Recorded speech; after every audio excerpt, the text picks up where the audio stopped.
Welcome aboard. Stay tuned and subscribe to Han Li's Wuxia Adventures for more thrilling content. Chapter 1946. So soon.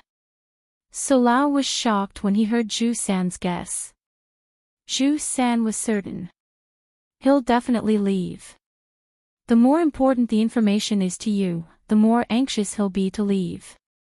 It's not that he's afraid of the Su family, but rather that he wants to keep us in suspense. This has always been his tactic. How do we get that information? So Lao asked. Zhu San thought about it. Through the people around him. That's the most effective method. Explain. Zhu San explained, Lu Yin has ambition that most people don't, but his weakness is also very obvious. He cares too much about the people around him. We don't want to use them to threaten him, but rather, we want to treat them as Lu Yin himself. So Lao immediately understood. This is a tactic. Zhu San nodded. Unless there's something that Lu Yin really needs, that's the only way. Of course, you can also wait for Lu Yin to ask for help from the Su family. He'll definitely ask for our help one day. Otherwise, you can just directly ask for resources in exchange. There's no need to keep us in suspense. So Lao looked at Zhu San. It seems like you understand Lu Yin very well. Zhu San gritted his teeth and bowed. Sir, this lowly one wishes to help the family.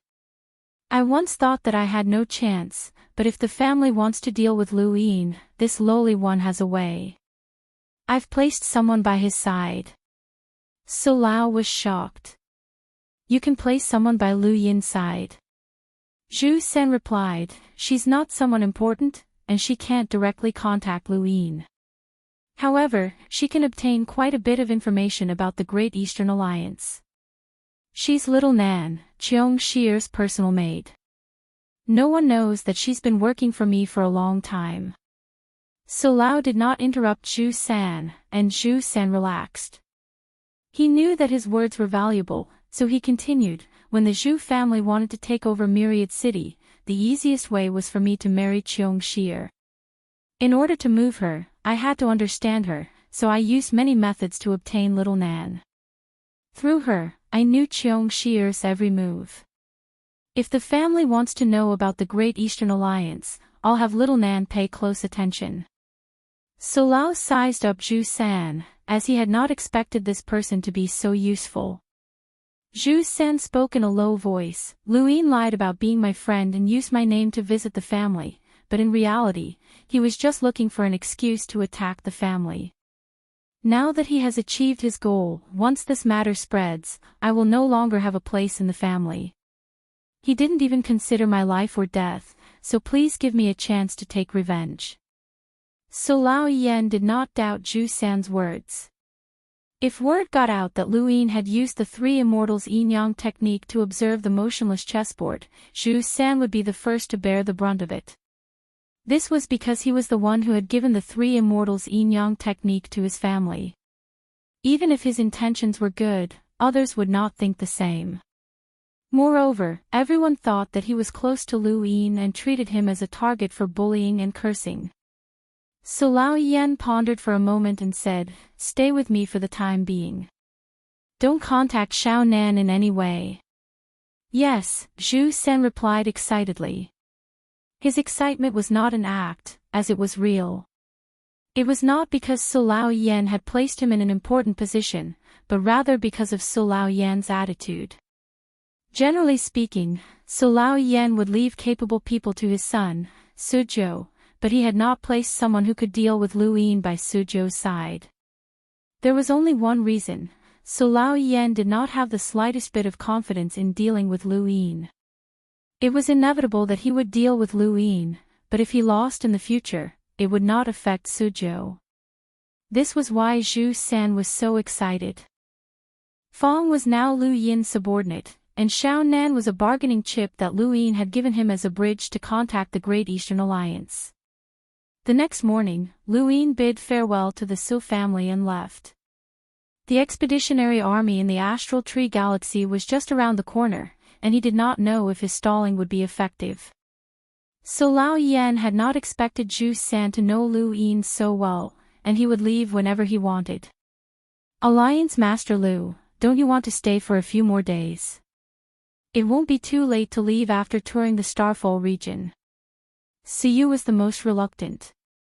Anyone else would have been imprisoned and interrogated, but the Su family did not have the ability to deal with Lu Yin. Lu Yin was helpless. This junior would like to stay in the Su family and experience the bearing of a progenitor, but I really have important matters to attend to. Senior, please rest assured that this junior will return. So Lao Yan's eyes flashed, as he did not understand what Lu Yin meant. Siyu said many more things to persuade Lu Yin to stay, but Lu Yin still refused. In the end, he could only send Lu Yin out of the Starfall region. After Lu Yin left, Siyu's face sank. With the second Night King following him, we can't keep him here. So Lao Yan was shocked. Elder, you want to act against him? Siyu looked at him. The Su's secret art is only the true Su's secret art when one reaches reversal. You must remember that the Su family is different from the Yu, Shi, and Hui families. Our ancestor, Su Wangtian, is one of the top powerhouses of the Third Mainland. He is also a progenitor, and no one can compare to him. The Su's secret art is far more powerful than you can imagine. If not for the second Night King, I would definitely have imprisoned this kid. So Lao Yan sighed in relief. It was fortunate that the second Night King was here, or they would have been in big trouble. He glanced at Siyu. Although this elder was powerful, he was never a candidate for the patriarch position. Back then, he didn't know the reason, but now he knew. This elder didn't have the spirit to compete with the Su clan. He was more like a member of the Xia clan, especially like Xia Yi. Lu Yin was easy to capture, but the people behind him were not. When Xia Ji had tried to deal with Lu Yin, he had attracted Elder Gong and the Sage Heavenly Master. Now that Lu Yin's influence had risen again, even the entire 7 courts might not be able to stop Lu Yin's people, let alone the Su family. So Lao Yan smiled bitterly. He had never thought that he would one day be able to relax because of a powerful enemy. Outside the Starfall region, Lu Yin walked out. He wanted to discuss with Wang Wen and the others how to deal with the astral tree domain, but before he could get far, he saw a familiar figure blocking his path. It was Xia Ahua, the leader of the Shi family. Lu Yin had not expected Xia Ahua to be here. Alliance Master Lu, did your trip to the Su family go smoothly? I've been waiting for you for a long time. Xia Ahua was dressed in revealing clothes and had a seductive smile, but it was useless against Lu Yin. He was confused. Why are you waiting for me, Leader Xia? Xia Ahua smiled. Has Alliance Master Lu ever thought of visiting the Shi family? Lu Yin blinked. He had thought about it before, but when he saw the expedition army in the astral tree domain, he realized that he did not have much time, so he had not planned on visiting the Shi family. In the end, there was nothing in the Shi family that attracted him. It seems like Alliance Master Lu has no intention of visiting the Shi family. It makes sense for me to wait here. Xia Ahua smiled. Lu Yin was helpless. I've kept you waiting, but I have something to do. Next time, I'll visit the Shi family. Xia Ahua looked at Lu Yin with bright eyes. Alliance Master Lu has visited every family in the 7 courts, but you have not visited the Shi family. If word gets out, people will think that we have a grudge against you, which is not a good thing. Just treat it as a favor to the Shi family. Why? Lu Yin frowned. Leader, you can tell me directly. There's no need to visit the Shi family. To be honest, I really do have something urgent to attend to.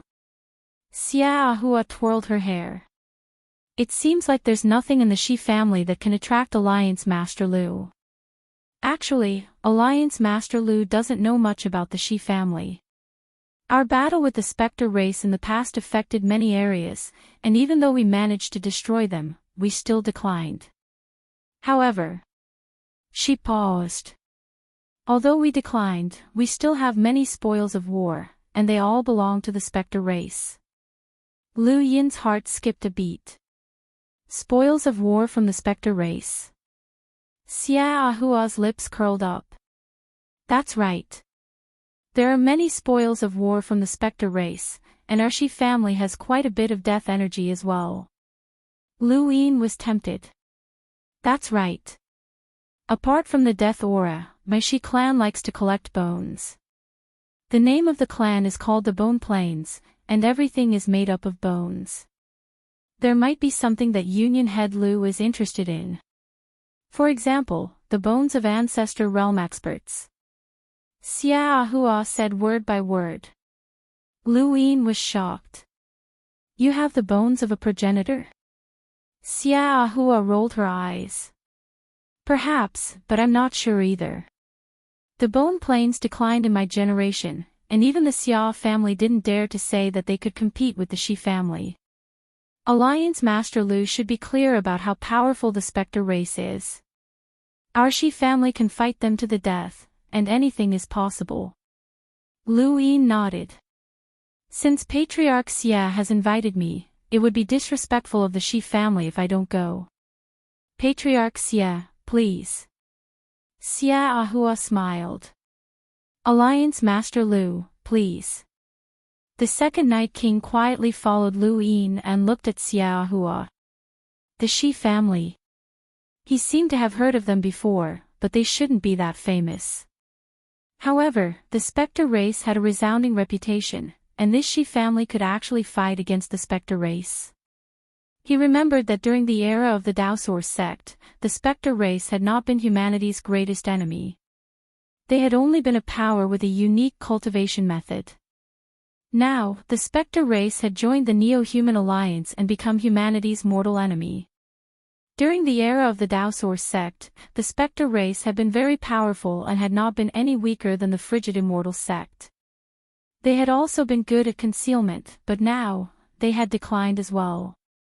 Lu Yin had followed Xia Ahua to the Bone Sea, and he had not hidden it from the Su family.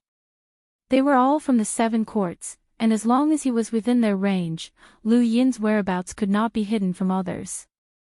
In the entire Fifth Mainland, there was no one else who could visit the Seven Courts like Lu Yin and influence them. Lu Yin's current status was extremely high. The Bone Sea was a vast expanse of white. It was not the white of snow, nor was it the white of color. Instead, it was the white of bones, and it was strangely white. This was the first time Lu Yin had seen a land made of bones, and he could not figure out where the Shi family had found so many bones. Where did you get these bones from? Lu Yin asked as he thought about it. Xia Ahua replied, they were collected. When the Shi family was at its peak, there were many people, and there were many powers that were loyal to the Shi family. It was normal for us to collect some bones, and they only gave us bones as gifts. They're not ordinary bones. Lu Yin sighed. Xia Ahua smiled. Of course, they're all bones of cultivators. Otherwise, how could they support the Shi family? Alliance Master Lu, please. Lu Yin scanned the Bone Sea and then followed Xia Ahua inside. Although the Shi family had declined, they still had some experts, and one of them was a cultivator named Xia Senator. However, he was still far inferior to the other families, and Xia Sen's power level did not even reach 900,000, which disappointed Lu Yin. Although there were many cultivators in the entire Shi family, the only direct descendant was Xia Shaoxian. Welcome aboard. Stay tuned and subscribe to Han Li's Wuxia Adventures for more thrilling content. Chapter 1947. Lu Yin had originally thought that even if the Shi clan was built on bones, they would at least decorate the surface, such as using dirt to cover the bones. However, he had underestimated the Shi clan. The bone plains were actually real bones. When he walked on the bones, he always felt that it was strange. Alliance Master Lu, are you tired? You don't look very energetic. Xia Shaoxian approached Lu Yin, bringing a fragrance with her. Lu Yin pursed his lips. Maybe. Then I'll help you rest. Xia Shaoxian's eyes lit up. Lu Yin quickly declined. Clan leader Xia, when will you bring me to see the Spectre clan's items? Xia Ahua giggled and glanced at Xia Shaoxian before looking at Lu Yin. Is Alliance Master Lu in such a hurry? Or do you want little Xian to help you rest first? You can go after you've rested up. No need, I'm really in a hurry, Lu Yin urged. Xia Ahua felt that it was a pity. All right then. Please follow me, Alliance Master Lu. She then glanced at Xia Senator Xia and disappeared. Not long after, Xia Ahua and Xia Shaoxian brought Lu Yin to a spacious plain of bones. Xia Sen was standing nearby. When they arrived, the bones beneath Xia Sen's feet shifted, revealing a bottomless pit. Xia Ahua walked over. Alliance Master Lu, please. Lu Yin led the second Night King and followed Xia Ahua into the pit. Aside from Xia Ji, no one else in the 7 courts could threaten the second Night King. Lu Yin was not worried, and he could not think of any reason why the Shi clan would want to deal with him. The pit led straight to the center of the bone plains, and there was a spacious area that looked like a palace. In front of Lu Yin was a large door made of bronze. Is this where you live? Lu Yin asked. The bronze door was 1,000 meters tall, so one could imagine how large the space inside was. The entire bone plains did not seem to be filled with bones, and there was a huge space inside. Xia Ahua's entire demeanor changed when they arrived, and her expression became solemn. Xia Shaoxian was the same, as if they were on a pilgrimage. My Shi clan lives on top of the bone plains. This is where the Spectre clan's items are stored. Xia Sen spoke for the first time, and his tone was heavy. He walked over to the door, placed a hand on it, and slowly pushed it open. When the door was fully opened, Lu Yin could clearly see the interior. Sure enough, it was a palace. Although it couldn't be considered luxurious, it carried an unparalleled dignity and grandeur. One couldn't see the end of it, but the strange thing was that there wasn't a single person in it. As the door opened, the entire palace lit up. What illuminated the palace was a strange type of stone that emitted a fluorescent glow. Many little drops made an ocean, making the palace bright but not dazzling. It even had a rather comfortable warmth that instantly dispelled the coldness from the bottom of the palace. Xia Ahua walked into the palace and faced Lu Yin. Alliance leader Lu, you will discover the true Shi family here. Lu Yin was intrigued. The real Shi clan. Does this mean that our previous understanding of the Shi clan can be overturned? Xia Ahua smiled. Sure. Lu Yin was taken aback. He had only asked casually, and he had not expected Xia Ahua to respond in such a manner. At that moment, he re-evaluated Xia Ahua. Xia Ahua was also sizing up Lu Yin.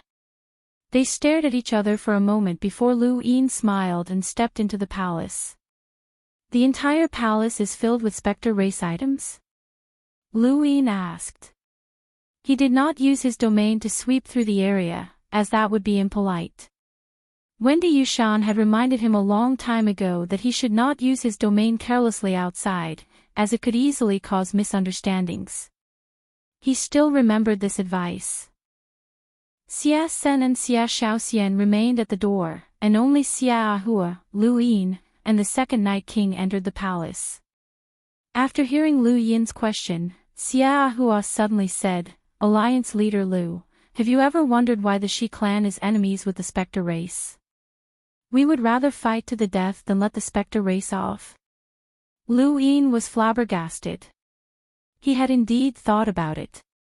Aside from being interested in the Spectre race's items and the progenitor's bones, he had also wanted to ask why the Shi clan and the Spectre race had become mortal enemies. Why? Lu Yin was curious. Xia Ahua smiled.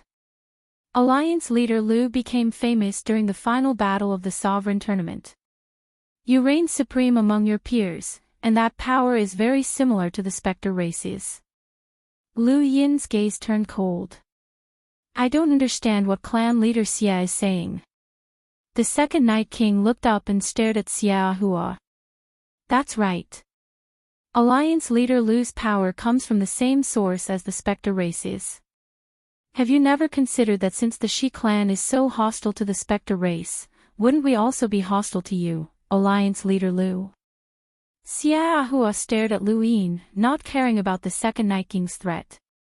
Does Alliance leader Lu trust that old senior beside you so much? Do you think he can protect you? Alliance leader Lu, have you ever considered that the Shi clan will fight to the death to destroy the specter race? And you, whose power comes from the specter race and is even stronger than the specter race, have come to the Shi clan alone. Are you not worried? The second Night King suddenly reached out and grabbed Xia Ahua by the neck, his eyes filled with killing intent. You're courting death. Lu Yin's expression turned solemn, as Xia Ahua's question reminded him that he had never considered this issue from the perspective of the specter race. He had always believed that he had not been transformed by the death aura and had nothing to do with the specter race. However, to others, his power was definitely that of the specter race, or at least they came from the same source. He had neglected this issue, which was why he had come to the Shi clan without worry. How could a specter race member enter the Shi clan with peace of mind? Xia Ahua was grabbed by the neck by the second Night King and lifted up, her face flushed red. With her strength, she was not even a child in front of the second Night King. Clan leader Xia, were you trying to intimidate me? Does the Shi clan have the strength to contend with the second Night King? Lu Yin asked. At this point, there was nothing for him to worry about. His domain swept out and scanned the entire Bone Sea. His domain swept past Xia Sen and Xia Shaoxian. The two sensed it, but they did not do anything. This made Lu Yin feel that the Shi clan was strange, and he became even more vigilant. Xia Ahua could not speak. The second Night King loosened his grip on her. Speak. Xia Ahua coughed a few times, and the veins on her forehead bulged. Alliance leader Lu, I told you that you will see the true Shi clan here. Stop pretending. The second Night King barked. He was about to attack Xia Ahua again when an indescribable chill enveloped his entire body. In an instant, his body stiffened, and Lu Yin and Xia Ahua disappeared from beside him. The only thing he could see was a pair of golden eyes that appeared a few meters in front of him. An intense fear assaulted him, accompanied by a bone-deep murderous intent. The second Night King's scalp went numb, and his pupils shrank. His spiritual force erupted as he released all of his strength. He felt an unprecedented sense of danger. What kind of person could make him feel so threatened? He was the second Night King, someone who had cultivated for a long time and was second only to a half-martial ancestor. The second Night King stared at the pair of golden eyes, and the more he looked, the greater his fear became. It replaced everything, including the heavens and even the heavens.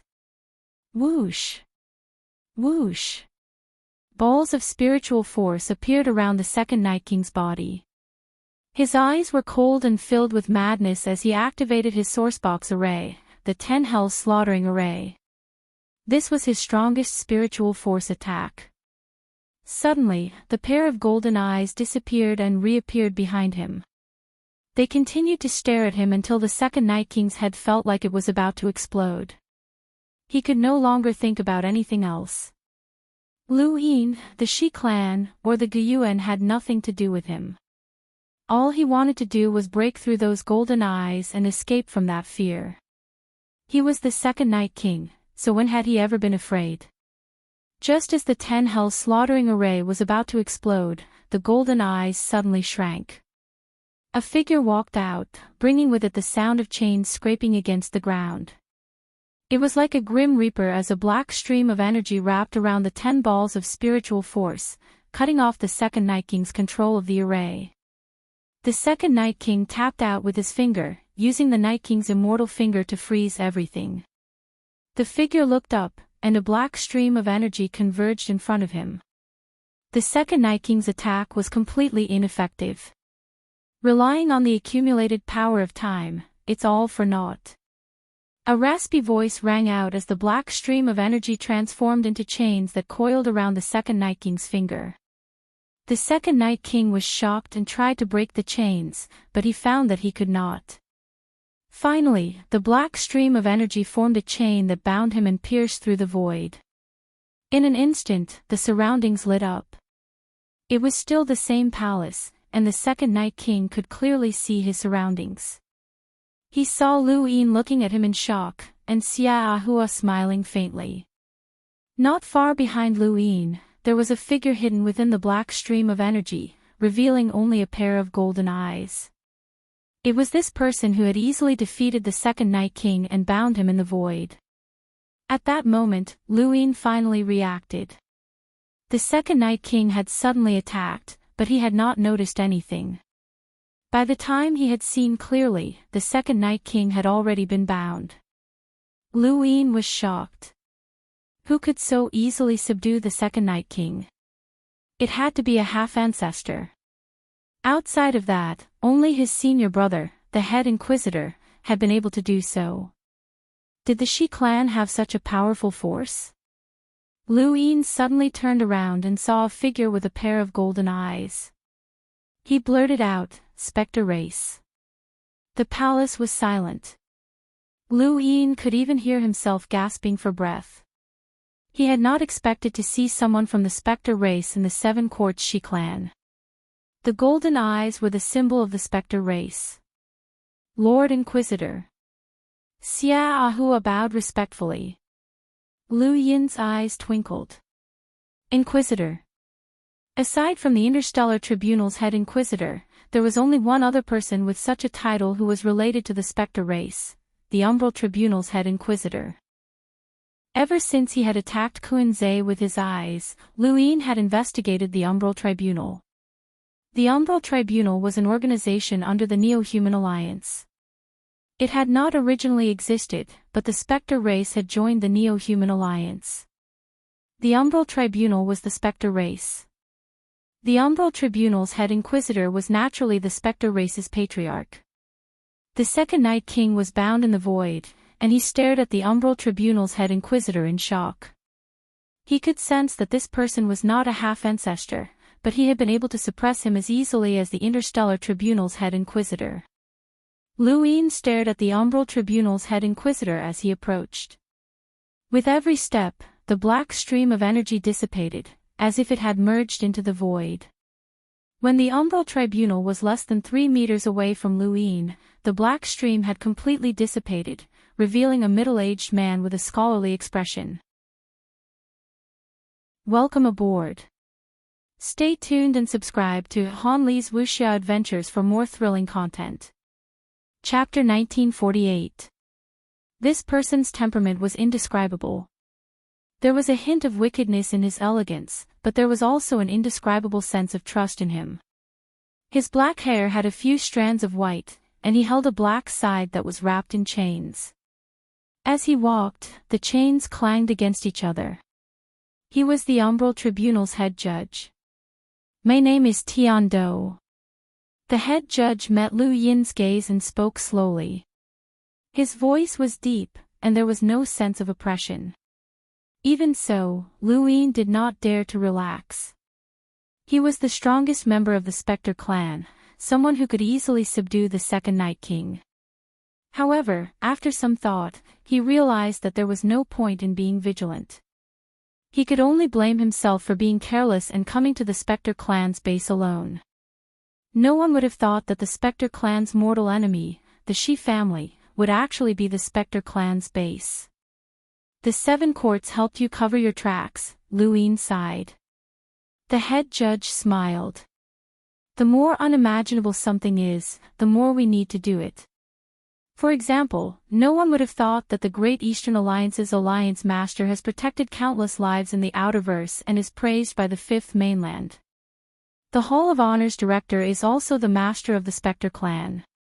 The second Night King's eyes widened, and he looked at Lu Yin in shock. This person was actually the master of the Spectre clan.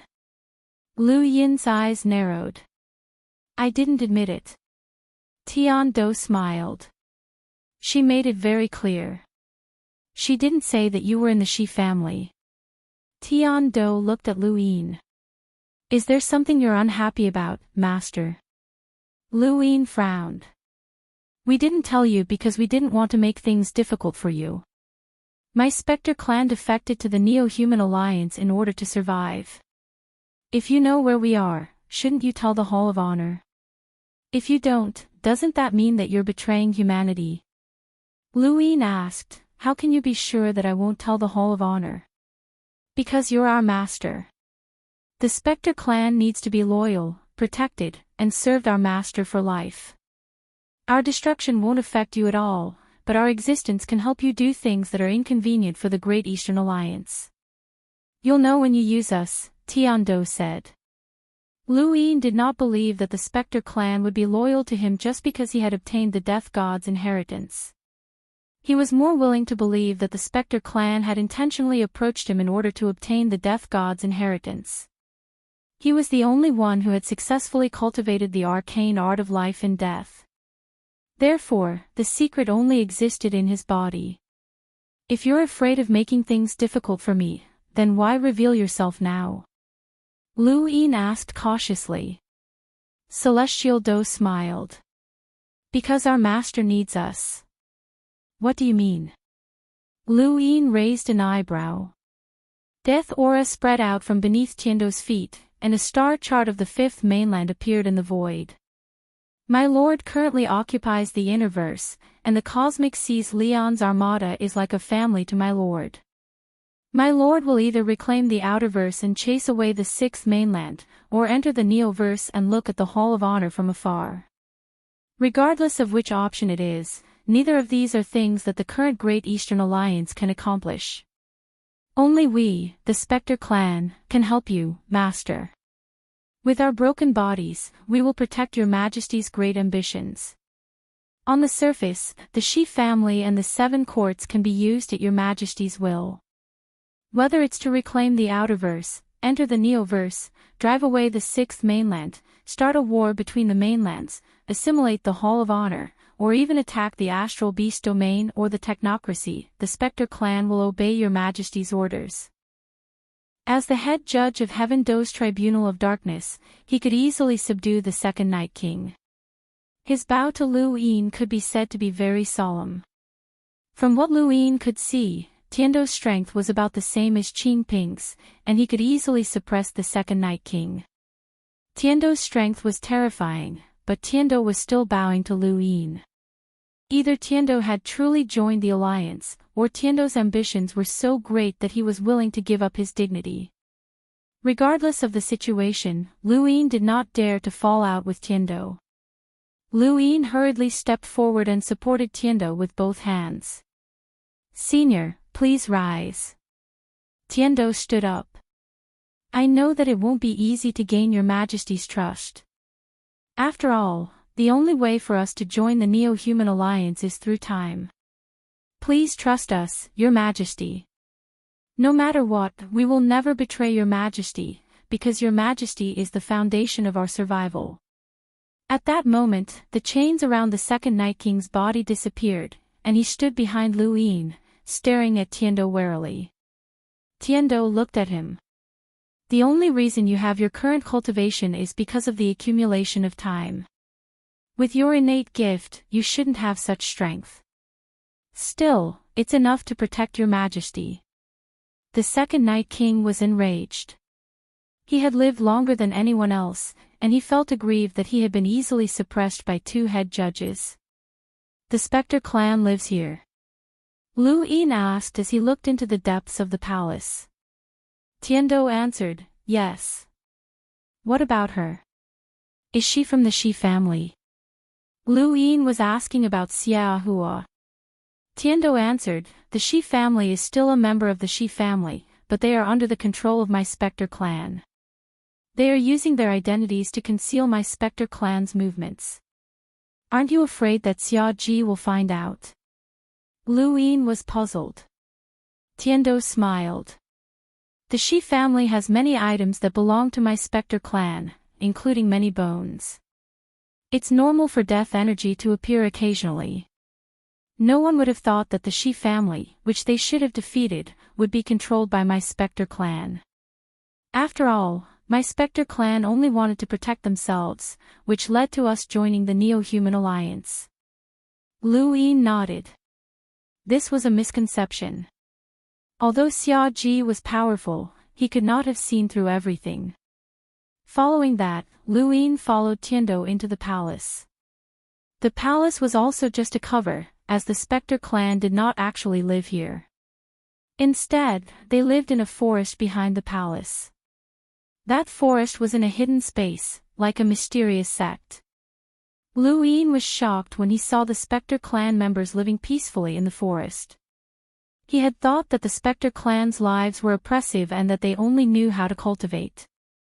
He had even thought that they were part of an assassin organization like Aegis, but he had not expected that the Spectre clan he saw would be completely different. There are only a few tens of thousands of Spectre clan members left, and most of them are their family members.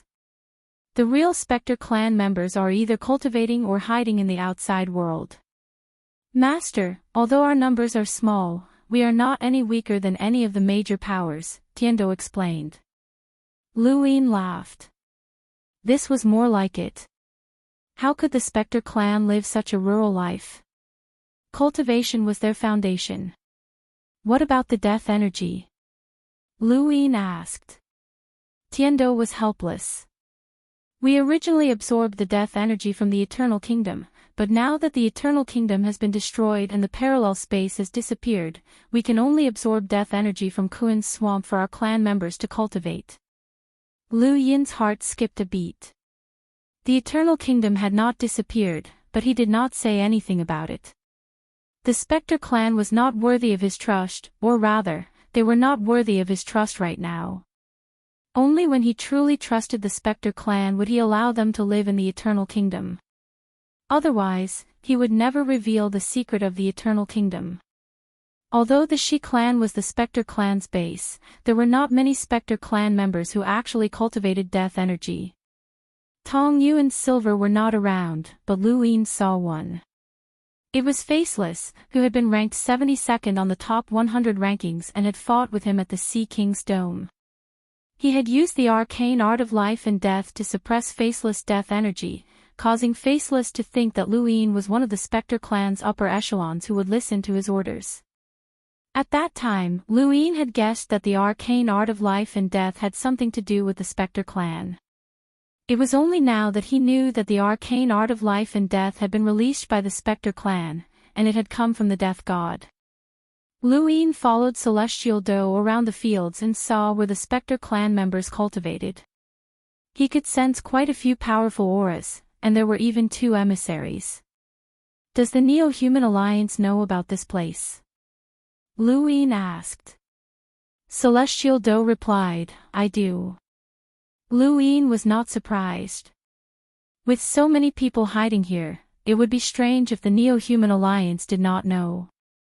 Because this is the 7 courts, and because of Xia Ji's existence, the Neo-Human Alliance has never come here before. However, before the Eternal Kingdom was destroyed, Tong Yu, I, and most of the Spectre clan's upper echelons lived there. The Neo-Human Alliance trusted us very much, Celestial Doe replied. Why would they believe that the Spectre clan joined the Neo-Human Alliance? Lu Yin asked. Celestial Doe replied, they were the ones who found us. At that time, we were truly at the end of our rope.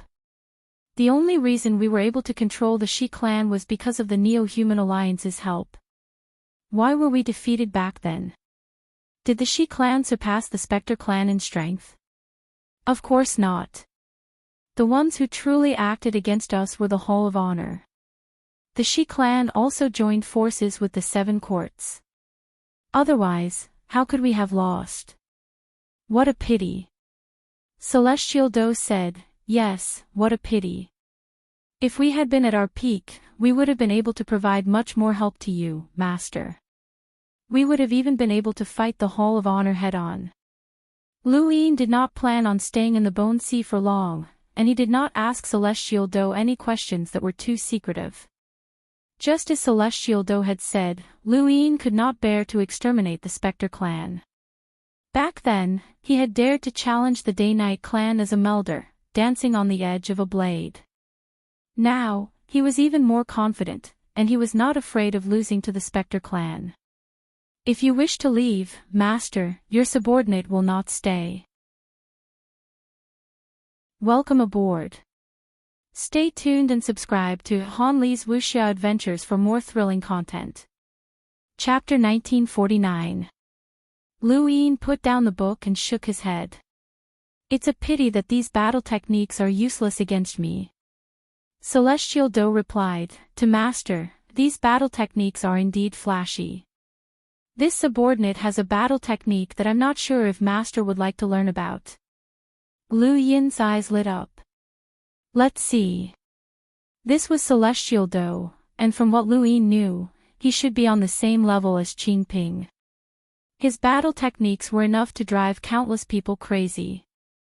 The second Night King looked at Celestial Do with anticipation. Death energy emanated from Celestial Do's body before wrapping around his entire body, forming a cocoon-like object. Lu Yin's eyes widened. It was similar to his death transformation. Could Celestial Do be able to use it as well? The cocoon dissipated, and Celestial Do smiled. How was it, Master? Lu Yin blinked. What do you mean? Celestial Do replied, a battle technique. It's called Death Guard. Are you interested, Master? Lu Yin was speechless. Aren't you just wrapping yourself up? Celestial Do smiled and looked at the second Night King. The second Night King's expression turned serious. I can't break through that defense. Lu Yin was shocked. You can't break through it. Although the second Night King had been easily suppressed by Celestial Do, that did not mean that he was useless. Celestial Do was just too strong. With his golden eyes and death energy, and Qing Ping's innate gift, the second Night King had been able to retaliate, and his attacks had not been weak. However, it was impossible for the second Night King to not be able to break through that cocoon. The second Night King solemnly said, although I don't understand death energy, there should have been some strange changes within the cocoon that formed a nearly unbreakable defense. Aside from a half-ancestor, I can't think of anyone who can break through it. That's my feeling. Lu Yin was shocked. Was it that powerful? Celestial Do raised a hand and condensed a drop of water that slowly fell to the ground. It split apart, revealing that it was just an ordinary drop of water.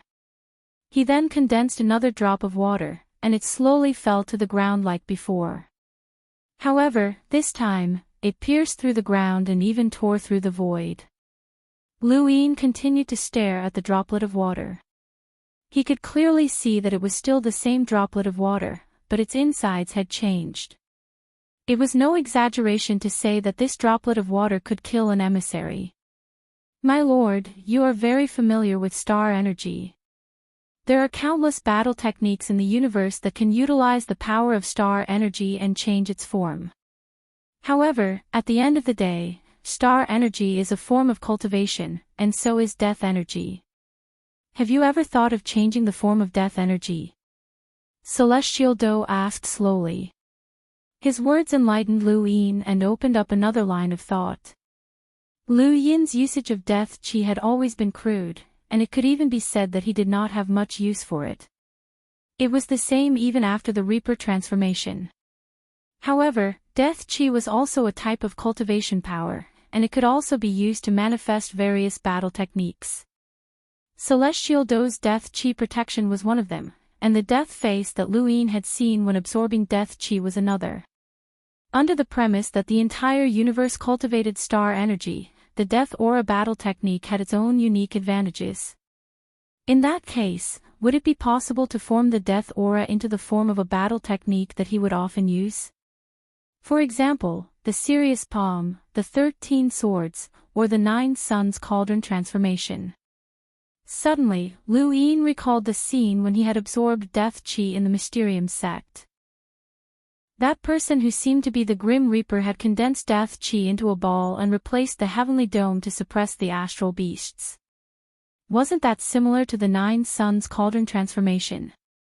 I understand, Lu Yin said excitedly. It wasn't impossible to try it.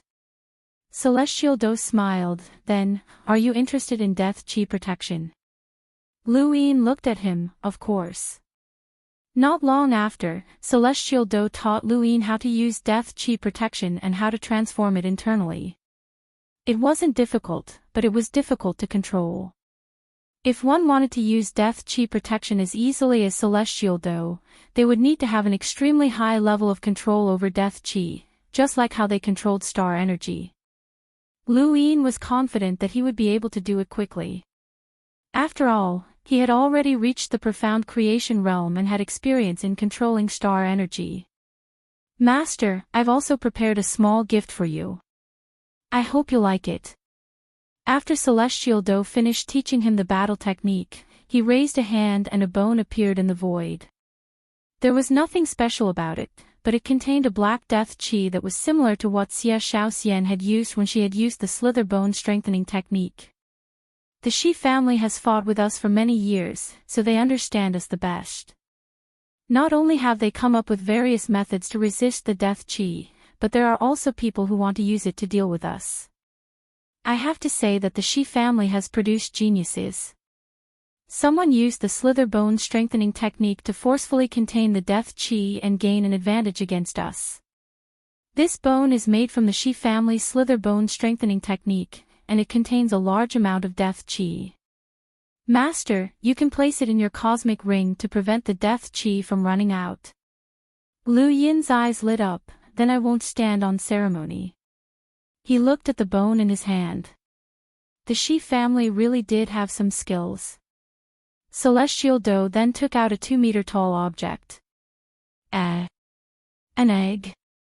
Lu Yin blinked and looked at the white oval in front of him. No matter how he looked at it, it looked like an egg. The second Night King was also astonished.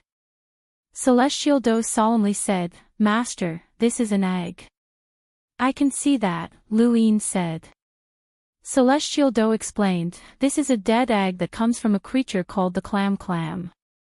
That creature looks like an insect, but it's incomparably large and ancient, and it has brought about disasters in the past. The clam's defense is invincible, and it's rumored that only progenitors can deal with it. The eggs it lays are difficult for even someone with a power level of 1,000,000 to break through. Lu Yin was shocked. Only progenitors could deal with this insect. He couldn't help but touch the egg and exert some force, but it didn't budge at all. This egg has existed for many years, and there's no longer any life inside.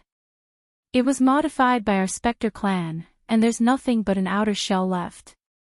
It's like a personal spacecraft, and if Master encounters any danger, you can hide inside. Generally speaking, even the second Night King wouldn't be able to break through it easily, Celestial Do explained. Lu Yin put it away. It was a good item, but he lacked defensive items. After putting it away, Lu Yin looked at Celestial Do with a hopeful gaze. If there was a defensive item, then there should be an offensive item as well. Celestial Do did not disappoint, and with a wave of his hand, a needle appeared in the void. It wasn't accurate to call it a needle, as it was too long. It was at least 1 meter long, but its appearance was that of a needle, and it was very thin. When the needle appeared, Lu Yin felt an inexplicable chill, and he could faintly smell the stench of blood. The entire space felt like a balloon that could be pierced by the needle at any moment. Lu Yin was shocked, and he raised his hand to touch the needle. It was cold to the touch. This is a needle, and it's not a power vessel. However, it has once killed a half-ancestor, Celestial Do said solemnly. Lu Yin, and the second Night King Lu Yin was shocked. Killed a half-ancestor. In an era where progenitors did not appear, half-ancestors were synonymous with invincibility.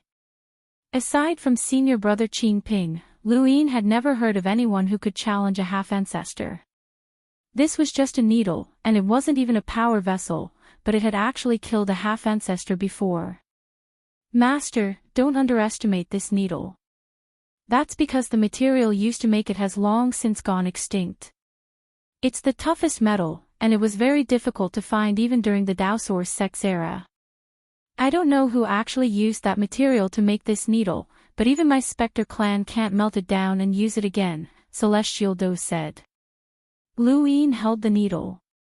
The Spectre clan couldn't melt it down, but he could. His Dai's possession was specialized in dealing with metal materials. However, since this needle had killed a half-ancestor before, it would be a pity to melt it down. Could it be upgraded? Lu Yin's eyes brightened. Celestial Do had given him 3 external items, and Lu Yin was satisfied with all of them. Lu Yin felt that this trip had not been in vain, and he prepared to bid farewell to Celestial Do. No matter what the Spectre clan's attitude towards him was, whether they were sincere or not, at least they would not harm him for now. Once he confirmed that he was no longer threatened by Celestial Do, he would be able to propose some conditions to the Spectre clan, such as resources. I heard that Master needs resources, and my Spectre clan has some as well. How much do you need? Celestial Do said just a second before Lu Yin was about to leave. Lu Yin immediately stopped talking. How much do you have? Celestial Do smiled. The Spectre clan doesn't need star essence for cultivation, but many materials and external items require star essence. Thus, we can't give Master too much at the moment. Lu Yin understood. How about we give Master 50 billion star essence for now? Celestial Do asked. Lu Yin's face twitched. 50 billion. Does Master think that's too little? Your subordinate will think of a way to obtain more star essence as soon as possible and give it to Master as soon as possible. Please rest assured, Master, Celestial Do hurriedly said, thinking that Lu Yin thought that it was too little. Of course, Lu Yin did not think that it was too little. He had never expected that a hidden Spectre clan would be able to take out 50 billion star essence. It was not 500 million, but 100 times more than the Blaze realm. Where had they gotten so much money? Could it be from the Shi family? It was not impossible. Cough, cough. All right, 50 billion it is. Although it's not much, it should be enough for now, Lu Yin said calmly. Celestial Do relaxed. That's good. Rest assured, Master. My Spectre clan will gather everything you need as soon as possible, whether it's resources or battle techniques. Lu Yin's heart skipped a beat. Do you have Fate Zan? Celestial Do shook his head. We haven't collected that. Do you need it, Master? I'll immediately give the order to collect it. Whatever. Lu Yin's mind was immersed in the 50 billion star essence, and he suppressed his excitement. With this 50 billion, his total assets would reach 60 billion, and he would be able to make up for his previous expenses by doubling them. The stronger one was, the faster one could earn money. This was the hard truth. Xia Ahua and the other 2 were waiting at the entrance of the palace. Lu Yin was about to leave when he suddenly stopped and turned back to look at Celestial Do. Aside from here, is there no other place for the Spectre clan to gather? He had not intended to ask a question that was too secretive, as he was worried that Celestial Do would attack him if he revealed any flaws. But after thinking about it, this question was not too secretive. Even if Celestial Do was lying, Lu Yin would not be able to tell. After all, he did not know much about the Spectre clan. Celestial Do smiled. Master, you're much more at ease with me now. Lu Yin's eyes flashed. You don't have to answer this question. Celestial Do raised a hand, and a rather simple stone appeared in his palm. Do you recognize this, Master? Lu Yin looked at the stone and felt that it looked familiar, but where had he seen it before? He could not recall where, but he was sure that he had seen it before. Welcome aboard. Stay tuned and subscribe to Han Li's Wuxia Adventures for more thrilling content. Chapter 1950. A World Creation Stone, the Second Night King said. Lu Yin had a flash of inspiration. A world creation stone used to create a world. Celestial Do replied, that's right, but to be precise, it's not creating a world. It's just providing coordinates. The creation of a world requires hundreds of millions of materials, and it also requires a complete ecosystem. A world creation stone is used to locate the coordinates of the void. My Spectre clan owns one of the 3,000 great worlds. Lu Yin didn't know much about the 3,000 great worlds, both because he didn't have the time and because they didn't leave the glory realm, which meant that they didn't have much influence on the outside world. Master, in ancient times, the universe was filled with parallel spaces, and most of these parallel spaces were great worlds. For example, some ancient sects were hidden in the void. The Eternal Kingdom that you visited before was also considered a great world. Celestial Do continued, the Hall of Honor controls the fifth mainland, and in order to make it easier to manage, they drove all the known great worlds into the glory realm. If they didn't comply, they would be destroyed. In fact, after the Daosor sect's decisive battle with the sixth mainland, there were far more than just 3,000 great worlds. Today, the 3,000 great worlds above the realm mountain are not allowed to leave. The Hall of Honor is responsible for creating, selling, and supervising the great worlds. There's a place called the World Alliance that the Hall of Honor sends people to oversee, and the 3,000 great worlds can do so on their own. It's a department of the Hall of Honor that deals with the 3,000 great worlds, and its responsibilities are similar to the interstellar tribunals. It's also known as the Hall of Honor's money bag. Lu Yin was astonished, as this was the first time he had heard of this department. He had been to the Realm Mountain many times, so why hadn't he heard of it before? He suddenly recalled something and activated his gadget. He opened the director's list and found an introduction to the World Alliance. He hadn't paid much attention to it before, but it turned out that there was such a department. It seems that Master doesn't know much about it, but it doesn't matter. The World Alliance can't affect the fifth mainland situation, and there are less than 10 envoys in the 3,000 great worlds. It has little influence on the Hall of Honor, so there's no need for Master to be overly concerned. Lu Yin sighed and curiously asked, the Hall of Honor's money bag. Tiando wasn't surprised that Lu Yin had focused on this topic. That's right. Selling large worlds is a specialty of the Neoverse, and it's also one of the most profitable businesses. Even the most ordinary and smallest of worlds are worth hundreds of millions of star essence. Larger worlds with better environments can be sold for hundreds of millions of star essence, or even billions. Who are those people who bought the great worlds? Where did you get so much money? Celestial Do smiled as he explained, most of the people who buy great worlds are sects or organizations, and almost no one would buy them. For example, my Spectre clan bought a great world for 700 million star essence, but it didn't attract much attention.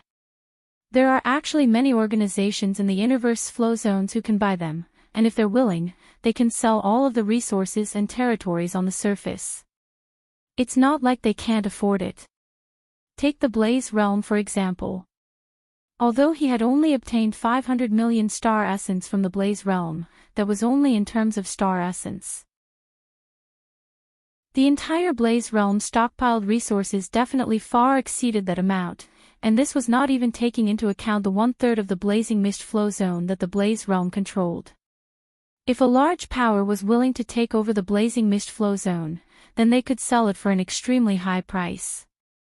This would allow them to obtain an enormous amount of star essence, and it would not be impossible for them to purchase an entire greater world.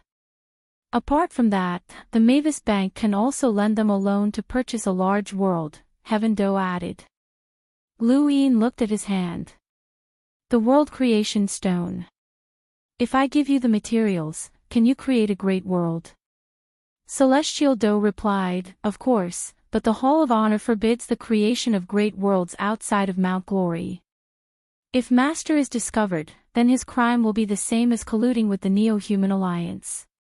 After all, great worlds are too difficult to manage, and some are like specks of dust. If they hide, the Hall of Honor will never be able to find them, and they won't be willing to spend the effort to find them. If the Neo-Human Alliance has hidden great worlds in the innerverse and outerverse, then we won't be able to find them, right? Lu Yin asked. Celestial Do replied, very few. The Neo-Human Alliance is very aggressive, and those who buy great worlds to live in are basically organizations that have given up on making progress and only want to protect themselves. The Neo-Human Alliance needs corpse kings, and they need to cause trouble for the human domain. They need to fight, and a great world is not suitable for them. They can hide for a while, but they will eventually appear. There are indeed great worlds hidden by the Neo-Human Alliance in the innerverse and outerverse, including the cosmic sea. Even if the Hall of Honor discovered them, they did not take action. During the war between Master's Great Eastern Alliance and the Astral Beast Domain, the Hall of Honor closed the net and destroyed more than 10 great worlds. The Eternal Kingdom was one of them, which is why the Hall of Honor was unable to find it even after so many years. Lu Yin nodded. That was right. The Eternal Kingdom's seal was equivalent to a world creation stone, and it could be considered one of the great worlds. However, it could not be moved. Senior Celestial Do, if there comes a day when I, Lu Yin, become the public enemy of humanity, will you help me? Before leaving, Lu Yin asked one last question as he looked at Celestial Do. The Second Night King glanced at Lu Yin. Public enemy of humanity. Celestial Do and Lu Yin looked at each other for a moment, and then he smiled. That's the master of my Spectre clan. Lu Yin raised his brows, smiled, and shook his head. That was right. The Spectre clan had joined the Neo-Human Alliance, so they were already the public enemy of humanity. Wouldn't it be perfect for him to become the public enemy? Let's change the question. Lu Yin grinned at Celestial Do. If there comes a day when I'm faced with certain death, will you help my mother? Celestial Do's expression was solemn. The death chi will be exhausted one day, and that day will be the end of my Spectre clan. Rather than waiting for that day to come, why not fight it out with my master? He then bowed deeply once more. I look forward to my master becoming the death god and replacing the astral source with death chi. You will change the sky and the universe. Lu Yin left, and the palace doors slammed shut. A cool breeze blew through his hair as Xia Ahua and the other two waited respectfully in front of him. Their attitude was completely different from when they had brought Lu Yin here. Lu Yin looked at the three with a strange expression. It's been hard on you. You must be tired. Xia Ahua respectfully replied, it is my Shi clan's honor to be able to serve my master. Lu Yin shook his head, feeling sad for them. The Shi clan and the Spectre clan had been mortal enemies, but in the end, they had become vassals of the Spectre clan. Their descendants had been enslaved for generations to come and become the Spectre clan's gatekeepers. It was truly sad. Who would have thought that the dignified Shi clan, one of the 7 courts, would end up in such a miserable state? Xia Ahua sent Lu Yin into outer space, and Lu Yin's trip to the 7 courts finally came to an end. He looked in the direction of the technocracy, and his gaze seemed to pierce through space. He saw the Genesis Academy and the New Sky Corridor, and he seemed to see countless pairs of eyes filled with killing intent and enmity. He had to build up a force to contend with them as quickly as possible. This battle was unavoidable. Beep beep beep beep. His gadget beeped. It was Wang Wen. Before arriving at the Shi clan, Lu Yin had already told Wang Wen about the situation and asked him to think of a solution. Coincidentally, the moment he left the Shi clan, Wang Wen contacted him. Lu Yin accepted the call expectantly. "Are you sure about what you said before?"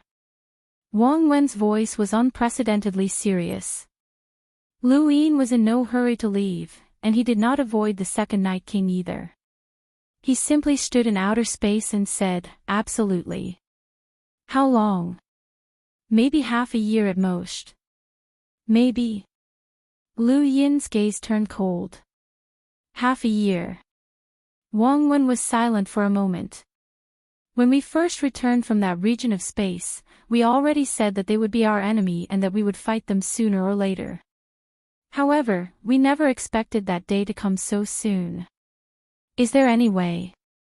Lu Yin asked. Wang Wen was helpless. "I'm not a god.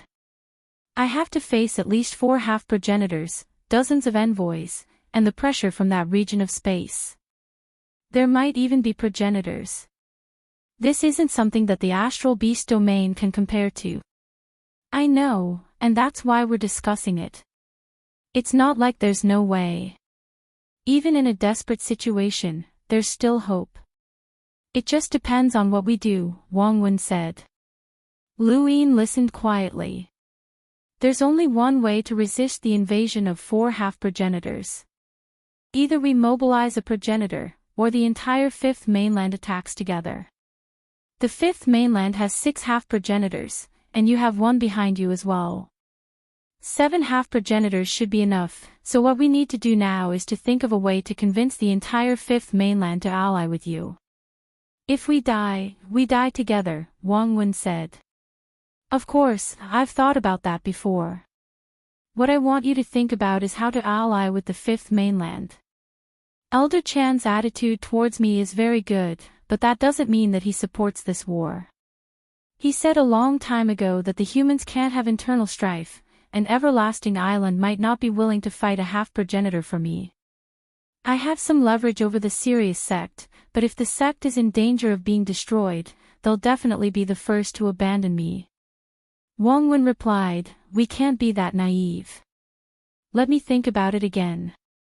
As long as we can form a community that benefits the 5th mainland, it'll be fine." Welcome aboard. Stay tuned and subscribe to Han Li's Wuxia Adventures for more thrilling content. Chapter 1951. When he looked back at the 7 courts, the summer blade mainland's sharpness was unparalleled. When progenitor Qin had been invincible, he had beaten the 6th mainland into silence. Wanxiang Mountain was full of wisdom and vitality, and progenitor Hui had been calculating for years. He was an enemy that had not been spared even after billions of years had passed. The spirit void continent had been struck by lightning, and progenitor Ku had been unknown, but he had killed his way into the Eternals alone and never returned. Who would remember him? He needed praise, and he only wanted a clear conscience. He only wanted to fight to the death. Even a progenitor could die in battle, let alone Lu Yin. Enemies, clansmen, give up, struggle. Lu Yin thought of too many things in an instant. In the end, he let out a long howl that reverberated through the heavens. He was a direct descendant of the Lu family, and he was a human. He had silently embarked on the path of cultivation from Earth and had become the leader of the Great Eastern Alliance. His life was not something that could be taken by anyone. He would not place his life in the hands of others, nor would he count on others to be kind. Only by taking the initiative would he have a chance at survival. The Xia family had been wary of the 7 courts, and the Hui family had expressed goodwill. The Ku family, So family, and even the Yu and Shi families had placed their hopes on him. If the 7 courts were treated like the 5th mainland, then he might be able to join forces against the astral trees. But what if he expanded the scope? Lu Yin remained in place for 2 full days. During these 2 days, no one disturbed him, and he did not contact anyone. He simply stood there and looked at the 7 courts. 2 days later, Lu Yin regained his senses and let out a long breath. He opened his gadget. Wang Wen, let's play a game of the entire universe. In the distance, a spacecraft was heading towards Luyin. It was from the Xia family. A youth had his hands clasped behind his back as he looked into space. He watched as the 7 quarts grew smaller and smaller, and he raised a hand as if he wanted to grab the entire place. "Young master, you shouldn't have done that," an aged voice sounded from behind him. It was an elder with a serious expression and a slightly hunched back. The youth lowered his hand and smiled apologetically. "I'm sorry, Uncle Jiang. I forgot myself for a moment, but I won't do it again." Uncle Jiang solemnly said, "We've only taken the first step. Even though our status is high, we're still just puppets. Young master, you still have a long way to go." The youth nodded. "I know." His name was Xia Xing, a disciple of the Xia clan. On this day, he went to Jia Mountain to replace Nan Yuan as the new director. There would always be a seat reserved for the 7 quarts, and this seat would always belong to the Xia family. Even if the Xia family did not have a suitable candidate, they would still recommend someone. Xia Xing was the candidate recommended by the Xia family. The one who suggested this was Xia Meng. Someone reported, "Young master, there's someone up ahead." Uncle Jiang frowned. "Avoid? Do we need to report something like this?"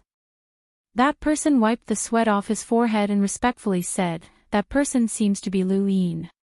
Uncle Jiang's expression changed. "The Great Eastern Alliance's Alliance Master, Director Luyin." That person nodded. Xia Xing's expression was solemn as he recalled everything that had happened to Luyin. Everything that Luyin had done had left him in the dust, and everything that Luyin had done was something that he yearned to achieve. Uncle Jiang looked at Xia Xing. "Young master, your chance has come." Xia Xing was puzzled. Uncle Jiang said, "Luyin is not on good terms with the family head, but he has close ties with the other families of the 7 quarts.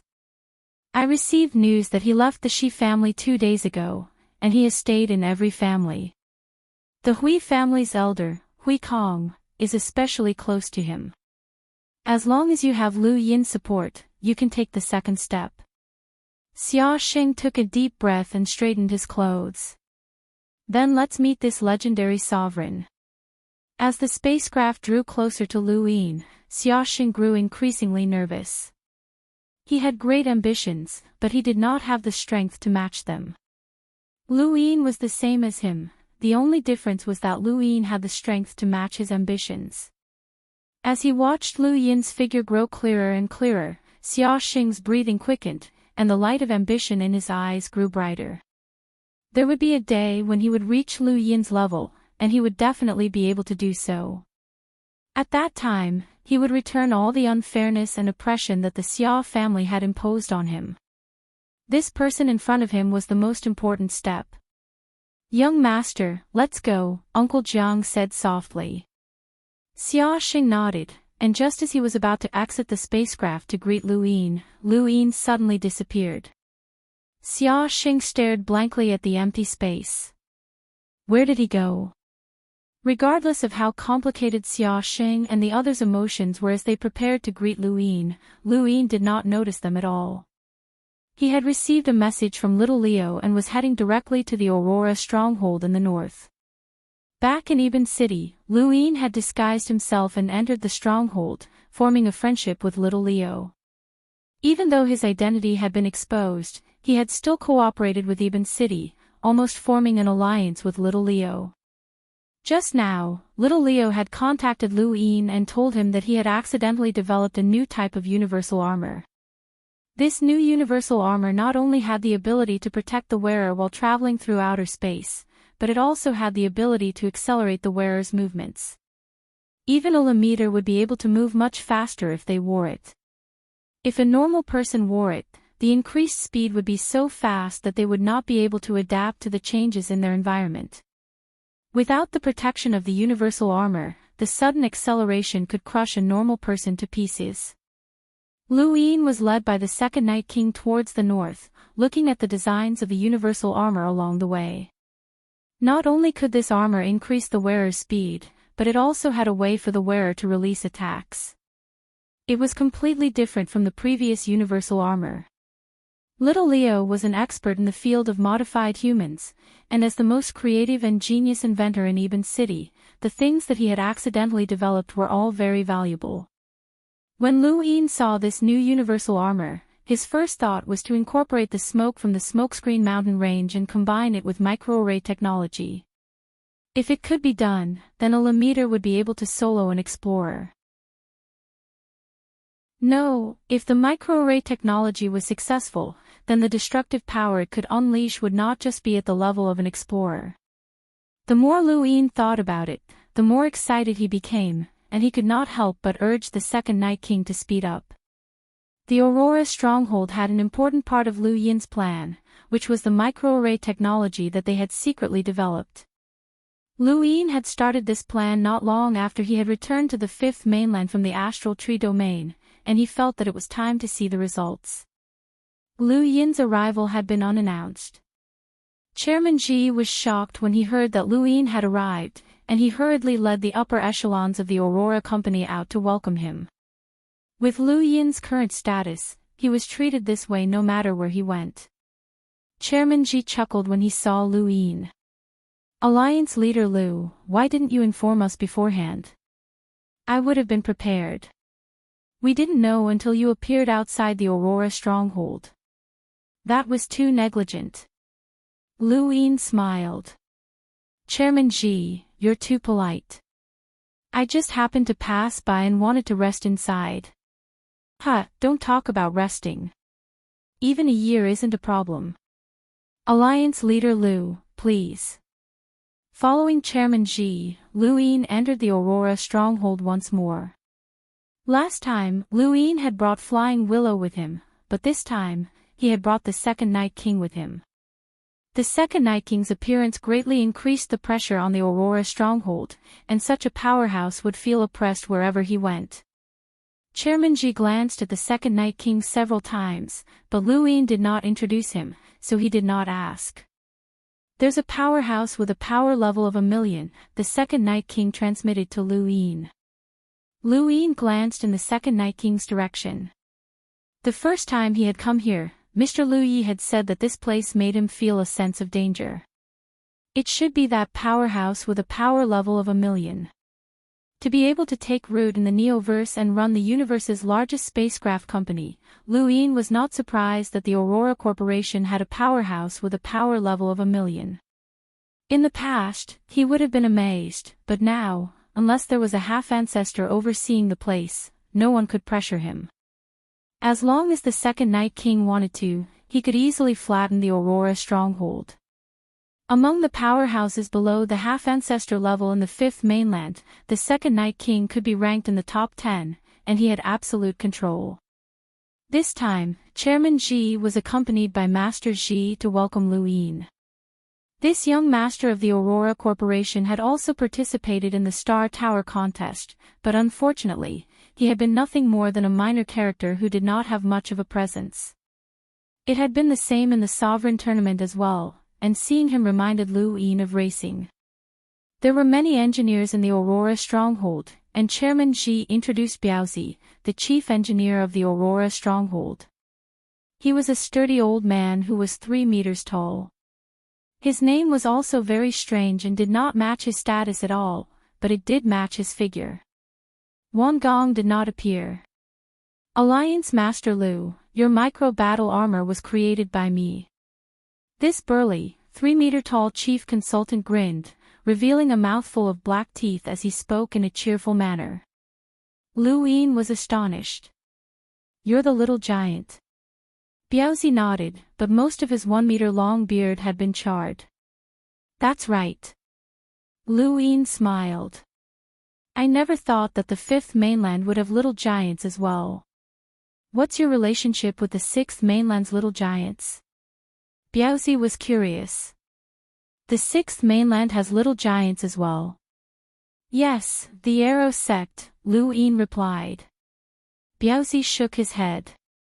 I don't know, but it should be different. Lu Yin did not pursue the matter. The sixth mainland not only had little giants, but also big giants, which was very normal. Chairman Ji, aside from passing by, there's another reason for my visit. Do you still remember our agreement? Lu Yin looked at Chairman Ji. Chairman Ji's eyes lit up. It's a collaboration, right? Alliance leader Lu will provide the rare materials, and the Aurora Corporation will build the standard spacecraft. Lu Yin smiled. Change it a bit. Aside from the standard spacecraft, I also need to build this. He then took out little Leo's blueprint and passed it to Chairman Ji. Chairman Ji took it and looked at the blueprint. His eyes went wide. This is... Biaozi was much taller than Chairman Ji, and he was standing behind Chairman Ji. He also saw the blueprint and snatched it over. A new universal armor.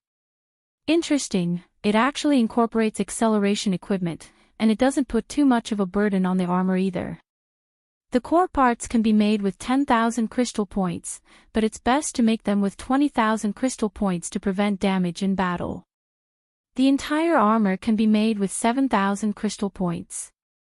I never thought that there would be people who would research such a thankless thing. They really have nothing better to do. Chairman Ji looked at Lu Yin apologetically. My apologies, Alliance Leader Lu. Elder Biaozi is obsessed with manufacturing, and he fell for the new blueprint when he saw it. Please don't mind him. Welcome aboard. Stay tuned and subscribe to Han Li's Wuxia Adventures for more thrilling content. Chapter 1952. Lu Yin smiled. Of course not. I'd like to ask Aurora Cosmos to help me mass-produce this universal armor. The price is negotiable, so feel free to name it. Before Ji Dong could reply, Biaozi tossed the blueprint to him. It's already bad enough that someone is researching universal armor, but Alliance head Lu wants to mass-produce it. Don't you know that there's no point in producing something like this? Universal armor is just for ordinary people to wear while mining on planets. It's unrealistic to expect it to be used in battle. Even a Lemiter wearing universal armor can't defeat an explorer. Even if that Lemiter is a genius and can challenge those of a higher realm, how many of them are there? It's meaningless. A normal set of universal armor only costs 10 star crystals, but your set costs tens of thousands of star crystals. That's not a normal amount of money. Lu Yin asked, if I say that I need better materials and incorporate some other components, how much can it cost? Biaozi did some calculations and rolled his eyes. That depends on what you incorporate. Let's just say it's 10 times more expensive. That means that the cost of a set of universal armor is 1 star essence, right? Lu Yin asked. Ji Dong was curious. Alliance head Lu, are you really going to make it? Lu Yin nodded. It's very difficult for cultivators below the explorer realm to play a role in a high-end battlefield. If I can rely on this universal armor to raise a Lemiter's strength to the level of an explorer, then it's worth the price. Impossible, Biaozi retorted. A Lemiter challenging an explorer. Unless the cultivator is a genius, then even if the universal armor can increase their overall speed, they won't be able to adapt to that speed. Escaping will be a problem, let alone fighting. Elder Biao, Ji Dong growled unhappily. It was fine if Biaozi refuted Lu Yin's words once or twice, but if it happened too many times, Ji Dong would be dissatisfied. Lu Yin did not mind, as the chief consultant was right. Under normal circumstances, even a Lemiter wearing the new universal armor would not be able to challenge an explorer. However, if the smoke from the smokescreen mountain range and the fusion microarray technology were added, then things would be different. Half of a battle depended on the cultivator's own strength, while the other half depended on equipment.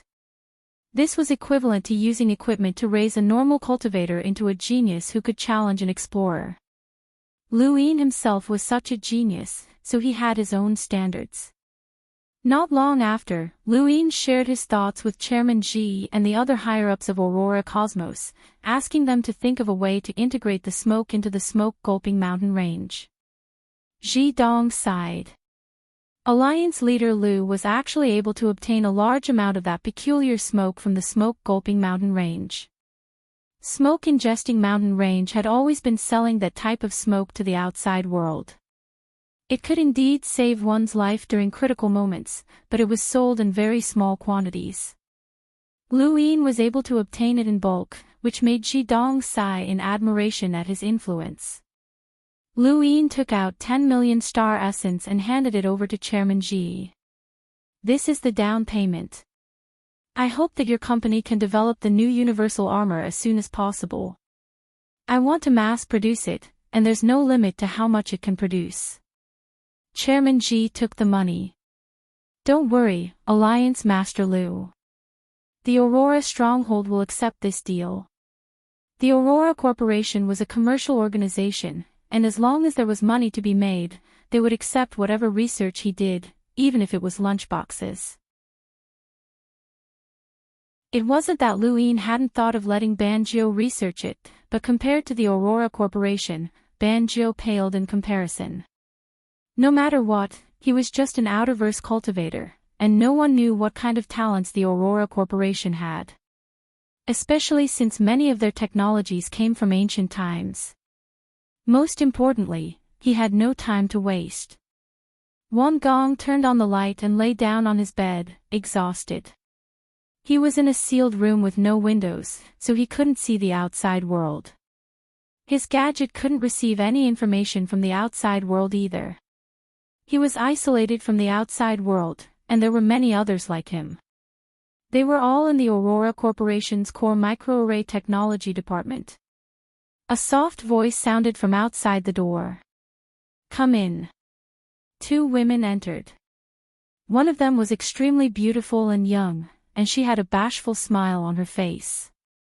The other was the complete opposite. She wore revealing clothes, had a sexy figure, and had a seductive gaze. Wang Gong swallowed his saliva. Here, he could enjoy everything that he had never been able to before. As long as he asked, the Aurora Corporation would agree, and the only condition was that he couldn't interact with the outside world. 2 hours later, the two women left. Wang Gong was even more exhausted now, but he was still in high spirits. Someone else entered, bringing all sorts of delicacies. Wang Gong was indeed hungry, and he started eating. You've been doing well, a calm voice said from behind him. Wang Gong's expression changed, and he turned around to see a familiar face. The meat in his mouth fell out, and he hurriedly stood up. Lu, Alliance Leader Lu. Lu Yin looked at the delicacies behind Wang Gong. These are all rare ingredients. Do you know that this meal is equivalent to an explorer's annual income? Wang Gong hurriedly wiped his mouth and bitterly said, Alliance Leader Lu, I'd rather not enjoy this. Ever since I returned to the microarray department, I've been isolated from the outside world.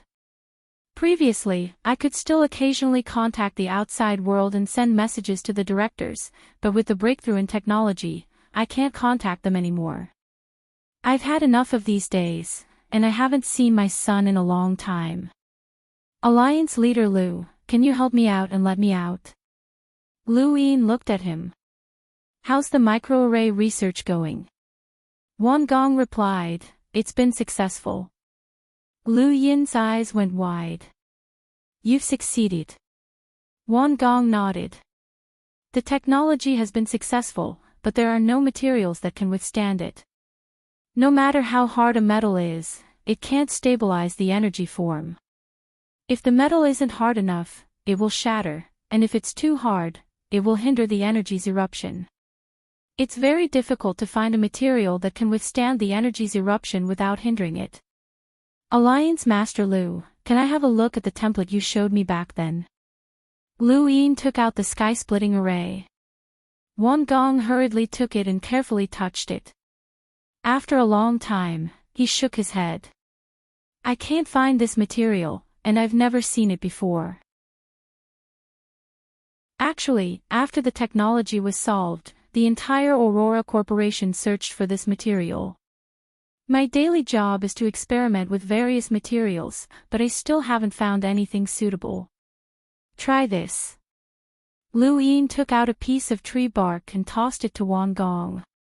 It was the bark of the mother tree. Wan Gong's eyes lit up. This material. It feels. He touched the sky-splitting array and looked at Lu Yin in pleasant surprise. It's very similar. Try it, Lu Yin said. Wan Gong hurriedly ran off to test it. As long as he didn't leave, Wan Gong was the leader of the microarray department, and no one could interfere with him. With the second Night King's help, even a powerhouse with a power level of 1,000,000 wouldn't be able to detect Lu Yin's movements. Half a day later, Wan Gong carefully picked up a microarray that used tree bark as the core material. Alliance leader, what battle technique are you trying to compress? Lu Yin asked, what kind of battle technique can it contain? Since it's just research, the GUN array master is very powerful. The source box array he set up is only strong enough to contain an explorer's power. The GUN array master should be the powerhouse with a power level of 1,000,000 hidden within the Aurora Fort. Lu Yin didn't care about someone with a power level of 1,000,000 since the second Night King could easily suppress them. However, the GUN array master's identity was different.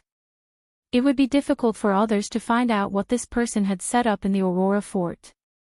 Lu Yin had almost forgotten that the GUN array master was still here. Lu Yin raised a hand and casually waved his hand. The first sword of the 13 swords swept past the microarray and disappeared.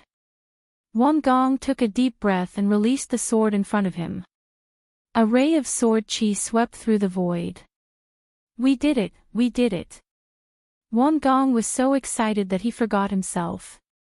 We finally did it. He looked at Lu Yin excitedly. Alliance leader, we did it. We did it. Lu Yin's lips curled up, and his eyes lit up like never before. Had they finally succeeded? He could imagine tens of thousands of soldiers wearing the new universal armor and protected by white smoke as they released attacks from the microarray. Who could imagine tens of thousands of enlighter attacks sealed within microarrays? Not even the Astral Tree Society dared to imagine such a thing. They had many experts, but they couldn't gather tens of thousands of enlighters at once. What a spectacular scene it would be. Tens of thousands. 100,000. Or even 1,000,000. It wasn't impossible for humans to resist the Eternals, but what was humanity's greatest advantage?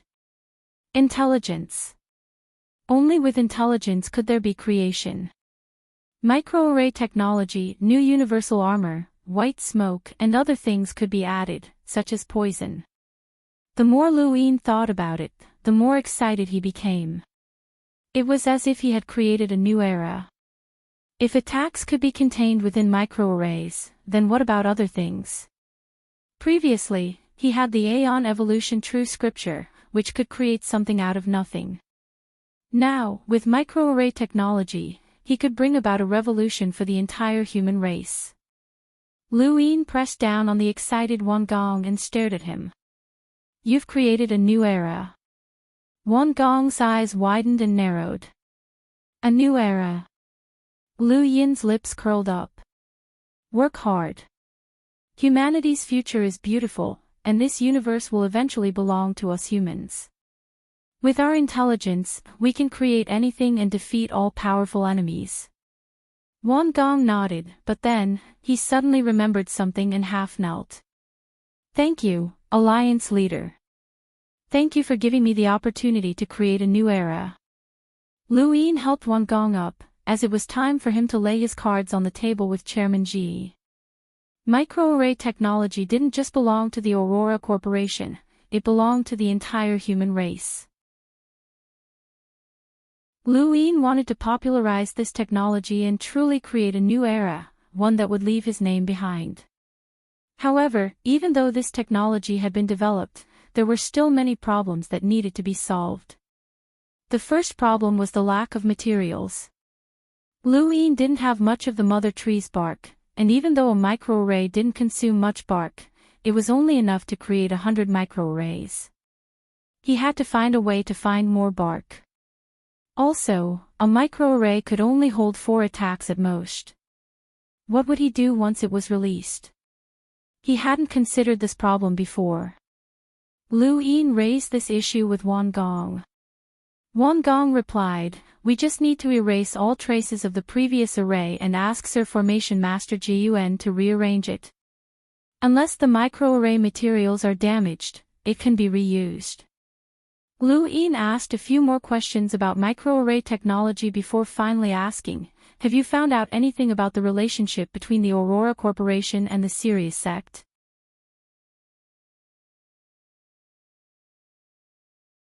Welcome aboard. Stay tuned and subscribe to Han Li's Wuxia Adventures for more thrilling content. Chapter 1953. Wan Gong's expression changed at Lu Yin's words. Alliance Master, the Aurora Corporation has an unusual relationship with the Sirius sect. I saw someone in the microarray department. Lu Yin was curious. Wan Gong solemnly replied, "Yuan Qiong." Lu Yin's expression changed. "The Sirius sect master, Yuan Qiong." Wan Gong nodded. "I saw Yuan Qiong's image a few decades ago, and there's no mistaking it. He's definitely the Sirius sect master. He came in secret, and only a few people in the microarray department saw him. They were all core members of the department, and I was one of them. If not for the fact that I couldn't communicate with the outside world, I probably wouldn't have seen him." Lu Yin subconsciously tapped the void and fell into deep thought. The Sirius sect master had actually secretly visited the Aurora Fort and appeared in the core microarray department. This was interesting.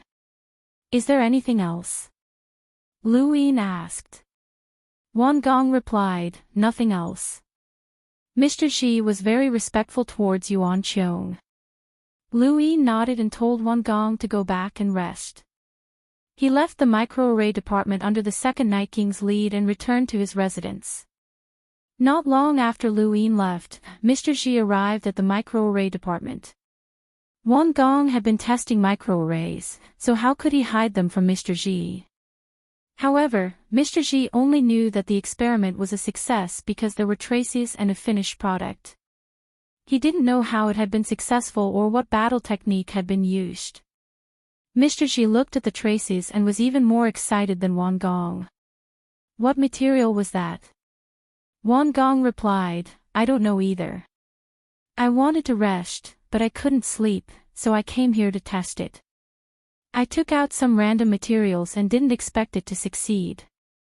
Mr. Xi ordered an inventory of all the materials in the microarray department. They had to find the materials needed to succeed. At that moment, a middle-aged man with a gloomy expression walked out of the void. Mr. Xi and the rest bowed when they saw him. Master Xian. This was the powerhouse with a power level of over 1,000,000 that the Aurora Corporation worshipped. He was also a formation master in Jiyuan.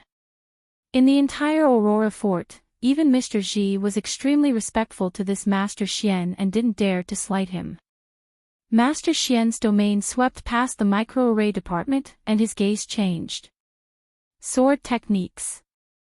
Mr. Xi looked at Wan Gong. Wan Gong's heart sank. At the same time, Master Xian looked at Wan Gong. The battle technique used to test microarrays is a sword technique. Have you ever learned a sword technique? Wan Gong respectfully replied, "Yes, I have." "Is that so? Let me see." Master Xian stared at Wan Gong. His gaze was imposing even though he wasn't angry. As an expert with a battle power of 1,000,000, his prestige wasn't something that an ordinary person could resist. Wan Gong gulped as he used his star energy to form a sword and slashed out. Grandmaster Xian's eyes turned cold. "How dare you lie to me?" Wan Gong jumped in fright and his legs went soft. Facing the might of an elite with a combat power of 1,000,000, he couldn't even stand steadily. Chairman Ji stared at Wang Gong, his eyes flashing coldly. Wang Gong, our Aurora Cosmos ship company has treated you well, what have you done? Who was here earlier? At this point, Chairman Ji frowned and couldn't help but look at Master Xian. Everyone knew the importance of the microarray department, so Master Xian wasn't far from here. How could anyone enter without Master Xian knowing? Suddenly, Chairman Ji thought of Lu Yin and the Second Leaf King. Master Xian thought of this at the same time. He looked at Ji Dong with an ugly expression. In the entire Aurora stronghold, only Lu Yin and the Second Night King could enter the microarray department without Master Xian knowing. At that moment, the void in front of them distorted as Lu Yin walked out with the Second Night King. He faced Chairman Ji. Don't blame him. I told him not to speak. Lu Yin knew that he couldn't hide his microarray research from Chairman Ji, but he hadn't expected that real Yuan's formation master to appear and sense the residual attack in the air. Chairman Ji clenched his fists and suppressed his anger. Alliance Master Lu, I treated you as a guest, but you schemed against us. Master Xian's eyes narrowed as he looked at the Second Night King. This person gave him a lot of pressure, but he was a formation master from real Yuan and this was the Aurora stronghold. If they really fought, he might be able to put up a fight. The Second Night King looked at Grandmaster Xian with a cold glint in his eyes. Lu Yin laughed. Without me, your so-called microarray research is just a joke.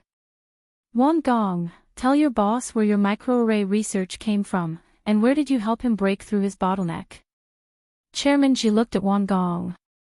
Wang Gong was apprehensive and his voice trembled as he said, I originally had no clue about microarray research, but Alliance Master Lu showed me the finished product.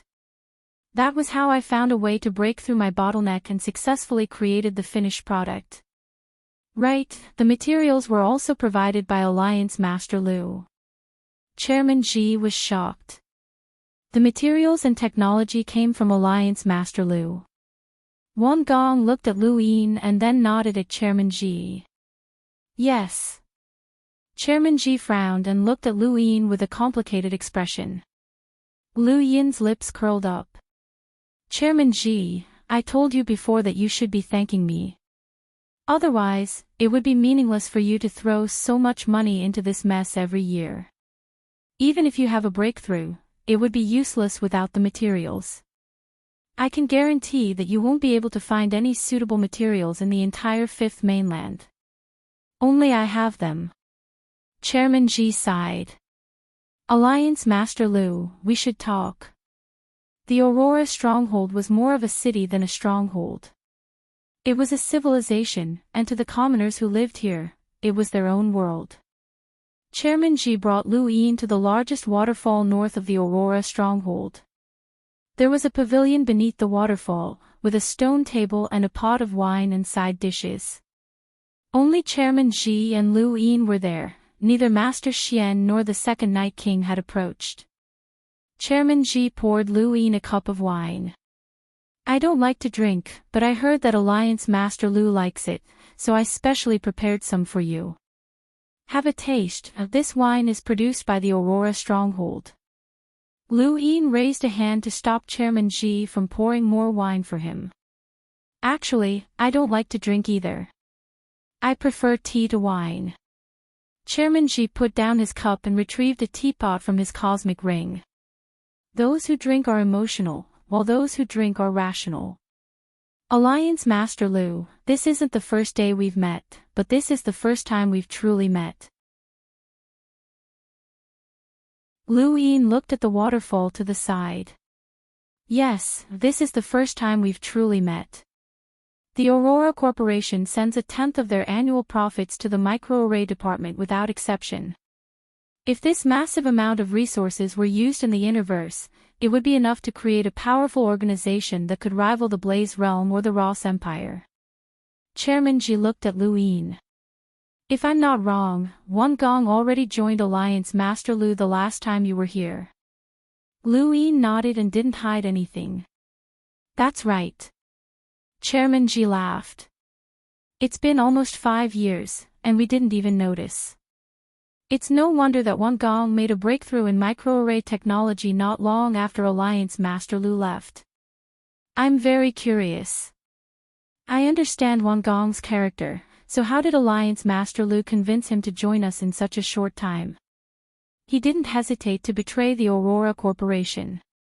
You should know that at that time, Alliance Master Lu might not have been as powerful as the Aurora Corporation. Lu Yin reached out to take the teacup and swirled it around. No comment. Chairman Ji downed the tea in one gulp. Microarray technology is the Aurora Corporation's core secret. It can be said that the Aurora Corporation was founded because of microarray technology, and it was to research it that the Aurora Corporation was founded. Alliance Master Lu, you should understand its importance. Lu Yin didn't say anything and just listened quietly. Over the years, the Aurora Corporation's ancestors have invested an astronomical amount into microarray technology, and it wasn't until my generation that we succeeded. Alliance Master Lu, do you understand how I feel? My father's generation, my ancestors, and countless resources have been invested, and now we're only one step away from success. Alliance Master Lu, what do you think I should do? Chairman Ji grew more and more agitated as he spoke. He stared at Lu Yin. If it were you, would you share this success with others? Lu Yin slammed his wine glass onto the stone table. Chairman Ji, if it weren't for me, even your grandchildren wouldn't have succeeded in their research. Then we'll wait. Chairman Ji shouted, the veins on his forehead bulging as he gritted his teeth. This is the fate of the Aurora Corporation. No matter how long it takes, no matter what price we have to pay, we must succeed. This success shouldn't be shared with outsiders, and it can't be shared with outsiders. Alliance Master Lu, you've gone too far. Lu Yin sighed and looked at Chairman Ji. I thought you were a rational person. Chairman Ji's eyes narrowed, and his eyelids trembled. I am, which is why I've been discussing this with Alliance Master Lu. That's why I brought Alliance Master Lu here. No one else has ever come here, not even my son. Alliance Master Lu is the first. How are you going to do this? Lu Yin asked slowly. He didn't want to easily control the Aurora Corporation, as microarray technology was their life. Lu Yin was already used to controlling other people's weaknesses, such as the 13 swords, the Ku families. When things reach an extreme, things move in the opposite direction, and the Wen families. When things reach an extreme, things move in the opposite direction. However, compared to the Ku family and the Wen family, the Aurora Corporation was different. They had never given up on microarray technology, and the Ku family had always thought that things could move in the opposite direction, but they had never been able to find any clues. Before Lu Yin had returned to this region of space, the Wen family hadn't even known that there were multiple literary prisons. The 13 swords were extremely important to the sword sect, but the sword sect had its own secrets as well. The only thing that was similar to the Aurora Corporation was the Tactician family, but the Tactician's secret character was something that had been obtained through cultivation. The Tactician family didn't spend much time and resources to research it, and they didn't even know where to start. However, the Aurora Corporation was different. They had researched microarray technology for too many years, and their obsession was too deep. This obsession could easily drive them crazy. Chairman Ji panted heavily. I forgot about microarray technology. I'm willing to compensate Alliance Master Lu with 80 billion star essence. Lu Yin's eyelids twitched, and his eyes were filled with shock. 80 billion. Just how rich was the Aurora Corporation? They were offering 80 billion as soon as they opened their mouths. It had to be said that Lu Yin was moved by this amount. Who wouldn't be? 80 billion was enough to crush the sword sect's mountain. However, this amount of money was insignificant when compared to microarray technology. This was an epic-making technology, and Lu Yin couldn't even imagine how far it could be developed in the future.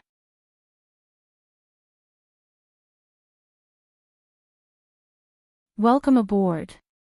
Stay tuned and subscribe to Han Lee's Wuxia Adventures for more thrilling content. Chapter 1954. About 5 years. I've been paying attention to microarray technology for the past 5 years, and half of the credit goes to me. Are you trying to get rid of me with 80 billion? Lu Yin asked. Ji Dong replied, Alliance leader Lu, you should know what 80 billion means. Even the Mavis Bank wouldn't easily hand out 80 billion to someone else. Even our Aurora Corporation would be hard-pressed to fork out such a sum. We've been accumulating this for many years, and we're using it to buy Alliance leader Lu's help in microarray technology as well as the source of the materials. Lu Yin found this hilarious and laughed. Alliance leader Lu, what are you laughing at? Ji Dong's tone grew deeper. Lu Yin rubbed his head. Do you think I'm stupid? Ji Dong narrowed his eyes, and his eyelids twitched even more violently. Microarray technology is an epoch-making technology. The more you research it, the more it can change the lives of humans and change this era. Do you think that 80 billion is enough to change an era? Lu Yin grinned at Ji Dong. Ji Dong took a deep breath. Looks like there's no room for discussion. Lu Yin's lips curled up. Your Aurora Fort can't deal with me. Why don't you tell Ji Dong that I have a half-ancestor backing me? Ji Dong closed his eyes and lowered his head, deep in thought. Lu Yin didn't disturb him. With his current strength, he didn't fear the Aurora Corporation at all. Even if the home of the gods joined in, it wouldn't matter. As long as a half-ancestor didn't interfere, he didn't care. Let's talk to someone else. Ji Dong suddenly stood up and left. Lu Yin was stunned. So decisive. Talk to someone else. Was there someone in the Aurora Corporation who was more important than Ji Dong? Could it be Master Xian? At that moment, Lu Yin felt a familiar aura. He looked up at the sky and his eyes flashed. Was that Elder Joshin? At the same time, not far from the waterfall, the second Night King also saw Elder Joshin. He was shocked. Why would someone from the Sirius sect appear here? Elder Joshin stepped through the air and instantly disappeared. When he reappeared, he was already in the pavilion, looking at Lu Yin with a gloomy expression. His expression was as unhappy as it could be. Lu Yin recalled Wang Gong's words. Yuan Qiong had been here before. What was the relationship between the Aurora Corporation and the Sirius sect? Brat, you really are Sirius nemesis, Elder Joshin gritted his teeth and said unhappily. Lu Yin's mouth twitched. Elder, what do you mean? I don't understand. Elder Joshin snorted. Let's talk. Talk about what? Lu Yin didn't understand. Microarray technology, Elder Joshin said unhappily. Lu Yin blinked. You know about it too. Kid, don't play dumb. Don't you know? Elder Joshin glared at Lu Yin. It's just a guess, but I really don't know the specifics. What's the relationship between this company and the Sirius sect? Elder, please tell me.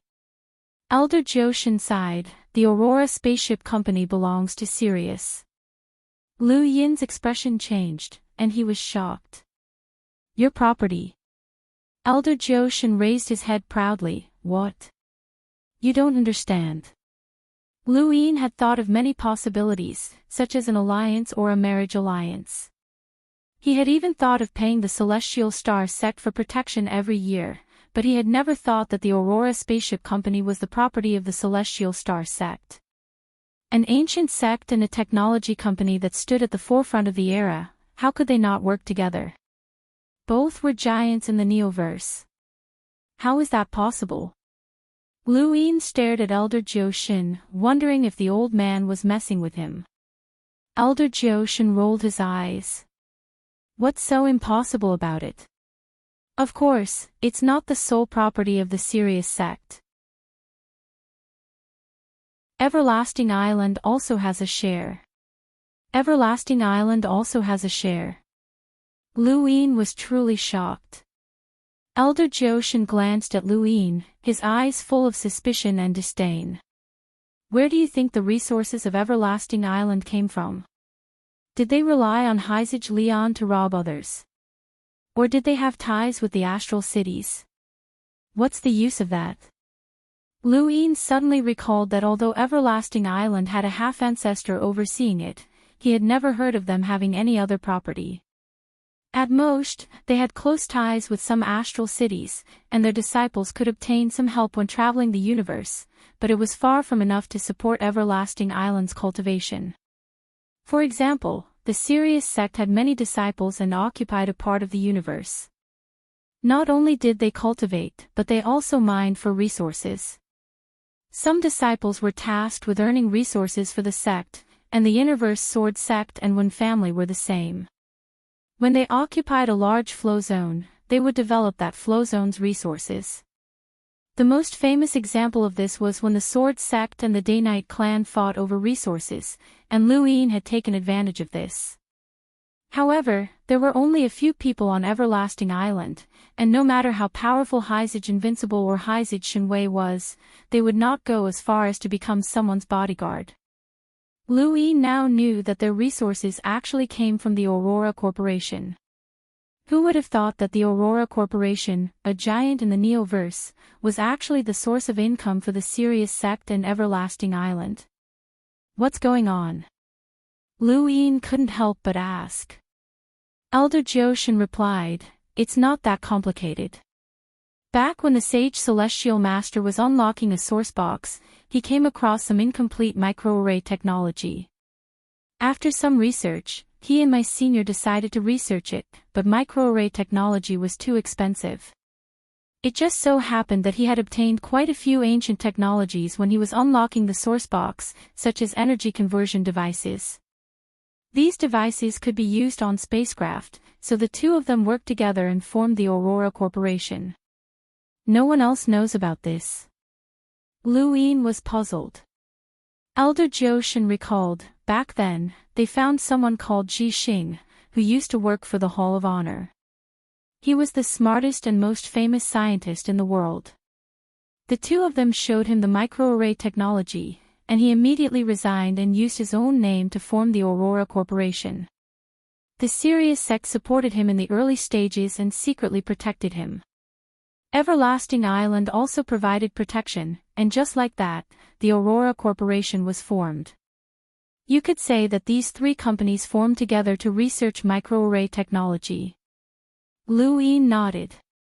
He finally understood why Sirius Art had appeared at the Aurora stronghold and why Yuan Qiong had personally come to see it. The microarray technology had come from the Sirius sect and Everlasting Island. You know what you need to know. Kid, let's talk. Elder Joshin glanced at Luin with displeasure. Luin pursed his lips. Talk. What's there to talk about? We're all family, so there's nothing to talk about. Elder Joshin raised his brows. Talk. Don't try to curry favor with us. I don't care about your relationship with Everlasting Island, but in the Sirius sect, you're just an outer disciple. Luin was unhappy. Elder, an outer disciple is still a disciple. Why? Do you want to treat me differently? He then crossed his legs and swung them back and forth. Elder Joshin's mouth twitched, and he wanted to get angry, but this bastard's legs were too hard. The Ji family has spent generations on microarray technology, and Ji Xing died before he could reach the Enlighter realm. If not for this technology, he would have lived for at least a few thousand more years. Although Sirius sect is secretly protecting him, the Ji family's contributions are insignificant compared to ours. Everlasting Island has only unearthed this technology and hasn't invested much in it. Microarray technology is everything to the Ji family. Kid, don't mess around, Elder Joshin warned. Luin replied, Elder, do you have some sort of misunderstanding about me? I've never thought about stealing microarray technology. What else? Elder Joshin glanced at him. He knew Luin all too well, and he knew that it was impossible for him to not have good things in his hands. Lu Yin solemnly explained, "This is an epoch-making technology, and if used properly, it can change the entire human society. If this was a peaceful time, I would definitely try to monopolize microarray technology and achieve great things. However, things are different now. The sixth mainland and the astral beast domain are our enemies, and the Eternals are eyeing us covetously from the outside. Under these circumstances, using microarray technology to its fullest potential is the best outcome for humanity. If I monopolize microarray technology, I don't know how long it will take to change the human society. Perhaps the Eternals will invade and destroy us before we succeed. In the end, microarray technology will only benefit the Eternals." Elder Jioshin was astonished. "You're still able to see the big picture." Lu Yin seriously replied, "I won't steal or monopolize microarray technology, but it needs to be used first.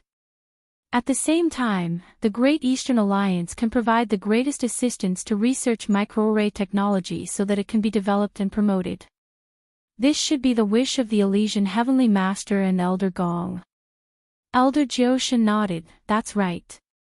From the very beginning, Senior and the Elysian Heavenly Master planned to promote microarray technology rather than monopolize it. However, promoting it is one thing, but anyone who uses it will have to pay a price. That's not going overboard." "I know, it's a patent."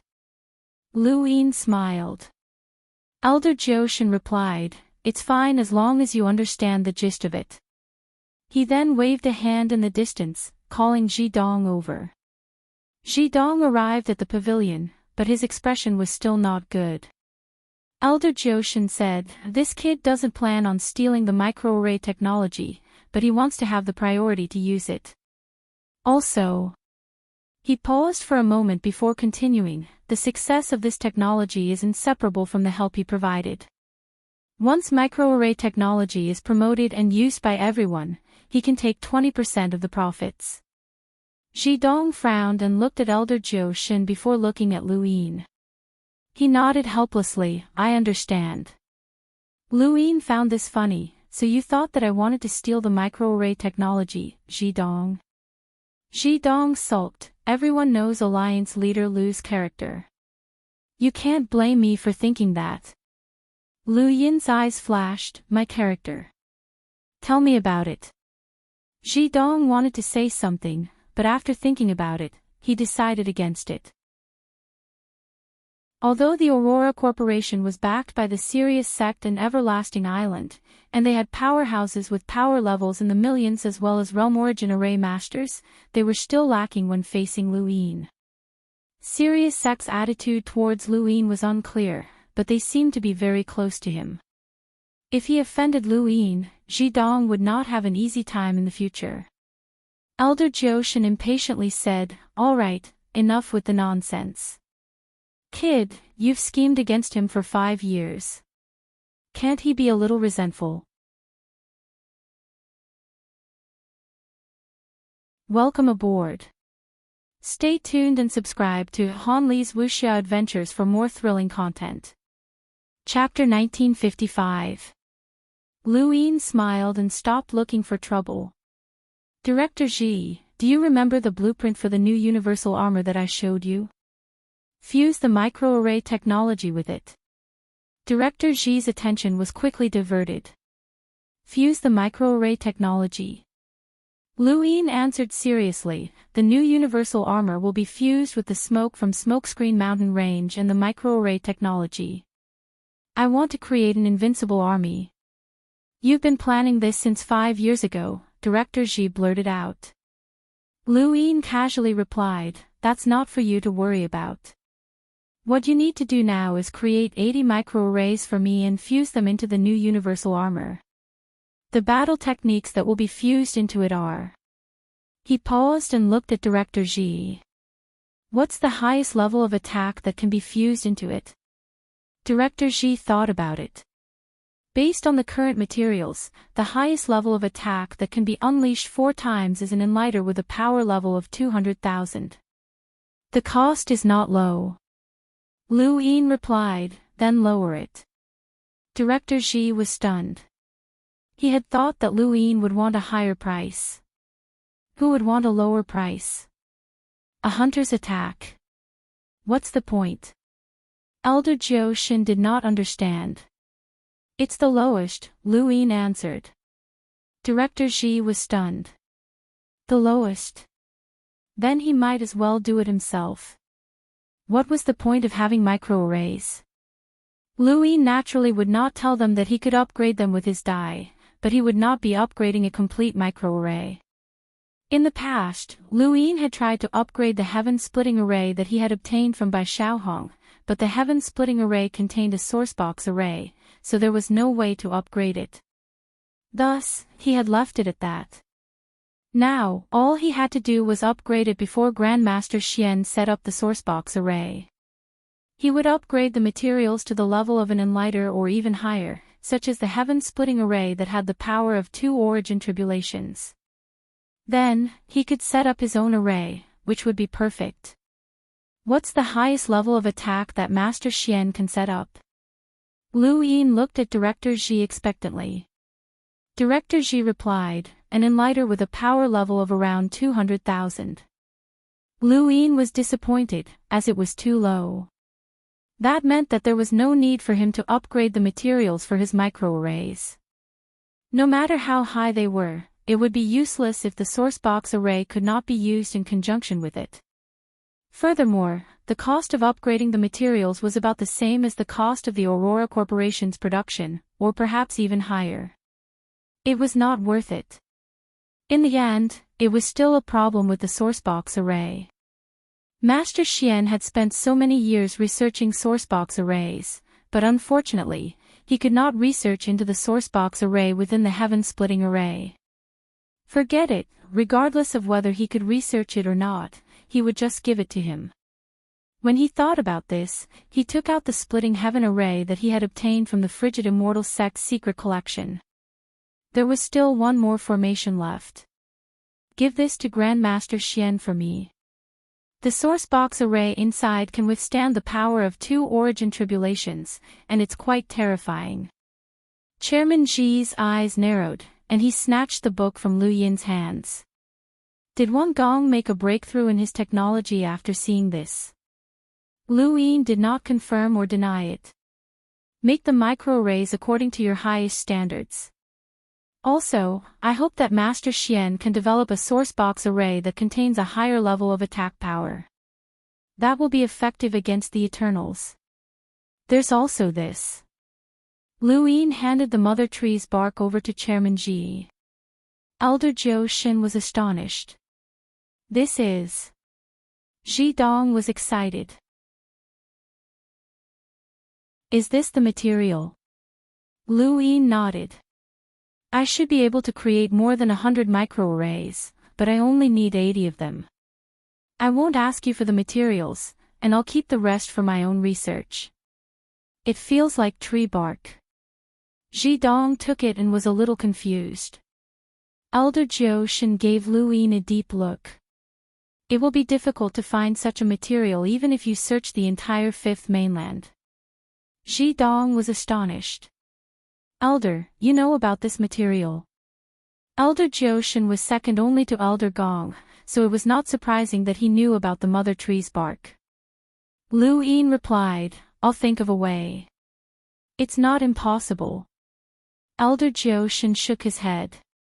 It'll be difficult. Alliance Master Lu, what is this material? Where is it produced? Our Aurora Corporation is spread throughout the universe, so we might be able to find it. Lu Yin smiled bitterly and was about to speak when he suddenly thought of something. He took out a stack of white paper. Chairman Ji, this material is tree bark, and these white papers are also made from tree bark. See if they can be used. Ji Dong was confused. Tree bark had already been made into paper, so how could it still be used? Try it. It might be useful, Lu Yin said. He had quite a few pieces of paper on him, especially in Mount Supreme. Long Shi and the others might have some as well. It would be great if they could be used.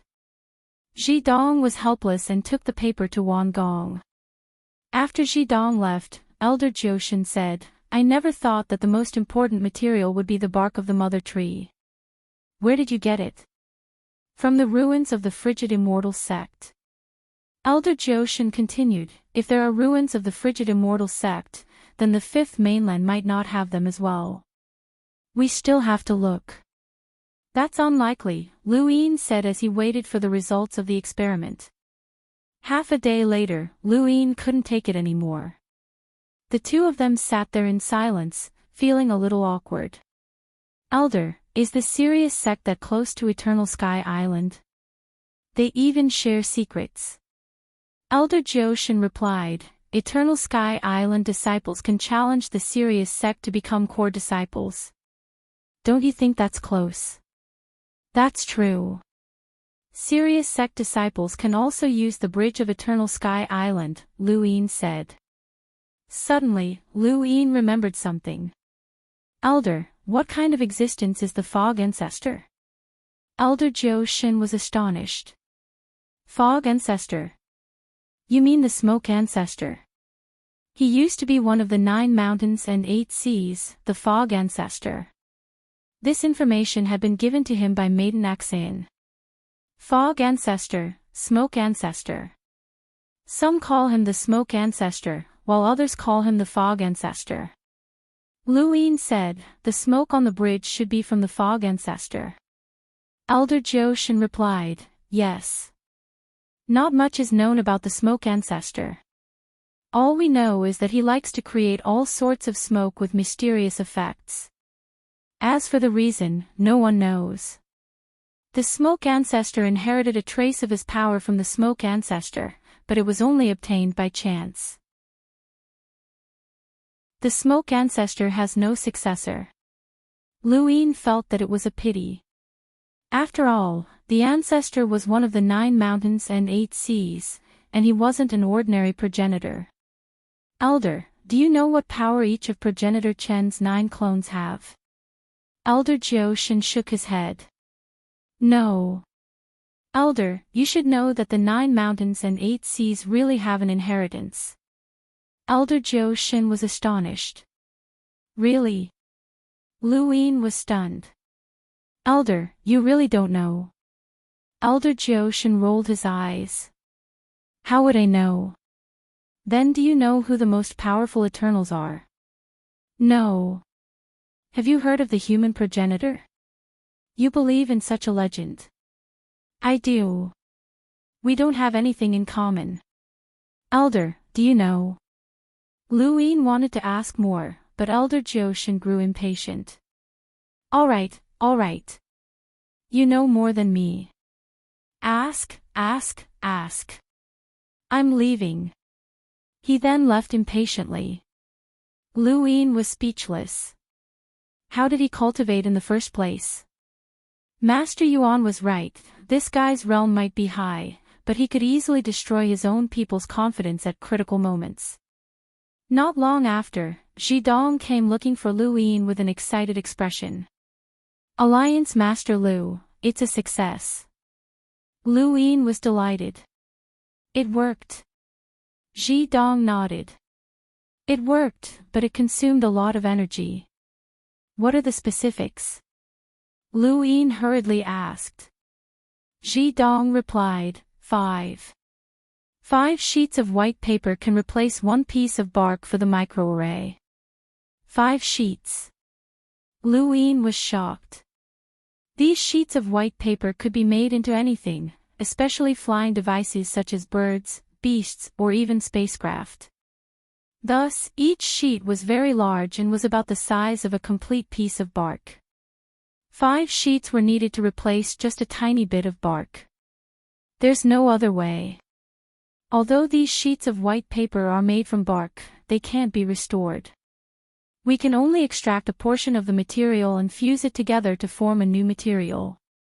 This new material isn't bark, but something that can carry microarrays. It takes about 5 sheets of white paper to fuse into 1 microarray, Zhidong explained. He then looked at Lu Yin expectantly. Alliance Master Lu, How many of these sheets of white paper do you have? Lu Yin checked. About 200. Where did you get them? I picked them up. Ji Dong choked, not knowing what to say. He couldn't force Lu Yin to tell him where the sheets of white paper had come from. He also wanted to know where the bark had come from, but Lu Yin wouldn't tell him. Lu Yin calculated. 130. Ji Dong was confused. What? Lu Yin looked at Ji Dong.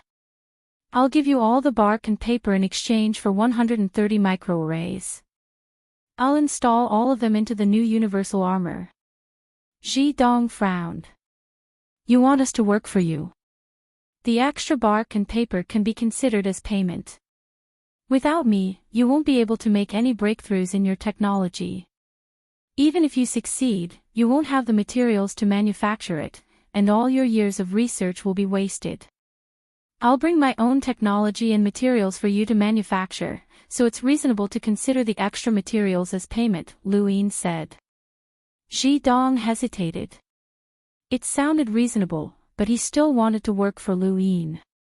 He wanted to use money to buy out the technology and materials.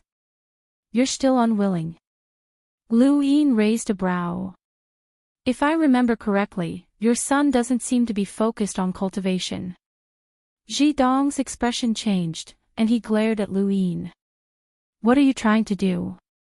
Are you threatening me with my son? Lu Yin laughed. Relax, I'm not doing that. I'm just giving your son something to save his life. He then took out the life-extending butterfly and tossed it to Ji Dong. Ji Dong caught it, but his anger still hadn't subsided. He frowned at the butterfly, and then his eyes widened. This is a goo. Have you heard of the life-extending butterfly? Lu Yin smiled at Ji Dong. Ji Dong thought about it and guessed, the divine goo dynasty's goo that can extend one's life. The life-extending butterfly. Since Chairman Ji already knows, then I don't have to say anything more. Consider this your reward for your son. As long as he isn't killed on the spot twice, he'll be able to live. Is that sincere enough? Lu Yin asked. Ji Dong muttered to himself for a moment before accepting the life-extending butterfly. The life-extending butterfly, the bark, and the paper are just the payment for manufacturing the microarrays. The payment for researching and manufacturing the new universal armor and integrating the smoke and microarrays into it will be calculated separately. Of course. Lu Yin smiled. He had money, and he wanted to use it to exchange for countless new universal armors. Welcome aboard. Stay tuned and subscribe to Han Li's Wuxia Adventures for more thrilling content. Chapter 1956. The microarray's 4 attacks were at the level of an enlighter, and with the smoke to protect his life and the new universal armor's protection, even a Lammeter would be able to traverse the universe and even kill an enlighter. It was just like how Lu Yin had been able to kill an enlighter with his improved gun. However, it was still too little. 130 sets of the new universal armor could only equip 130 people, which was far too little. Right, Long Shi and the others. Chairman Ji went to monitor the microarray, but before he left, Lu Yin asked him not to make things difficult for Wan Gong. Chairman Ji's reply reassured Lu Yin, as it wouldn't be easy to make things difficult for Wan Gong. Besides Wan Gong, no one else could create a complete microarray, not even Chief Consultant Biao Zi. Lu Yin finally relaxed. Wan Gong wasn't stupid. When he had betrayed Earth, he had erased all traces of himself. He was a smart person, and he had known that his identity would be exposed the moment the microarray was completed. He had kept a backup plan, and even Lu Yin had to protect him. After returning to his residence, Lu Yin took out Mount Supreme and entered to find Long Shi. Long Shi and the others had been trapped for many years and were used to it, so they weren't surprised to see Lu Yin. Lu Yin felt apologetic every time he saw Long Shi, or rather, apprehensive. He had played her for a fool, and she had even taught him a lesson and cared for him. Most importantly, she had experienced the era of the 7 heroes and was an old friend. She even seemed to have a crush on him. This made Luin feel very conflicted, and he had never dared to reveal his identity. "How have you been? Any breakthroughs in your cultivation?" Luin asked. Long she looked at him calmly. "What's the matter? Just say it." Luin pursed his lips. "I heard that the Astral Tree Society has a mysterious white paper. Do you have any?" Long she waved a hand, and a stack of white paper was placed on the ground. Lu Yin's eyes lit up, as there were over 100 of them. "That's all?" Long she looked at him strangely. "These white papers aren't very useful. We just have some just in case." "Do you need a lot?" Lu Yin nodded. "No, Long," she replied calmly. Lu Yin was speechless and turned to leave. "Wait, Long," she said. Lu Yin turned around. Long she stared at him. "Your aura changed. Did you break through to become an emissary?" "Not bad." He didn't want to show off in front of others, but for some reason, he wanted to show off in front of Long Shi. Long Shi sized Lu Yin up. "You were able to deal with an emissary back then. How strong are you now?" Lu Yin smiled. "I can probably beat up someone who has undergone 4 or 5 tribulations of origin." Long Shi frowned. "You can leave now." "You don't believe me." Lu Yin raised his brows. "I'm not lying to you. Even if your father, Long Ku, is here, he might not be able to do anything to me." Long Shi's gaze wavered. Long Ku, his father, he probably wouldn't be able to see him in this lifetime. Thinking of this, Long Shi's calm state of mind was shattered, and she glared at Lu Yin with anger. Lu Yin was stumped for a moment, but then he smiled sheepishly. "Well, you continue, I'm leaving." He quickly left. Strange, why was Long Shi angry? Why was he panicking? Was it because of Long Seven's experience that traumatized him? She was just a housekeeper. Other than Long Shi, there was also the #1 scholar, Prince Gui Qian, Yun Tingting, and Lu Hao.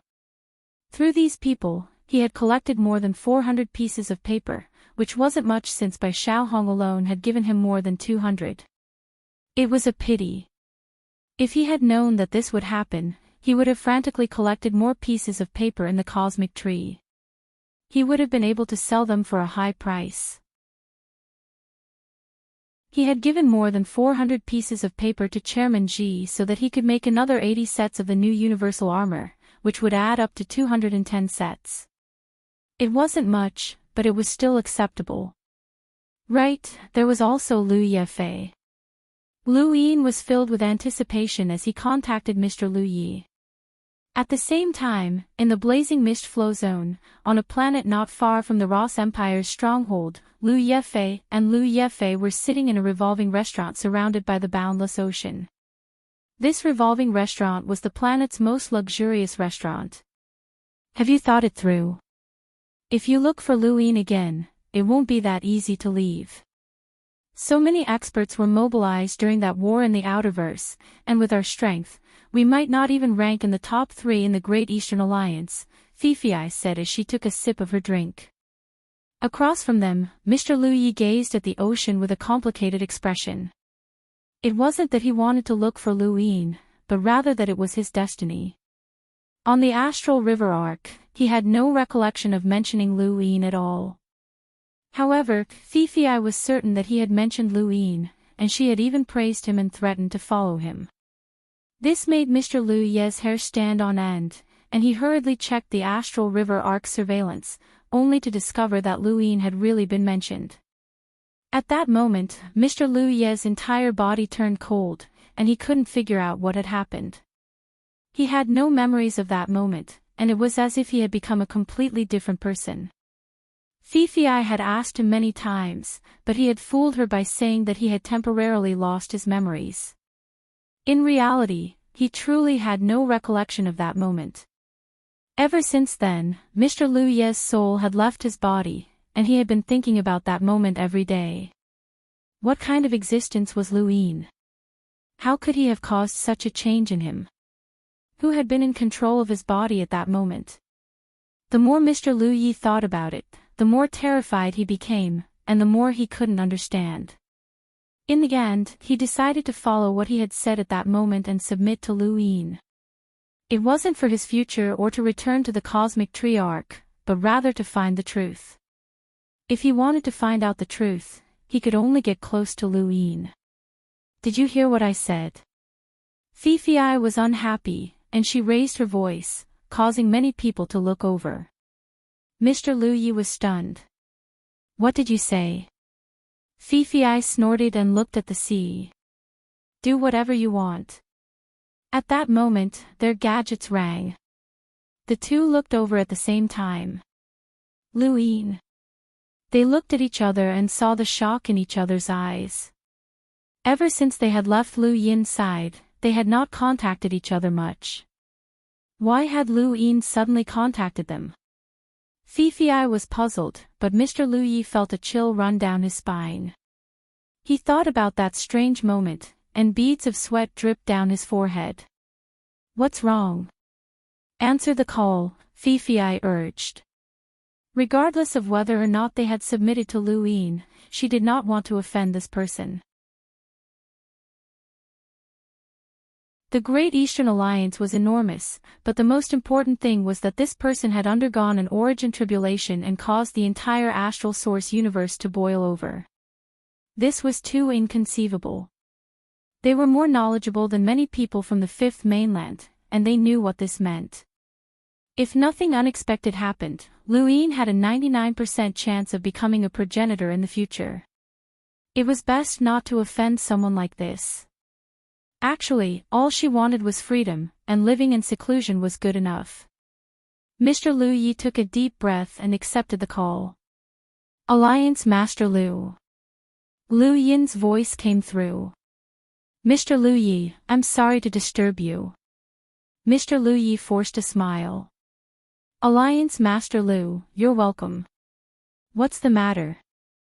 I'd like to ask if Mr. Lu Yi has any paper. Mr. Lu was surprised. Mr. Lu Yi was astonished and looked at Sister Feihua. Paper? Yes, I need paper. The more, the better. You can buy it from Mr. Lu Yi. Mr. Lu Yi was confused, as he did not know what Lu Yin wanted paper for. In this region of space, most people traveled by spacecraft, which was very comfortable. However, at Lu Yin's level, he could directly travel through the void and did not need paper. I do. How much does Alliance Master Lu want? The more, the better. Lu Yin was pleasantly surprised. Mr. Lu Yi said, I have more than 300 here. He then looked at Fifi. Fifi replied, I have more than 200. Alliance Master Lu, we have more than 500 here. That's great. Lu Yin was delighted. Where is Mr. Lu Yi? I'll send someone to get it. Mr. Lu Yi asked, where is Alliance Master Lu? We can give it to you. Within the Aurora Fort, Lu Yin was stunned. Give it to me. Mr. Lu Ye's voice rang out. I just happen to have something to discuss with Alliance Master Lu. Lu Yin replied, that's great. I'm at the Aurora Fort in the Neoverse. Alright, we'll hurry over as soon as possible. Alliance Master Lu, see you at the Aurora Fort. He then hung up. Lu Yin was puzzled. Why was this Mr. Lu Yi so enthusiastic? And he was even sending it over. This was completely different from when he had been so eager to leave Lu Yin. Could it be that the fusion had been effective? Did Mr. Lu Yi really want to rely on Lu Yin? After thinking about it, Lu Yin felt that it was absurd. He could only enter someone's body to check their memories and control them for a short period of time, but he could not change that person's thoughts. Lu Yi and Fifi would rather stay as far away from him as possible, so why would they rely on him? But what exactly were they planning? While waiting for the Aurora Fort to develop a new universal armor, he also waited for Mr. Liu Yi. Liu Yin estimated that he would have to stay here for at least a month, so it was time to roll his die and upgrade some things. The 7 courts had a bountiful harvest, with power vessels and resources. It would be a pity not to upgrade them. After having the second Night King stand guard, Liu Yin announced that he was going into seclusion.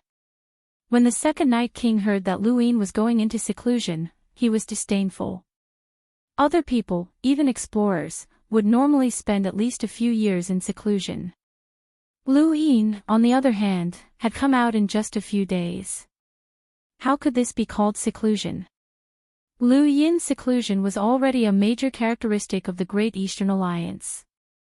Liu Yin looked up and saw his die appear, slowly spinning. He tapped it, as it did not matter whether he rolled enhance or enhance. It all depended on fate. The die slowly stopped at enhance. The scene in front of Liu Yin changed, and he appeared in the time-stop space. Here, he would definitely be able to roll a enhance. Once, twice, and on his third try, Liu Yin rolled a enhance. Liu Yin looked at the 2 screens, and the first thing he wanted to upgrade was that needle. It was said that it had killed a half-ancestor before.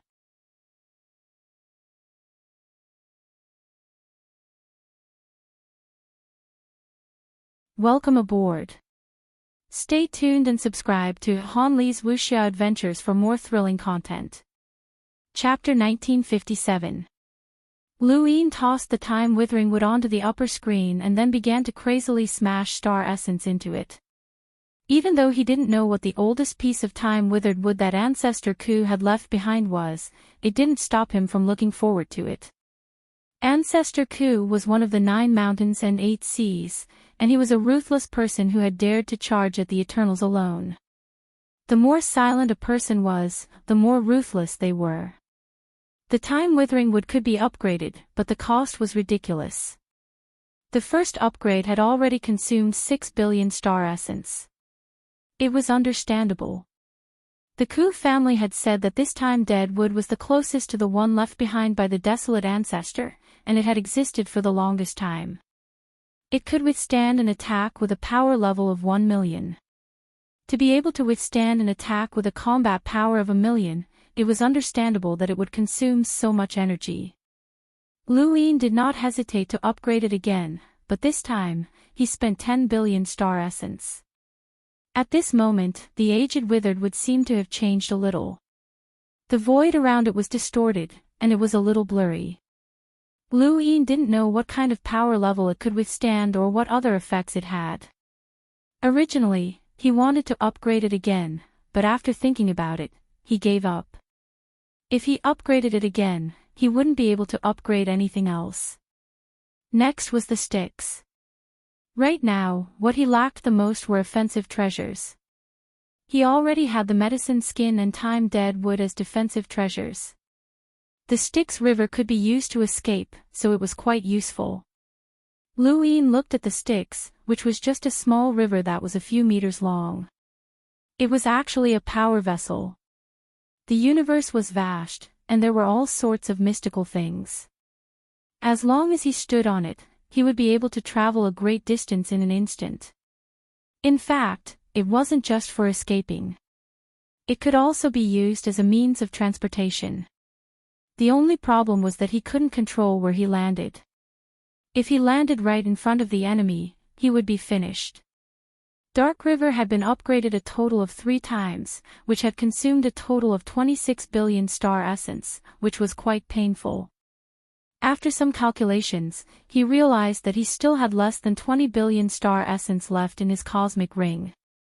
He had consumed them too quickly, but he had only upgraded 2 things. He didn't even have 20 billion star essence, but he wasn't in a hurry to upgrade anything else. Next up was Tear Dust, which didn't cost too much. Of course, that was only when compared to the time-withering wood.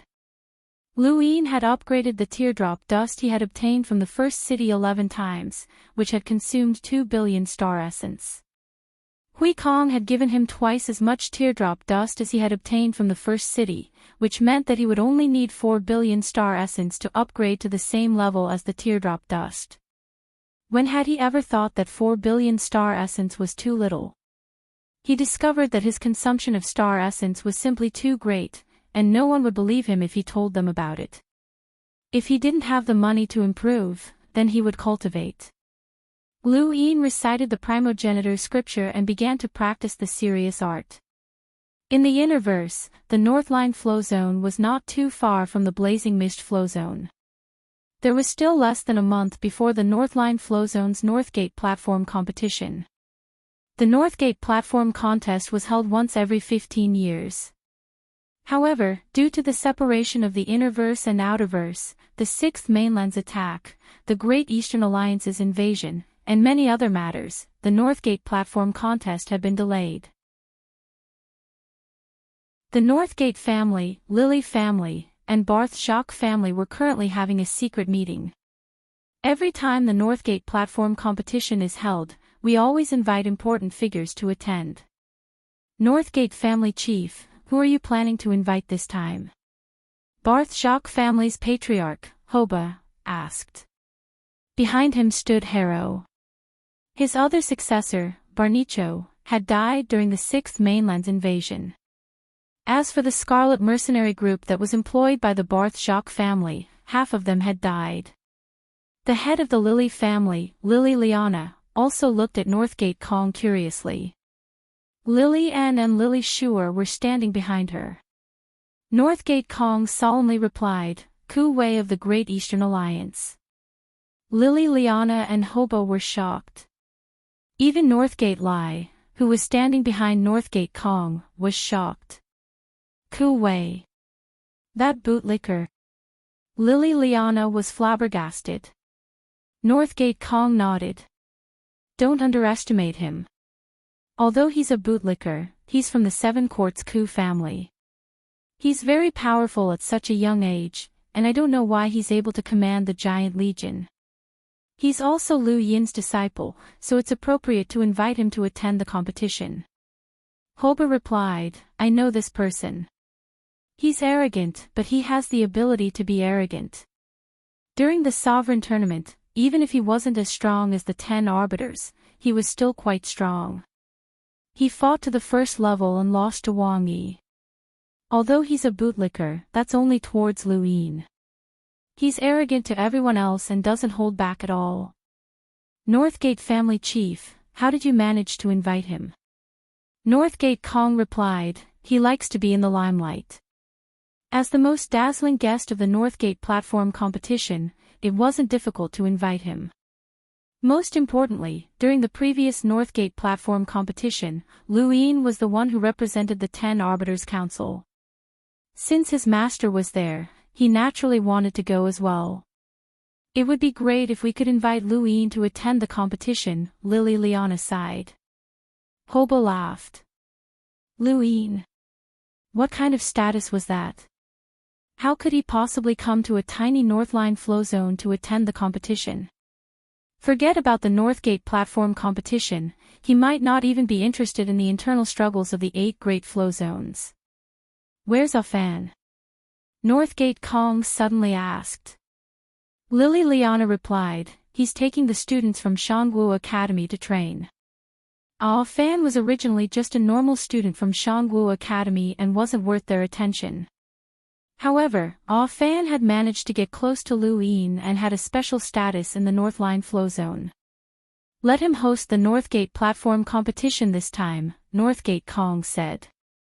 The other 2 families did not object. After the meeting ended, Lily Ann met with Lily Liana alone. Mother, you were looking for me. Lily Liana looked at Lily and apologetically. Do you still remember the gift I promised you? Lily Ann was confused and thought for a moment. Fate's Ann. Lily Liana nodded and took out a box from her cosmic ring. She solemnly opened it, revealing a grain of Fate's Ann. Lily Ann was delighted. Mother, how did you find this? This was a precious treasure that was difficult to find even for the leading powers of the 8 great flow zones, let alone a small family like the Lily family. Lily Liana replied, I didn't find it. It was Xiaoyi. Xiaoyi? Isn't she dead? Lily Ann did not understand. Lily Liana's eyes flashed. Xiaoyi brought it out of burial garden. She died not long after returning to the family. Lily Ann stared at the fates and in the box, the face of a stubborn girl appearing in her mind. Xiaoyi was one of the many adopted daughters of Lily Liana. She had been the most diligent, but she had never expected to die. I remember that she finally returned to the family half a month ago. Although she was heavily injured, she shouldn't have died. Lily Liana replied, You don't have to worry about that. Anyway, you obtained this fate sand from burial garden with great difficulty, and you brought it back because you wanted to give it to Luin. Lily Ann did not understand. Lily Liana did not want to meet Lily Ann's gaze and solemnly said, Do you remember? Lily Ann looked at Lily Liana and then back at the fate sand. She seemed to have thought of something, and her face paled. Mother, Xiaoyi, there's no such person. From the moment she died, there was no such person in the Lily family. You were the one who obtained the fate sand from burial garden with great difficulty. The Great Eastern Alliance has been collecting it all this time, and when Lu Yin returns, you will personally give it to him. This is the best opportunity for our Lily family to establish ties with him. Remember, Lily Liana said in an unpleasant tone. Lily Ann nodded silently. I understand. Lily Liana watched Lily Ann leave with a bitter expression. For the family and for her daughter, she was willing to sacrifice anything. The fate sand was supposed to be a gift for Lily Ann, but it was not her who had wanted to give it to her, but rather Xiaoyi. The two of them had a very close relationship, and Xiaoyi had risked her life to escape from the Innerverse Western Flow Zone for the sake of the fate sand. But how could this sisterly love compare to the family business? Xiaoyi, don't blame me. Lily Ann arrived at a courtyard in a daze. A stubborn girl had once lived here. Although her innate talent had not been high, she had still persisted in her cultivation. The two of them had grown up together, but in the end, they had been separated by life and death. The fate sand in her hands had become scalding hot, to the point that Lily Ann could no longer hold it. If not for the Great Eastern Alliance collecting it, Xiaoyi would not have died. Xiaoyi would personally give this gift to Lily Ann with a beautiful smile. She looked up at the sky with a complicated expression. The young man she had met by chance was now standing at the peak of the clouds. In order to meet him, countless people had sacrificed countless precious things. This was power. One day, she would also reach such heights and make everyone look up to her for herself and for Xiaoyi. Beep beep beep beep. Her gadget beeped, and Lily Ann glanced at it. Her expression changed, and she hurriedly returned. Lily Liana was currently in her study, looking at the screen in front of her with a grave expression. Lily Ann returned and looked at the screen as well. On the screen, a spacecraft had exploded. That spacecraft belonged to Shangwu Academy, and there were several corpse kings attacking the instructors from Shangwu Academy. Many of them had already fallen to the ground and died. The screen continued to tilt, occasionally looking in another direction. There was also the sound of heavy breathing. Evidently, the person who had recorded this scene was fleeing and was getting further and further away from the spacecraft. There was a loud boom as the spacecraft exploded. Many students from Shangwu Academy were incinerated and died miserable deaths. The instructors had also died tragically. Only one person had managed to escape and pushed the corpse king away with a single palm strike. That was the combination of overlaying stacks and battle force. Countless people had seen this scene before. It was Lu Yin's standard battle technique, but now, it was being used by another person. It was this palm strike that forced the corpse king back, allowing the person to escape. He looked back at the spacecraft and said, "I'm sorry, I can't teach you battle techniques. I'm sorry. At the end of the video was a pair of scarlet eyes that were getting closer and closer to the person who had recorded the video. It was obvious that this person would not have a good ending either. It was just a short video, and there was nothing special about it. There were too many such incidents in the universe, but because one of them was a corpse king, it had attracted a lot of attention. Only Fan escaped, Lily Liana said in a low voice. Lillian heaved a sigh of relief. It's good that Fan escaped. When did this happen? Lily Liana looked at Lillian. Not long ago. This video wasn't that big of a deal. More than 1,000 people from Shangwu Academy die every year. After all, there's no such thing as absolute safety in the world of cultivation. However, this video has gone viral on the internet, and countless people are arguing about it. Take a look for yourself. Lillian was surprised. What was there to quarrel about with such a video?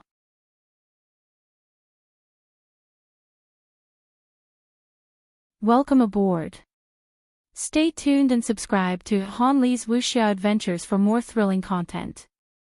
Chapter 1958. Lillian turned on her gadget and took a look. Currently, the most popular video on the internet was not the video itself, but the words that Fan had said before he escaped. I'm sorry, but I can't teach you battle techniques. I'm sorry.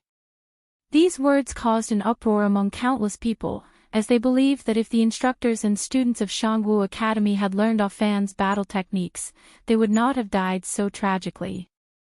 This conjecture caused the entire internet to follow suit. This was especially true for the independent cultivators, who went crazy. If they had battle techniques and resources, they would not be doing so poorly. Countless people hoped that the various sects would share some battle techniques for them to learn instead of keeping them to themselves. More and more people joined in, and some people even uploaded videos of tragic deaths. Some had been killed by corpse kings, some had been killed by astral beasts, and some had died due to celestial phenomena. Every video was followed by a discussion. If these people had learned some battle techniques, then they would not have died. If these people had some resources, then they would not have died either. In a short period of time, it was as if the entire Fifth Mainland had joined in the discussion. Some disciples from the powerful sects also joined in the discussion and refuted these comments. After all, the battle techniques belonged to the sects themselves, and there was no need to share them.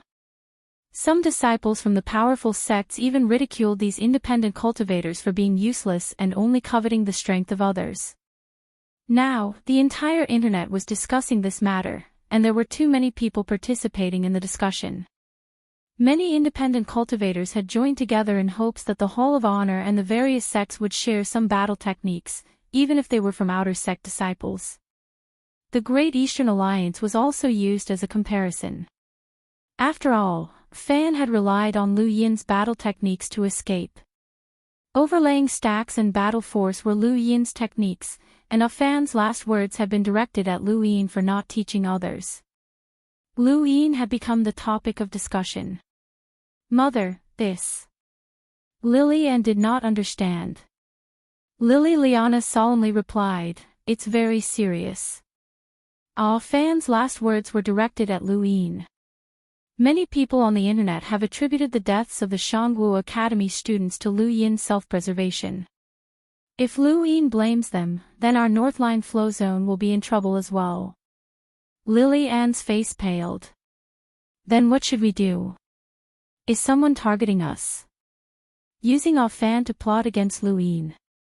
Lily Liana shook her head. It's hard to say, but there's definitely someone guiding him. Right now, all we can do is wait and see.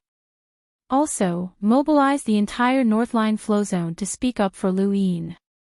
We have to suppress this matter. The Northline flow zone was overthinking things, as it was impossible for them to suppress this matter. Even the entire Innerverse would not be able to do so, as this matter had spread far and wide, and it had even attracted the attention of the entire Fifth Mainland. More and more videos were being uploaded onto the internet, most of them showing cultivators dying at the hands of the Neo-Human Alliance. One after another, it was a ghastly sight. Neoverse, Jia Mountain, Star Alliance Great World. Zijing looked at the scenery outside the Great World with a calm expression. Xian Jiao arrived. Director Zijing, why didn't the Interstellar Alliance network curb such comments? Zijing looked at Xian Jiao. There's no way to stop them. You can delete their comments, but can you delete their thoughts? Xian Jiao frowned. Even so, we can't allow you to be slandered. The great sects and organizations didn't get to where they are today for nothing. Their ancestors have experienced life and death situations, so why should we let outsiders take advantage of them? These comments are already too much. Zijing looked outside again. Times have changed. Those ordinary cultivators might want to take advantage of the situation and share their battle techniques, but we can just ignore them. They can't change the situation, so they can only vent their anger. However, you and I both know that humanity is facing a crisis. The crisis outside the Starfall Sea is getting closer and closer, and if humanity is destroyed, these battle techniques will disappear into history. What do you mean? Xian Jiao did not understand. Zijing's lips curled up. The essence of humanity is to pass down their legacies. Only by passing down their legacies can they become stronger. Xian Jiao shook her head. No one will agree with your thinking. Even the Hall of Honor would not share their battle techniques for no reason. Zijing did not reply, and she just looked outside quietly. Over the next few days, the internet was in an uproar. Countless people were shouting and begging for battle techniques to be shared. More and more videos were released, and many people were moved, but the great sects and organizations remained unmoved. They had not relied on charity from others to reach their current level, but rather on their own. No one could say that they were wrong. It was not as if there had never been a powerhouse among the independent cultivators. Kupu snorted disdainfully at the discussions on the internet. Back then, Kupu had not only been an independent cultivator, but he had also been despised by them. Had he not reached the progenitor realm and wanted them to share their battle techniques? What a joke. However, Kupu looked at the countless comments directed at Luin, and his eyes flickered. No one knew what he was thinking. At Aurora Fort, Luin exited seclusion 10 days later. The second Night King's expression changed.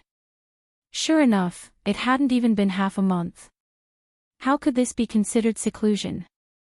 Luin had cultivated his serious art to 38,000 stars in the time-stop space, but he had not gone into seclusion after that and had only rested for a while.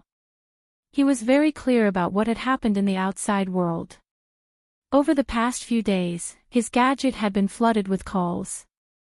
Countless people had tried to contact him, but he had not answered any of them. After exiting seclusion, the first person he contacted was Elder Chan. What do you think about the discussions on the internet? Luin asked. On Realm Mountain, Elder Chan replied, the Hall of Honor will announce some battle techniques for ordinary cultivators to share. Don't worry. Is there really no need to worry? Lu Yin's voice grew deeper. If this were a peaceful era, I wouldn't care, and no one would care.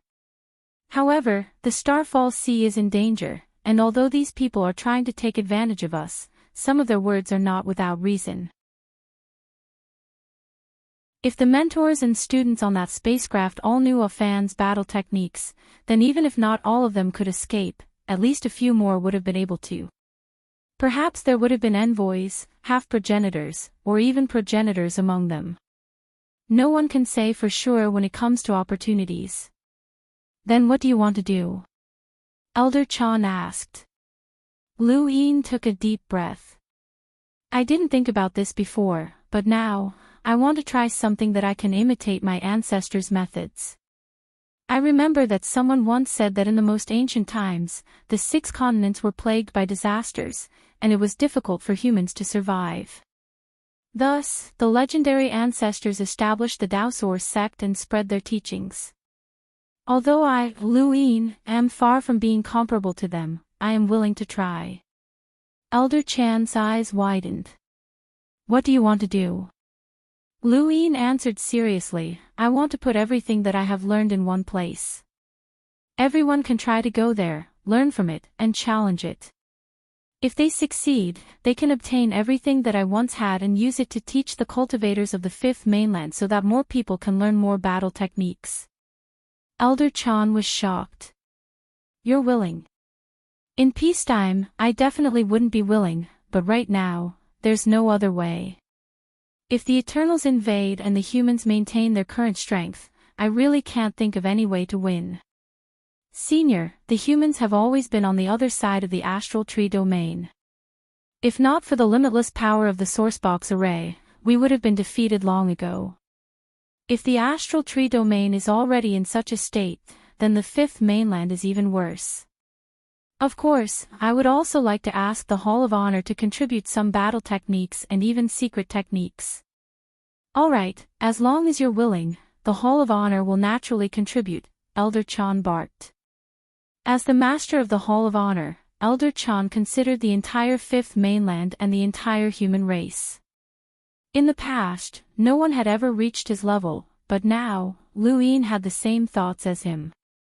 Regardless of the motives of the people on the internet, they should indeed increase the strength of the entire human race in order to deal with the Eternal's future calamity. Senior, many of my battle techniques come from various large sections.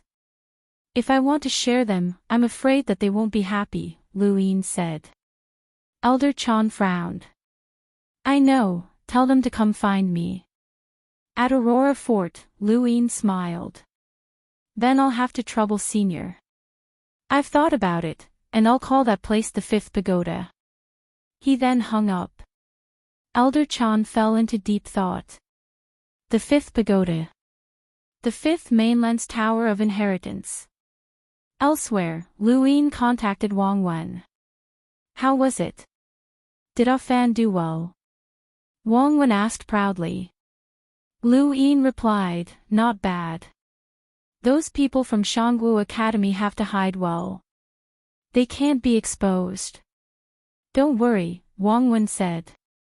The Corpse King's attack on Shangwu Academy had been part of Wang Wen's show from beginning to end. His goal had been to draw out the discussions on the internet and push Lu Yin to the heart of the storm, successfully drawing out his conversation with Elder Chan. Elder Chan had a good impression of Lu Yin because he had taken the initiative to take over the war against the astral beast domain. This time, Lu Yin had sacrificed everything he had for the greater good of humanity. Once the astral trees attacked in the future and tried to force the fifth mainland to hand him over, no one would dare suggest handing him over. Even if Elder Chan and the others wanted to hand him over, they couldn't say anything. Whoever did would go down in history in infamy. Of course, this was just a side effect. Lu Yin's true goal was to take the initiative. He didn't want to leave his fate in the hands of others.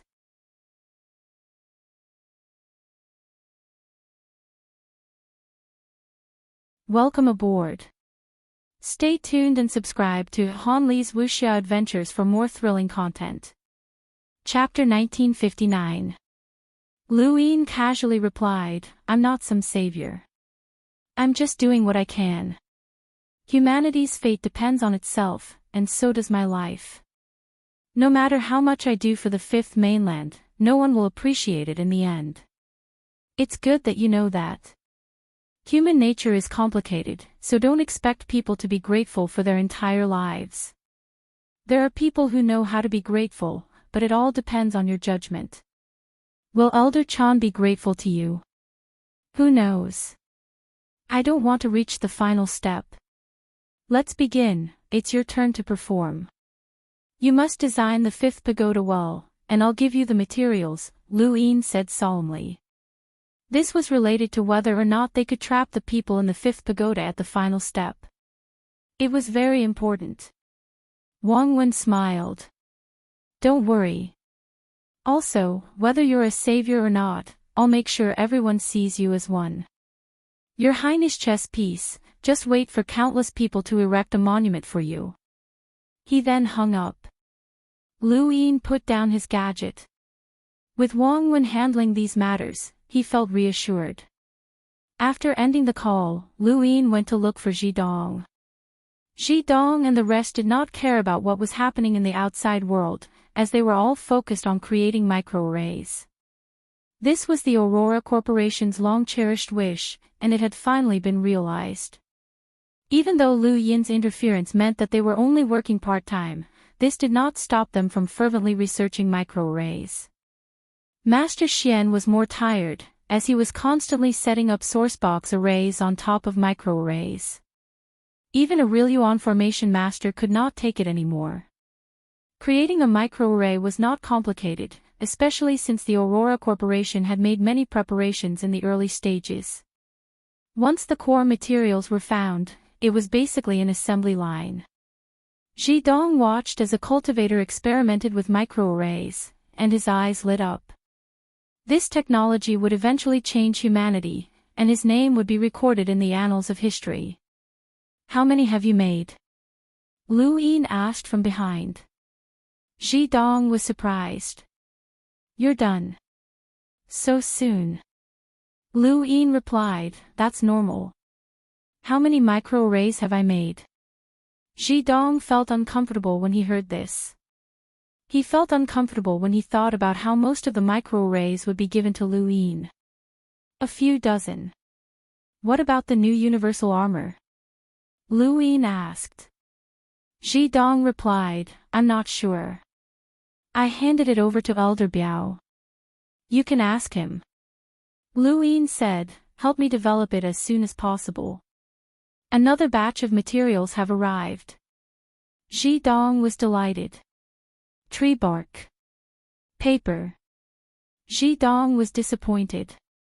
What a pity. If only it was tree bark. Tree bark is very difficult to obtain, so don't even think about it for now. "You'll be lucky if you have some paper," Lu Yin said. He wanted to obtain tree bark as well, as there were too many trees in the cosmic astral tree. Bark from the mother tree often fell off, and any random cultivator in the cosmic astral tree would have some paper in their cosmic rings. Those were all made from tree bark, and just thinking about it made Lu Yin's heart ache.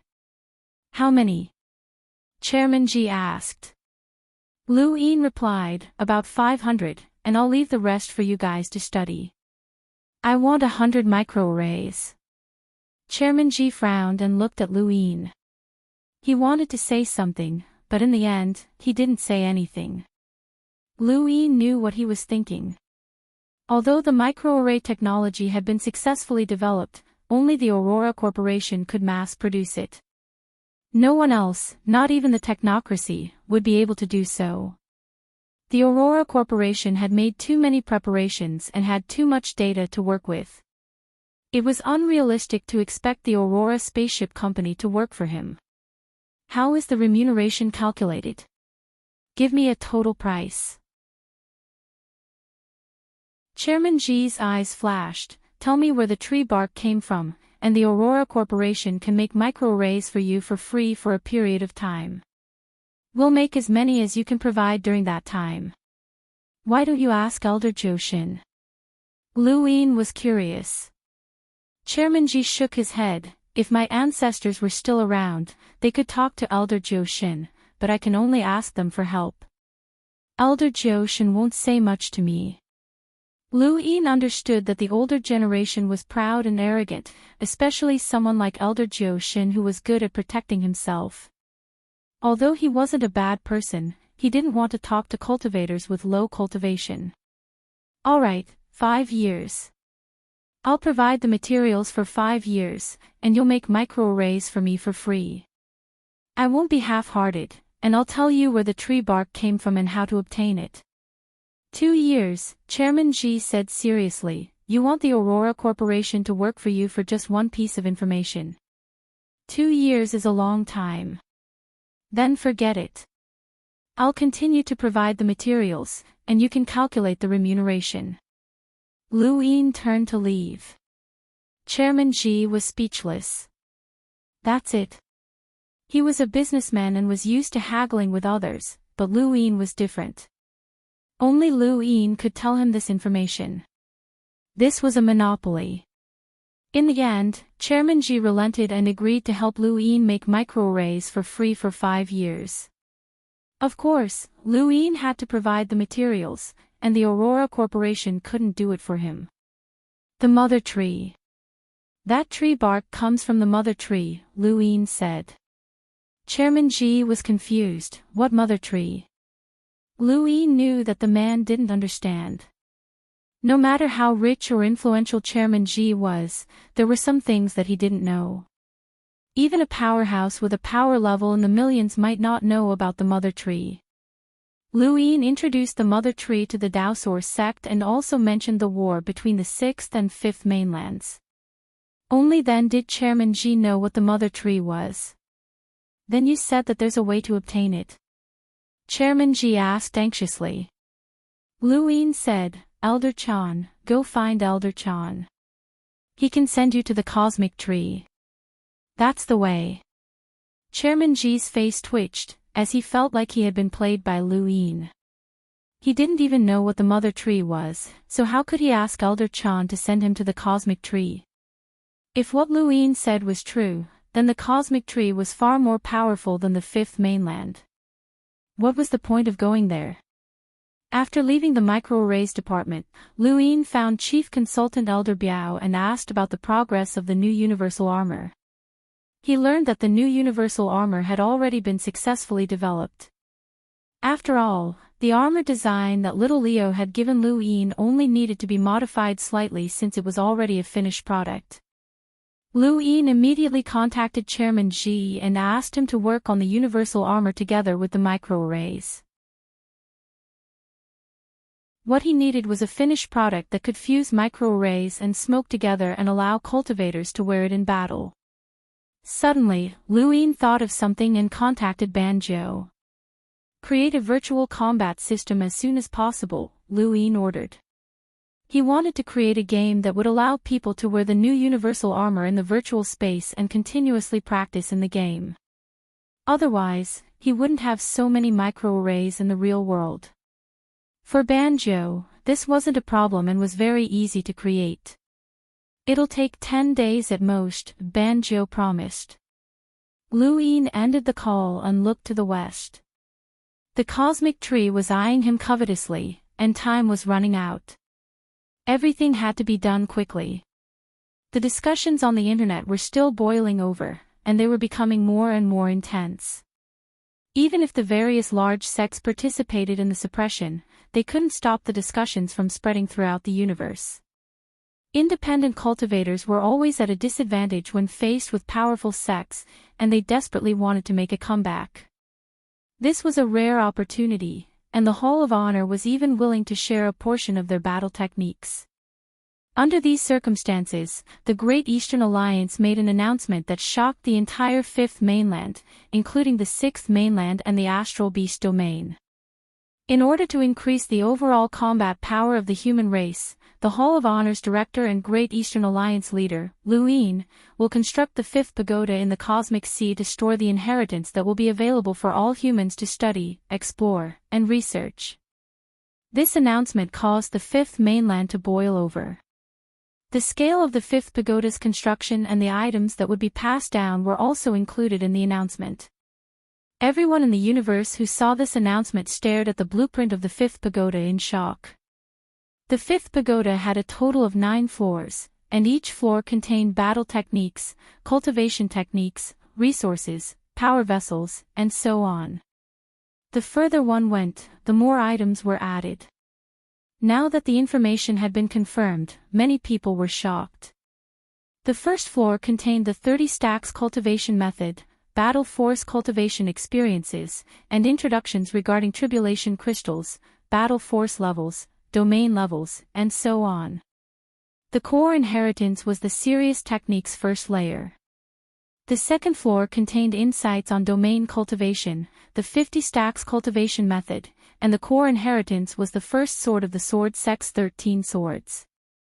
The 13 swords were not something that just anyone could learn, and the first sword had been placed here for everyone to try and see who could learn it. The third floor contained the 100 stacks cultivation method, the source box array, and the core inheritance, the day-night restoration technique. The fourth floor contained the source box array diversion diagram. Although there was only one source box array, the diagram's power had been fully displayed during the Supreme Tournament, and it had attracted the attention of countless people. The fifth floor contained insights on Golden Battle Forest cultivation and the Arcane Creation Realm star energy control. The sixth floor contained the 3 stacks cultivation method, the source box array, and the core inheritance was Liu Yin's famous battle technique, the emptiness palm. The seventh floor contained the complete 13 swords inheritance, the Yu's secret art, and the core inheritance was the Night King heaven-splitting technique. The eighth floor contained insights on the strategy's secret art, repentance, and the core inheritance was reverse step. The reverse step was specially labeled as Progenitor Chen's invincible battle technique. The ninth floor contained the reverse step and the Reaper's transformation.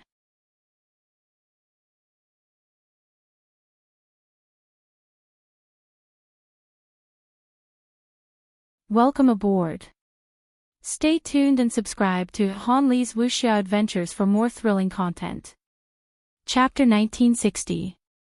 The appearance of the fifth pagoda had completely changed Liu Yin's reputation. No matter what others had thought of him before, countless people now praised him, worshipped him, and prayed for him. This was just the beginning, and the fifth pagoda had yet to be built. Once it was completed and people learned the battle technique inheritance, their worship of Liu Yin would reach a whole new level. At that time, it would be just as Wang Wen had said. Countless people would build statues of him, and countless people would be grateful to him. He would truly be the savior of the world. Of course, this only applied to independent cultivators and ordinary cultivators. The various large sects had different thoughts. They could dominate their own regions because of their strength, but once these ordinary cultivators increased their power level through the fifth pagoda, it would be difficult for them to suppress them like they had in the past. Fortunately, everyone could enter the fifth pagoda, including the disciples of the various sections. Compared to the ordinary cultivators, it was easier for them to receive the inheritance. It was not easy to receive the inheritance in the fifth pagoda, as every level had its own test. Based on the scale of the fifth pagoda, each level was extremely large, and many people could take the test at the same time. It was still difficult for ordinary cultivators to compete with the disciples of the various sects, but there was still hope. The sect with the worst expression right now was the Serious sect and the Sword sect, whose own inheritance had been placed in the fifth pagoda. Yuan Qiong was the first to contact Liu Yin. Liu Yin did not accept the call, but instead contacted Elder Chan and had him speak with the Serious sect. The Su family contacted Liu Yin right after, as there were insights on the planned secret on the 8th level of the 5th pagoda.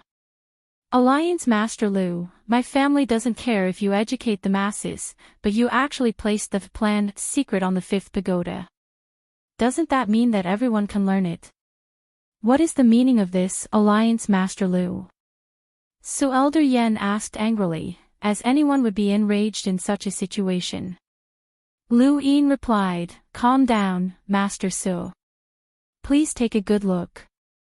That's the insights of the planned secret on reversal, not the planned secret. Su Elder Yen was stunned. Beside him, Su Jiu took a look and nodded. The planned secret on reversal. Su Elder Yen was puzzled. Liu Yin smiled. There is no immovable chessboard. Who can learn the planned secret? Can I teach it to others? How? Please teach me, Master Su. Elder Yen felt awkward. He coughed dryly and said, Alliance Master Liu, why did you place the comprehension of the planned secret on the 8th floor of the 5th pagoda? Liu Yin continued, if you don't understand the Su esoteric secret, then obtaining the insights from repentance is meaningless. This is a gift for your Su family's descendants. As long as they can reach the 8th level, they will be able to obtain the insights. Are you satisfied with this, Su family head? So Lao Yen was pleasantly surprised and satisfied. Of course, they were satisfied.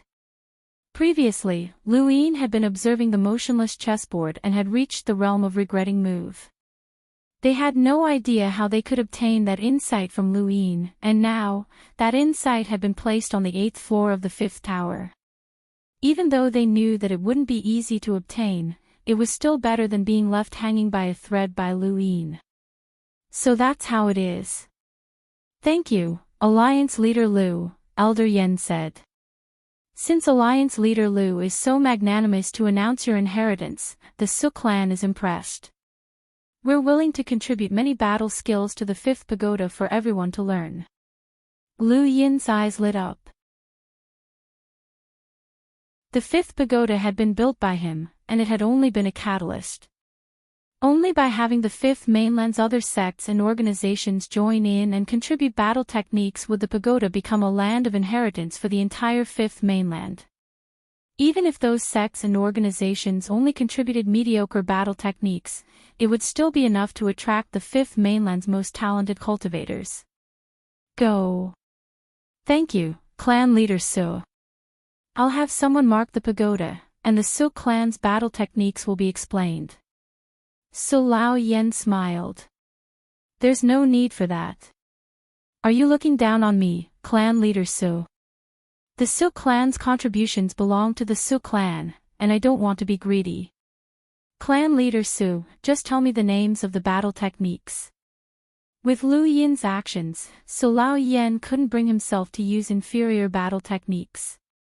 Fortunately, the Su clan had accumulated quite a few battle techniques over the years, and he chose 2 superior ones for Lu Yin. Lu Yin immediately sent them to Wang Wen and had him add them to the picture of the 5th pagoda. Not long after, 2 new inheritances were added to the picture of the 5th pagoda, the 7 Swords Manual and the Heaven's Art. The 7 Swords Manual was stored on the 2nd floor, while the Heaven's Art was stored on the 3rd. This was not to say that the Zhongtian technique was comparable to the 3rd level of the Day-Night Restoration technique and the Origin Opening Array. Every level required a large amount of inherited battle techniques and resources, and the Day-Night Restoration technique and the Origin Opening Array were the most precious. The Su clan was just the beginning, and under Wang Wen's control, many innerverse sects added battle techniques to the 5th pagoda. Most of them were on the 1st floor, and a few were on the 2nd floor. In just half a day, over 100 battle techniques and many resources were added to the 1st floor. The Ku clan also contacted Lu Yin to ask about the reverse effect. Lu Yin had previously said that he couldn't pass it on to others, and he had even said it in front of Ku Rong. Now that he had placed the reverse effect in the 5th pagoda, it was an insult to the Ku clan. If the reverse effect could really be passed on to others, then Lu Yin's previous visit would have been a joke and a humiliation to the Ku clan. Lu Yin could only tell them that the reverse effect could not be learned, but when his cultivation deepened in the future, he might be able to pass it on. This was a gift for the Ku clan, and no one else besides them understood how precious the reverse effect was. The Ku clan was skeptical, but even if they didn't believe him, they couldn't stop Lu Yin from placing the reverse effect in the 9th pagoda. However, the reverse effect was placed on the same level as the Reaper's transformation, which was a form of respect to the desolate ancestor. Although the various inheritances were placed in the 5th pagoda and could be obtained through hard work, how hard would one have to work? The price would be completely up to Lu Yin to decide. He was simply using a different method to keep these powers in suspense. The simplest example was that even if someone obtained the Reaper's transformation inheritance, would he be able to learn it? He wouldn't be able to learn the arcane art of life and death. Next, he would place the literary prison, the 14th sword, and the statue in the home of the gods in the 5th pagoda. He wanted to use the 5th pagoda to bait the entire 5th mainland. This was a game of chess, and he could only be the player. There was no need to worry about the safety of the 5th pagoda. Lu Yin had already discussed this with Elder Chan, and he had asked Ancestor Gyo to oversee the pagoda as another layer of insurance. If anyone attacked the 5th pagoda, all of the inheritances in the fifth pagoda would be instantly destroyed. These inheritances would all be marked on the map of the fifth pagoda to put an end to some people, such as Xia Ji and the Neo-Human Alliance. There were many inheritances in the fifth pagoda, and everyone paid attention to different things. Some were interested in the overlaying stacks path, some were interested in the Sirius technique, and some were interested in the sourcebox array. However, most people were interested in the Empyrean palm and the secret technique. As for reversal step, it attracted a lot of discussion. Why should it be placed on the ninth pagoda? Reversal step was an invincible battle technique that progenitor Chen's clone had cultivated. Not long after, the Hall of Honor added 7 battle techniques and 1 secret technique, which was exile. Countless people were intrigued. Following that, the Mavis Bank also contributed star essence. There were none on the first pagoda, but the second pagoda contributed 100 million star essence. Every subsequent level added another 100 million, and the ninth pagoda contributed 1 billion star essence. To the ordinary cultivators, star essence was something that they had never even seen before. They only knew about star crystals. When they found out about the exchange rate between star essence and star crystals, countless people went crazy, and even more people wanted to go to the cosmic sea. Some people lacked battle techniques for their cultivation, while others lacked resources for their cultivation. The fifth pagoda had both. The entire network was in an uproar, and the entire fifth mainland was discussing this matter. The entire network was filled with praises for Lu Yin. Lu Yin turned off his gadget, as there was no need to look anymore. With the Tactician School, the Hall of Honor, and the Mavis Bank as a catalyst, the number of battle techniques and cultivation techniques in the fifth pagoda would dazzle everyone. He knew that he had succeeded in constructing the fifth pagoda, and the fifth mainland would be restrained by him. No one wanted the inheritances within the fifth pagoda to be destroyed, especially when Lu Yin was going to take the entire fifth pagoda, along with the geniuses. He did not want to take this final step, and he hoped that no one would force him. It would be good to leave behind a reputation for enlightening the fifth mainland. Ji Dong found Lu Yin and looked at him in surprise. "You're really going to construct the fifth pagoda? Enlighten the fifth mainland?" Lu Yin smiled. "Are you surprised?" Ji Dong was in disbelief. "That's not like you." Lu Yin sighed. "Many people misunderstand me." "Misunderstand?" Ji Dong laughed. How could there be a misunderstanding? The Great Eastern Alliance had gone through a lot of bloodshed to reach this point. Everything else aside, Lu Yin had already set up the Aurora Corporation several years ago, and this clearly showed what kind of person he was. Someone like him should not be trying to enlighten the masses. Ji Dong, humanity is facing the threat of the Eternals, and the only way to deal with them is to raise everyone's cultivation strength. Otherwise, do you think that we can just remain as loose as a sheet of loose sand? Even the secret progenitor has betrayed us. Although I don't think that the people of this era are any worse than the people of the past, there is one thing that is certain: humanity in this era is far inferior to the era of the Dao Source sect. Even during the Dao Source sect's era, humanity had already wiped out 4 continents. If we continue to hide our inheritances, we will only erase history. Lu Yin poured himself a cup of tea. Ji Dong looked at Lu Yin deeply. The Aurora Corporation is willing to contribute 6 cosmic-grade personal spacecraft. Lu Yin smiled. Thank you. Those who understood Lu Yin could not see through his motives, as only he knew where the threat he was facing was coming from. No matter how one looked at it, the appearance of the fifth pagoda was beneficial to the fifth mainland, and that was enough. The Aurora Corporation can also contribute to the construction of the fifth pagoda, Ji Dong said. Lu Yin shook his head. There's no need for that. The construction of the fifth pagoda isn't difficult. I will set up a test for each level, and it will be a combination of virtual and real life. I will do my best to make everyone who walks out of the fifth pagoda look brand new. I hope so, Shi Dong replied. A few days later, Flying Willow arrived at the Aurora stronghold with Little Sapling. Lu Yin had asked them to bring Little Sapling here because his next stop was Shamrock Enterprises headquarters. There were many things that needed to be taken care of. In order to deal with the threat of the cosmic tree, Lu Yin needed to purge his internal organizations, such as Shamrock Enterprises.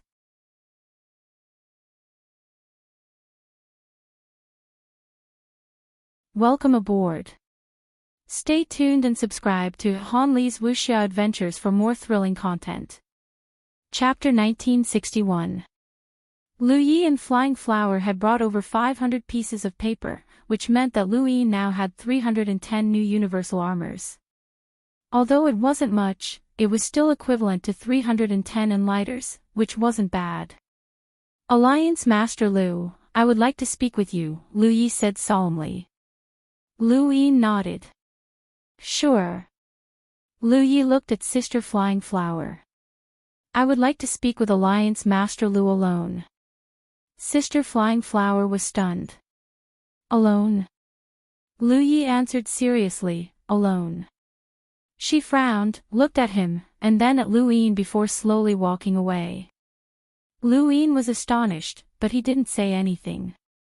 After making sure that Sister Flying Flower couldn't hear him, Lu Yi opened his gadget and displayed an image of what had happened on the Astral River Arc after Lu Yin had fused with his body.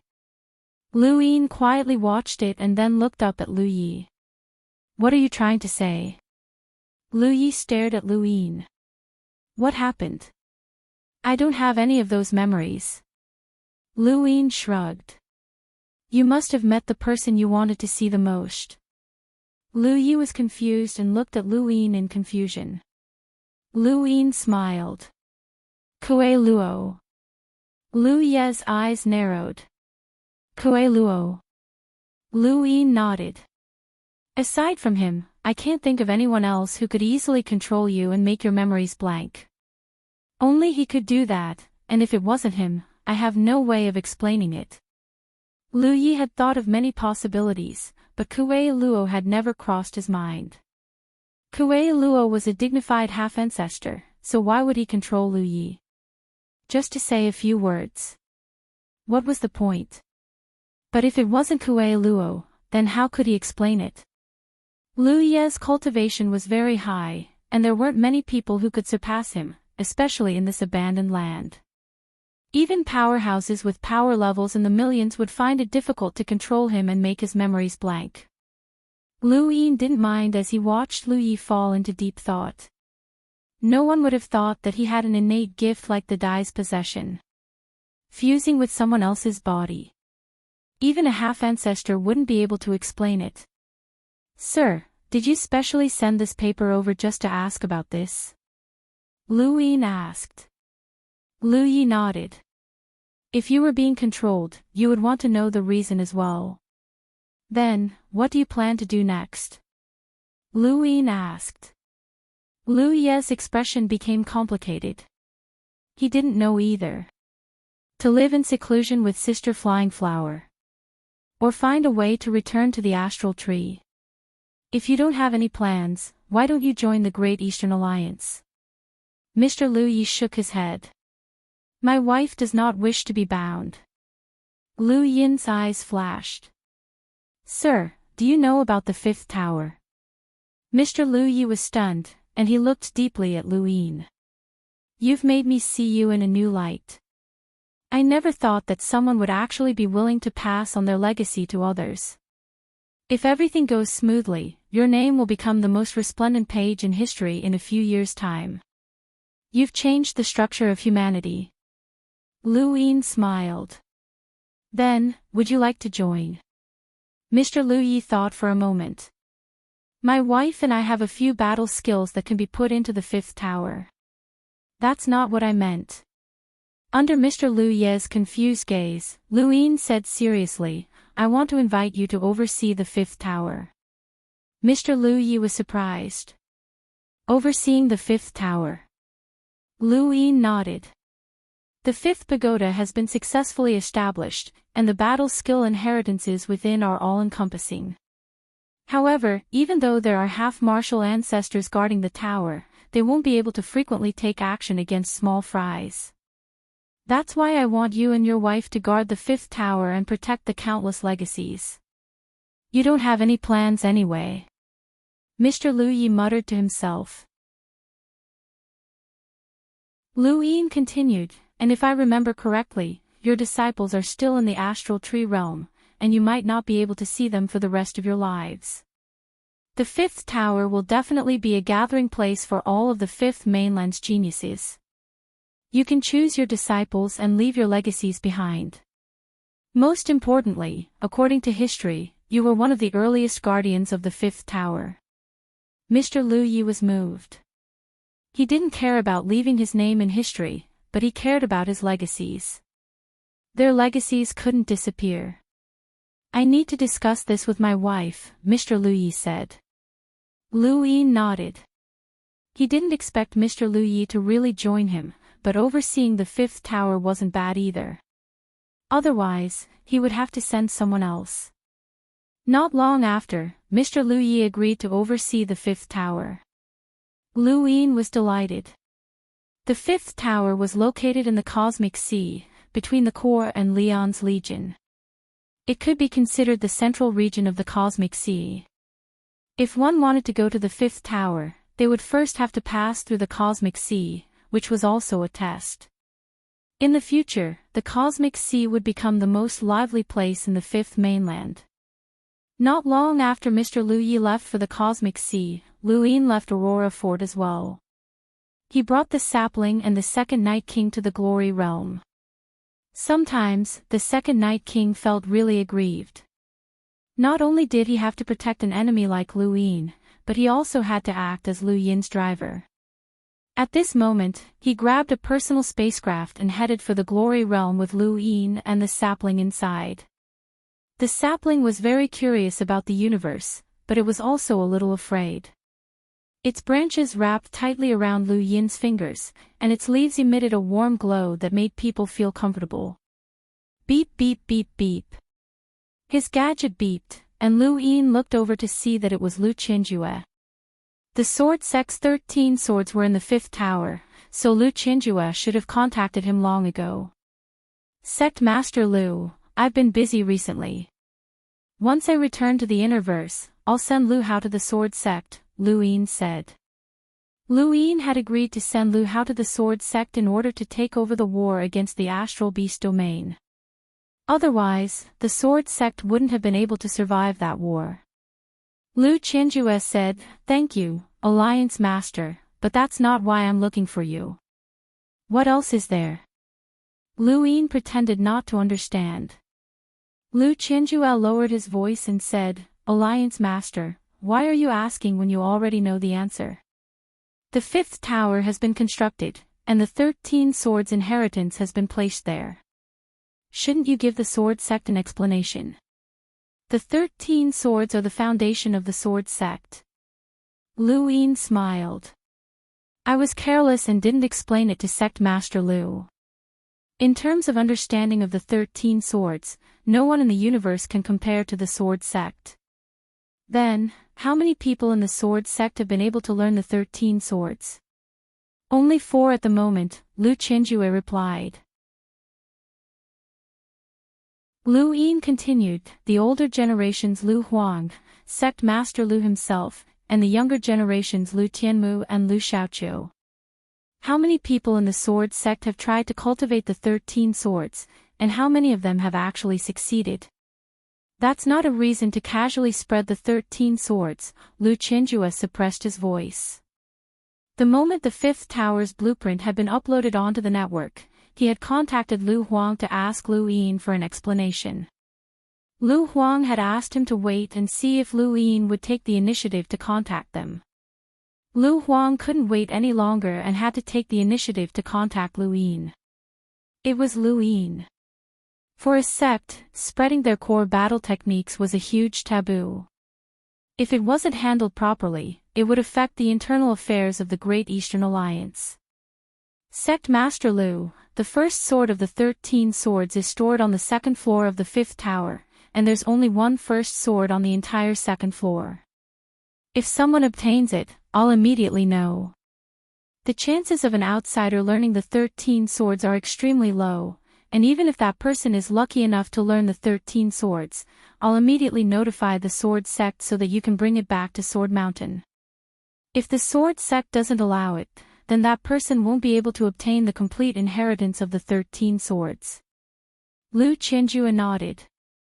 I understand Alliance Master's thoughts, but the complete inheritance of the 13 swords is on the 7th floor. What if someone obtains it there? Even if they obtain it, they won't be able to learn it, and they won't be able to spread it. Sect Master Lu, how likely do you think it is for an outsider to obtain the inheritance of the 13 swords and learn it? Lu Qianjue frowned.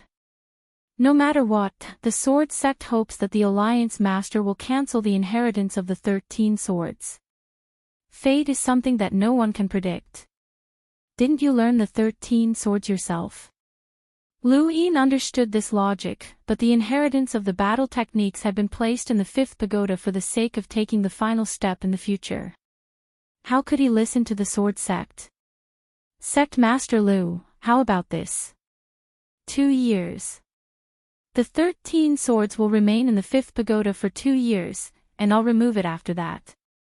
I can guarantee you that it's unlikely that anyone will be able to reach the 7th floor in 2 years, Lu Yin said. Lu Qianjue still wanted to say something, but Lu Yin interrupted him. This is already the greatest concession that I can make. Sect Master Lu, please consider this carefully. The inheritances within the 5th pagoda are all one-time things, and they cannot be passed on to outsiders. No one would be willing to pass them on to outsiders. Lu Qianjue was helpless. All right, 2 years at most. I believe in the Alliance Master, but please keep an eye out for the inheritance of the 13 swords. Lu Yin smiled, as he understood Lu Qianjue's intentions. If someone really did manage to reach the 7th floor and learn the 13 swords, they would either have to hand it over to the sword sect or give them an explanation. This was the sword sect's bottom line. Don't worry. There's one more thing. Lu Qianjue hesitated. Something strange has happened to me, and it's related to the Alliance Master. I hope that I can get an answer from you. Lu Yin raised a brow, as he naturally knew what was going on. Just like Mr. Lu Yi, Lu Yin had fused into Lu Qianjue's body and given orders to elderly, which had aroused Lu Qianjue's suspicions. Speak, Lu Yin said.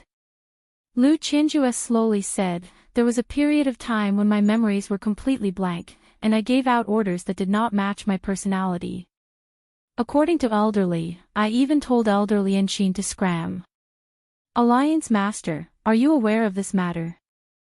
Lu Yin replied, I'm not sure.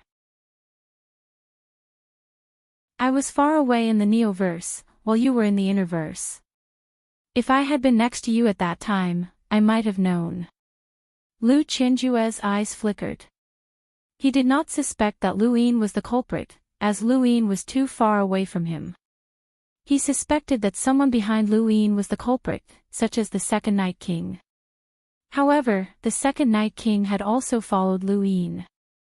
To be able to control Lu Qianjue and make his memories completely blank, it had to be a powerhouse with a power level of at least 1 million. In the entire Great Eastern Alliance, there were only 2 powerhouses with such power levels. Aside from that, who else could it be? Right, Lu Qianjue's eyes trembled. Lu Yin's backer was a half-ancestor. Sect Master Lu, I'll investigate this matter, but I might not be able to find anything. Your words are a little preposterous, Lu Yin said. Lu Qianjue replied, I know. Just pretend that I didn't say anything.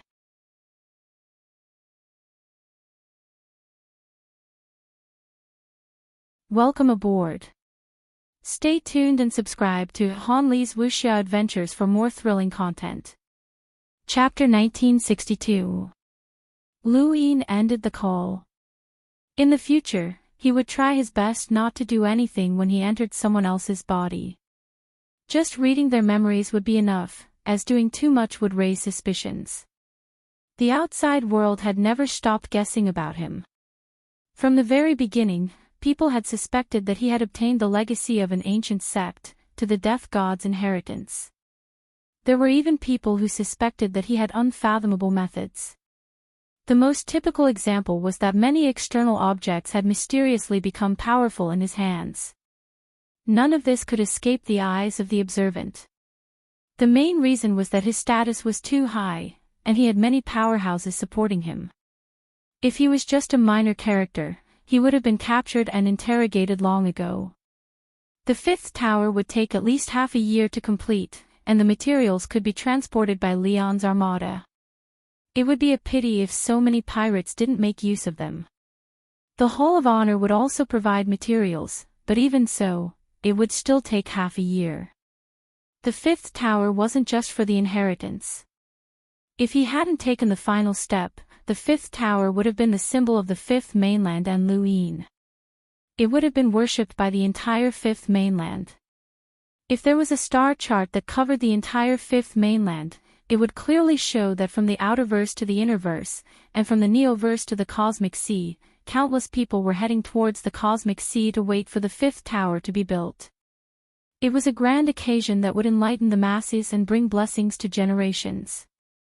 Luin knew that the fifth tower's construction would have a great impact on the fifth mainland, but he couldn't imagine how great the impact would be. From the outside, Shamrock Enterprise's main world looked like 3 green leaves. It was located near Jia Mountain in the Glory Plain, and it was surrounded by forests and streams. People could enter or leave Jia Mountain. The 3 leaves were completely unremarkable in this forest, but who would have thought that it was Shamrock Enterprise's main world? Luin had already contacted Balsam before he arrived. Half a day before Lu Yin's arrival, Leaf King had already brought Balsam and a group of Shamrock Enterprise's upper echelons to wait for him. Lu Yin's reason for coming was to research immortality. After waiting for half a day, Lu Yin still hadn't arrived. According to his calculations, he should have arrived by now. Leaf King's expression was calm. There were more than 100 upper echelons of Shamrock Enterprises, and they were all waiting in the forest. This was a lineup that was only used to receive extremely important guests. Quite a few of them were complaining because Luin had stolen Yi Wang's position as a director. If not for Luin, Leaf King would have already been a director of the Hall of Honor, and Shamrock Enterprises would have been able to take another step forward. King Yi, Luin hasn't arrived yet. Will there be any problems? Balsam asked softly. Yi King said calmly, he must have been delayed by something. What problem could there be? Balsam hesitated for a moment. He should know about what happened to you. Yi King's eyes flashed. He had tried to capture the sapling time and time again. If the sapling was the astral source pill that had escaped his control, then Luin should have guessed that he was the one who had attacked the sapling. Know what? I didn't do anything. Luin is a director of the Hall of Honor, and he knows his limits. Balsam frowned. The new director, Lei Qingqing, is rumored to be unbridled in the World Mountain. What's the relationship between Luin and her? All right, let's wait quietly, King Yi interrupted. Balsam was still worried, but she didn't say anything. She took a few steps back and waited quietly. At this moment, she couldn't see through King Yi's thoughts. Not far from the forest, Luin stopped. It wasn't that he didn't want to go to Shamrock Enterprises headquarters, but that he was testing something, wireless goo. Wireless goo was a very special goo developed by the divine goo dynasty Shaoqing. It was said that it could allow communication regardless of distance. Luin had been interested in it back then because it could allow communication between the astral source universe and the real universe. This was something that a personal terminal couldn't do. Ever since then, Luin had Prince Bei lead Shaoqing's people in all directions of the fifth mainland to explore the furthest distance that the wireless goo could reach. Just now, Prince Bei had personally contacted him and asked him to take out the wireless goo. On the other end, someone had contacted him from an unknown star region. Currently, the leaders of the Great Eastern Alliance's 8 Great Flow Zones were all equipped with special personal terminals that could connect the Neoverse to the Innerverse and Outerverse. This was the Starlink network support for the Great Eastern Alliance. Lu Yin looked at the various shapes of the wireless goo and was amazed. At the same time, he looked at his personal terminal and saw that the youth called Little Fa was beside Prince Bei. What's the meaning of this? Lu Yin asked. Little Fa looked at the shape of the wireless goo and excitedly said, "He's saying hello to you." Lu Yin was surprised. Location? I don't know. Astral wilderness. Lu Yin's eyes flickered as he looked at the tadpole in his palm in amazement. It could actually contact him from an unknown star region. This was something that even a personal terminal couldn't do. Although its functions couldn't compare to a personal terminal, its range was far superior. How many of these tadpoles do you have? Lu Yin asked. Little Fa mumbled, "It's a wireless goo." He thought about it. A few hundred at the moment. Not enough, far from enough. Give me a few 100 million, Lu Yin said directly. Little Fa was shocked, and his face paled. A few 100 million. Lu Yin looked at him. How long? Little Fa gulped. Cultivating a wireless goo is fast, but it consumes a lot of resources. This.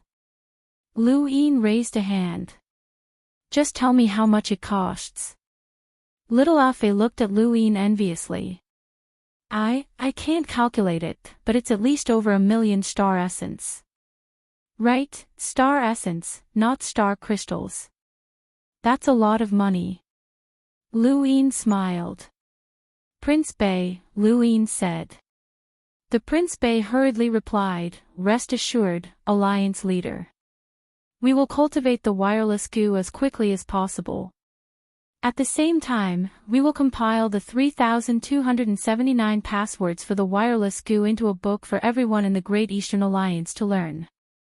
We must ensure that the entire Great Eastern Alliance uses the wireless goo to form a communication network that ignores distance in the shortest time possible."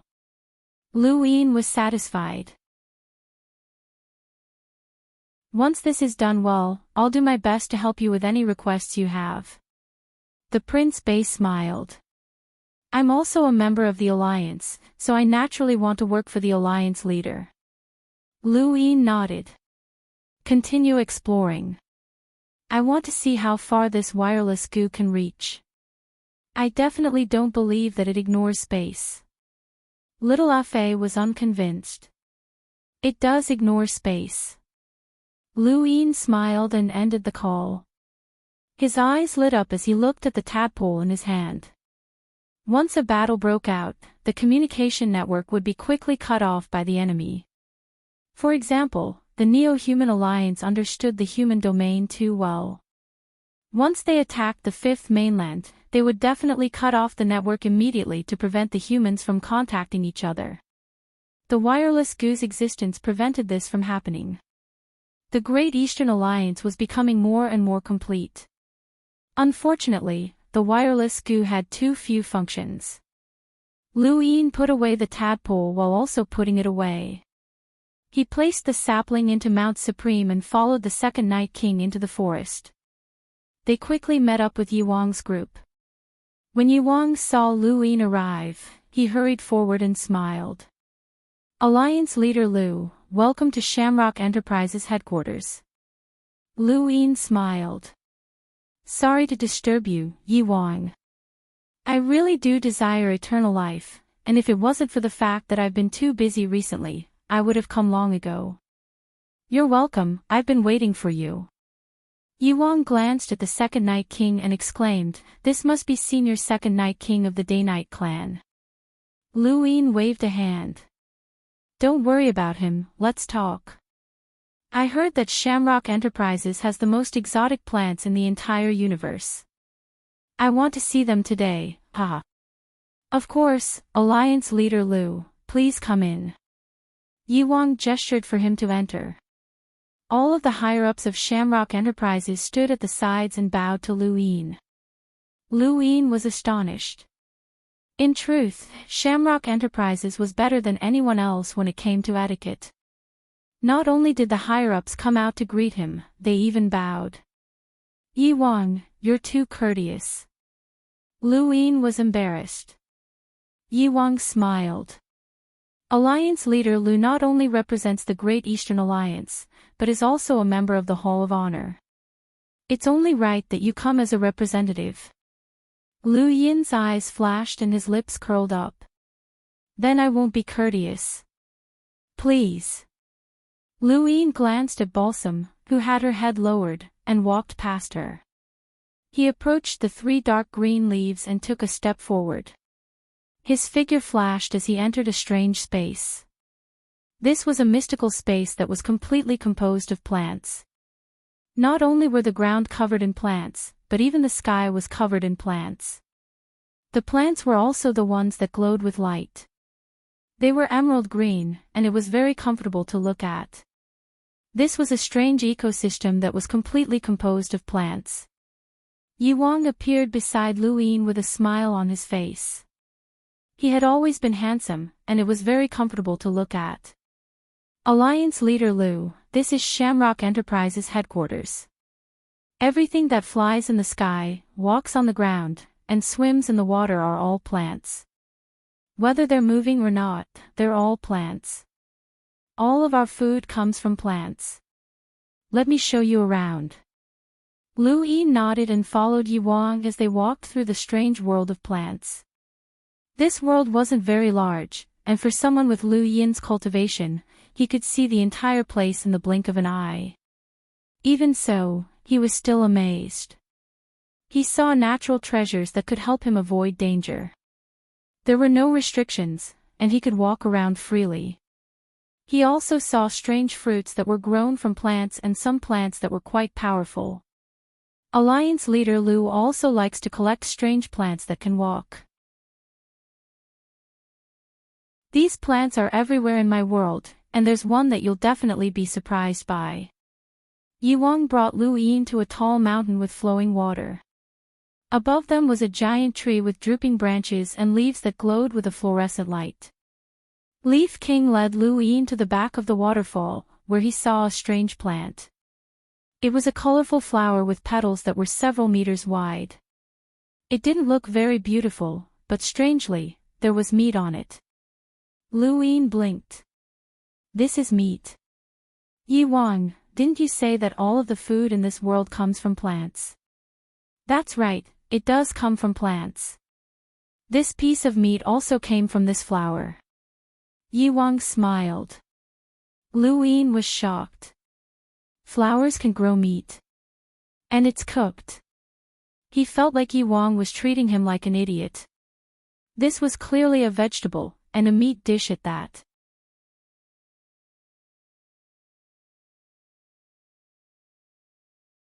Welcome aboard.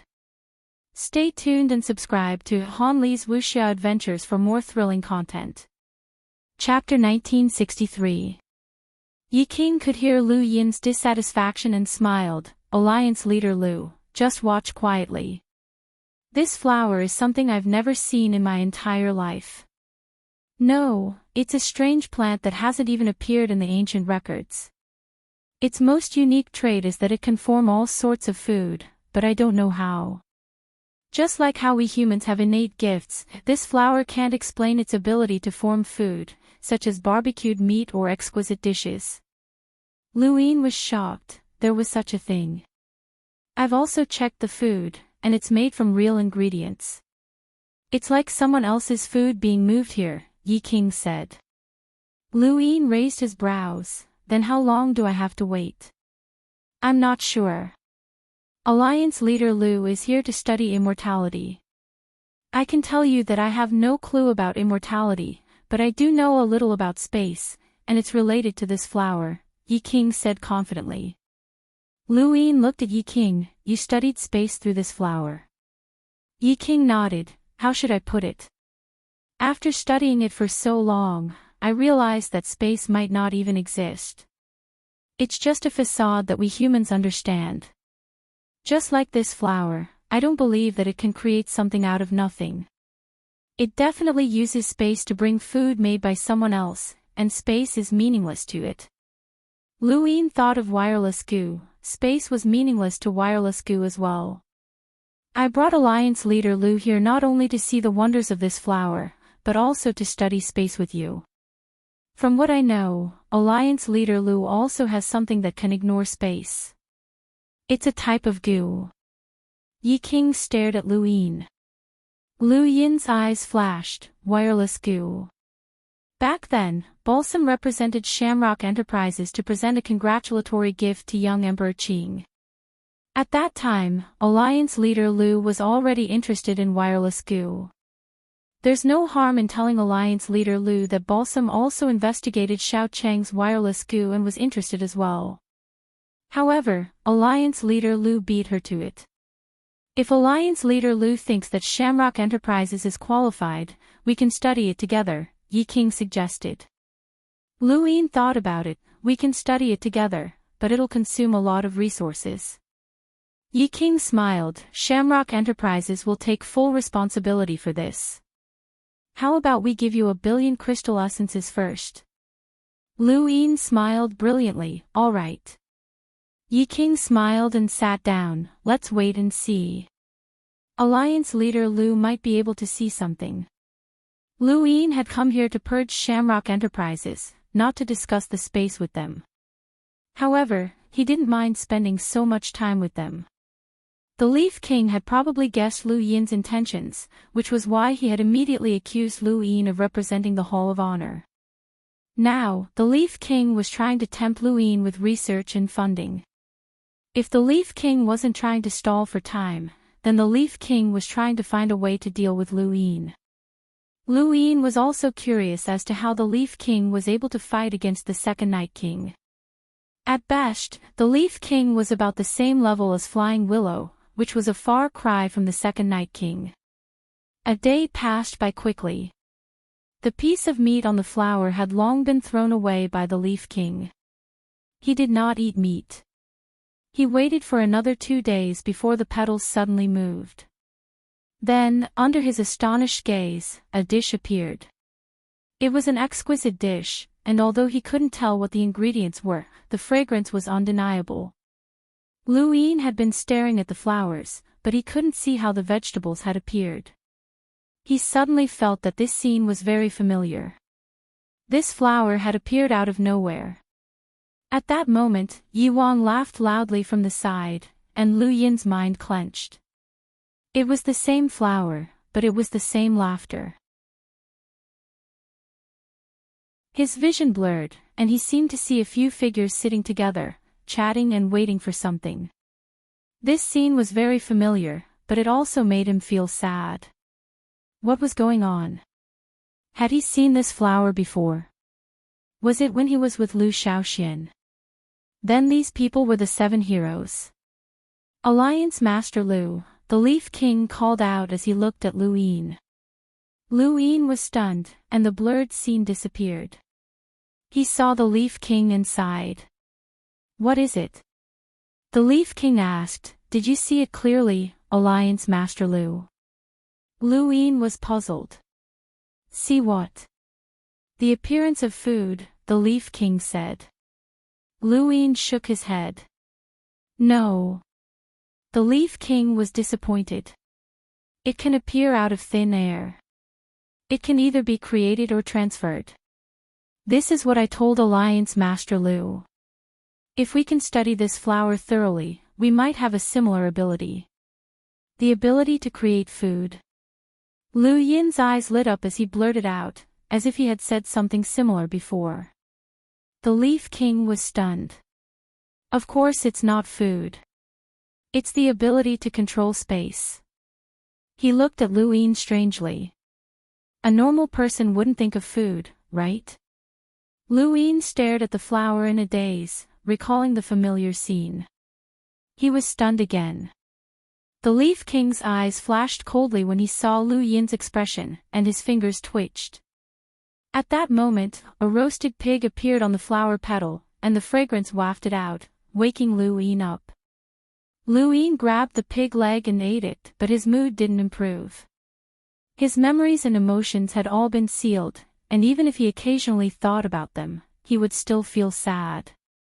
Perhaps the seal wasn't a bad thing, as he wasn't as happy as he was now.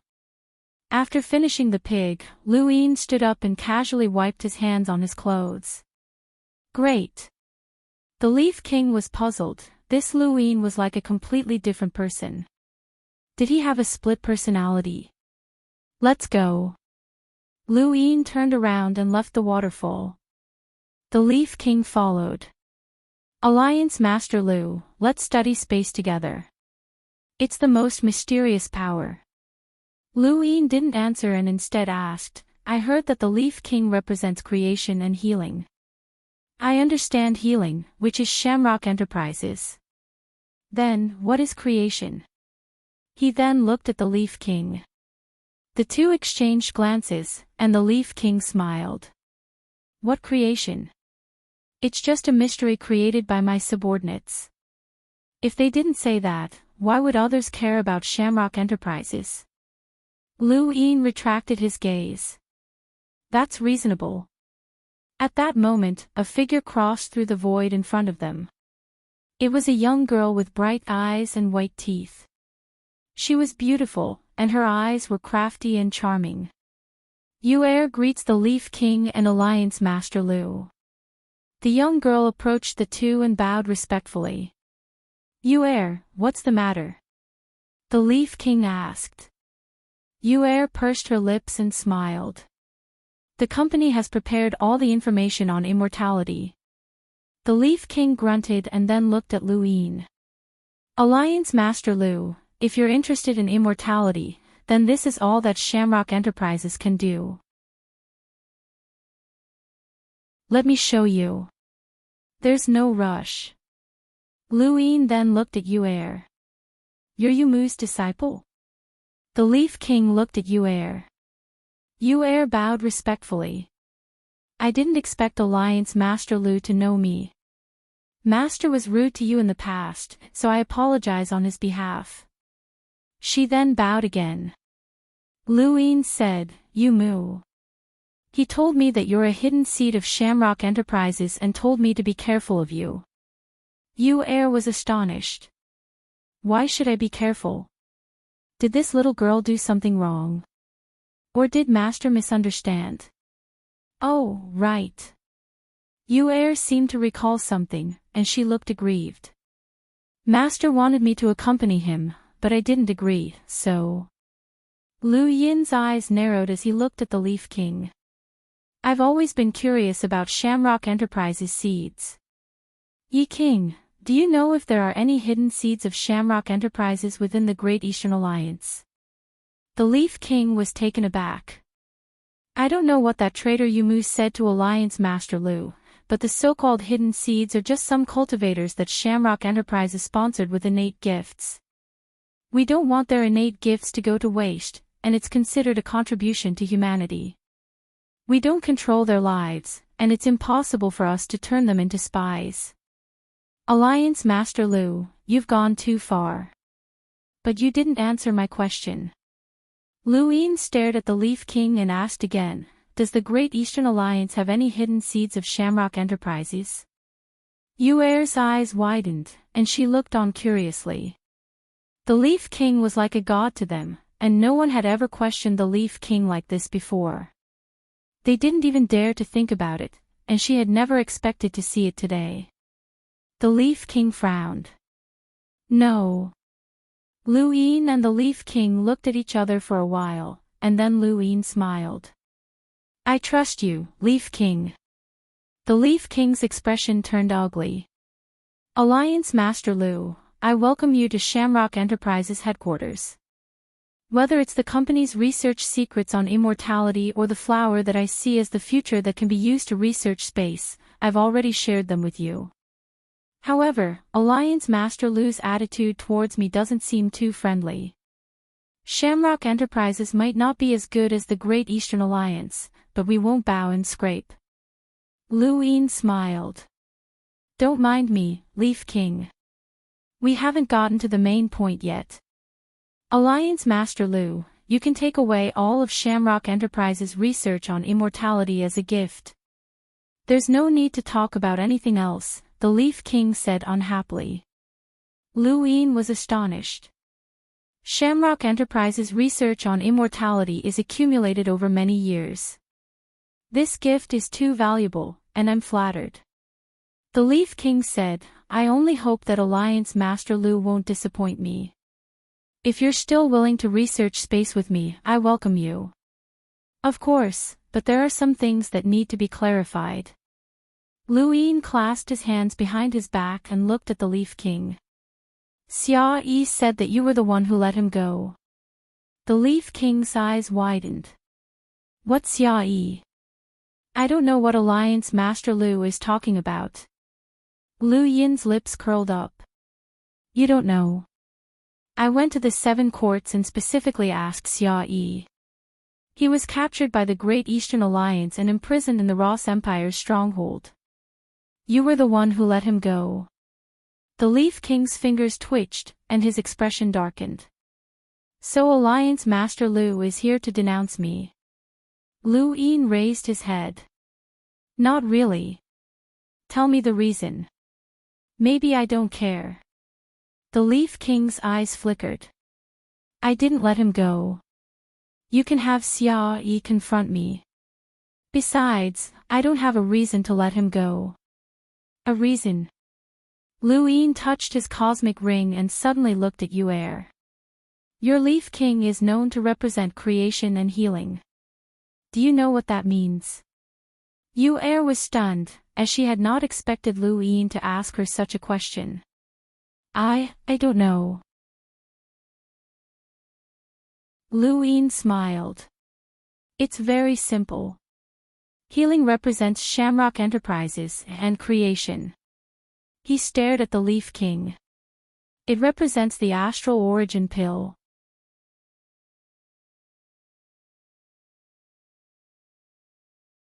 Welcome aboard. Stay tuned and subscribe to Han Li's Wuxia Adventures for more thrilling content.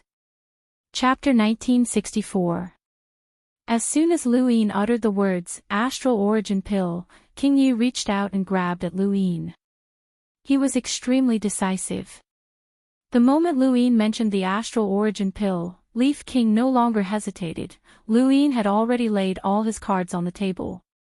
The second Night King appeared in front of Lu Yin and snorted. He casually pointed out with his Night King immortal finger, bringing with it an extreme chill that froze the entire Shamrock Enterprises world. This finger was not something that Leaf King could withstand, and the nearby fish tea was immediately frozen and fell to the ground. With a crack, Leaf King's forehead was struck by the finger, and his head cracked open. Strangely, there was no blood, and his body split in two, turning into a split tree that wrapped around the second Night King. The second Night King disdainfully flicked his finger, causing his astral source to sweep out and tear through the void, causing countless cracks to appear in the outside world. Outside, the 3 emerald leaves cracked, unable to withstand the second Night King's explosive power. Lu Yin continuously retreated, as Shamrock Enterprises definitely did not have the power to face the second Night King head-on. He looked in the direction where the flower had been. He had to take it away. Although it was impossible to create a spatial dimension by studying a flower, that flower could still evoke his memories. Unexpectedly, the second Night King's astral source did not push away the tree that Leaf King had turned into. The entire world suddenly changed, and all the plants quickly shrank as trees appeared on the ground and shot up into the sky, surrounding the second Night King. The trees continued to combine and gradually wrapped around the second Night King. Lu Yin's expression changed. This kind of tree. With a boom, all the plants in Shamrock Enterprises' world disappeared, leaving only the incomparably large tree in the sky that sealed the second Night King. A deafening sound came from within, accompanied by the second Night King's angry roars. He could not break through. Lu Yin was in disbelief. What kind of tree could trap the second Night King? Was this Leaf King's trump card? Behind him, the void distorted, and Leaf King walked out with a pale face. He stared at Lu Yin, his originally handsome face now filled with malevolence. Lu Yin turned around and met Leaf King's gaze. "What are you?" Leaf King grinned. "Brat, you're too arrogant. I didn't want to fall out with you, but do you really think that you can do whatever you want with the second Night King's protection? Didn't you want to know what my creation was? This is creation. Can you see it clearly?" Lu Yin's eyes flashed. "This isn't your power. Ha ha ha ha, there's no need for my strength. The second Night King is trapped, and I can kill you before he escapes. Although I don't know what method you use to control the second Night King, if you die, he'll be freed. Not only will he not attack me, but he'll even thank me," the Leaf King said sternly as he stepped forward and punched Lu Yin. Lu Yin struck out with a palm, the clear void palm. Bung! A loud explosion shook the sky, and the two of them retreated at the same time. King Yi He was shocked. "Your power." Compared to Yi King, Lu Yin was even more astonished. Not only did Yi King possess the strength to directly resist the emptiness palm, but he was also able to ignore spiritual force and domain. How could this be? Ever since he had become an emissary, even though he had to keep the 3 astral cyclones and seal the 3 stages, reducing the boost to his strength, he was still strong enough to challenge elites with a combat power of more than 800,000. After that, with the help of Elder Joshin's 1,000 stacks combat techniques, his strength had improved by leaps and bounds.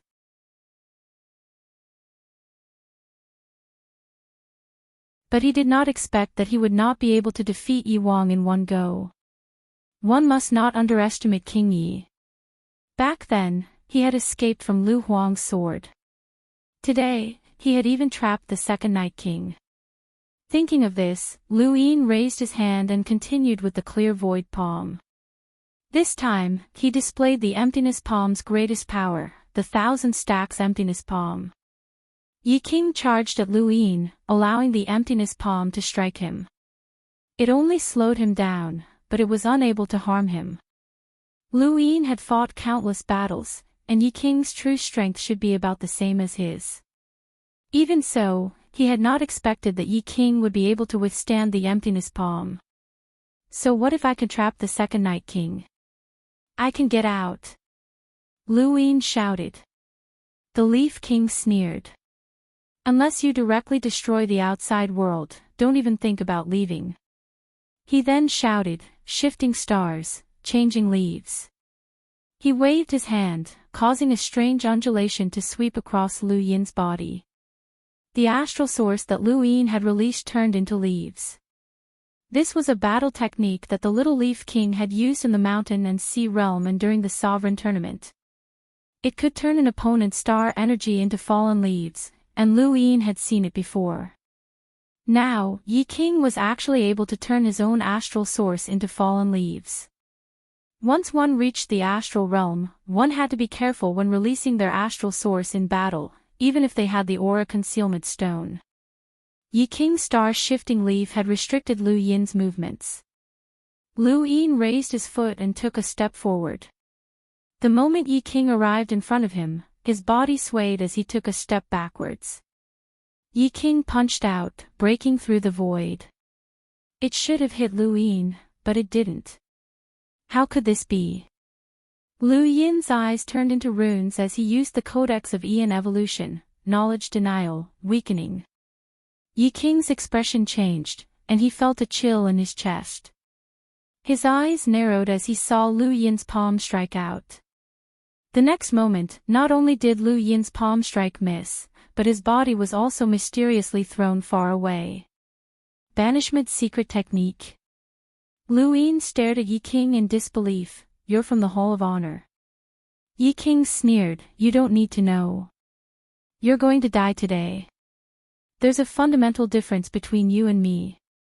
He then pushed out with both hands and shouted, "Star-shifting leaf." At the same time, golden meteors fell from the sky and smashed towards Lu Yin. Lu Yin was thoroughly shocked. The Hui family's battle technique, golden meteors. How could this be? Yi King not only knew the Hall of Honor's secret technique, but also the Hui family's battle technique. Yi King was extremely mysterious at this moment.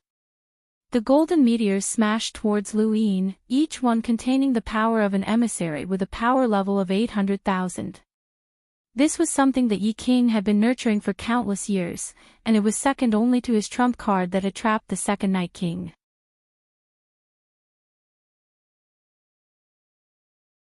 Even if dozens of emissaries attacked Clover World at the same time, they would still be destroyed by this golden meteor attack.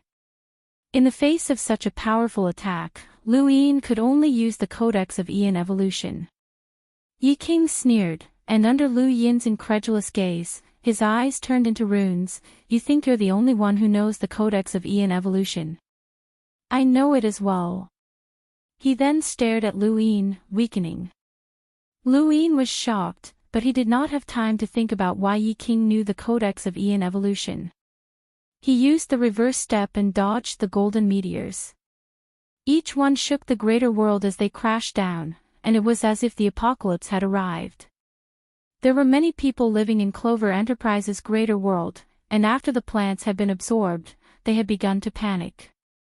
Now, as they watched the golden meteors explode, they were all terrified that they would be killed. Balsam looked into the distance with a pale face. Yi King had finally displayed his true strength. No one in this universe understood Yi King, not even the Hall of Honor. She, on the other hand, had only glimpsed a little of Yi King's power and was already willing to submit. Trapped. The second Night King might seem inconceivable to others, but she knew that Yi King could do it. In this greater world, Yi King was invincible. Lu Yin had underestimated Yi King. He had thought that he would be able to easily suppress him, but he had not expected the second Night King to be trapped. This was his first real battle after becoming an emissary, and he did not want to use any external items. Yi King was very strong, so he would become Lu Yin's first test after becoming an emissary. Lu Yin had underestimated Yi King, but Yi King had also underestimated Lu Yin. He had thought that after breaking through Lu Yin's cosmic evolution scripture, he would be able to suppress Lu Yin with his golden meteors. At the very least, he would be able to force Lu Yin to use his trump cards, such as external items. However, he had not expected that Lu Yin would be able to dodge the golden meteors with just his footwork. These golden meteors were not real meteors, and they could be easily avoided. Each meteor had an attack with a power level of 800,000, which was equivalent to an attack from a powerhouse with a power level of 800,000. How could Lu Yin dodge them so easily? However, Lu Yin had still been able to dodge them with ease. Yi King had no choice but to stop his golden meteors and stare at Lu Yin. Where did you learn this footwork technique from? I've never seen you use it before. Lu Yin raised his head. There are many things that you haven't seen, Yi King. To be honest, I've underestimated you, but this is the end of it. I'm very interested in your secrets. He then used reverse steps to quickly close in on Yi King, disrupting the void so that Yi King's attacks could do nothing to him. He also visualized the immovable Heavenly King elephant, increasing his strength tenfold as he struck out with a palm. Yi King could move stars and change leaves, and facing him was like facing an enlighter facing an envoy. It was difficult to fight, but not impossible. Yi King gritted his teeth. This is the end of it. You can try. He then raised a hand to meet Lu Yin's palm head-on. Bang! An earth-shattering explosion tore through the outside world, and one of the green leaves was directly torn apart. Everyone in the outside world felt their minds explode, and those who were below the enlighter realm immediately fainted. Some were even killed by the shockwave. Lu Yin and Yi King's palms collided, and they both retreated at the same time. Lu Yin's eyes narrowed. Impossible. His strength had increased tenfold, and under a power level of 1,000,000, no one should be able to resist him unless they were corpse kings of the Eternals. Yi King sighed. Everyone says that your physical strength is unrivaled, and it seems that it's true.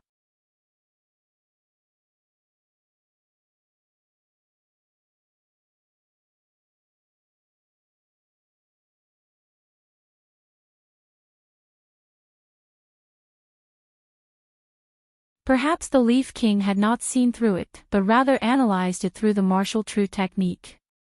Since this technique was so powerful, there was no need for Lu Yin to continue fighting.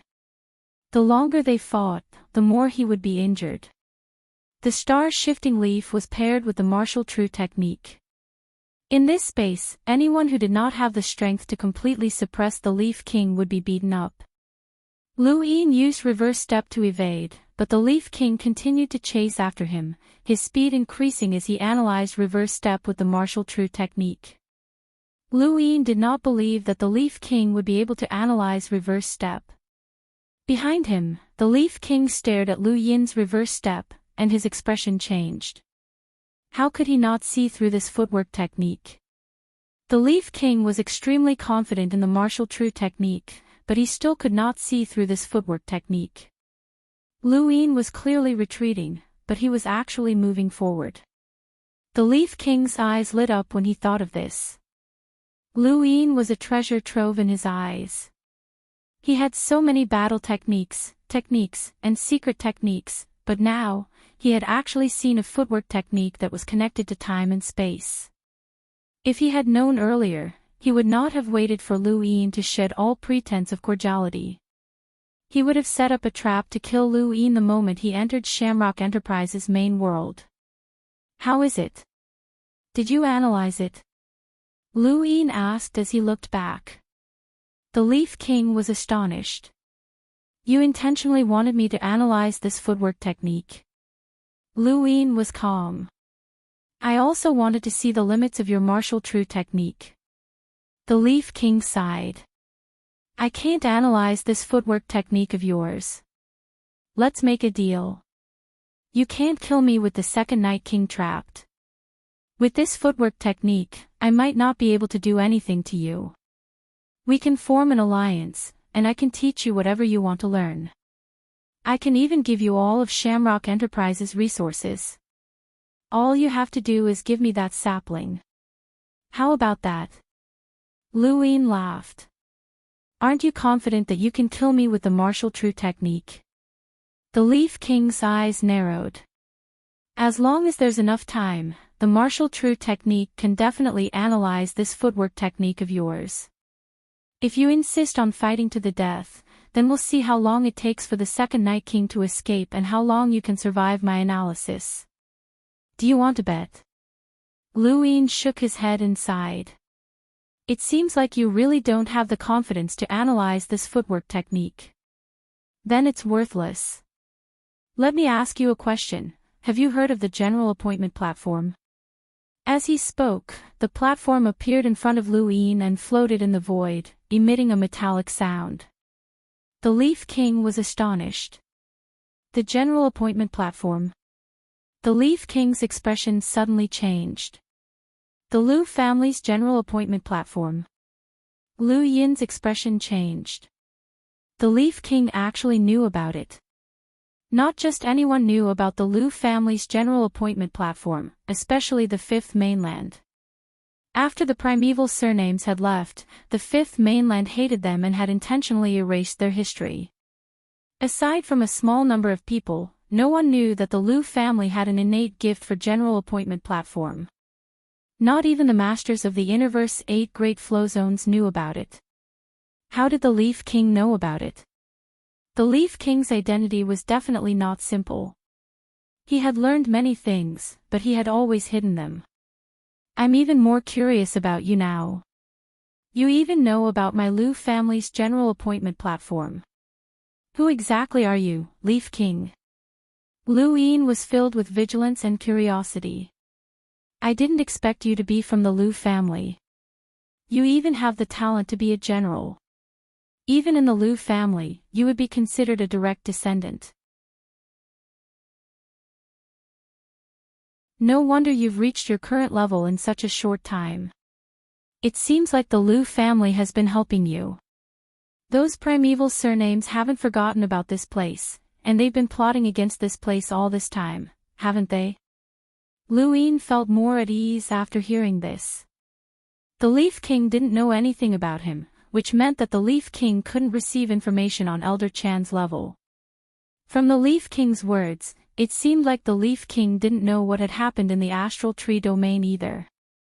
Of course, it was also possible that the Leaf King had been to the astral tree domain before, just like the head judge.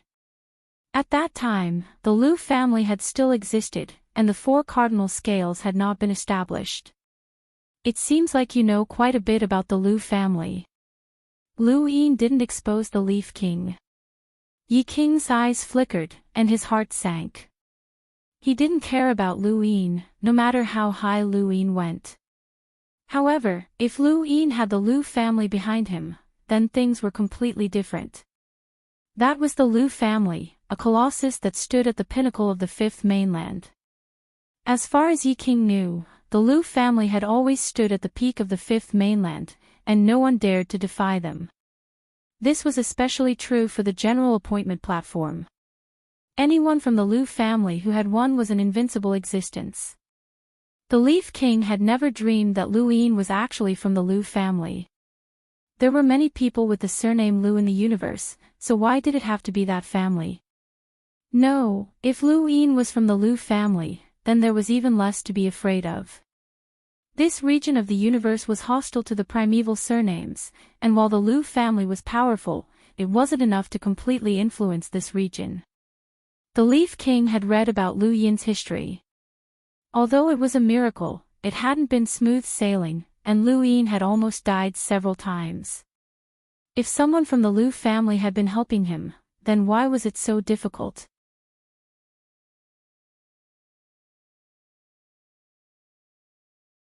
Welcome aboard.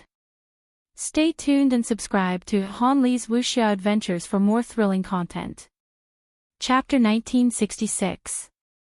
Any random expert from the Lu family would be able to crush this region of space. Yi King looked at Lu Yin fiercely, and there was even a hint of excitement in his eyes. You're from the Lu family. The Hall of Honor probably doesn't know about your identity. Otherwise, even if they didn't kill you, they would have chased you away. It must be a coincidence that you're here, or else why would a direct descendant of the Lu family be here? There's also another possibility. You made a mistake in the Lu family and were abandoned. Lu Yin sneered. You have quite a lot of ideas. Yi King sneered. It doesn't matter if you have someone from the Lu family backing you, you're going to die today.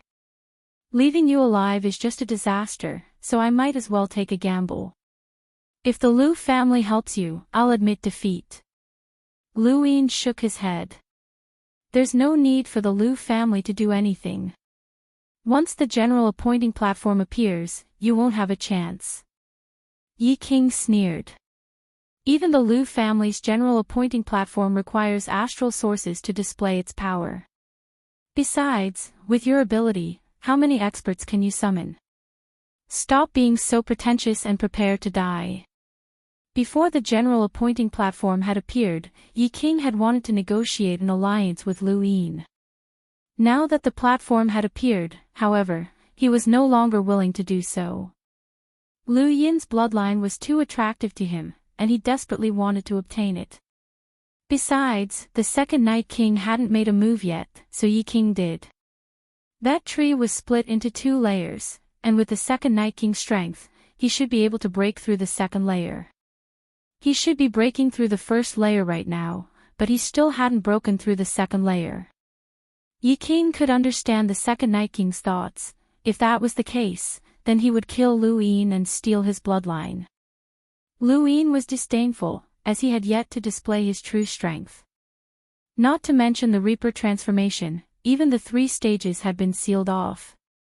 Using the general appointment platform today was just an attempt to test out a new way of fighting, one that used death chi to replace astral sources. He had learned this from Tiando. Summon the generals with my blood, Lu Yin said. Outside the general's appointment platform, figures appeared one after another. This was Lu Yin using death chi to summon generals. There were a total of 5 people, and all of them were emissaries.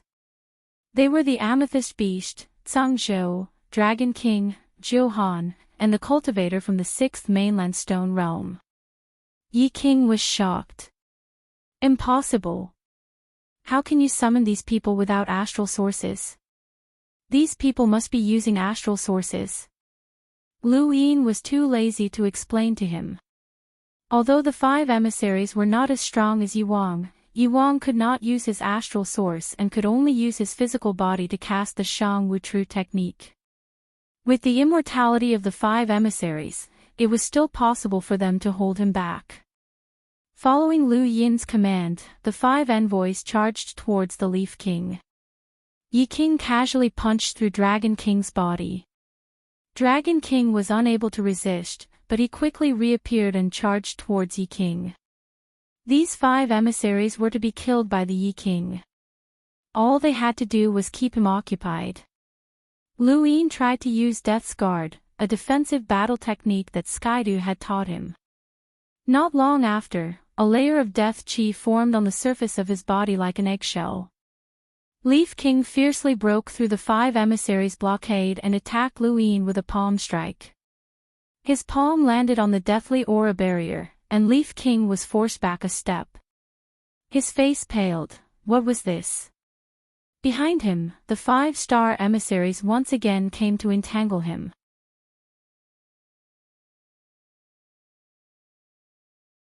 If it had been senior brother Qin Ping, who was at the same realm as Leaf King, then Death Chi might not have been effective.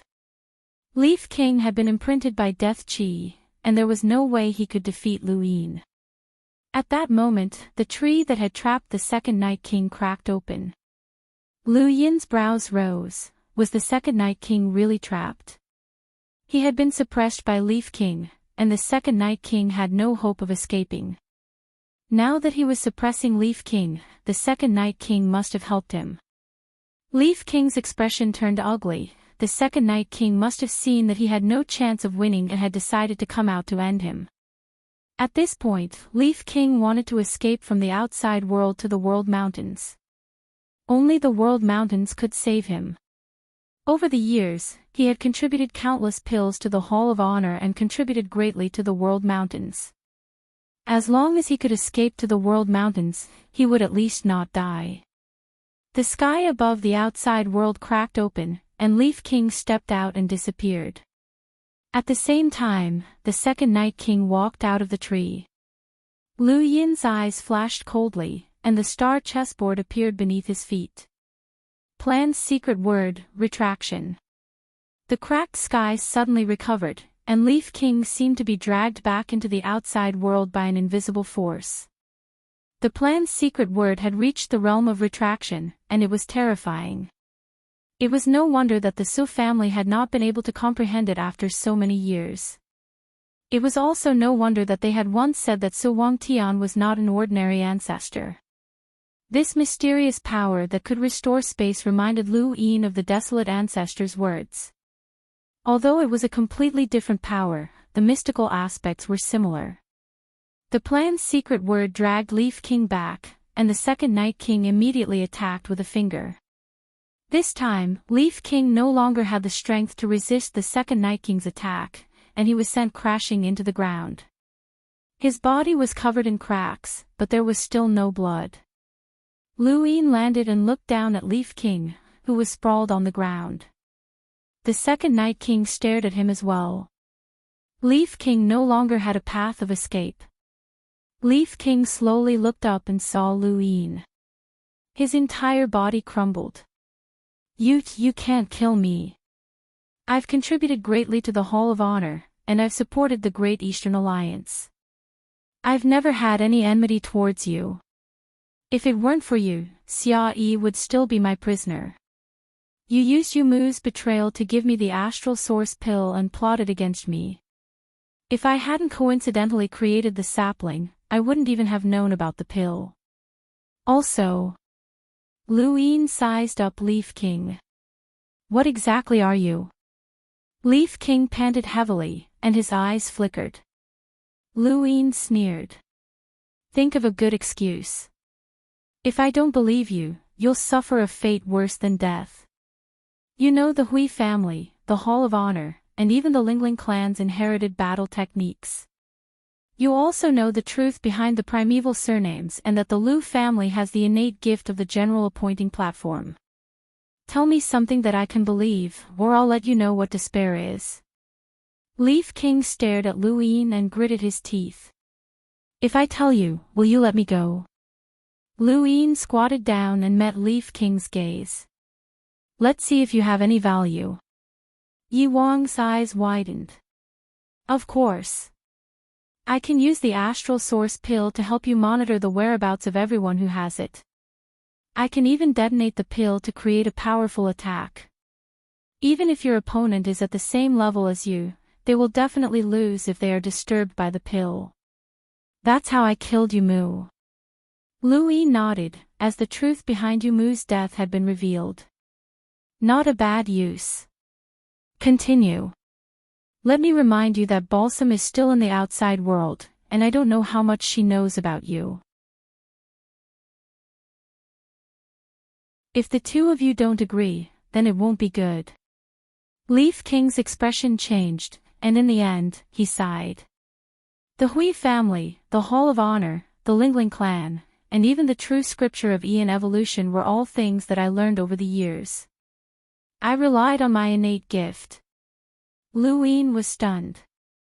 Innate gift? Leaf King bitterly replied, actually, I'm human, really human. My innate gift is absorption. It was this innate gift that allowed me to transform my body into a special tree that had fused with the mother tree's material. It was also because of this innate gift that I was able to cultivate the Lingling clan's inherited battle techniques and obtain all sorts of battle techniques. I even managed to cultivate the true martial technique to a level that surpassed Master Yuan's. The astral source pills are actually the seeds of my current body. They aren't pills at all, but rather my power. They contain a trace of my power, and I can sense the location of every single astral source pill. The reason why I sent Balsam to test you back then was because the astral source pills that she had given you had escaped her control. This is the truth about me, and there's nothing special about it. Of course, I know about the primeval surnames and the Lu family because I also came from the era of the Tao Source sect. Back then, I was just a small character who had just stepped onto the path of cultivation. It was also during that era that I obtained the mother tree's bark, and I used it to absorb and transform. Many years later, I walked out again. If it wasn't for the fact that I had absorbed and transformed for such a long time, I would definitely be much stronger than I am now. At the very least, I would have a power level of over 1,000,000, and I might even have broken through to become a half-ancestor. The transformation of my body gave me boundless potential, but it also limited my cultivation. Lu Yin quietly listened to Leaf King speak without interrupting him. When Leaf King finished, he asked, what was that tree that trapped the second Night King?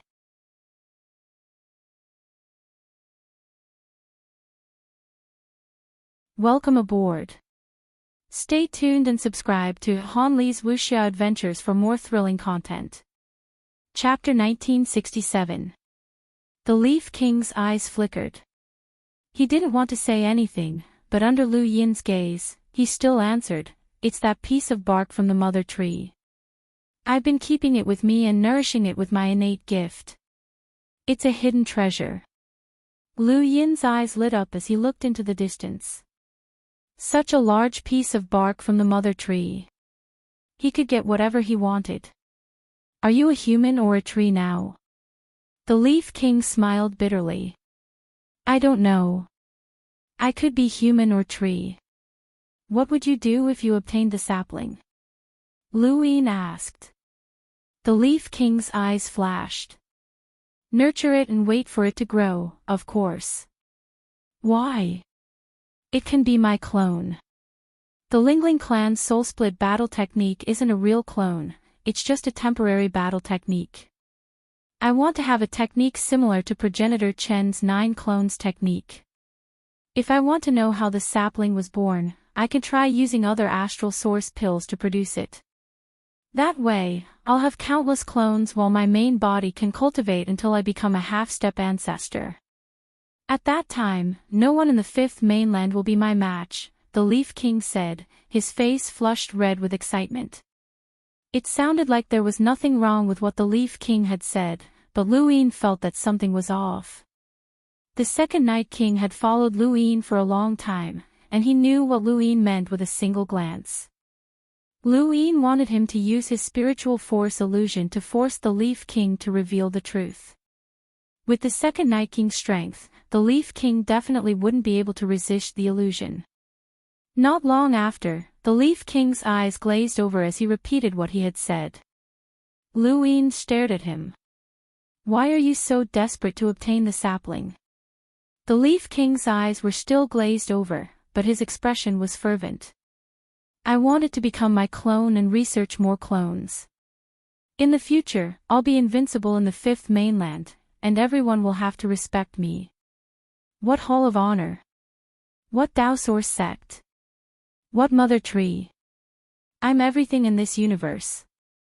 Luin retracted his gaze and looked at the second Night King. The second Night King nodded, proving that what the Leaf King had said in the illusion was true. Luin sighed. It seemed that he had been overthinking things. Just as he was about to have the second Night King dispel the illusion, he heard footsteps behind him. It was Yu'er. Yu'er had been hiding underground all this time. Although she was frozen, she had been lucky. Otherwise, she would have died. Yu'er's voice. Luin was stunned, and he looked back at her. "What did you say?" Yu'er blinked. Her face was covered in dust, and she looked a little dirty, but it made her look even more adorable. "Yi Wang is lying. He once said that no matter what kind of expert used their spiritual energy on him, it would be useless. Nothing worked." "Why?" Luin was puzzled. Yu'er shook her head. "I don't know, but..." She wiped her face. "He did say that." Luin slowly turned to look at Yi Wang. The Leaf King was still in a daze. He was still immersed in the illusion. Luin stared at Yi Wang for a while. Compared to Yi Wang, he trusted Yu'er more. Yu'er wanted to live, and there was no conflict of interest between them. She even wanted to rely on Luin, so she shouldn't be lying. However, Yu'er's words could not prove that the Leaf King was truly immune to the second Night King's spiritual battle technique. As he thought about this, he looked to the right. His gaze traversed the distance and saw the headquarters of Shamrock Enterprises. He saw countless people trembling and fainting on the ground. He saw the little Leaf King lying on the ground, his life or death unknown. She looked up at Luin at the same time as Luin. "Come here," Luin said indifferently. She frowned and thought about it for a moment. She then stood up and stepped through the void to arrive beside Luin. She saw that the Leaf King's eyes were lifeless and bitter. "Alliance Master Lu, how do you want to deal with us?" she asked. Luin replied, "It's up to you." "I don't understand." She was very calm. Luin asked, "How much do you know about the Leaf King?" She didn't even look at Luin as she continued to stare at the Leaf King. "I won't say a word about him." Luin's eyes narrowed. "Aren't you afraid of death?" She walked towards the Leaf King, crouched down, and hugged him. "He saved me and gave me everything." Luin frowned, as this was troublesome. However, this also proved that the Leaf King was lying. He had previously threatened to compare her answers, but now it seemed that the Leaf King was certain that she wouldn't say anything. The Leaf King had pretended to be threatened by Luin to reveal most of the truth. If a lie was to be believed, it would only need to be 90% true and 10% false. The Leaf King had the ability and motive to conceal that 10% truth. What a pity. It would have been fine if you had told me everything, but since you're not saying anything, I can't believe the Leaf King's words. She closed her eyes in agony. "I'd rather kill the wrong person than let them go." Luin waved a hand. "Destroy him." The second Night King's aura surged. The Leaf King's originally lifeless eyes suddenly narrowed. "Wait." He pushed her away and looked at Luin pleadingly. Don't kill me. It wasn't easy for me to survive from the era of the Dowsor sect to this day. I can live longer, and I can truly achieve immortality. Alliance Master Lu, don't kill me. I'm valuable to you, and I can grant you immortality. Lu Yin was amused. Do you really think that I care about immortality? That's just an excuse. The Leaf King pleaded loudly, but I really do have a way to grant you immortality. It's impossible for humans to live forever, but there are too many things in the universe that can grant immortality. The Mother Tree is one of them. Throughout human history, there have been many breakdowns, but the Mother Tree has never been broken. I've absorbed the Mother Tree's matter, and give me some time to fuse this matter into your body so that you can become a Mother Tree like me and achieve immortality. Lu Yin raised a brow. You want me to become a tree like you? If I abandon my human identity, then why don't I become a corpse king? Join the everlasting race. They also promised immortality. The Leaf King gritted his teeth. That's flesh and blood without emotions. So what if I have immortality? Lu Yin raised his hand and cut off the Leaf King's arm with edge. The Leaf King's body was flung far away. Look at you, you don't even have flesh and blood. One has abandoned emotions, while the other has abandoned flesh and blood. Neither is human. As for me, I only want to be human, not a monster. The Leaf King had lost both his arms, and he struggled to get up. I can help you study space. That flower can really be studied. Lu Yin's lips curled up. My secret word plan has already touched upon the domain of space. It's far more useful than that flower of yours. I can help you absorb the energy of others. Alliance Master Lu, when we first fought, I was able to resist your vacant palm because I absorbed your energy, the Leaf King shouted. Lu Yin did not understand. What do you mean? The Leaf King panted heavily and said in a low voice, I know that you didn't come with good intentions. I didn't think that I would be able to hide the matter of capturing the sapling from you, so I made arrangements in advance. When we were observing the flower, you were sitting in a position where I could absorb your energy. At that time, I absorbed your physical energy and fused it into my body, giving me the strength to resist your vacant palm for a short period of time. The tree that trapped the Second Night King is my main body, and this body of mine is just a transfer of my consciousness. There's no way for me to resist your physical energy. Only by absorbing your physical energy can I do that. You were able to cut off my arm with a casual wave of your hand because I had exhausted all the energy I absorbed. Lu Yin was surprised. Your innate gift is very useful. The Leaf King relaxed. Yes, it's very useful. As long as Alliance Master Lu doesn't kill me, I can help you absorb the energy of others and help you step onto the path of true invincibility. We can research space and immortality together, and Shamrock Enterprises can help you earn a lot of resources.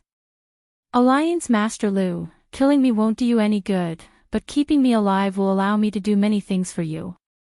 The Second Night King looked at Lu Yin, and he was tempted. This Leaf King was indeed useful, and no one knew better than the Second Night King how difficult it was to survive from the era of the Dowsor sect until now. After a moment of silence, Lu Yin clasped his hands behind his back. I'm very tempted. The Leaf King's eyes gleamed. What a pity. Lu Yin's expression was cold. You must be hiding something. Being able to survive from the era of the Dowsor sect until now proves your worth, but it also proves that you're very powerful. Powerful people can either become my friend or... Lu Yin did not finish his sentence, but his meaning was clear. He was apprehensive of the Leaf King and did not want to let him live. The Second Night King's aura surged once more, and he stared at the Leaf King with murderous intent. The Leaf King's expression changed. Wait, I said that the reason I want to take the sapling is because it's the Mother Tree. The Leaf King's words shocked both Lu Yin and the Second Night King. Balsam Ji and Yuer did not know anything about mother trees, but they did. What did you say? The two asked at the same time, as if they had heard something unbelievable. The Leaf King seemed to have exhausted all of his energy to say those words. He lowered his head and chuckled, though it was unknown whether he was laughing at himself or at the others. Lu Yin did not rush him and simply waited. The Leaf King slowly raised his head and let out a long breath. I absorbed the mother tree's matter and became half human, half tree. The astral source pill is both my power and the power of the mother tree's matter. The sapling was born from the astral source pill, so there's only one possibility: it relied on the mother tree's matter to grow. I don't know how you did it, Alliance Master Lu, but logically speaking, it shouldn't have been able to produce a sapling just by relying on the mother tree's matter. However, it actually appeared. I don't understand the process, but since it appeared, it means that it's the mother tree. Obtaining it is equivalent to obtaining the complete mother tree, and I can rely on it to take root in the astral source universe and absorb astral sources to strengthen myself. I can also rely on it to absorb more of the mother tree's matter and perfect my body. It's very useful to me, and who wouldn't care if they found out that the sapling was the mother tree? Since ancient times, there has only been one mother tree. It was born in outer space and could not be planted. But now, a second one has appeared, and it is truly immortal. I can replace it and become the true mother tree to achieve immortality. Alliance Master Lu, with the sapling and my help, you can live forever. You really can. Everyone wants to live forever, and even if you don't want your body to turn into a tree, I can still research that substance and accelerate the sapling's growth. You can become a second mother tree. Lu Yin's eyes widened in shock as he continued, Alliance Master Lu, with this sapling and my help, you can live forever.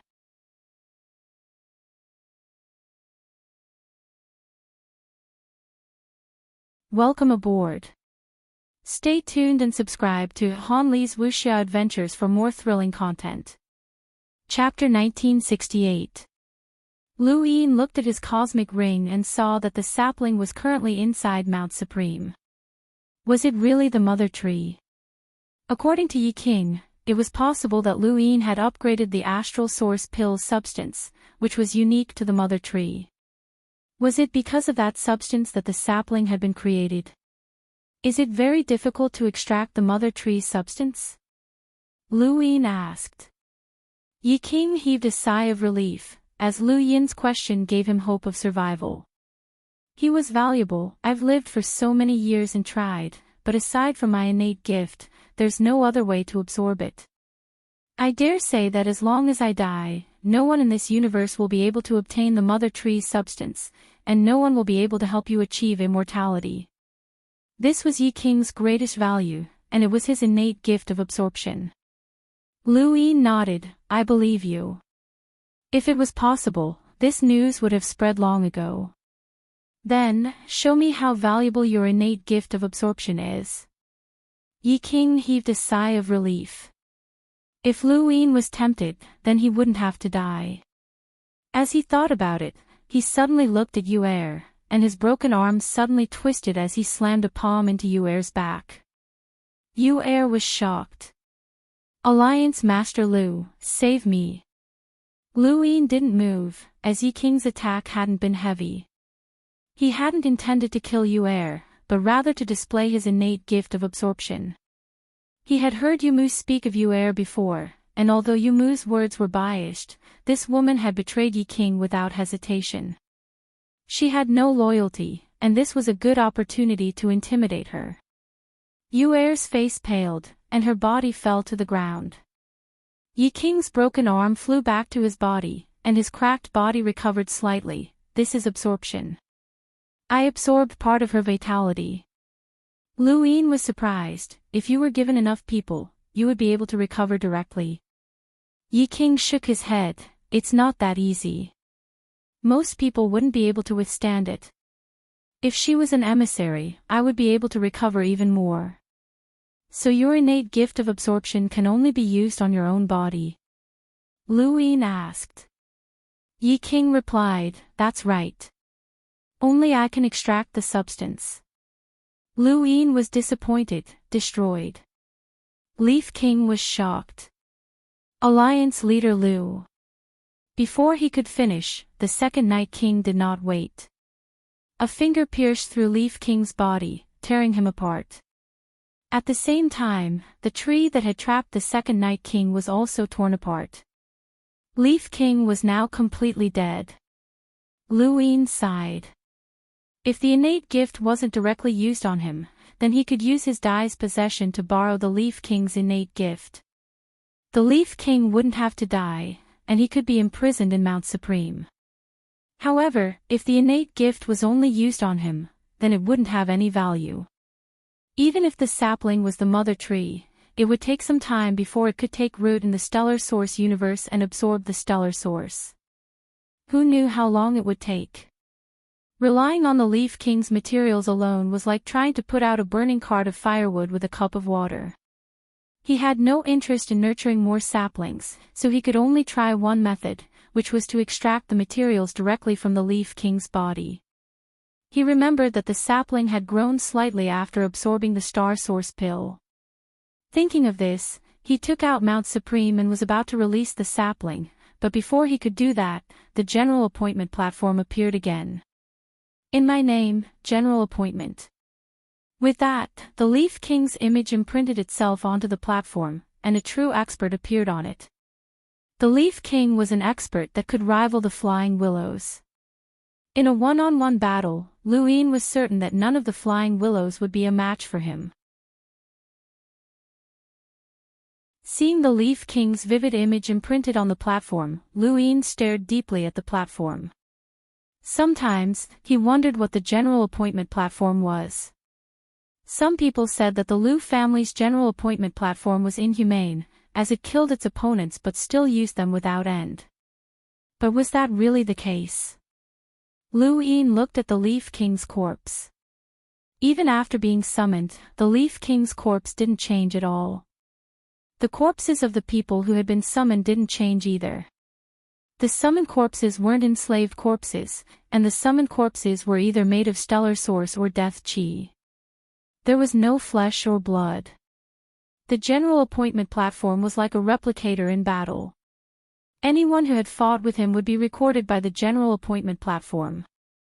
Their movement patterns, combat skills, cultivation methods, talents, and secret techniques would all be copied. Once the General Appointment platform was called, these abilities would be displayed. The strongest evidence was that these people hadn't used any battle techniques, and they wouldn't be able to use them even after being summoned. This was the true nature of the General Appointment platform. It was merely a replication, or rather, a recording, not enslaving. The reason why those people hated and feared the General Appointment platform was because the person who summoned the General Appointment platform even had their appearance copied. Who could stand their parents, relatives, and disciples of the same sect being enslaved, even if they were enslaved in appearance? Luin retracted the platform and released the sapling. The moment the sapling was released, it looked around and saw Luin. Its leaves curled up in joy and it jumped onto Luin. Luin laughed, "Stop playing around and look at this." The Leaf King was dead, and his body was torn apart. However, there was no flesh or blood, and it looked more like a tree that had been torn apart. The sapling's leaves swayed, and it leaped over to the Leaf King's corpse. It circled around the corpse, and when its branches touched the corpse, it began to visibly grow. The second Night King was shocked, and his worldview was turned upside down. Luin was delighted, as it had indeed worked.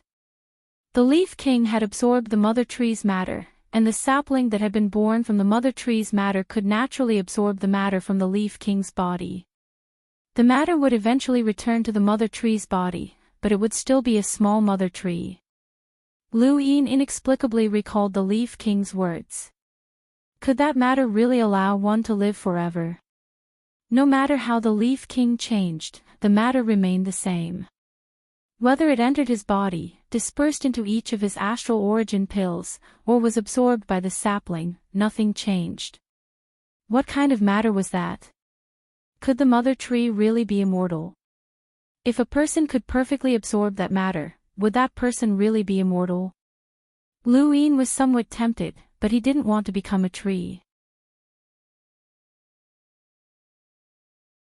He watched as the sapling grew at a rate that could be seen with the naked eye. In the blink of an eye, it was already dozens of meters tall, and it was still growing. He looked at Balsam. How big is the Leaf King's main body? Balsam's face was ashen, and she looked at the Leaf King's body that had been torn apart like a tree. Alliance Master Lu, I'm no threat to you. Can you let me stay in this broken world and guard the Leaf King's coffin? Lu Yin quietly watched the sapling grow taller and taller, and he didn't know how big it would become. It wasn't cute at all, it had turned into a tree. In exchange, I can give you the resources that Shamrock Enterprises has accumulated over the years. The Leaf King doesn't have the habit of wearing a cosmic ring, and only he and I know where those resources are. Lu Yin looked at her. Are you threatening me? She calmly replied, I'm just speaking the truth. It was obvious that she had lost all hope. Threats were useless against such a person. Lu Yin thought about it. You can't leave this world, but I can let you live. Balsam wasn't surprised. Rather than kill her, it would be better to exchange her for a huge amount of resources. Anyone would know how to calculate this, as those were the resources that Shamrock Enterprises had accumulated over the years. It was an enormous amount that far surpassed the Interverse's 8 great flow zones. After all, those organizations weren't in the business world. Shamrock Enterprises' medicine was spread all over the Fifth Mainland, and although they couldn't compare to the Mavis Bank, they were still considered wealthy. Lu Yin looked forward to Shamrock Enterprises' resources and watched as the sapling continued to grow. In the blink of an eye, it was already as tall as the outside world, and it was still growing. Lu Yin was worried that this world wouldn't be able to contain it. Fortunately, it seemed to be able to control its size, and it no longer grew. Instead, it shrank, but it was still absorbing the Leaf King's body. Lu Yin didn't know how much the Leaf King had absorbed over the years. That tree had been able to trap the second Night King, which was quite terrifying. Lu Yin believed that the sapling's usage of that material far surpassed the Leaf King's. After all, the Leaf King was a human and relied on his innate gift to absorb and fuse, while the sapling was born from that material. Right, the sapling had taken root in the astral source universe, so didn't that mean that it was absorbing astral source liquid? Lu Yin's breathing quickened when he saw the path of light that had been used to cheat in the envoy's cultivation. Wait, he seemed to have forgotten something. Lu Yin looked around, and his gaze suddenly locked onto the tree that had trapped the second Night King. His figure disappeared, and when he reappeared, he was beside the tree. Although it had been torn apart, Lu Yin could still tell that this was the mother tree. Lu Yin's eyes lit up. How many arrays could such a large tree create? His breathing quickened, as this wasn't a few dozen or a few hundred. There had to be at least 10,000 of them. He could almost see himself leading the Lu Xianjun army and releasing the arrays as tens of thousands of enlighters swept through the universe. Although the attacks of tens of thousands of enlighters couldn't affect the envoys, that was only in terms of destructive power. With the top experts of both sides restrained, the attacks of tens of thousands of enlighters would be enough to determine the outcome of the war. No matter how strong an absolute expert was, they were still just one person. One person could be invincible, but they couldn't conquer an entire civilization. And this was just the beginning.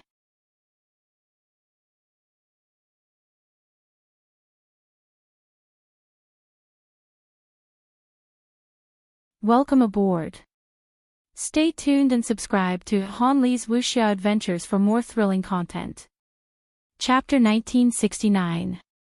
Can you still grow bigger? Lu Yin asked. The sapling jumped down and wobbled. Its body suddenly grew bigger before shrinking again. It jumped around Lu Yin as if it was dancing, which made Lu Yin dizzy. All right, stop beating around the bush. Lu Yin grabbed the sapling and looked at it seriously. Can you step into the astral source universe and absorb the astral sources? The sapling's two branches shook, not understanding. However, it was still happy enough to jump around. It felt like it had grown bigger. Lu Yin was speechless. He thought about it for a moment before stepping into the astral source universe and looking at the sapling. The sapling was stunned. Lu Yin had disappeared. It panicked, and its branches trembled as it tried to find Lu Yin. It spun around in place and suddenly faced Lu Yin's direction. It jumped up happily and disappeared. Only Yu Er was not an emissary. She watched the sapling disappear and her mouth fell open. This thing. It stepped into the astral source universe. The sapling jumped into the astral source universe and into Lu Yin's arms. Lu Yin laughed. You really can enter the astral source universe. You didn't absorb so much of the Leaf King's matter in vain. Otherwise, I would have raised you for nothing. Ha ha ha. The sapling rubbed its leaves against Lu Yin's face happily. Learn from me, Lu Yin said as he began to absorb the astral sources. The sapling swayed back and forth. It did not seem to understand, but it also seemed to find it fun. Gradually, the astral sources gathered, but they were not absorbed by Lu Yin. Instead, they were gathered into the sapling's body. Lu Yin was ecstatic. It was absorbing the astral sources. That's right, the sapling could absorb astral sources, which meant that it could form astral liquid in its body, just like the mother tree. This was great. He could finally see the dawn of the emissary realm. But the problem was how to keep it absorbing astral sources. He did not know if the astral source universe would notice if it absorbed too quickly. This was a headache. Lu Yin did not need to worry about this problem. The sapling seemed to like absorbing astral sources. This was its instinct. A person's instinct was to absorb nutrients from food and grow. The sapling's absorption of astral sources was equivalent to absorbing nutrients. It needed to grow as well, and this was its path to growth. Lu Yin had brought the sapling to the astral source universe to absorb half Sirius's astral source, but he did not know how much astral source the sapling had absorbed. From the looks of it, the sapling had absorbed much more astral source than he had, but he did not know exactly how much more astral source it had absorbed. He decided to place the sapling in a place where it could absorb stellar sources at all times without being disturbed. Where should they settle it? After much consideration, he decided to leave the Rossi Empire fortress with the escaped tree. It would be fine as long as someone kept an eye on it. Actually, he could leave the sapling in the Eternal Kingdom, but that would make it too lonely. It didn't like being alone. He didn't treat it as a tree, but rather as a child. A child that liked to play and act spoiled. He allowed the sapling to absorb the astral source in astral source universe as he walked out. Now, there was a problem in front of him. How should he explain King Ye's death to the Hall of Honor? Although Leaf King was not a member of the Hall of Honor, he had contributed greatly to the Hall of Honor over the years. How many honor points does King Ye have? Lu Yin asked as he watched Balsam collect King Ye's corpse. He hadn't checked his honor points in a long time, but this was an unavoidable problem. The Hall of Honor had to answer to outsiders, and they couldn't break the rules. 30, Balsam answered indifferently. Lu Yin frowned. If one had more than 20 honor points, their death would be investigated by the Interstellar Tribunal. They would determine the cause of death and punish those responsible. With his status as a director, he could ignore most people who had more than 20 honor points. However, King Ye was different. Shamrock Enterprises' influence was too great, and they needed to answer to the Hall of Honor. Alliance Master Lu, King Ye has been in seclusion for many years. Basically, no one has seen him, Yu Er said weakly. Her innate gift had been absorbed by King Ye's experiments, and she had almost been crippled. Lu Yin relaxed after hearing Yu Er's words. That was right, King Ye had been in seclusion for many years, and no one had seen him. Who would know if he died? As long as no one reported it, it would be fine. Lu Yin looked at Yu Er with admiration. Although this girl was ruthless and unloyal, she was quite quick-witted. When it came to people like her, as long as Lu Yin remained above the masses, she would not betray him. However, she would definitely betray him the moment he fell to the mortal realm. In that case, there was no need to subdue her. He could just use her. You're not bad, Lu Yin said. Yu Er nervously replied, it's my honor to serve Alliance Master. There are many who want to serve me. What can you do? Lu Yin asked.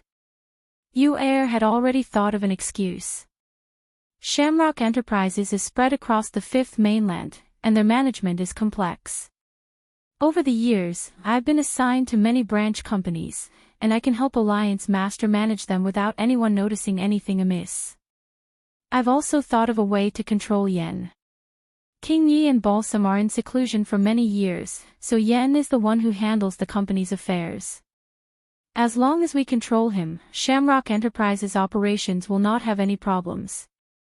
Not only that, but I also know of many hidden seedlings that I believe can be of help to Alliance Master. Lu Yin looked at Balsam. He could not use this woman, but he could keep Yu Er here. Even if a Mirren lighter betrayed him, it would be useless. Besides the resources that King Yi had left behind, there was nothing else that Lu Yin cared about. The natural treasures and countless strange plants that could avoid danger had all been absorbed by the tree the moment it had appeared, except for the flower. Lu Yin looked behind the waterfall and wanted to take the flower away. His domain swept across the outside world, and Lu Yin brought Yen and the unconscious King Yi over. Yen's face was pale when he saw King Ye's corpse and Balsam's ashen face. He was in a daze, and panic and apprehension filled his mind. He did not know what was waiting for him. Deal with it yourself, Lu Yin said coldly as he looked at Yu Er. Yu Er panted heavily as she stood up and walked over to Yan's side. She smiled. Secretary Yen. Yen looked up and met Yu Er's eyes. He had known this girl for a long time. She had been a pure and innocent girl who did not know much about the world, but now, she was the most vicious and merciless hidden seedling. Yen felt a chill every time he saw her, and he always felt that she would kill anyone she saw. As the president of Shamrock Enterprises and an expert with a power level of over 400,000, Yen rarely feared anyone, especially if the person was not an envoy. Their power level might even be lower than his. However, Yu Er was an exception. He did not know what Yu Er had experienced in the outside world. She looked harmless on the surface, but in reality, she was like a butcher. Secretary Yen, do you want to live? Yu Er asked, her eyes filled with curiosity. She looked like a girl who was eager to learn. Yan's eyes flashed, and he subconsciously looked at Lu Yin. The battle just now was beyond his comprehension, and any of the aftershocks would have been enough to kill him. Of course he wanted to live. Yes, Yen replied. Yu Er rolled her eyes. The Alliance Master can let you live, but he doesn't trust you. You seem to be loyal to King Yi and Balsam. Yen gulped. It's just my job. I'm the president's secretary, and it has nothing to do with loyalty. Is that so? Yu Er pointed at Balsam, whose back was facing them. That woman is over there. She's looking at you. Please kill the young Leaf King. Yan's eyes narrowed. Balsam's body trembled, and she slowly turned around. Her eyes were filled with coldness and anger as she glared at Yu Er. Yu Er looked at Balsam and smiled. I'm sorry, sister. I want to live too. Look, didn't you also sell King Ye's resources to survive? The young Leaf King is just one of them. Balsam didn't say anything and just stared at Yuer. Luin stared at Yuer deeply. This girl was truly ruthless, and it was no wonder why Yumu had warned him to be careful. If Luin had still been an enlighter, then he might not have spared her life. But now, no matter how ruthless she was, she couldn't do anything.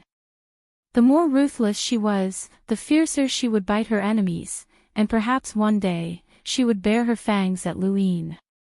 Yen hadn't expected Yuer to ask him to kill the young Leaf King. He suddenly thought of something and looked at Luin.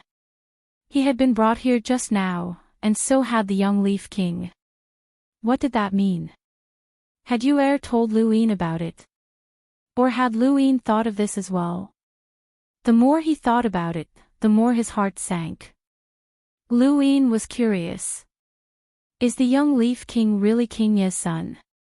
Yuer replied, I don't know, but King Yi is very concerned about the young Leaf King.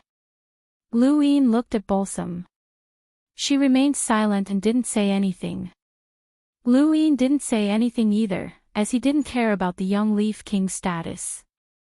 Perhaps the young Leaf King really was King Ye's son, and perhaps the young Leaf King had left behind before absorbing the mother tree's essence. After all, King Yi had already become a tree, so how could he have a son? It was said that the young Leaf King had been sealed in ice for thousands of years, but that didn't seem right either. Even if he had been sealed in ice, the young Leaf King couldn't have survived from the era of the Daosaur sect until now. The young Leaf King definitely wasn't King Ye's son. If the young Leaf King truly cared about the young Leaf King, then it was more likely that the young Leaf King had adopted the young Leaf King.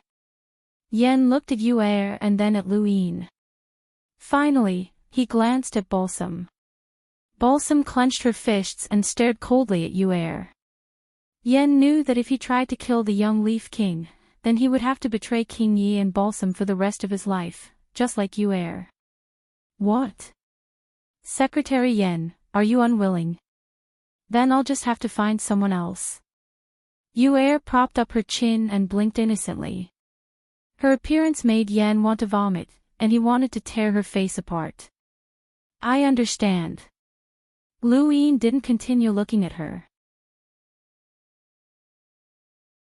Instead, he went to a certain corner of the outside world. King Ye's resources weren't stored in a cosmic ring, but rather underground, just like the frigid immortal sect's secret vault. Luin had thought that King Ye's collection of resources would be massive, but he hadn't expected it to be this massive. It was a bit too exaggerated. Luin had a similar feeling too when he had first seen the star essence that had been stored in the sixth mainland.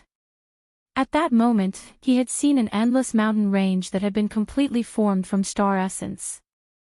At the time, he had guessed that there might have been 1 billion or even 10 billion, but now that he thought about it, it was far more than that.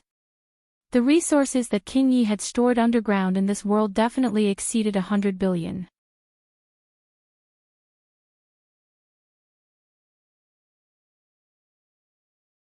Welcome aboard. Stay tuned and subscribe to Han Li's Wuxia Adventures for more thrilling content. Chapter 1970. This was 100 billion star essence, and the entire underground mountain range was filled with star essence. It was no wonder why Balsam had been so confident that Luin would not kill her. If he had disagreed, she could have just asked for 100 billion star essence, and Luin would have agreed. Balsam had absolute confidence in exchanging 100 billion star essence for a life. How had Yi Wang managed to leave behind so many star essence? Luin was curious. Although Shamrock Enterprises had businesses all over the fifth mainland and could be considered a commercial power, they should not have been able to surpass the Universe's 8 great flow zones by that much.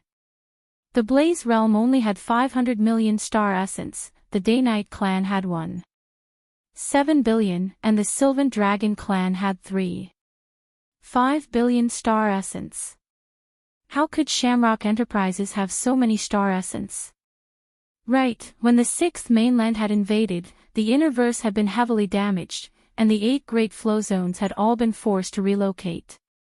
The loss of resources had been immeasurable, and the star essence that had been transported on that transport ship had all belonged to the Innerverse.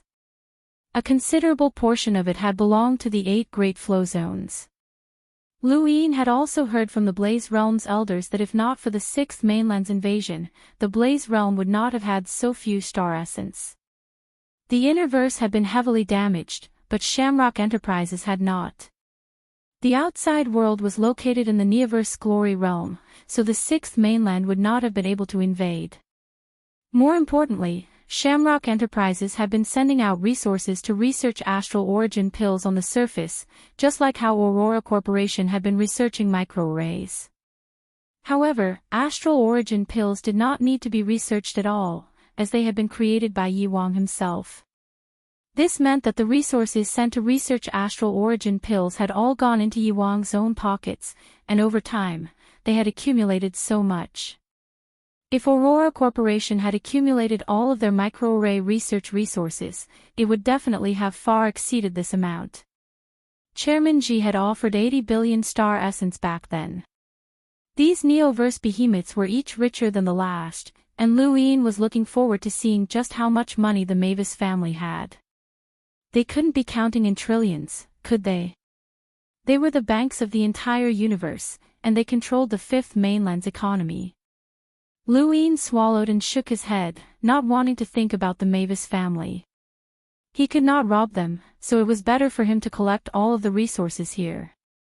Aside from the star essence, there were also countless pills, all sorts of power vessels, and foreign objects.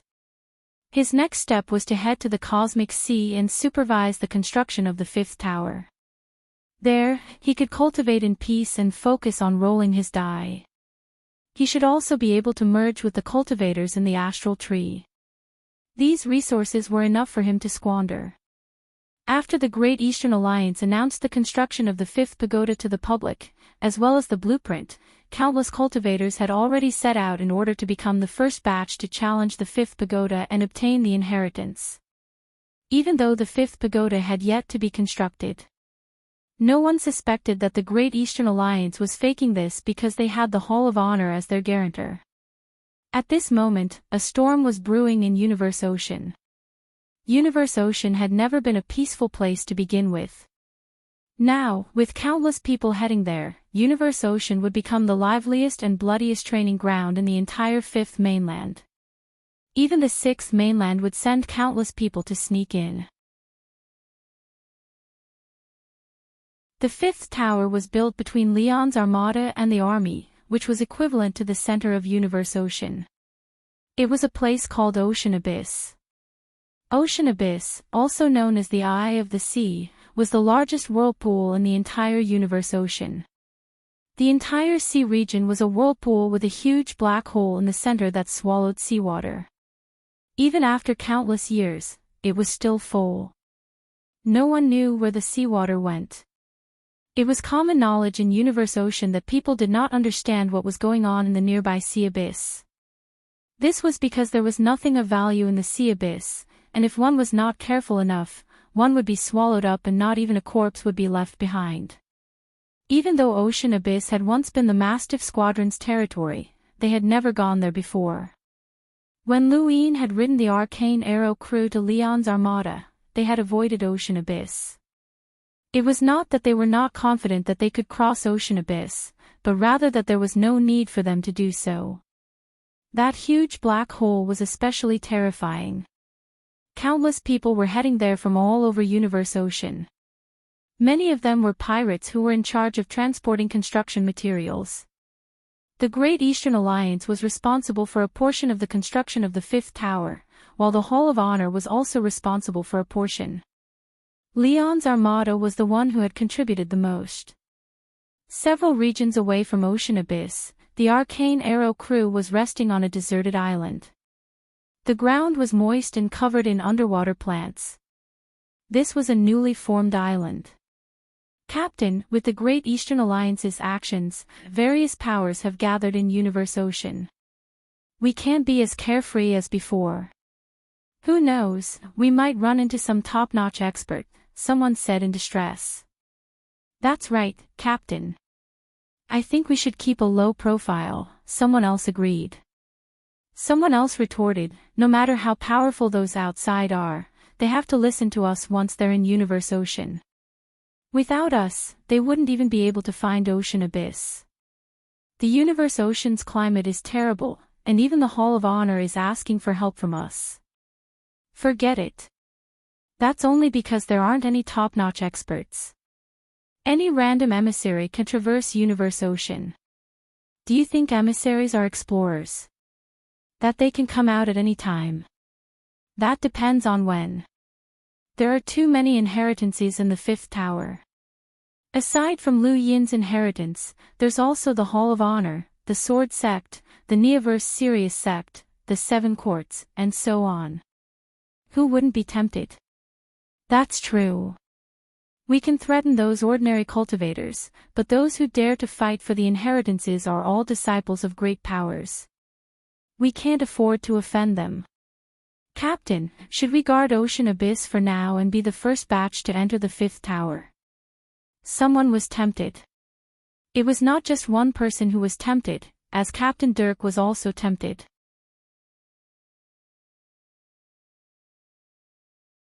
Although the rules for entering the fifth tower had yet to be announced, Enlighters should be able to enter. As for emissaries, that had nothing to do with him. As long as an Enlighter could enter, then he might be able to obtain Lu Yin's inheritance. He thought back to the final battle of the Sovereign Tournament, where Lu Yin had single-handedly defeated everyone. Lu Yin's invincible bearing and supreme demeanor, especially that transformation, was something that he dreamed of. He had to obtain the inheritance. Captain Dirk's eyes lit up, and he looked in the direction of Ocean Abyss. There's no need to rush. The fifth tower hasn't been built yet. Once it's built, the rules will be announced, and we'll see how we can enter.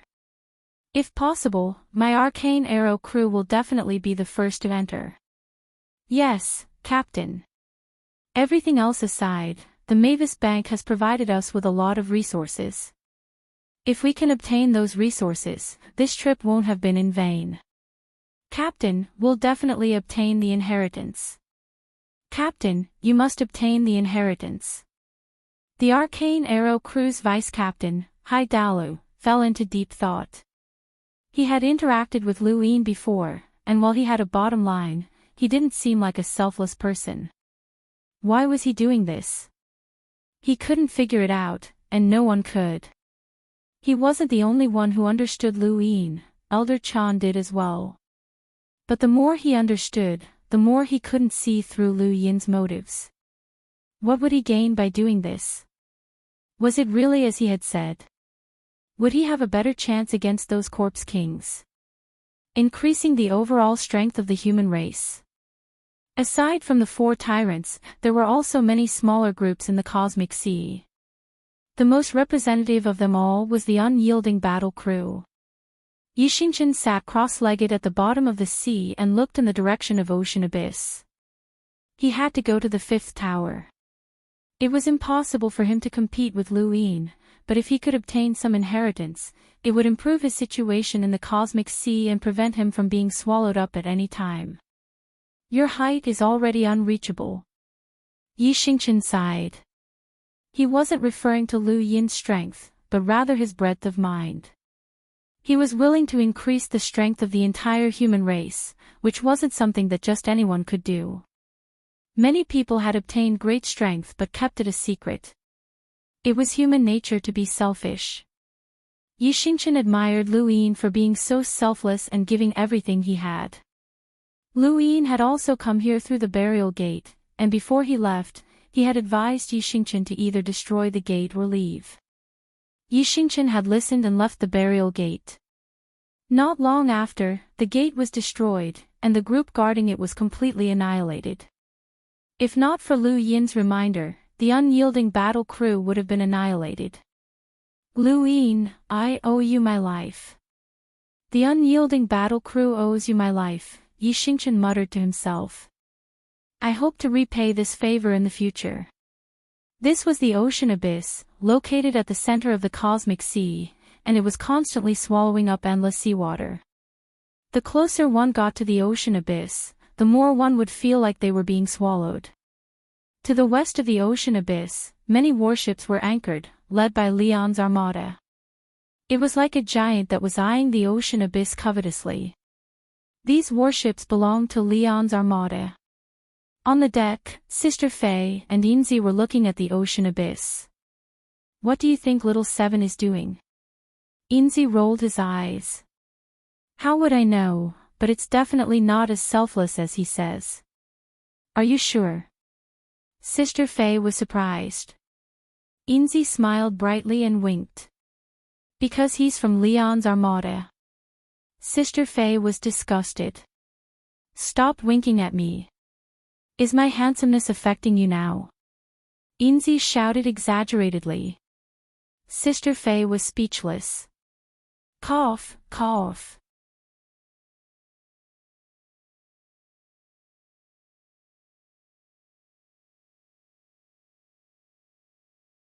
Welcome aboard.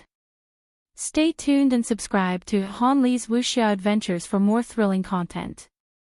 Chapter 1971. The two of them looked at each other in shock. Although they belonged to Leon's armada and were backed by the Long Sky Island, they had never seen a half-martial ancestor before. Although they said that they had the support of a half-martial ancestor, it was just a rumor. They had never expected to see a half-martial ancestor. They didn't expect Shao Qi to be able to invite a half-ancestor to help build the fifth pagoda.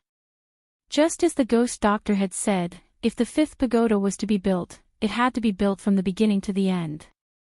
There was nothing more dazzling and convincing than a half-martial ancestor laying down the foundation, especially when this half-martial ancestor was none other than Elder Chan. Elder Chan was not only a half-ancestor but also the master of the Hall of Honor.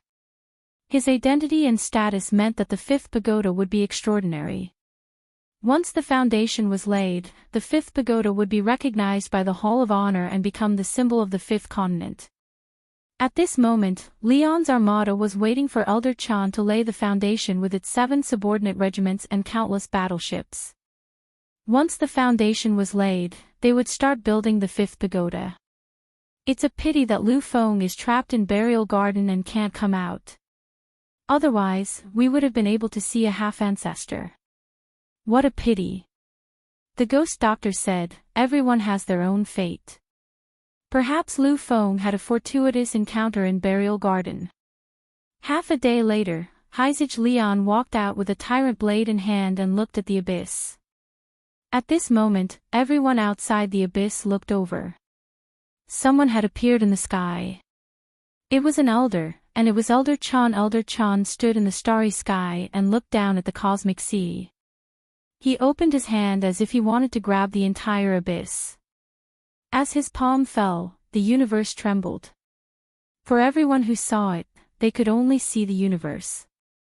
This universe was trembling, and the abyss whirlpool gradually slowed down. Immediately after, soil appeared in the distant starry sky. Elder Chan pulled it over and landed in the center of the abyss whirlpool, which was the opening that swallowed the seawater.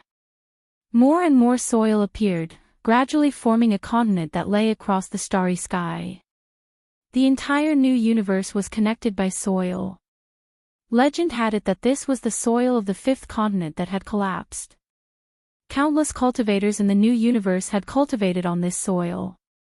It was said that only then could one become a half-ancestor. Soil was very important to the fifth continent. And the foundation of the fifth pagoda was this soil. Elder Chan used his great power to pull the soil from the new universe to lay the foundation for the abyss. He gradually filled up the opening of the abyss, forming a huge continent. When Elder Zen stopped, the soil miraculously returned to the new universe. The soil that had already been laid down in the sea abyss solidified and became the massive foundation of the fifth pagoda that countless people could see. The abyssal vortex appeared once more, but this time the seawater was unable to be swallowed up. When it reached the end of the vortex, it would strike the foundation of the fifth pagoda, forming an irregular flow of water. Whether it was in terms of speed or power, it was far greater than before. The atmosphere of the ocean abyss was completely changed. Countless people were shocked. This was the power of a half-ancestor, able to change the weather with a single move. Hizij Leon narrowed his eyes. Half-martial ancestor was an unreachable realm. However, he firmly believed that he would be able to reach it one day. With that thought in mind, he looked at the foundation and waved his hand. Little ones, let's go. Leon's armada cheered, but it wasn't because of the construction of the fifth pagoda. They weren't so kind-hearted, nor were they so righteous that they wanted to increase the strength of everyone in the fifth mainland.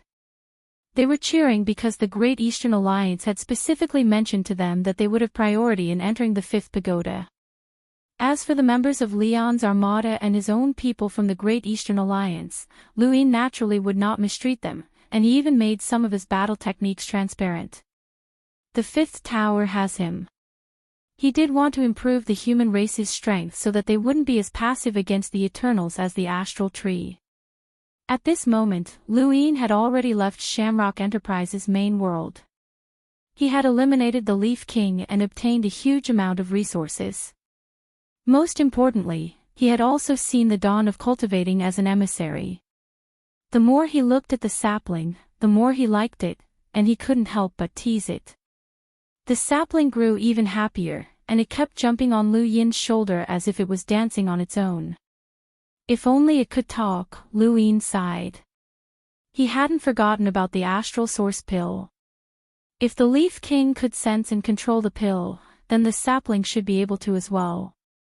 However, he didn't know how to describe the sapling. Before leaving, he saw the list of seeds that Shamrock Enterprises had given him, and he marveled at the Leaf King's brilliant methods. There were more than 1,000 seeds on the list, and they were all cultivators with extraordinary innate gifts. For example, Dark Void's innate gift was Void Explosion. Many of the hidden seeds were in the various great powers. Lu Yin handed the list to Wang Wen, who could indirectly control these seeds by controlling Shamrock Enterprises. It was similar to how Wei Rong had spies in the various great powers. Taking over Shamrock Enterprises would mean taking over their many years of planning, which would be of great help to the future. Following this, Lu Yin would focus on supervising the construction of the fifth pagoda, and if necessary, he could even help with the construction. He believed that the various great powers of the fifth mainland were already preparing to head to the cosmic sea. Once the fifth pagoda opened, they would immediately rush in to snatch the inheritance. He had to do this before the cosmic tree of the starry sky entered the fifth mainland. Otherwise, if the cosmic tree of the starry sky hunted him down and forced the fifth mainland to isolate him, then his plans would be exposed. The second Night King's expression turned ugly as he lifted his spacecraft and headed towards the cosmic sea. He quickly left the glory realm and entered the Neoverse Northlands. Above Lu Yin's head, the sapling hopped about as he looked at the sky, thinking about how to attract more people to the fifth pagoda. Right, should I build a contribution platform? According to the records of contribution value, it should be placed next to the fifth pagoda. Whoever had the highest contribution would have the highest name. For many people who cared about their reputation, the fifth pagoda would be preserved forever unless the fifth mainland was destroyed. The list would also be preserved forever, and it would be a good opportunity to leave one's name in history. The more Lu Yin thought about it, the more he felt that it made sense, and he couldn't help but tell Wang Wen to take care of it. The contribution platform was too old-fashioned, so he had to come up with a better name. Just as he was thinking about this, Lu Yin suddenly saw a familiar figure in the corner of his eye, but when he looked again, it had already disappeared. The second Night King was too fast, and he had directly pierced through space. Stop. Lu Yin hurriedly told the second Night King to stop. Return to the space we just passed through. The second Night King didn't understand, but he still did as he was told. As for the second Night King, Lu Yin didn't know if he had truly been trapped or if he had done so on purpose. However, the timing of his escape had been too coincidental. It had been right when the Leaf King was about to escape. Regardless of whether or not the second Night King had intentionally been trapped, Lu Yin would never trust him. Once he found someone who could replace the second Night King, or if Lu Yin's own strength surpassed the second Night King's, there would be no need for the second Night King to worry about him anymore. The second Night King brought Lu Yin back to the space they had just passed through. Lu Yin looked towards the south. Chase after them. The second Night King slowed down and carried his spacecraft south. In the blink of an eye, they saw a flying spacecraft. It was extremely fast, and it had a strange design that was probably custom-made. What attracted Lu Yin's attention wasn't the spacecraft, but rather the person lying on top of it, Xianzhou. Lu Yin blinked. Capture the guy who stole my spacecraft. The second Night King vanished. Xianzhou gritted his teeth, his face filled with rage. He had rarely felt so sullen in his life. He had been traveling through space and had even decided to go to the world mountains to see if he could meet a fated person. Who would have thought that this spacecraft would suddenly crash into him? He had wanted to dodge, but he had inexplicably divined that it would be a good thing if he was hit, so he didn't move. However, the spacecraft did not hesitate to ram into him, almost breaking his waist. Fortunately, he had grabbed onto the spacecraft at the critical moment and refused to let go. Trying to run after crashing into someone. What a joke. He was Xianzhou, Starsabil's grandpa Zhou. When had he ever suffered such a loss? Was it over after being hit by someone? Impossible. Xianzhou had wanted to use force to intimidate the person in the spacecraft, but then he recalled the results of his divination and decided to let nature take its course. Perhaps this spacecraft would take him to a good place. The results of his divination had been a good thing, a very good thing. He rubbed his waist as he took out his signboard. No matter where he was, he could not lose his signboard. Just as he was thinking about where the spacecraft would take him, the world spun and space suddenly changed. The spacecraft was gone, the signboard was gone, and he was being picked up like a chick. Xianzhou was stunned. What was the meaning of this? Where was he? What was he doing? He slowly looked up and saw an expressionless face. His mouth fell open. The second Night King. The second Night King lowered his head, surprised that this person actually knew him. Long time no see, Xianzhou. A familiar voice sounded from behind him. Xianzhou's hair stood on end, and he slowly turned around with a smile that was uglier than crying. Lu Yin. If not for the fact that he was being held down, Xianzhou would have slapped himself. How could this be a good thing? This was clearly the worst thing that could have happened. He had actually bumped into a plague like Lu Yin. It was over. His involvement with fate had deepened. This was an inauspicious person, an extremely inauspicious one. He had never thought that he would one day be tricked by himself.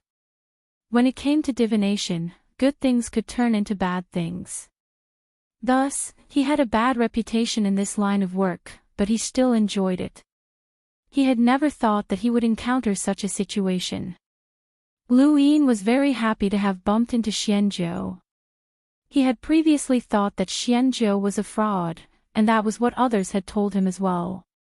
However, ever since this guy had spat out blood when he had divined Lu Yin's family, Lu Yin's opinion of him had changed. The man seemed to have some skill, and when he had visited the Starsabil sect, he had learned that Xianzhou indeed possessed the Shantian mirror. However, it seemed to work only occasionally. Lu Yin had started to value the man, and he had even invited him to be the state tutor during the sovereign tournament. However, the position that Xianzhou had coveted had been given up on. The last time they had contacted each other was at a fort in the Ross Empire, where they had talked about a very mysterious topic, inauspiciousness and fate. Lu Yin desperately wanted to find the Starsabil sect so that they could help him divine some things. He could not find the Starsabil sect, but meeting Xianzhou was fate. The universe was vast, and he had actually bumped into Xianzhou. Luyin felt that his luck was heaven-defying. Xianzhou also felt that his luck was heaven-defying, and his expression became even more miserable. Luyin, what a coincidence. Hurry up and tell the Second Night King to release me. I have an urgent matter. One of my grandsons owes me money and is on the run. I have to capture him and bring him back. I'll visit you when I have time.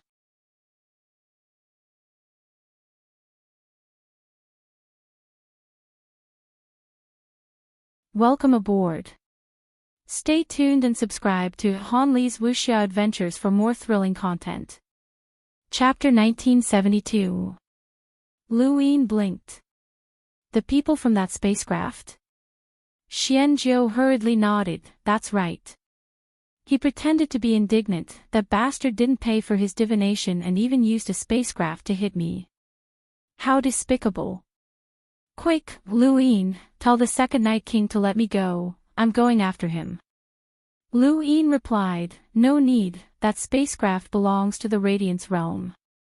I recognize the symbol, it's someone from the Yang era. I'll contact them and help you find out who it is. Xianzhou's expression changed, don't, Luyin, you don't understand. It's taboo for others to interfere with divination. I'll go myself. You? Can you do it? That's the Radiance realm, and the Yang era has a power level of over 700,000. Forget it, I'll help you. Don't worry, we're friends, the very good kind. Luyin smiled warmly. Xianzhou was about to cry, don't do anything rash, Luyin.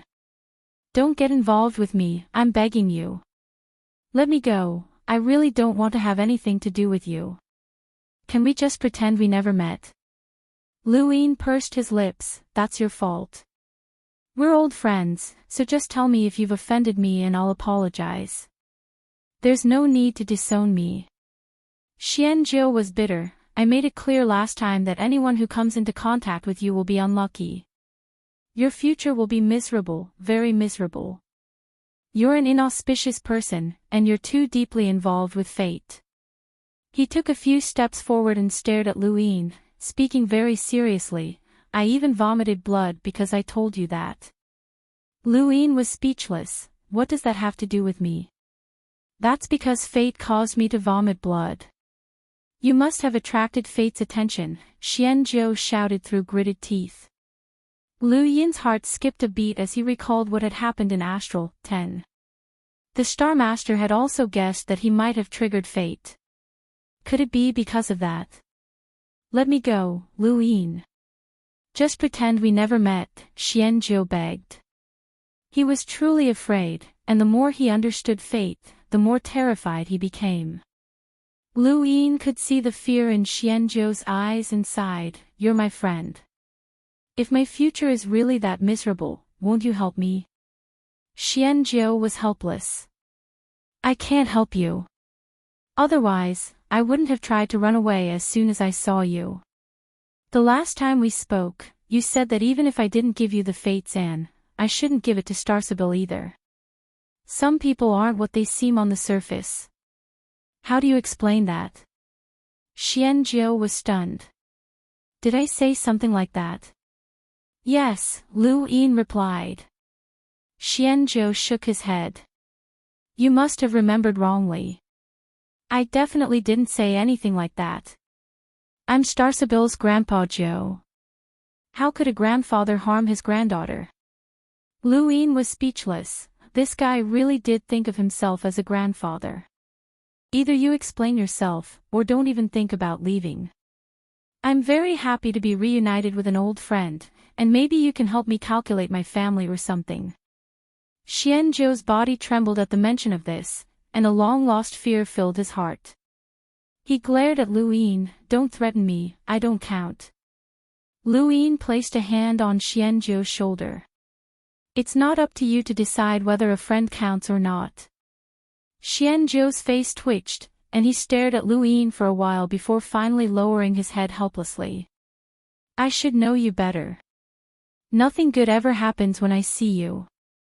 Kid, you built the fifth pagoda to benefit billions, and it should make your future less miserable, but your personality is still as vile as ever. Lu Yin's eyes lit up. What did you say? Building the fifth pagoda will make my future less miserable? Xianzhou looked in the direction of the cosmic sea. Zhai Quan replied, people talk about karma, but what exactly is karma? Who would be able to calculate the karma? It's too mysterious. In the eyes of ordinary people, whatever you do, you get what you want. That's karma. You once united the innerverse and outerverse, realized your ambitions, and eliminated powerful enemies. You were very powerful, but you were not kind or righteous. When you fell from grace, who would help you? Xianzhou looked at Lu Yin. But the current you is different. The fifth pagoda has shown the entire fifth mainland your righteousness. Even if you fall into trouble in the future, there will be many people who will help you, and that will subtly offset your calamity. You divined this. Lu Yin was surprised. Xianzhou shook his head. There's no need for divination. A person who benefits humanity will be helped by others. Kindness is relative. I don't know the true reason for building the fifth pagoda, but what you do will be repaid in the future. After saying some mysterious words, Xianzhou turned around and wanted to leave. However, he was mercilessly dragged back by the second Night King. He had an ugly expression as he looked at the second Night King. Your future will be miserable. The second Night King's eyes flashed fiercely, scaring Xianzhou so much that his legs trembled. He cursed himself for having such a cheap mouth, but then he revealed a smile that was uglier than a crying face. Lu Yin sized up Xianzhou. He didn't know if this guy was lying or not, but it seemed that building the fifth pagoda had more uses than he had imagined. Educating and nurturing people was a good thing, and Elder Chan was willing to help lay the foundation for the fifth pagoda. To a certain extent, he had acknowledged that Lu Yin's status had been elevated by the fifth pagoda. Before this, Lu Yin had been worried that the outerverse would be massacred, so he had taken the initiative to take over the fight against the astral beast domain. This had allowed Elder Chan to resolve the grudge against Lu Xiaoshuan's identity. Humans had to be kind, and just as Xianzhou had said, kindness was relative. Of course, Lu Yin would not change his mind about his enemies, and he would kill those who deserved to be killed. However, these past few experiences had given him a sense of righteousness, and he would do his best to achieve his goals as long as it was within his capabilities. Regardless of whether Xianzhou was telling the truth or not, Lu Yin just wanted to live up to his conscience. You still haven't answered my question. What did you mean by that? Lu Yin stared at Xianzhou. Xianzhou's mouth twitched. You heard wrong. I already said that if you don't answer this question, then don't even think about leaving, Lu Yin said. He then smiled. You also said that my future isn't that miserable, so following me isn't that bad, right? You said it yourself. That's right. Xianzhou was miserable. That's one thing. I don't want to interact with you, but more importantly, I don't want to be tainted by fate. Fate is the most terrifying thing. More terrifying than my death god's inheritance? Lu Yin retorted. Xianzhou sighed. You don't understand, and neither do I. However, only those in my line of work understand the terror of fate. How should I put it? The death god is a battle force, but fate is a force that can't be avoided. It can't be considered a battle, but it can still be considered a battle. Lu Yin did not understand. I'll say it again. Don't even think about leaving if you don't explain yourself. Xianzhou was helpless. All right, I'll explain. He let out a long sigh, and under Lu Yin's curious gaze, he asked, do you know why I left the Starsibyl sect? Chased away, Lu Yin answered subconsciously. Xianzhou glared at him. I left on my own. There's something wrong with the Starsabil sect. What's the problem? Lu Yin asked solemnly. Xianjiu replied, I don't know either, but I know that they've always had a goal, to come into contact with fate. Lu Yin raised a brow, but he did not interrupt. Xianjiu frowned. The more we work in this line of work, the more we fear fate. No one can say for sure if the forefathers' fate truly exists. Starsabil probably mentioned it to you before, but she doesn't believe in fate. He paused for a moment before continuing, actually, the Starsabil sect believes in fate the most. Just like how the 7 courts inherited their inheritances from various progenitors, the Starsabil sect believes that they inherit fate, which is very dangerous. Xianjiu looked at Lu Yin seriously. Fate is an extremely dangerous existence. If you're not careful, you'll be finished. Don't you touch fate with your own divinations. Lu Yin was puzzled. Xianjiu rolled his eyes.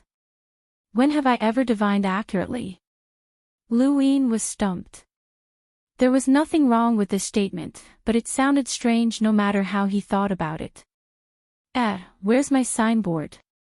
Xianjiu suddenly thought of something and looked around angrily. It's gone again. You still haven't told me why you told me to be wary of Starsabil. Xianjiu replied, they claim to be fate's inheritors, and you have fate's an. What do you think? Lu Yin understood, as this was similar to the death god's inheritance that he had with the Spectre clan. Even though the Spectre clan seemed to have submitted to him on the surface and made him their king, Lu Yin did not believe that the Spectre clan, which had developed for so many years, would recognize an outsider like him as their king.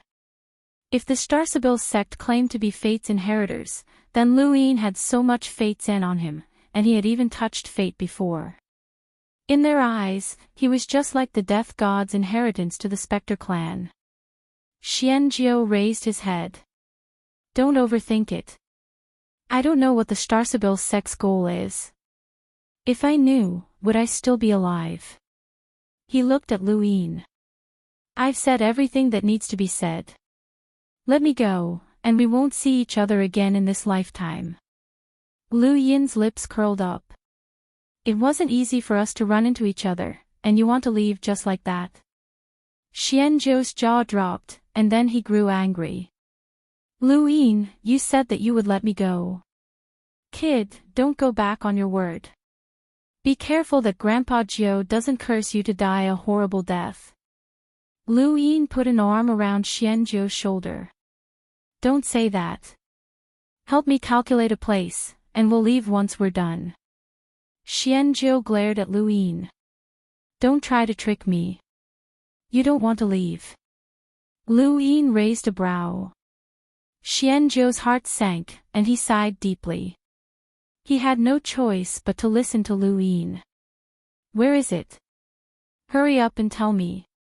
There are some places that I can't calculate. If you want me to calculate your future wife, you can try.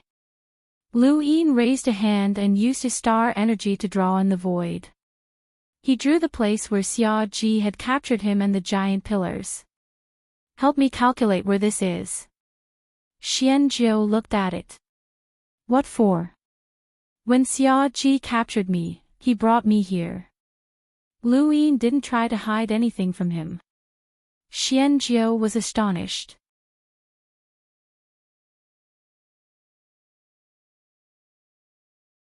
A half-ancestor from the 7 courts. He's actually connected to the home of the gods. The home of the gods. Lu Yin was shocked. Xianjiu nodded. This is a trial platform in the home of the gods. Don't you know about it? Lu Yin stared at the drawing he had drawn. Are you sure? Xianjiu replied, I've been there before. Each pillar is huge, and it's like a continent. Each pillar produces a different trial, right? Lu Yin was puzzled. The trial platform was a very common place that could easily be exposed. Xia Ji wouldn't have captured him and brought him there unless he wasn't afraid of being exposed. But if he wasn't, then he wouldn't have knocked Luin unconscious and left him in the cosmic sea. It was obvious that he didn't want anyone to know about his connection to the home of the gods. In fact, according to normal logic, Xiaoji shouldn't have exposed his connection to the home of the gods.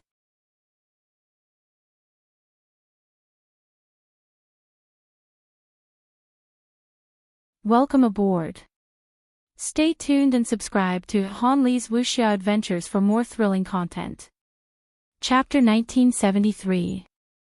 Are you sure it's the trial platform of the home of the gods? Luin asked again. Xianzhou grumbled, definitely. Let's do a divination. Xianzhou was speechless and glared at Luin. You still don't believe me? Luin replied, Xiaoji shouldn't have exposed his relationship with the home of the gods so easily. Even if they were related, he's not that stupid. He wouldn't have captured me and brought me to a place that would be easily exposed. Xianzhou understood. You misunderstood. This trial platform is different from the others. It's only open to emissaries. Luin didn't understand. Xianzhou explained, the biggest difference between the Neoverse and the Innerverse is that it's not that difficult to produce emissaries. Every sect has a trial platform specially prepared for them. The Sirius sect, Everlasting Island, and the Hall of Honor all have them, and the home of the gods is no exception. Although it's not that difficult to produce emissaries, that's only relatively speaking. Even a colossus like the home of the gods only has a few emissaries, so not everyone has seen the trial platform before. If it weren't for a coincidence, I wouldn't have seen it either. You wouldn't have been able to find out even if you wanted to. Luin understood. The Innerverse emissaries were absolute experts, and even the Sword sect only had 2. It was impossible for them to have a trial platform specially prepared for them. However, the Neoverse was different.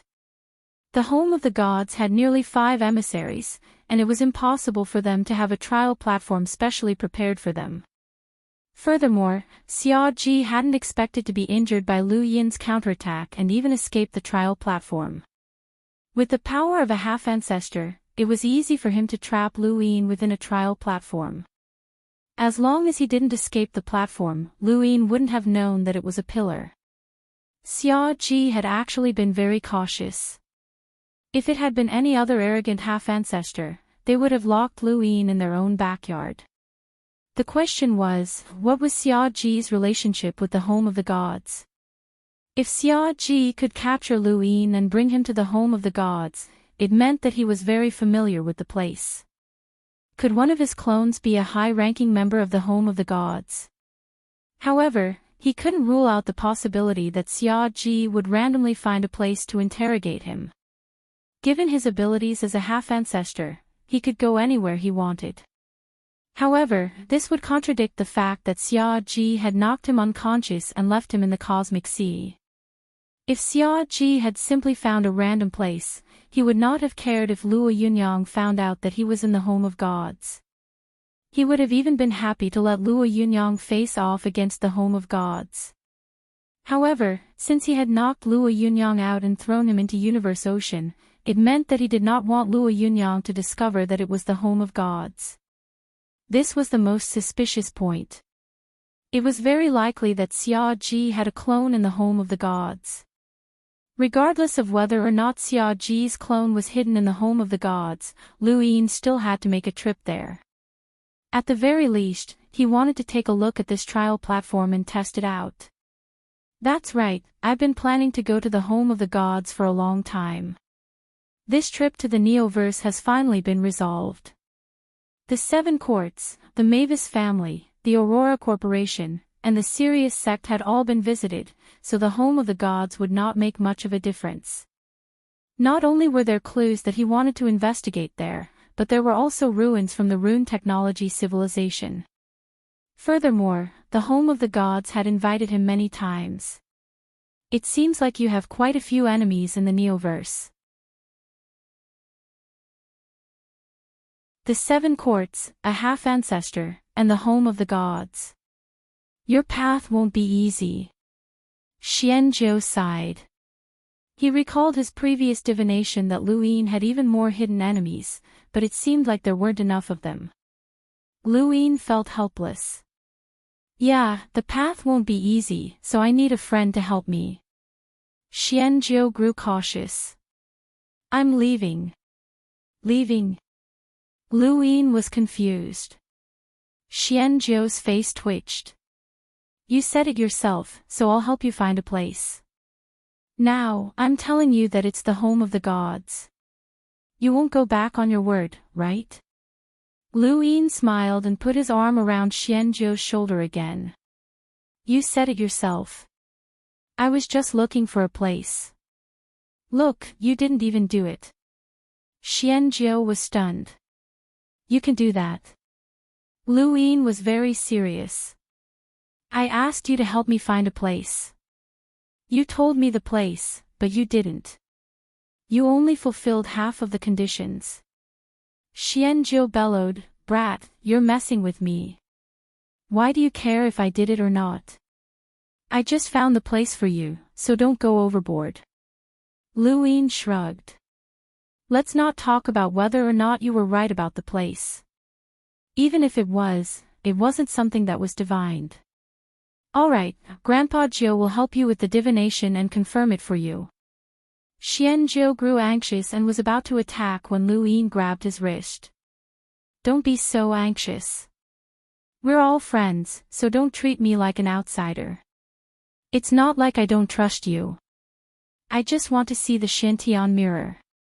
How about this? I won't make things difficult for you. Just help me find a word. I just want to see it.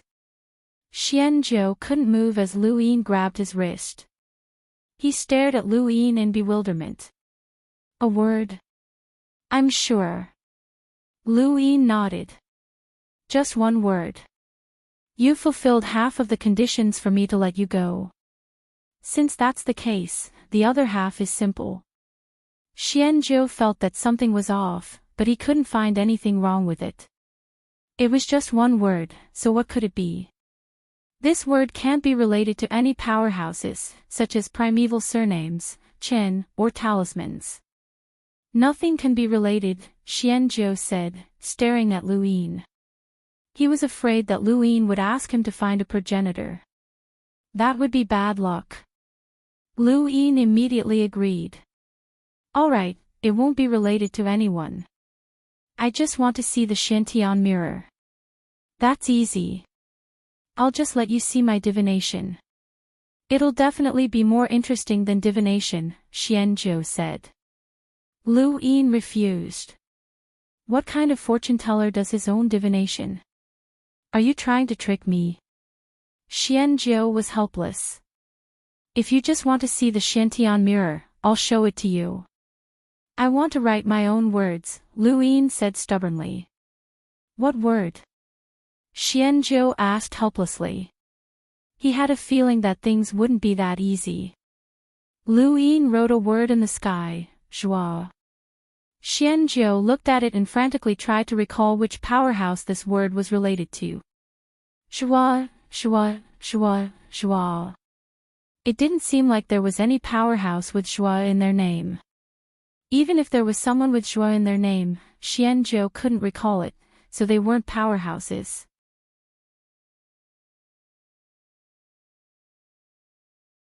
Right, the boss of the home of the god seemed to be the candle god, but they sounded the same and had different words. Could it be someone from the distant past that Xianzhou couldn't find? Xianzhou kept trying to recall, afraid that Lu Yin had tricked him. Lu Yin was very calm, and his expression was calm. Xianzhou stared at him. What does this word mean? What does it mean? Lu Yin was confused. Xianzhou's eyes narrowed. Change it. Lu Yin was annoyed. You're the one who's messing with me right now. People just read whatever word comes to mind, and you're asking me to change it. Then it won't work. I understand. This word, I won't change it. Xianzhou's eyes flashed. Lu Yin, we're so familiar with each other. Don't try to trick me. Divination isn't a small matter. I'll ask you again, what does this word mean? Luin seriously answered, it doesn't. I just thought of it. Really? Really? I don't believe you. Luin was speechless. Aren't you tired? The second Night King was tired just watching from the side. In a nearby spacecraft, the sapling was leaning against the window, looking like it wanted to come out. Xianzhou gulped. That can't be the Grim Reaper's name, right? Luin was shocked. The Grim Reaper's name has the word turbid in it. I don't know, Xianzhou replied. Luin sighed. It's fine if you don't want to. Come with me to the home of the gods and then to the cosmic sea. I'll look for you when I think of something. Xianzhou gritted his teeth. Fine, I'll do it. But let me remind you that divination isn't a small matter. When I tried to read your family, I vomited blood and couldn't recover for a year. I don't want any accidents to happen with this word. Luin pursed his lips. I just thought of a random word. If anything happens, it has nothing to do with me. Xianzhou sighed. Move aside. Luin and the second Night King retreated and watched Xianzhou read the word turbid with apprehension. Did this word have anything to do with powerhouses? There was an answer, but it wasn't a name. It was a plan by the Eternals. Mr. Mu had been investigating this plan all this time, but he hadn't been able to find anything. If Lu Yin's guess wasn't wrong, then even the 7 sky gods might not be aware of this plan. Otherwise, Mr. Mu would have a clue. How strong was Mr. Mu? How strong was the person who had set up this plan? It was possible that he surpassed the average progenitor. Luin stared at Xianzhou's frail body. Old man, you're working hard. Xianzhou was already being very cautious. He recalled everything he knew about the word turbid before divining and confirmed that this word had nothing to do with any powerhouses. Only then did he attempt the divination. Furthermore, he didn't try to read the word directly. Instead, he used the Shantian mirror to revolve around the word. It was just a test, but then, he vomited blood and collapsed. Luin was shocked and hurriedly went up to support him. Xianzhou's face was as white as a sheet, and his body was constantly trembling. His eyes were filled with fear, and the surface of his body was visibly cracking. It was as if an unimaginable power had descended upon him. Luin and the second Night King were shocked, as they hadn't sensed any power at all. What had happened to Xianzhou? Xianzhou had lost more than half of his blood, and he spat out a mouthful of blood. Xianzhou, Xianzhou. Luin shouted as he fed Xianzhou pills. The second Night King's eyes flickered, but he hadn't sensed anything. Suddenly, a chill surged up from the soles of his feet, and he couldn't help but gulp. Xianzhou only had a single breath left, and he continued to struggle for his life. After a while, he finally stopped trembling, and his originally unfocused eyes gradually returned to normal. His gaze was filled with intense fear and despair. This, Lu Yin's tone was low. I'm sorry, I've harmed you. Xianzhou blinked and stared blankly at Luin. He was at first at a loss, but then he was filled with intense anger. He dragged out his weak and hoarse voice as he cursed, You trash. You've harmed me. You've harmed me. Luin looked at him apologetically. I'm sorry. Xianzhou continuously retreated until he was beside the spacecraft. He glared at Luin with blood dripping from the corners of his mouth. You've harmed me. Do you know what just happened? I came into contact with an unimaginable power. That power isn't something that you or I can understand. Fortunately, I was careful and didn't use the Shantian mirror to read it. Otherwise, I would already be dead.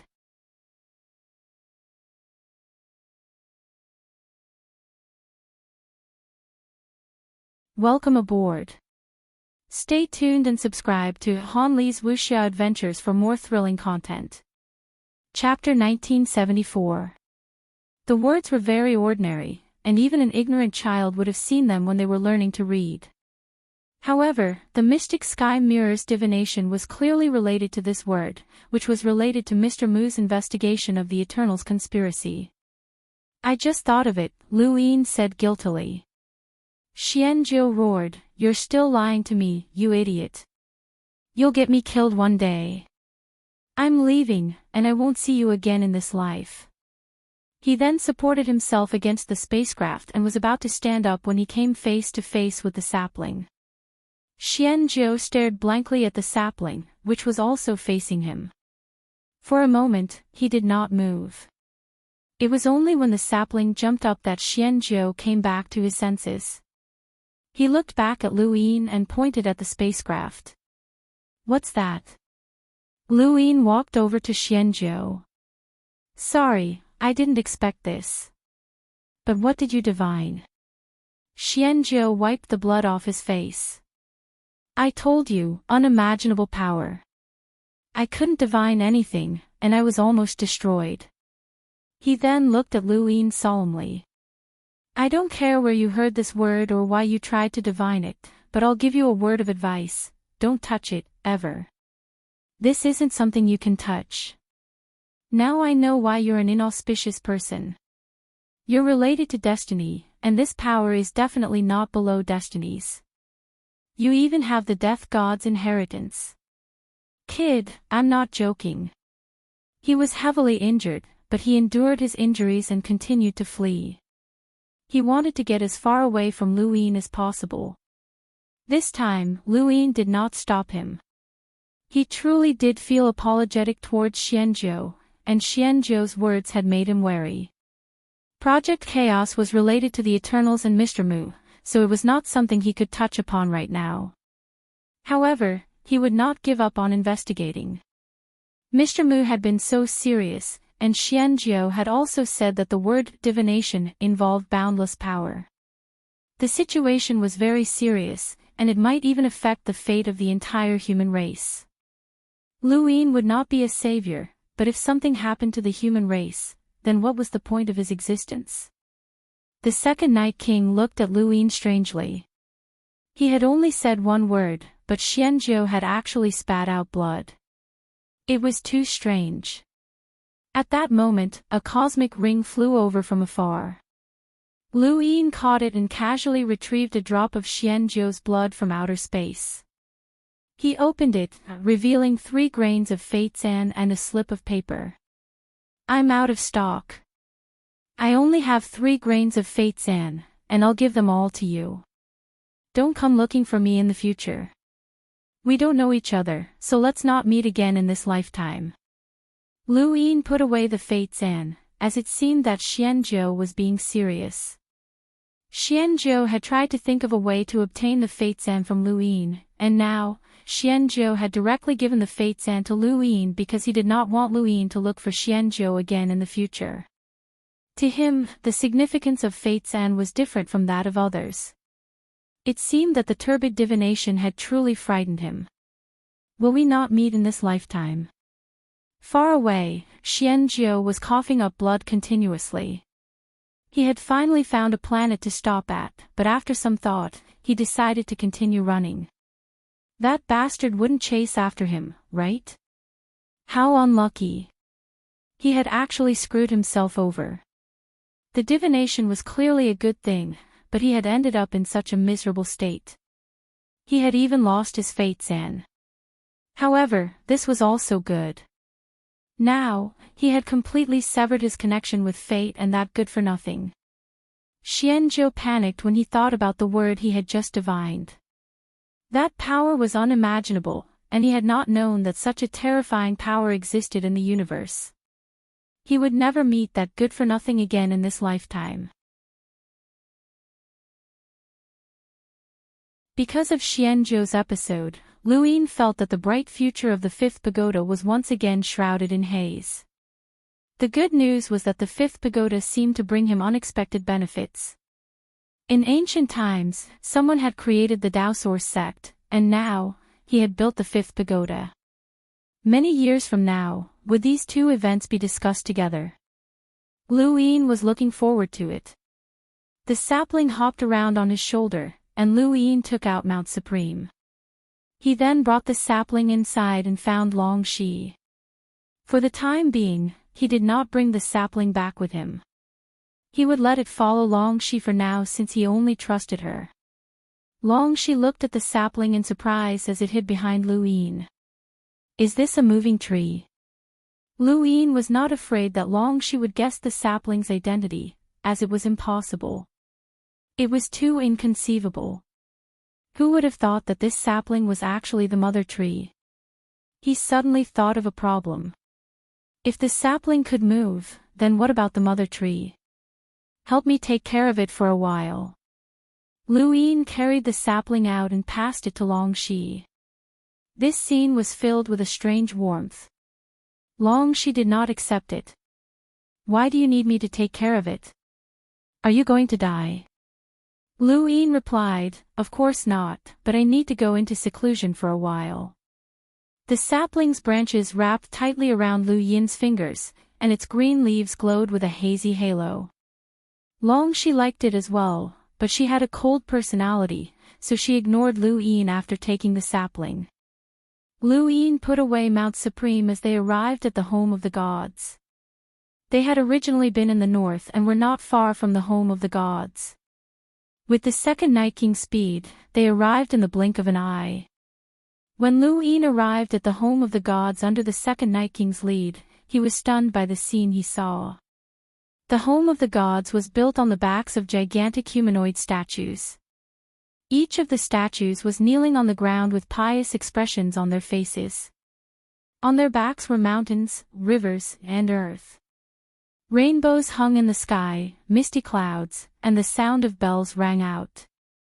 There were all kinds of beautiful and sacred beasts that Lu Yin had never seen before. This was simply a paradise in the heavens. No wonder it was called the home of the gods. It was crazy. Outsiders' attitude towards the home of the gods was that they were crazy. The cultivators here were arrogant and conceited, thinking that they could create something out of nothing. They proclaimed themselves as gods, and even the younger generation had 18 full celestial gods, which was annoying. Lu Yin originally did not feel much about this. Tai God had given him a decent impression, but the closer he got to the home of the gods, the stronger this feeling became. This feeling was especially strong when he saw the people kneeling on the ground and kowtowing to the home of the gods. Here, the most common action he saw was kneeling. From the gigantic humanoid statues in the distance to the countless people kneeling in front of him, it was clear that there was a hierarchy in this place, and it was not an ordinary hierarchy. The people kneeling had the same pious expressions as the humanoid statues. They were kneeling as if they were really gods, but they were just disciples of the home of the gods. Even a Lamiter disciple had many people kneeling, and that disciple's face was filled with pride and satisfaction. Lu Yin did not like this feeling. He was sure that any random disciple of the home of the gods could make these people willingly die. It was no wonder why outsiders treated the home of the gods as crazy. Anyone who grew up in such an environment would be proud and look down on everything. Now that he thought about it, Tai God was already very humble. That Yao Hong he saw in Sky-bearing City was the normal disciple of the home of the gods. Now that he thought about it, that wind god was even more abnormal. What do you think the home of the gods is like? Lu Yin spoke to the second Night King. The second Night King replied, just like that. You've been here before. The second Night King nodded. Back then, my Day-Night clan wanted to enter the Neoverse under the first Night King's leadership. We visited the behemoths of the Neoverse, and the home of the gods was one of them. However, we couldn't even enter the door. They simply looked down on outsiders. Lu Yin nodded. The Aeon evolution scripture was an incomparably mysterious power created by the rune progenitor. It could create something out of nothing and turn reality into nothingness. With such a mysterious technique, it was not impossible to call someone a god. This was especially true for ordinary people. Even ordinary cultivators would be attracted by the various mysterious techniques of the home of the gods and call them gods. After a long time, it was easy to understand why the home of the gods had become like this. Knock on the door. This time, I'll take you in, Luin said. The second Night King was a calm person, but when he heard this, he could not help but retort. Why would he need someone to take him in? There was no one in the home of the gods who could deal with him. The ripples spread out and quickly swept past the home of the gods. The ordinary disciples did not sense it, but the mirror god suddenly stood up with a serious expression. He was an absolute expert.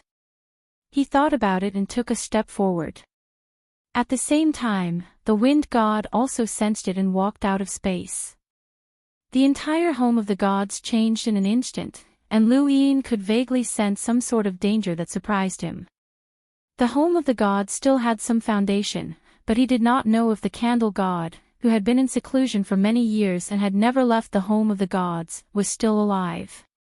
It was said that he was in existence second only to a half-ancestor, and with the Aeon evolution scripture, he might be able to challenge a half-ancestor like Qin Ping had. In front of him, two figures walked out of the void. They were the mirror god and the wind god. When they saw that it was Luin, they relaxed. The mirror god chuckled. So it's Alliance Master Lu. Why didn't you tell us in advance so that we could have been prepared? Luin smiled. I was just passing by and wanted to take a look. The mirror god smiled. It's our honor to have Alliance Master Lu here in the home of the gods. Alliance Master Lu, please. With that, all of the disciples in the home of the gods slowly bowed in Lu Yin's direction. Luin was stunned. The wind god said, "This is the etiquette for an esteemed guest." Throughout the history of the home of the gods, this etiquette has rarely been used. Luin replied, "You're too courteous." The home of the gods was being so courteous to Luin because they wanted to know the location of the statue. They were even more courteous than the seven courts.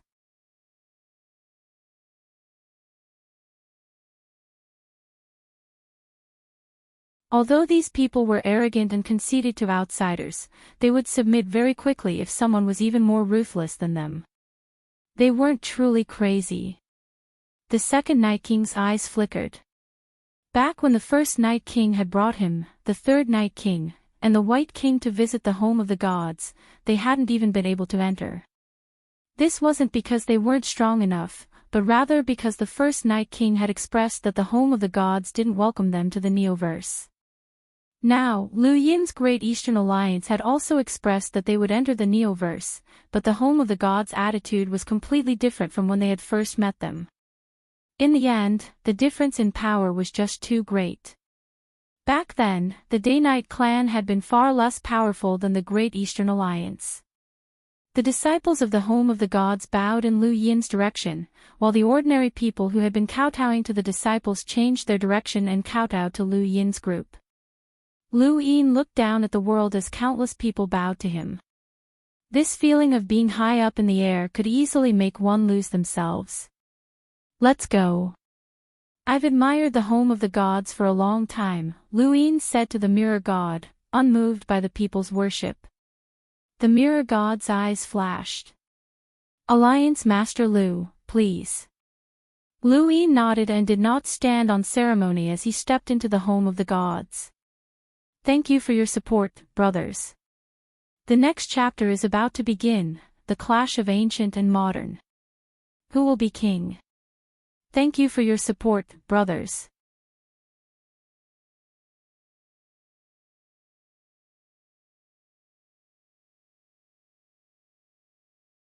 Welcome aboard. Stay tuned and subscribe to Han Li's Wuxia Adventures for more thrilling content. Chapter 1975. Senior Mirror God, are these giants part of the giant bloodline? Lu Yin was curious. Mirror God replied, "Of course not, the average giant isn't that big. These are just giants that we created using rune lines, and they have symbolic meaning. They have nothing to do with the giant bloodline." Lu Yin looked at the kneeling giants that carried the home of the gods on their backs. "Every face is different." "That's right, the giants are symbolic, and the faces of these giants were once great enemies of the home of the gods. Every enemy that was killed would transform into a giant and carry the home of the gods on their backs to atone for their sins. They would only be released after a certain number of years, or they would be replaced by an even greater sinner." Lu Yin frowned as he thought about the Lu family's general appointment platform. The Lu family's general appointment platform had been used to select enemies for battle, not to humiliate them. At least, Lu Yin didn't. No matter how deep the hatred was, there was no need for that. However, the home of the gods had truly humiliated their enemies, and their only goal was to humiliate them.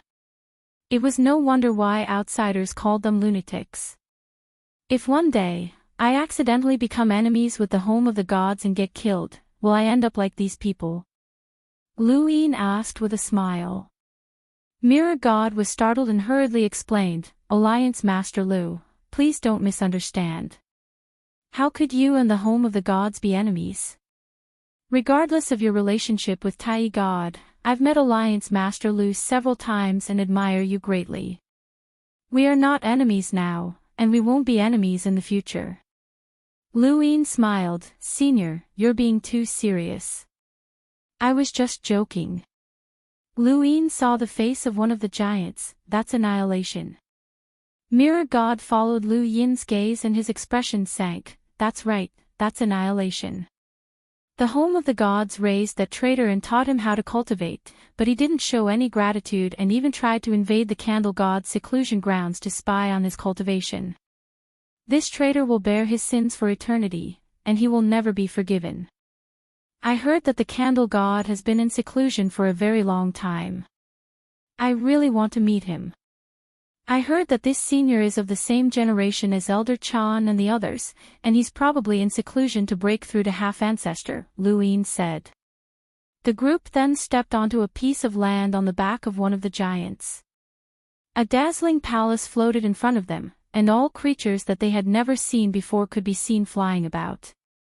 These creatures had a special characteristic, which was that they were full of holiness, like a picture scroll. The home of the gods vividly displayed the ethereal and merciless nature of the immortal realm. Wind God led the way. Tai God and many other higher-ups of the home of the gods were already waiting for them. The 18 celestial deities, including Yao Hong, stood at the very back with her head bowed. At the mention of the candle god, the mirror god said regretfully, in front of Alliance Lord Lu, "There's nothing we can hide in the home of the gods, so I'll be frank with you." He paused for a moment, then said seriously, "It's too difficult to become a half-martial ancestor by cultivating the Ian derivation true scripture. The candle god is in seclusion all year round because he wants to break through to the half-martial ancestor realm. However, there hasn't been any news from him even now, so we don't know what's going on with him." Lu Yin's eyes flashed. "Not dead." It was widely rumored that the candle god was dead. Of course, the home of the gods would never admit such a thing. It was precisely because of the candle god's existence that the home of the gods was a colossus in the Neoverse.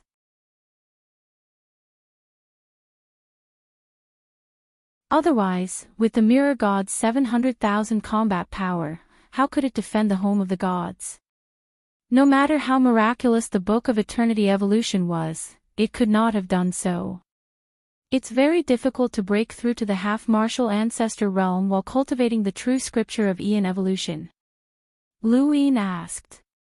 The mirror god led Lu Yin towards the main hall of the home of the gods as he explained, "It's extremely difficult. If you just cultivate the Ian derivation true scripture, then don't even think about breaking through to the half-martial ancestor realm. Even breaking through to the half-martial ancestor realm is as difficult as ascending to the heavens." Only the candle god has managed to do so in the home of the gods, and he is cultivated to a level that's second only to a half-martial ancestor. In other words, he's an 8th origin tribulation realm cultivator. However, breaking through to the half-martial ancestor realm is far too difficult. According to our research on the ruins of the rune technology civilization, it might be related to the rune progenitor. When the rune progenitor was still around, the rune technology civilization was at its peak and gave birth to many experts. However, the rune progenitor is no longer around. Although cultivating the Ian derivation true scripture is miraculous, it's still missing something. Lu Yin's eyes turned into runes as he looked in front of him. There were strange creatures and dazzling palaces. Everything was formed from runes, and it was like a strange runic world.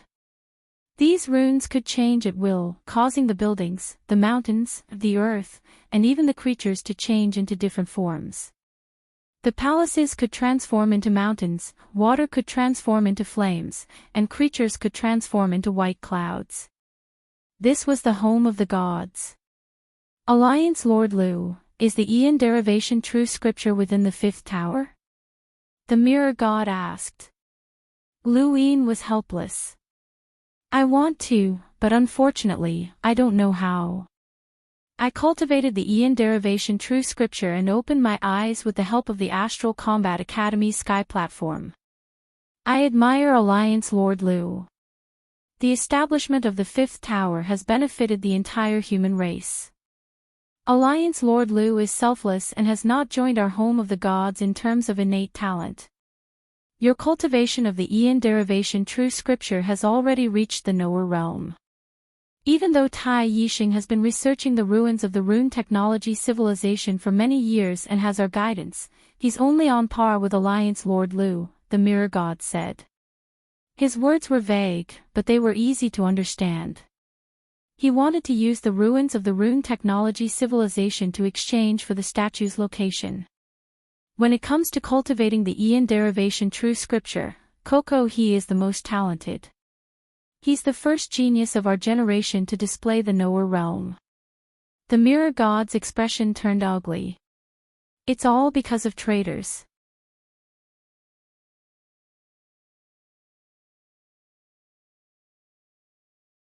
That traitor Ember stole a great treasure from the home of the gods, which allowed Coco he to cultivate. Otherwise, Tai Yixing greets Alliance Lord Lu. Qin Guangshan greets Alliance Lord Lu. Xiao Bai greets Alliance Lord Lu. Feng Huashen, the 18 celestial gods were the younger generation's geniuses in the home of the gods. The older generation's powerhouses were envoys like the Mirror God, Violet God, and Wind God. The Enlighters in the middle had a lower status than the 18 celestial gods. Lu Yin had done his research and found that there were 18 celestial gods in every generation, but only a few stood out in the end. For example, Wind God was the only one who stood out among the 18 celestial gods of a certain generation. Lu Yin smiled. There's no need to be so polite. Brother Tai Yixing, we haven't seen each other in a long time. Tai Yixing looked up at Lu Yin and smiled bitterly. Alliance Lord Lu, you're walking too fast. I can't keep up. Lu Yin had a good impression of Tai Yixing. No matter what the outside world said, Tai Yixing had never acted like a lunatic in front of Lu Yin and had even helped him. It was Tai Yixing who had told Lu Yin about the Liu family that had allowed Lu Yin to uncover Xia Ji's scheme, which had led to the war in the Cosmic Sea. During the war in the Cosmic Sea, it was also Lu Yin who had led Tai Yixing to the home of the gods. I'm here now, aren't I? Brother Tai Yixing, are you free to show me around the home of the gods? Lu Yin smiled. Tai Yixing glanced at Mirror God, who nodded subtly. Tai Yixing walked out and smiled. As long as Alliance Lord Lu doesn't mind, I'm willing. In the back, Yao Hong's head was still lowered. Her original arrogance, that insufferably arrogance, now towered up into the sky. Her arrogance had disappeared. The wind god had slapped her in front of Lu Yin, and after returning to the home of the gods, she had received quite a bit of punishment. Even Tai Yixin, who had been close to her, had become indifferent, and all of this was because of Lu Yin. It was only then that she realized who she had offended. That person was bigger than the heavens. At this moment, she was different from before. She regretted not working hard in her cultivation and her arrogance, but at the same time, she was worried that Lu Yin would settle the score with her. However, she was overthinking things, as Lu Yin had long since forgotten about her. With Tai Yixing accompanying him, Mirror God exchanged a few pleasantries with Lu Yin before leaving to entertain the second Night King. Compared to him, Tai Yixing was more suitable to interact with Lu Yin. Wind God also left. However, one person followed him. It was Xiao Bai, a lively and cute girl who was closest to Tai Yixing. When he saw Xiao Bai following him, Tai Yixing scolded, "What are you doing here? Go back." Xiao Bai stuck out her tongue and pleaded, "Brother Tai Yixing, let me follow you. I also want to get closer to Alliance Lord Lu." Tai Yixing glared at her. "Go back. Don't ruin Alliance Lord Lu's mood." Xiao Bai felt wronged and looked at Lu Yin. Lu Yin smiled. "If you want to come, then come. She's a girl and she's so pretty. At least she's prettier than you." Tai Yixing smiled bitterly and warned Xiao Bai, "Don't talk nonsense." Xiao Bai was delighted. "Okay, don't worry." She then looked at Lu Yin and smiled. "Brother Lu, I'll show you around. Tai Yixing doesn't know much about this place, but I'm different. I've been to many places." "I told you not to talk nonsense," Tai Yixing scolded again. Lu Yin replied, "It's fine, Brother Tai Yixing. You're too serious. This isn't like you back then. Gu Xiao'er mentioned that you were going to introduce Xiao Bai to him." Tai Yixing's expression changed. Xiao Bai narrowed her eyes and stared at Tai Yixing. Her tone turned sinister. "Brother Tai Yixing, is what Brother Lu said true? You actually thought of introducing me to that idiot Gu Xiao'er?" Tai Yixing felt awkward. "I drank too much and spoke nonsense. Don't mind it. If you have the ability, introduce me to Brother Lu." Xiao Bai rolled her eyes. Lu Yin was speechless. Why did she mention him? As Lu Yin's status and strength increased, his former friends and acquaintances gradually changed their attitudes towards him. Fortunately, a joke made the atmosphere much more relaxed, and with Xiao Bai around, Tai Yixing gradually relaxed. He also started to address Lu Yin as Brother Lu instead of Alliance Lord Lu. Lu Yin didn't care what Tai Yixing called him. In essence, he also wanted to have friends and not be tied down by benefits. After thinking about it, although he didn't have many friends, he had many relatives. Leon's Armada, Wendy Yushan, Brother Hui Kong, Senior Brother Referee, and so on. He wasn't alone. Xiao Bai was an exception among the 18 gods. She didn't have the arrogance of the others and was essentially a lively girl. She brought Lu Yin and Tai Yixing around the home of the gods and was very happy. "Seems like there aren't many guests in the home of the gods," Lu Yin said as he watched Xiao Bai cheerfully introduce something. Tai Yixing nodded. "Brother Lu, you know how outsiders view us. Many people don't like the atmosphere in the home of the gods." Lu Yin pointed at his feet. This scared off many people, but no one dares to offend the home of the gods.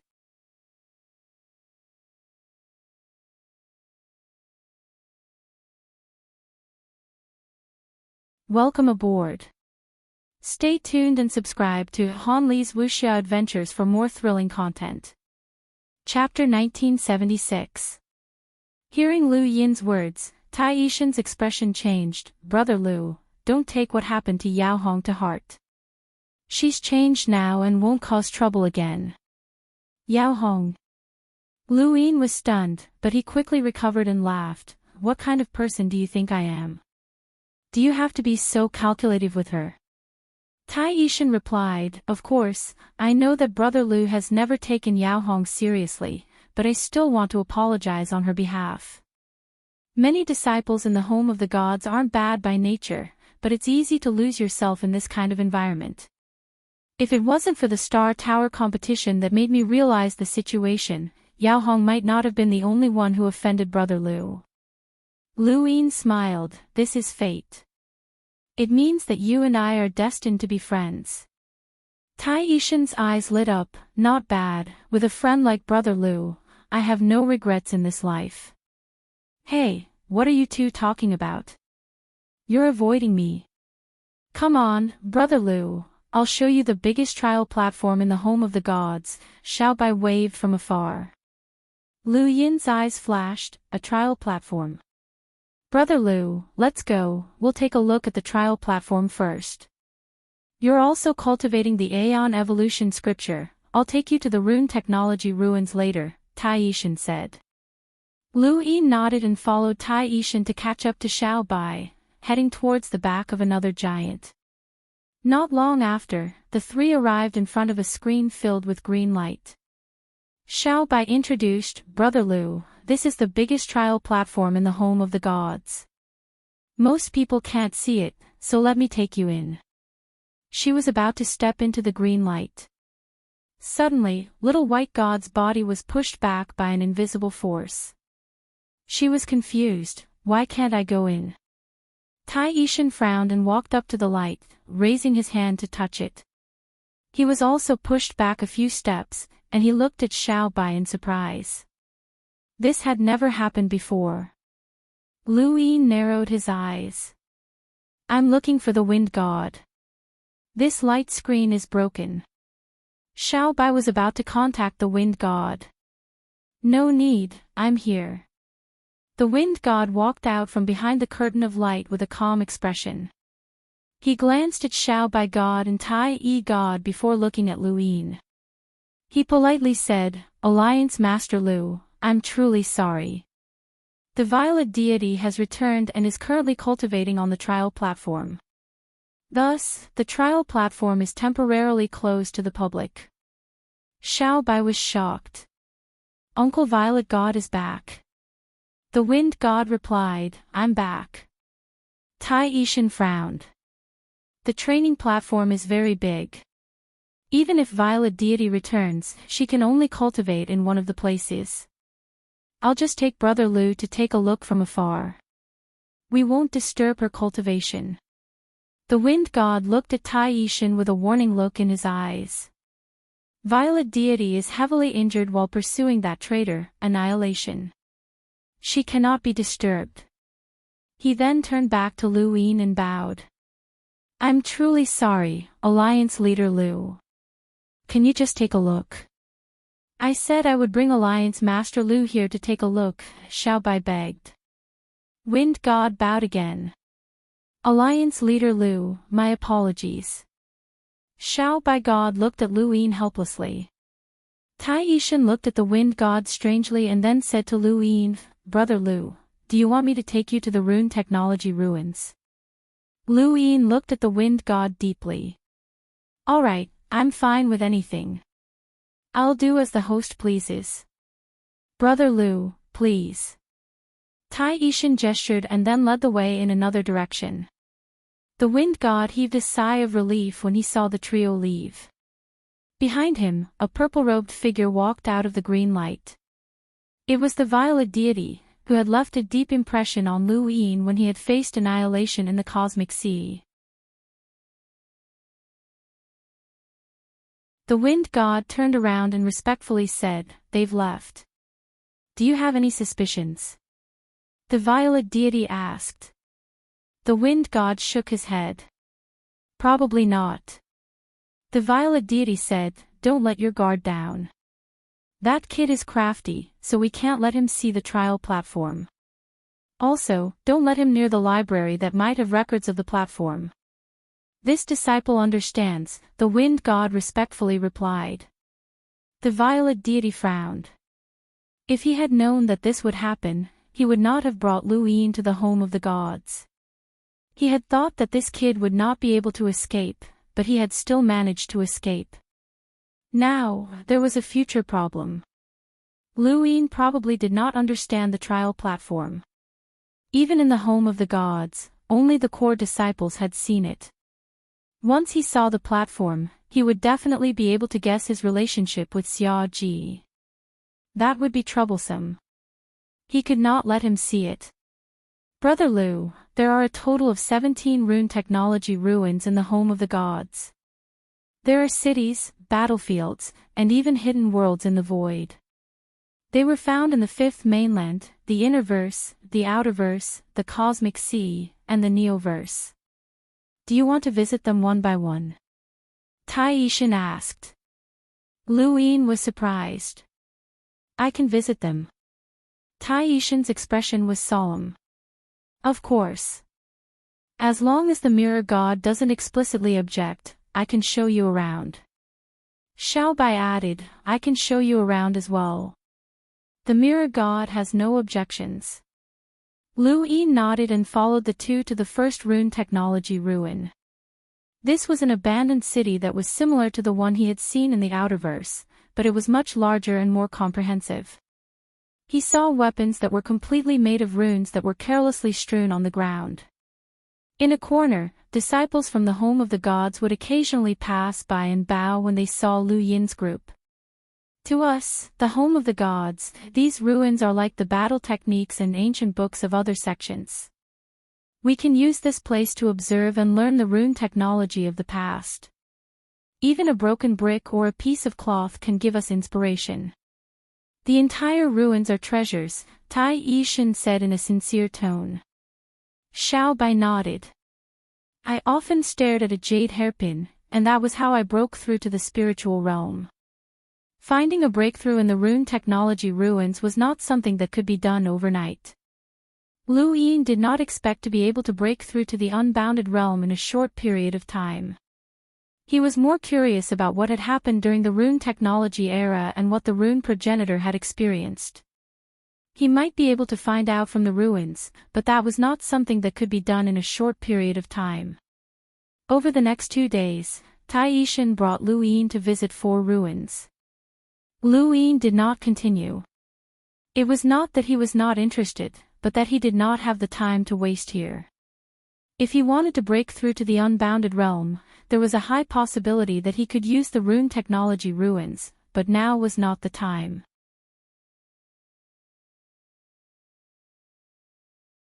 On the 3rd day, the mirror god found him and asked about the statue's location. Over the past 2 days, Tai Yishan had brought Lu Yin to visit the ruins. Lu Yin had noticed that there were no complete statues in the ruins, and even if there were, they were only half-bodied, just like the ruins in the outerverse. Alliance Master Lu, you said that you would tell us the statue's location when you came to the home of the gods, the mirror god said. Lu Yin fell silent. The mirror god could not help but continue, Alliance Master Lu, you've learned about the home of the gods over the past 2 days. Actually, even if you didn't tell me the location, with Tai Yishan's affection for you, he would still bring you to visit the rest of the ruins. Lu Yin looked up at the mirror god. I can tell you the location, but I have a condition. The mirror god was excited. Please speak, Alliance Master Lu. Not long after, the mirror god left, and Tai Yishan and Xiao Bai found Lu Yin. They had originally wanted to bring him around, but Lu Yin wanted to leave. Brother Lu, you're leaving. So soon. Xiao Bai was shocked. Lu Yin nodded. I need to supervise the construction of the 5th pagoda in the cosmic sea. I have no choice, I'm too busy. Tai Yishan sighed. Brother Lu, you've built the 5th pagoda and enlightened the 5th mainland. Xiao Bai was excited. Brother Lu, can I go to the 5th pagoda? Lu Yin smiled. Of course.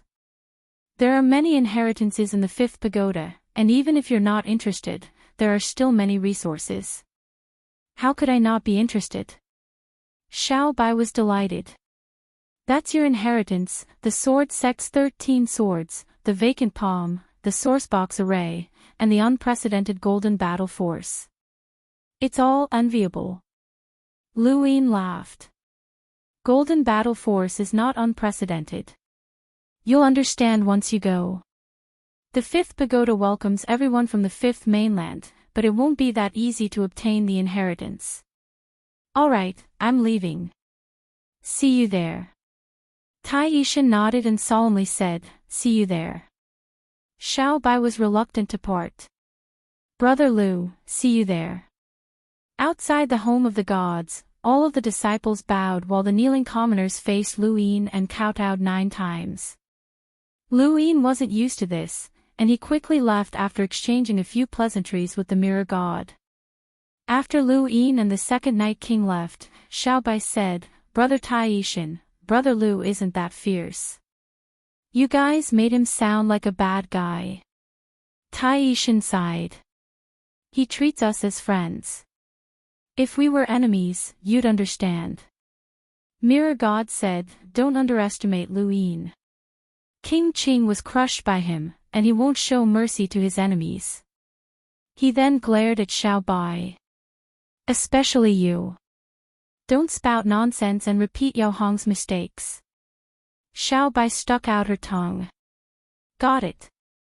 Mirror God gave another warning before returning to the main hall of the home of the gods.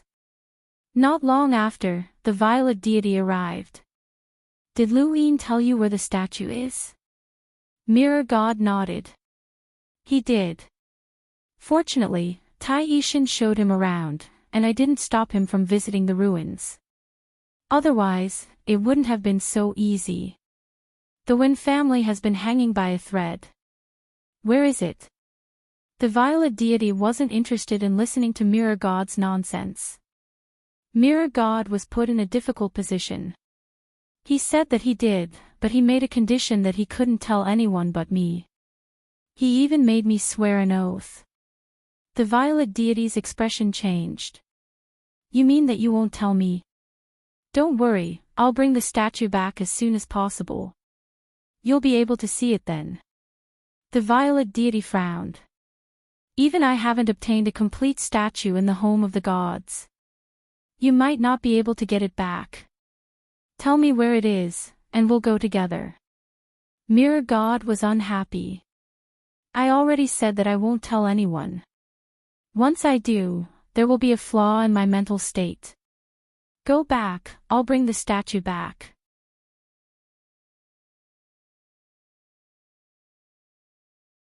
The violet deity's gaze turned cold, and she turned to leave. Mirror God frowned. This violet deity was becoming more and more overbearing.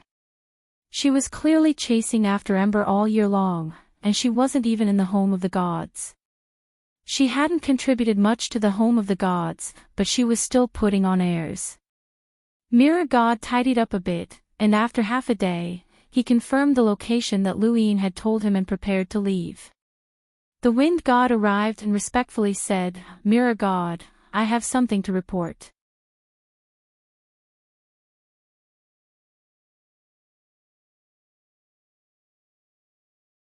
Welcome aboard. Stay tuned and subscribe to Han Li's Wuxia Adventures for more thrilling content. Chapter 1977. What is it? Mirror God asked. At that moment, Violet God arrived. You don't need to tell me where it is. I'll go with you. As long as you don't say anything, it won't count as breaking the vow. Mirror God grew even more dissatisfied. Violet God, you dash. Violet God's eyes turned into runes as he stared at Mirror God, weakening him. At the same time, another pair of eyes stared at Mirror God from a distance. The moment Violet God weakened him, a sharp blade pierced his heart. Mirror God didn't even have time to react. He couldn't believe it.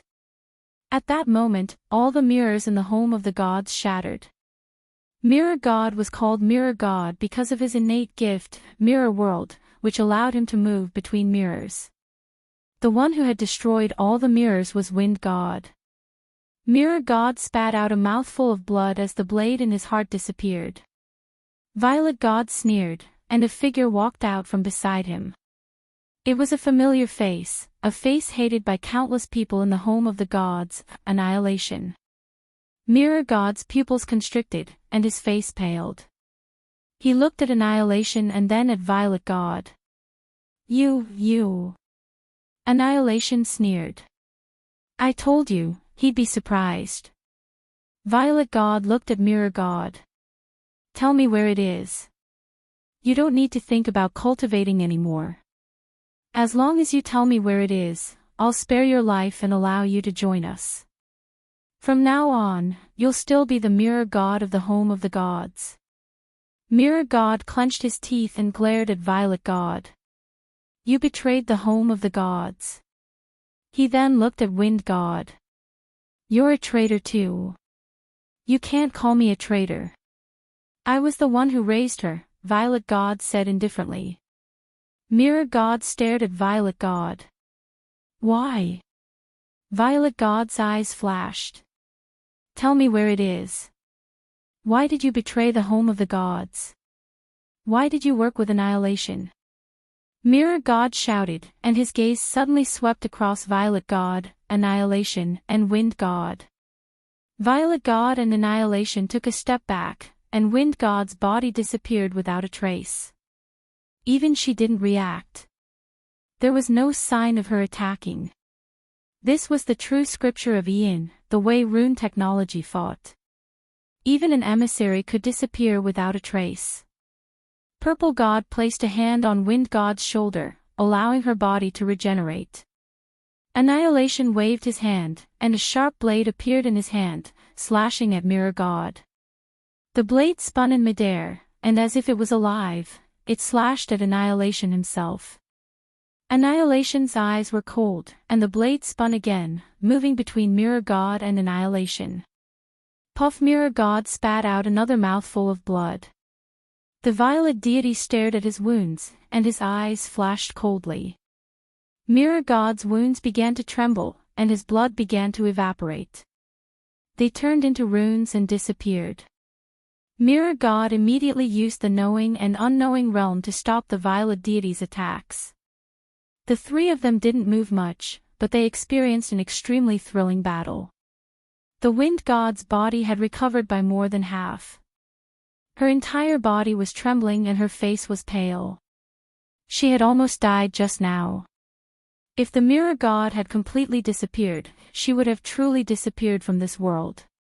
Unless an even stronger user of the Ian Evolution True Scripture took action, she would be as good as dead. Mirror God's injuries worsened in the blink of an eye. He was gasping for breath. How long can you last? Annihilation sneered and raised his head. Sharp blades appeared around the Mirror God, making it impossible for him to escape. The Mirror God stared at the violet deity. Why are you working with that traitor? The Candle God didn't mistreat you. The violet deity didn't reply. Why? Roared the Mirror God. He still couldn't believe what was happening. Enough nonsense. Either you hand over your position, or you're the traitor of the home of the gods. Once you die, you'll replace my face, said Annihilation impatiently. The Mirror God's expression changed. That face was the face of a giant. To have him carry the identity of a traitor in the home of the gods was an endless humiliation. Annihilation, you're the traitor. You're all traitors. Just you wait, the Candle God will definitely come out of seclusion. He won't let you off. Annihilation laughed. The Candle God. You're overthinking things. I went to the Candle God's seclusion area to see how he was doing. Let me tell you. His lips curled up. There was no one there. The Candle God's seclusion area was empty. He cultivated himself to death a long time ago. The Mirror God's eyes widened. Impossible. The Candle God has always been in seclusion trying to break through to the half-ancestor realm. He's trying to break through to a higher level of the Aeon evolution true scripture. Annihilation shook his head and looked at the Violet God. The Violet God said, "Indeed, or we wouldn't have dared to attack here." The Candle God must have failed to cultivate the Aeon evolution true scripture and cultivated himself to death. Didn't you do the same just now? You wanted to make the Wind God disappear. The Mirror God clenched his fists. I don't believe it. The Violet God said, "Enough. Either you hand over your position and I'll let you die with dignity. You can also stay alive and join us. Otherwise, I'll make you a traitor of the home of the gods. Annihilation is here anyway, and no one knows who he's working with." The Mirror God was sorrowful. The home of the gods was a place that could rival the Sirius sect and the Mavis clan at its peak. No one dared to provoke it in the entire Fifth Mainland. Now, traitors had appeared one after another. Even though he didn't believe it, the Candle God might really be gone. Otherwise, why would Annihilation and the Violet God dare to attack the home of the gods? Brother Violet, it seems like he hasn't thought it through. Forget it then.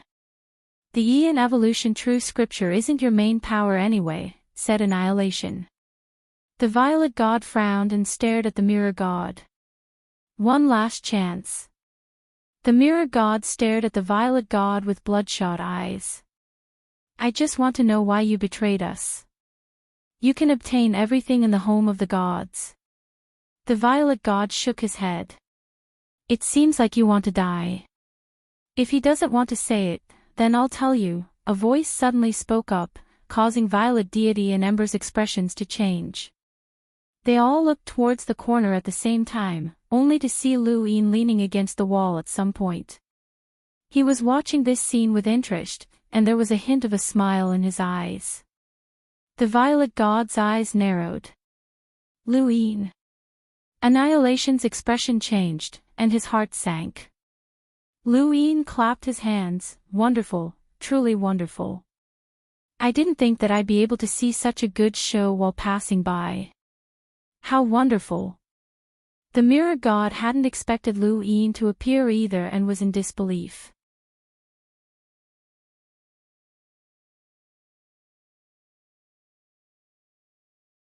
Alliance Master Lu, why are you here? Lu Yin looked at the Mirror God. Are you curious why the Violet God betrayed us? I can tell you. It's because he's called Xia Ji. The Mirror God was stunned. The Seven Courts. The Xia family's half-ancestor? Lu Yin looked at the Violet God. Am I right, old man? The Violet God's face darkened, but he was terrifyingly calm. Nonsense. Lu Yin clasped his hands behind his back. Xia Ji was the one who captured me and tried to force me to use the Sirius art in order to obtain its secrets. He also wanted to steal the Death God's inheritance. The place where I was captured was the trial platform of the home of the gods. The Wind God is one of your people, so he prevented me from seeing the platform because he was afraid that I would recognize him. Am I right? The Violet God's face darkened. Junior, if you insist on identifying me as the Xia family's half-ancestor, if you have the ability, then go find that half-ancestor from the Xia family for revenge. I won't entertain you. He then tore through the void with annihilation and entered Astral Source Universe in an attempt to escape. If Lu Yin had been alone, they wouldn't have cared, but the Second Night King and Lu Yin were inseparable. How could they be a match for him? They wanted to escape, but they had to be able to do so first. The Second Night King was a terrifying existence that was second only to a half-ancestor. The two of them only had a power level of around 700,000, and they were immediately blasted out of Astral Source Universe. The Second Night King raised a hand to suppress them, immobilizing them. The Violet God's face turned sinister, and a terrifying aura suddenly erupted from his body. His power level surpassed 700,000 and reached nearly 1,000,000. Annihilation wasn't surprised, and he stared at Lu Yin. His pupils turned into runes as he tried to make Lu Yin disappear. Lu Yin had been on guard this entire time. As a half-ancestor Xia Ji's clone, even if the Violet God was weak, he should still have a power level of 1,000,000. How could he possibly display a power level of 700,000? The moment he unleashed his full strength, the second Night King attacked as well. Lu Yin's own opponent was Annihilation. Annihilation was adept at sneak attacks, and he had first ambushed the Mirror God. Now, he was trying to ambush Lu Yin. The Mirror God hurriedly attacked, and 2 waves of the Aeon Evolution Scripture's power exploded in front of Lu Yin like a gale that lifted his hair. Annihilation coldly glanced at the Mirror God and then turned to flee. No matter how much power the Violet God used, he was no match for the second Night King. He only wanted to escape as far as possible. Lu Yin raised a hand and unleashed a clear void palm. Annihilation's entire body was protected by the Aeon Evolution Scripture, and when the clear void palm touched that layer of protection, it was weakened. Even so, Annihilation was still unsteady. Annihilation was shocked. How could Lu Yin be so powerful? He had clearly been very weak during the battle at the Cosmic Sea. With Lu Yin's current strength, how could he let Annihilation escape? A chessboard appeared beneath his feet, and he instantly disappeared to reappear in front of Annihilation. Annihilation had already stepped into the astral source universe, but Lu Yin still blocked his path. Scram! Annihilation barked as he glared at Lu Yin. Tears of blood flowed from the corners of his eyes as he tried to make Lu Yin disappear. Lu Yin sneered and unleashed a terrifying power, causing his rune lines to rise without limit. No matter how miraculous the Aeon Evolution Scripture was, it couldn't be used to challenge someone of a higher realm. Lu Yin's rune lines had already surpassed the total number of rune lines that Annihilation could instantly vanish. Besides, Lu Yin also cultivated the Aeon Evolution Scripture, so Annihilation's attacks didn't even tickle him.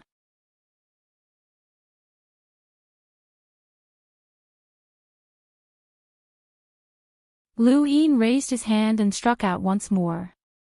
Annihilation hurriedly used Omniscient Denial. Omniscient Denial was the strongest defense of the Aeon Evolution Scripture. Lu Yin's eyes lit up, and he used the reverse step to approach Annihilation. Annihilation didn't understand at first, but as Lu Yin got closer and closer, the chaotic void made him uncomfortable, and he couldn't maintain Omniscient Denial. The reverse step directly broke through Annihilation's Omniscient Denial. Annihilation was in disbelief. How could a single movement technique break through the Aeon Evolution Scripture? Lu Yin's Omniscient Denial had been broken through by progenitor Chen's clone using the reverse step, but now, he was the one who had broken through it. Bang! There was a loud explosion as Annihilation's body was sent flying out of the astral source universe. Half of his body shattered as he crashed into the ground of the home of the god's main hole. Lu Yin walked out and flicked his finger, causing a gust of wind to pierce through Annihilation's limbs. He was pinned to the ground, unable to get up, and fresh blood flowed out. Annihilation's face was pale, and there was blood at the corner of his mouth as he glared at Lu Yin.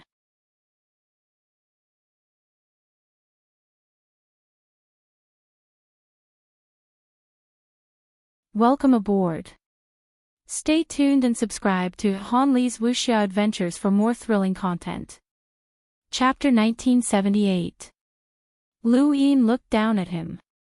You escaped from the Cosmic Sea, but the Violet Deity let you go on purpose. This time, you're finished. Ember's face twitched, and he said hoarsely, I can join you. Lu Yin looked into the distance where the Violet Deity was struggling against the second Night King in an attempt to escape. However, the difference between the two was too great. Xia Ji's clone mainly cultivated the Aeon Evolution True Scripture, and even with a power level close to 1,000,000, he could not last long against the second Night King. A power level close to 1,000,000 was a completely different concept, and Xia Ji's clone was too weak. Although the Violet Deity was not the second Night King's match, with the Aeon Evolution True Scripture's unbounded and nullous realms, it took a while for a victor to be decided. Follow me.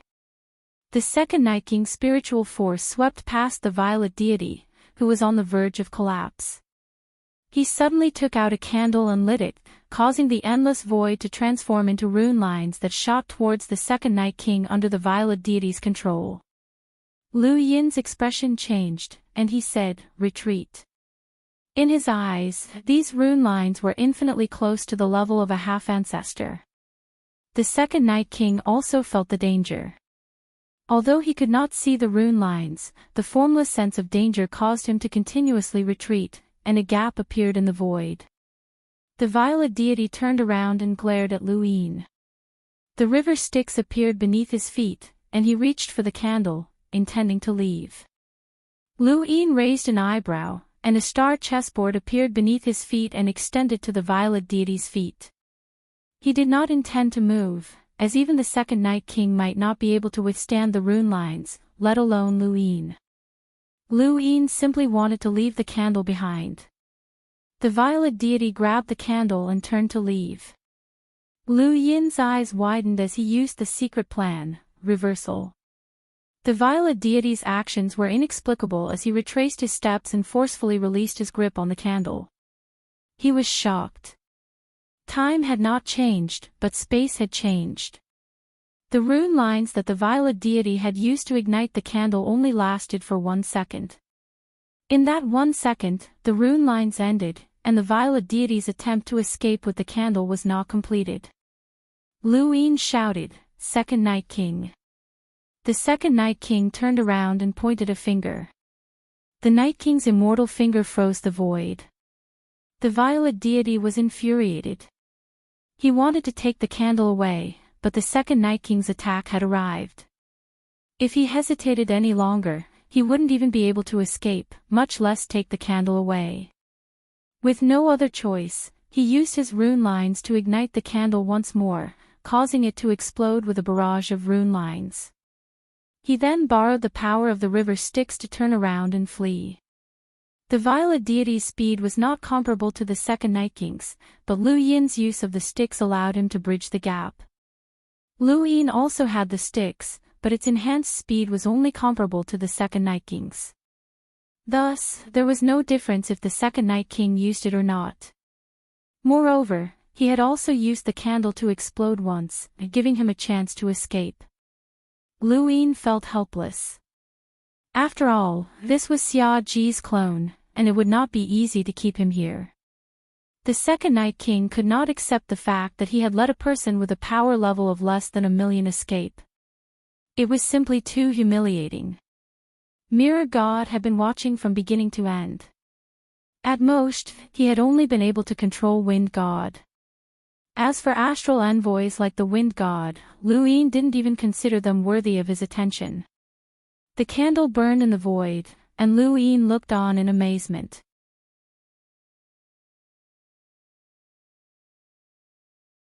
Just what was this thing that could cause such a terrifying number of rune lines to erupt from it? Mirror God also looked at the candle with a longing gaze. Lu Yin saw this and raised his hand to extinguish the candle. He then put it away and calmly turned to embers. Mirror God's mouth fell open. He wanted to say something, but he did not know what to say. Ember's limbs had been crippled, and he lay miserably on the ground. His eyes were filled with apprehension. He did not want to die. Lu Yin looked at him with a cold gaze. It was Xia Ji who had worked with the Nightmare Society to draw out the blood debt of 72 lives. Dark Lotus had died, and the Nightmare Society had been destroyed. Now, Embers was here as well, and only Xia Ji was left. Alliance Master Lu, I can join you and become a member of the Great Eastern Alliance. I'm not weak, you know that, Embers said in a hurried and weak voice. He really did not want to die. He was ambitious and wanted to cultivate the Aeon Evolution True Scripture to a higher level. For this, he had not hesitated to betray the home of the gods and take the risk to sneak into the Candle God's seclusion grounds. You traitor! First, you betrayed the home of the gods. Now, you want to betray Xia Ji and join Alliance Master Lu. Next, you'll betray the Great Eastern Alliance. Alliance Master Lu, don't believe him, Mirror God said hurriedly. Anyone would be tempted to join an expert like Embers. Xia Ji and I were just using each other. I didn't know his identity back then, and it was Ji Chang who asked me to work with him to destroy Leon's armada. I never thought that I would have anything to do with Xia Ji. He's a half-step ancestor, and he was the one who used me. As for the home of the gods, I only wanted to cultivate the Aeon Evolution true scripture to a higher level. I never thought of betraying it. You forced me. Mirror God was furious. You traitor, and you still have the face to say that. How do you explain stealing a treasure and sneaking into the Candle God's seclusion grounds? Embers gritted his teeth. Treasure. What treasure? It's the Candle God.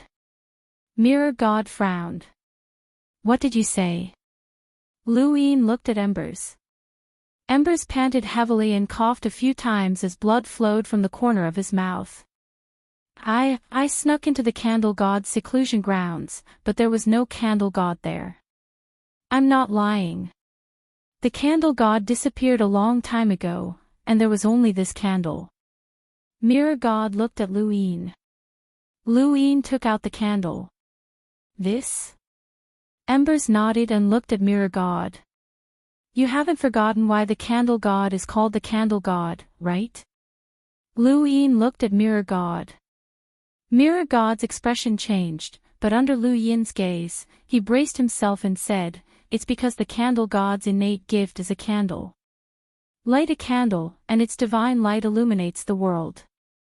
That's the Candle God. Embers replied, that's right. The Candle God's seclusion grounds didn't exist at all, and there was only one candle.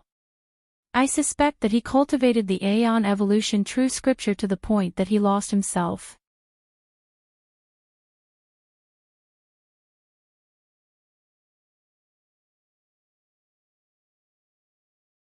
These were all conditions that could tempt Lu Yin, but no matter how good they were, they couldn't compare to the 72 lives that had been taken. It was because of him that Big Sis's mercenary group had been expelled from the Innerverse. If those people had been willing to give up on him, they wouldn't have died so miserably. Those people had died because of him, and he had given the enemy a reason. Annihilation's death hadn't ended, and the source was Xia Ji. Big Sis, this grudge will be avenged, Lu Yin said. Big Sis turned off the screen. A general appointment platform appeared in front of Lu Yin.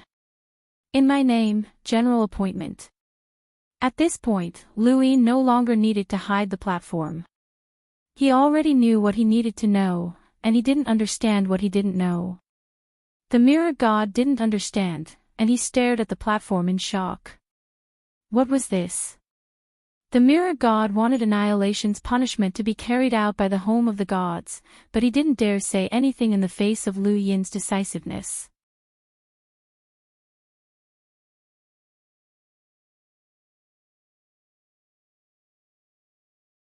Welcome aboard. Stay tuned and subscribe to Han Li's Wuxia Adventures for more thrilling content. Chapter 1979. He looked at Annihilation's brand on the platform and did some quick calculations. There were quite a few powerhouses who could be appointed, and there were 7 envoys. Yi Wang and Annihilation were the most powerful of them all, but neither of them was stable. Leaf King had lost the ability to absorb the Mother Tree's matter, and even though he had many battle techniques, it was impossible for him to reach the level where he could fight against Lu Yin. Ember, on the other hand, relied on the true scripture of Aeon Evolution, and there were many places where the scripture of Aeon Evolution could not be used, such as the astral tree. It would be great if he could pick an extremely strong person, such as Xia Ji. Of course, this was just a thought. Xia Ji was a half-ancestor, and even if he died, Lu Yin didn't know whether or not he would be able to appoint a new general. Annihilation's death had resolved the knot in Big Sis' heart, and now that Lu Yin had chosen him, he had played his role. In the end, his corpse would definitely be used by the home of the gods, and that would have nothing to do with Lu Yin. I'll give Annihilation's corpse to you. The home of the gods owes me another favor. Mirror God finally reacted. Alliance Master Lu, you told me that the statue's location was fake.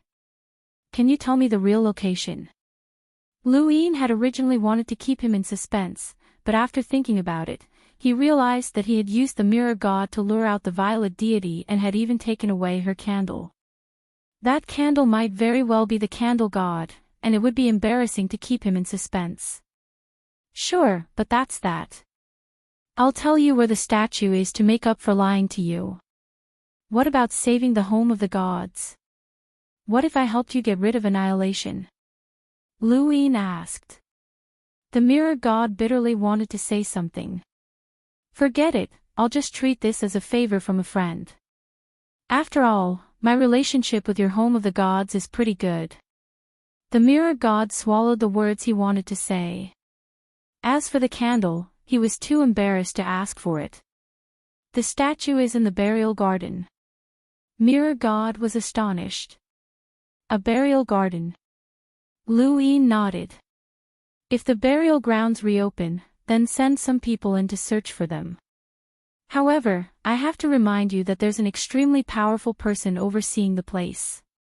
He's at least on the same level as the second Night King, and he might even be a half-progenitor. If you get too close, then you might be turned into a statue and forced to kneel there and pray. Be careful. The mirror god smiled bitterly. It was actually in the burial garden. When would he be able to see it? Not to mention moving back. Lu Yin might as well not have said anything.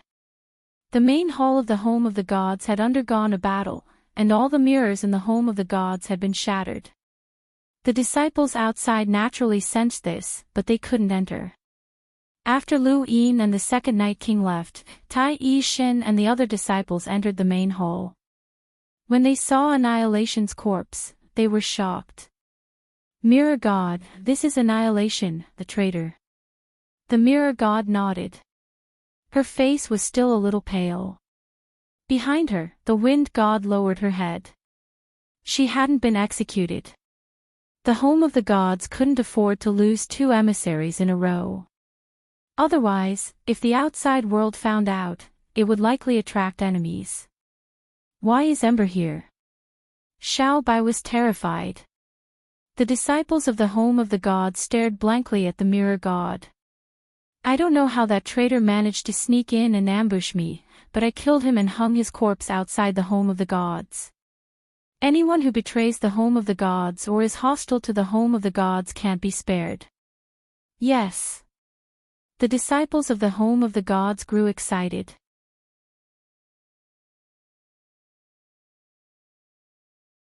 The mirror god sighed as he watched the excited disciples leave. Lu Yin was gone, but the candle was still with him. He had to think of a way to get it back, but what could he do? Right now, the home of the gods couldn't even compare to the Eastern Alliance. The Alliance was far inferior, let alone Lu Yin. Your punishment will be postponed. What happened today must not be leaked. Do you understand? The mirror god said coldly. The wind god hurriedly knelt. This disciple understands. Lu Yin left the home of the gods without delay and headed straight for the cosmic sea. He knew that Xia Ji was furious, and his hatred for him had reached a peak.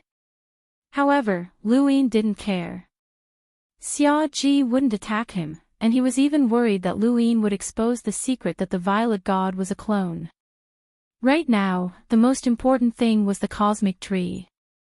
Lu Yin had made all the necessary preparations for the upcoming battle. The internal cleansing was going smoothly, and there wasn't anything else that he needed to do. Now, he just had to wait for the 5th tower to be completed and his reputation to reach its peak in the history of the 5th mainland. While waiting for the 5th tower to be completed, it was time to roll his die. As his cultivation increased, the use of 6 pips became even more obvious. The cultivation world was structured like a tower, and the higher one went, the fewer people there were. With Lu Yin's current power level, any random person he merged with would be an absolute powerhouse who was qualified to know the secrets of this universe. There was a high chance that he would merge with another powerhouse from the Cosmic Tree Expeditionary Army to delay their attack on the Fifth Mainland. The second Night King moved quickly, and it didn't take long for the Cosmic Sea to appear in the distance. The fifth tower was built at the center of the Cosmic Sea's abyss. At this moment, the fifth tower was already under construction. Although it was huge, it was being built by cultivators. The Hall of Honor, Leon's Armada, and the Great Eastern Alliance worked together, so it would take at most 1 or 2 months for the fifth tower to be completed. This was under the premise that they had enough materials. If they had enough materials, the fifth tower would be built even faster. Powerful cultivators could move mountains, fill seas, and shatter the heavens. If they put their strength into construction, it would be very efficient. Countless ships were anchored around the abyss, and as the fifth tower was being built, many smart people built artificial islands and docking ports. This place would definitely become one of the most prosperous places in the entire universe. Anyone with a brain would do something here, but they would have to pay Leon's Armada. The abyss belonged to Leon's Armada, and it should be said that the entire Cosmic Sea belonged to Leon's Armada, except for the special place where the army was stationed. Without Leon's Armada's permission, no one from the Cosmic Sea was allowed to bring anyone else in. Otherwise, they would become enemies with Leon's Armada. These were the rules, and even the behemoths of the Neoverse did not want to break them. There was a thud as Luin landed on the deck of Leon's Armada's warship. All around him, many cultivators from Leon's Armada were on high alert, and when they saw that it was Luin, they greeted him. There was a whoosh as tyrant blade slashed out from within the cabin. Luin was speechless. "Captain, there's no need to be like this every time we meet." He then raised a hand and grabbed the blade. The next moment, Heizage Leon quickly appeared and gripped the blade with both hands. Heizage Leon's power level was about the same as the Sea King's, and if he went all out, he could challenge a powerhouse with a power level of 100,000. Luin was the same, but he was not using his full power. If it was a battle, the two would have a spectacular fight, but this was a contest of strength, and Luin was helpless. Of all things to compete in, they just had to compete in strength. His current strength was so great that even a powerhouse with a power level of 1,000,000 could not compare to him. However, he still had to give the captain some face. Thinking about it, Luin took a step back and his face flushed red. "Captain, I can't hold on any longer. I can't." Heizage Leon suddenly raised the blade and slammed it down on the deck, causing the abyss to tremble. "Little Seven, when did you become so fake? You've already surpassed me." Everyone who heard Heizage Leon's words were shocked, and they all stared at Luin in disbelief. How old was this kid? How had he already surpassed the captain? Even further away, outside the abyss, countless people looked at Heizage Leon's warship. They saw the domineering figure that was 3 meters tall, and they also saw the tiny Luin. However, at this moment, that tiny Luin had already surpassed Heizage Leon, and he had become one of the top powerhouses of the Fifth Mainland. Lu Xiaoqiu was also outside the abyss, and he looked at Leon's warship with a complicated expression. He had competed with Luin in the past, but now, there was no longer any possibility of competition. He had come here to help the sword sect take away the 13 swords inheritance. Ling Gong had also come, but she did not reveal herself. She looked at Luin and snorted. She had come here for battle force insights, as she was interested in battle force and a spear technique that suited her. Wen Sansi, Wen Qianer, and a large group of cultivators from the Wen family had also arrived. They had come to take away the literary prison. There were too many inheritances from the fifth pagoda. Both the inner verse and the outer verse, both familiar and unfamiliar, had all arrived, and they were all waiting for the fifth pagoda to open. Luin had discovered these people as soon as he had arrived at the abyss, and this was exactly what he had wanted. If the astral fruit tree had not forced him to take the final step, then the fifth pagoda would have been his greatest contribution to the fifth mainland.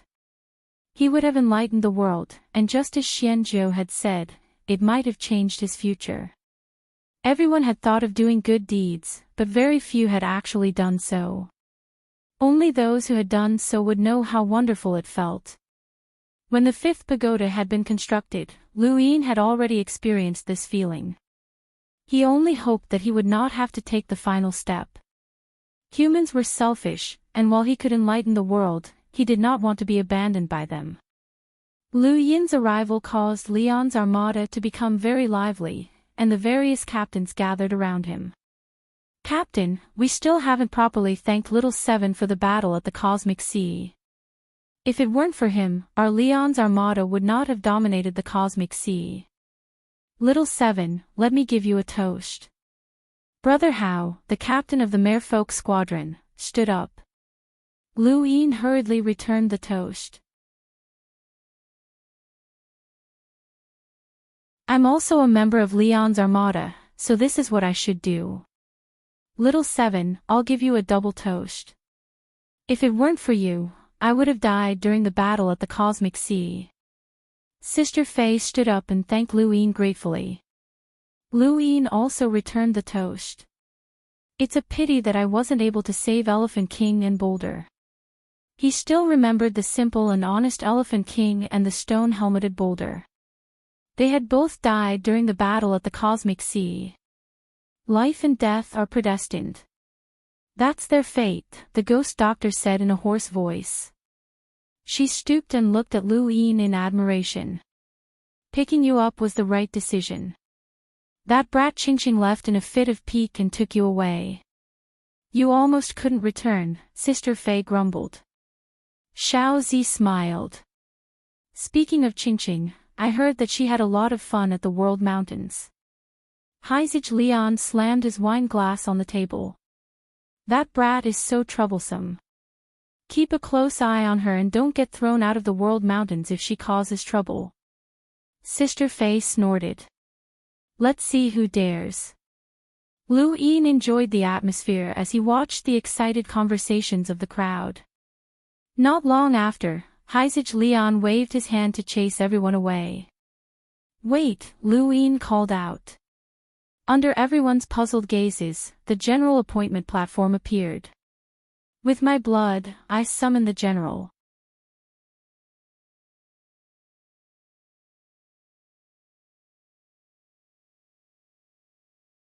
Welcome aboard. Stay tuned and subscribe to Han Li's Wuxia Adventures for more thrilling content. Chapter 1980. As soon as Lu Yin spoke, Annihilation's figure appeared in front of everyone. Everyone was shocked. "Annihilation." Haizij Lian narrowed his eyes and stared at Annihilation, a bone-chilling glint in his eyes. Although Lu Yin had said that the deaths of Elephant King, Boulder, and the other members of the group were fated, who didn't care? They had been together like family all these years, so how could they let go so easily? Cultivators were emotionless, but they also had emotions. Big Sis was like that, and so were the members of Leon's armada. Little Seven, he. Sister Fei did not understand. Haizij Lian explained, "This is Little Seven's innate gift. Annihilation is already dead. I bumped into him just before coming here. He's been hiding in the home of the gods all this time," Lu Yin said. The ghost doctor nodded, "Revenge, revenge." She then slowly walked out. Sister Fei and the rest looked at Lu Yin gratefully before leaving the cabin. The platform disappeared, and Haizij Lian looked at Lu Yin seriously. "I don't know why you built the fifth pagoda, but if you have any difficulties, you must tell me. Otherwise, you are no longer a member of Leon's armada. Also, be careful of the second Night King. That kind of expert won't be willing to work for you." Lu Yin solemnly replied, "I understand." After leaving Leon's armada, Lu Yin had the second Night King isolate a space near the ocean abyss. It was time for him to go into seclusion. This time, He would try to merge with another expert from the Astral Tree Expeditionary Army and delay their attack on the fifth mainland. Before he went into seclusion, he let the sapling out. "Good boy, go absorb the astral source." The sapling's branches were tightly wrapped around Luin, and it seemed reluctant to let him go. The green leaves on the branches flickered with light, as if it was thinking. Luin coaxed it a bit more before it stepped into the astral source universe and began to absorb the astral source. Regardless of whether or not there was a way to obtain astral source liquid from the sapling, absorbing the astral source was a good thing for the sapling. After making arrangements for the sapling, Luin isolated the void and set up a sourcebox array. He raised his hand, and his die appeared. He tapped it and mentally shouted 6 pips before the die stopped at 3 pips. Luin pursed his lips. Again. He actually had something to improve, but he couldn't do it here for fear that the second Night King would notice. The best place was the time-stop space. He rolled the die a second time, and his sword fell out. He picked it up and applied some force, causing it to shatter with a crack. Useless item. Continue. He rolled in hands for the third time, and the scene in front of him changed as he arrived at the time-stop space. He increased the time to almost a year and began to practice the serious art. Looking at everything that he had mastered, the art of Sirius was the most suitable for him to cultivate now. He was eager to cultivate the art of Sirius to the point where he could activate the pattern on the soles of his feet and see what progenitor Chin had left behind. Time passed quickly as he recited the ancestral scriptures and practiced the Sirius technique. When the number of stars increased to 42,000, it wouldn't be long before they left the time-stop space. Luin raised his hand, and the die appeared. He tapped it and continued rolling it. 2 points wasn't of much use. He rested for 10 days before continuing. 3 points. His eyes lit up. 2 layers of light appeared, and he took out the celestial dough egg. Now that he was rich, the more defensive items he had, the better. Who knew when he might need them? This egg was rumored to be able to withstand an attack with a power level of 1,000,000, which meant that each upgrade would be quite exaggerated. The first upgrade cost him nearly 7 billion star essence, which was quite exaggerated, but it was about the same as the aging wood and the sticks, which both had a power level of 1,000,000. The second upgrade cost him about 14 billion star essence, which added up to about 20 billion star essence. He could not upgrade it any further. Luin estimated that this thing had a defense level close to 1.2 million, and even the second Night King might not be able to break through it easily. This was already the limit. If he upgraded it further, it would reach the level of a half-ancestor, which would be a qualitative change. Luin put the egg away and took out the aging wood. He had upgraded the aging wood twice before, and this time, he wanted to upgrade it again to see what level it could reach. He frantically tossed in more star essence, and the aging wood continued to descend until it finally landed on the lower layer of light. At this moment, the aging wood was starting to blur the light. Something was wrong. Luin raised his hand to grab it, but for the first time, he didn't seem to be able to touch it. This was not the light being blurred, but rather the passage of time itself. This piece of aging would contain the power of time. Luin had only managed to grab it for the second time. Although it did not move, time itself was distorted. This was the power of time, and even an expert like the second Night King could not grasp it. What kind of power had the desolate ancestor left behind? After thinking about it, Luin decided to try upgrading it again. Just as he was about to upgrade it, Luin paused. Even though Shamrock Enterprises had received nearly 100 billion worth of resources, the 2 upgrades had already cost him 40 billion. If he upgraded it again, he would be out of money. How would he roll possession? With some regret, Luin put the aging wood away. Forget it, he would upgrade it the next time he received a huge influx of resources. What a pity. By the time he left the time-stop space, only a second had passed in the outside world. Lu Yin's serious art had already reached 42,000 star essences, and he was only halfway to the 5th level. Regardless of whether it was progenitor Qin or the previous cultivators of the serious art, no one had been able to cultivate the serious art as quickly as Lu Yin had. It had only been 20 years since he had started cultivating the serious art, and even someone as talented as Qiu Shi had only managed to circulate less than 1,000 stars in such a short time. Of course, Lu Yin did not know how many stars she could circulate, but he was certain that she would not be able to reach the 4th level. With that thought in mind, Lu Yin lifted his head and continued to roll the die. He tapped it, and the die spun before stopping at possession. His eyes lit up with anticipation as his consciousness appeared in the mysterious space, surrounded by balls of light. Lu Yin looked around, and then locked onto a glaring ball of light. He rushed over and fused with it.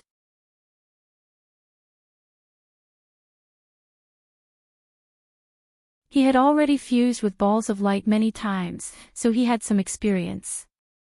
A ball of light of this brightness should have a power level of over 900,000, or even close to 1,000,000. Such a person would definitely be a high-ranking person anywhere. Filled with anticipation, Lu Yin fused with the ball of light. Endless memories flooded his mind, and Lu Yin suddenly opened his eyes. He was in an unfamiliar environment. This was the Dream Manor in the Sky Saint Weave. The person he had fused with was the master of the Dream Manor, Master Dream. He was a powerhouse who had undergone 5 origin tribulations and had a power level of over 900,000. The Dream Manor was a strange place, as everyone who cultivated the Dream Heart Sutra would sleep throughout the year. This was also why the green and white sages had succeeded in humiliating many of the Dream Manor's women. This incident had been exposed by Kuei Luo, and it had caused a huge commotion in the 6th mainland. The green and white sages had also fled the Daosaur sect and disappeared without a trace. Lu Yin fused with Master Dream's body and saw the memories. He also experienced the hatred that had filled him, and even now, that hatred had not subsided. The Dream Manor had undergone an internal purge, and many women had been found to have been humiliated by the green and white sages. Many of the family's disciples were not of the Meng bloodline. This incident had not only taught the Dream Manor, but also many of the 6th mainland's families and sections. Lu Yin sighed, as anyone would feel despair if something like this happened to them. This Master Dream was not of much value, as he slept all year round and cultivated until he died. Lu Yin quickly withdrew from the fusion. The stronger the person, the more energy the fusion would consume, and Lu Yin did not want to waste any star essence on such a person. This was especially true when Lu Yin's hatred for the green and white sages fused with Master Dream's body. However, he had seen the cultivation method of the Dream Heart Sutra. He remembered that it was the same as the cultivation method of Sleeping Prince, who was ranked 100th on the top 100 rankings. Lu Yin did not know who had cultivated it more completely or how it had been passed down across the 2 mainlands. Lu Yin's consciousness returned to his body, and he quickly checked his cosmic ring. He relaxed, as there were only 3 billion star essence inside. 3 billion might sound like a lot to others, but in Lu Yin's opinion, fusing it into a powerhouse with a power level of over 900,000 was already worth it. Fortunately, the Sky Saint Weave was only separated from the cosmic sea by the inner verse, or else the consumption would have been even greater. This consumption was invisible, and every second that passed was equivalent to hundreds of millions of star essence. 6 was the true money grubber. Lu Yin suddenly felt that Shamrock Enterprises' resources were not enough.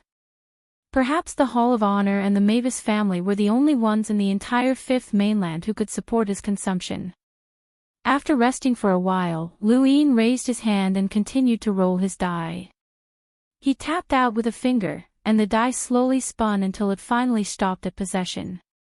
Possession was useless, and he had already rolled it 4 times. It was time to rest for 10 days. This rest was a real rest, as he had been cultivating for almost a year in the time-stop space. Resting for 10 days was not excessive at all. 10 days passed in the blink of an eye, and Lu Yin looked up at the die. He continued. When the die slowly stopped at 3, he tried again. This time, it was 1, and a piece of paper fell out. Lu Yin looked at it and saw that it was an IOU with the recipient's name, unreturned guest. What kind of name was that? It was probably a code name, but it was a waste of time. He threw it away and tried again. This time, it was 5, which was useless. He tried again. The 4th time, it was 4, and Lu Yin entered the time-stop space once more. He entered the time-stop space and continued to cultivate the serious art. Cultivating the serious art was a long process. Half a year passed, and when the number of stars in the serious art had reached 46,000, the time was up, and Lu Yin returned to the real world. He had already rolled the die 4 times, so he rested for another 10 days. In the distance, the second Night King looked in the direction of Lu Yin's seclusion. It was strange, if he was in seclusion, why weren't there any astral source fluctuations? He looked in another direction, where the sapling was happily taking root in the astral source universe and absorbing astral source. No matter how much it absorbed, there was no reaction from the universe. The second Night King was envious. Who wouldn't want to absorb astral source without restraint? This sapling was just too useful. He realized that Lu Yin's body was full of strange things. 10 days later, Lu Yin raised his hand and the die appeared. He continued. 3, 5, 6. Lu Yin was about to roll it again when he realized that it was 6. His consciousness then appeared in that mysterious space. He looked around and saw a very bright ball of light not too far away. It was neither too bright nor too dim. It should be a powerhouse with a power level of around 800,000, which was just right for him. Lu Yin did not hesitate to merge with it.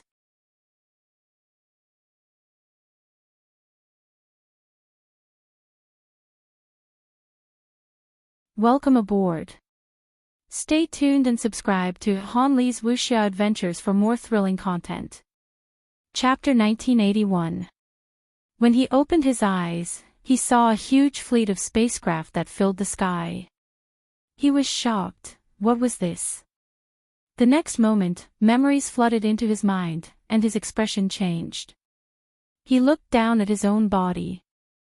Although there were very few powerhouses at his level, and there was a high chance that he would fuse with someone he knew, he had never expected that he would end up in Sage White's body. The green and white sages were deacons of the 6th mainland's Tao Source sect. Because of their simple appearances and the fact that they were both 4 origin tribulations experts, they were respected. However, these two were sanctimonious and had committed many evil deeds by relying on the silent meditation technique. They had been exposed by Kuei Luo and had fled without a trace. The last time Lu Yin had fused with Meng Fuzi's body, he had felt the Meng family's hatred and murderous intent towards the green and white sages. He had never expected that he would fuse with Sage White's body. "Sirs, they're coming. Please be careful." A voice sounded from behind them. Beside them, Saint Azure grunted. "Don't worry, we know what we're doing." He then looked at Lu Yin, or rather at Sage White. Sage White nodded. "We know what we're doing." Behind them was a strangely shaped mechanical creature. And this was the Heaven Creation Courtyard. The green and white sages had escaped from the Tao Source sect and entered the technocracy, joining the Genesis court to avoid being hunted down by the 9 luminaries. The technocracy had been their only choice. Memories continued to flood into Lu Yin's mind, and his expression kept changing. What surprised him the most was not that the green and white sages had joined the Genesis court, but rather that the Genesis court had already reached an agreement with the cosmic trees. Previously, he had clearly merged into Long Quan's body, controlled Long Quan's body, and killed the emissaries sent by the Starry Sky Academy to the Starry Sky of Trees. He had also used his death to tell a lie in an attempt to delay the Starry Sky of Trees Expeditionary Army from entering the fifth mainland through the new space corridor. He had originally thought that he could delay the cosmic trees for half a year, but the two sides had already reached an agreement in less than half a year. More importantly, the new sky corridor was right in front of them, and at the other end of it, a group of cultivators from the cosmic trees was preparing to head over. The fifth tower had not been completed yet, so they could not join forces so quickly.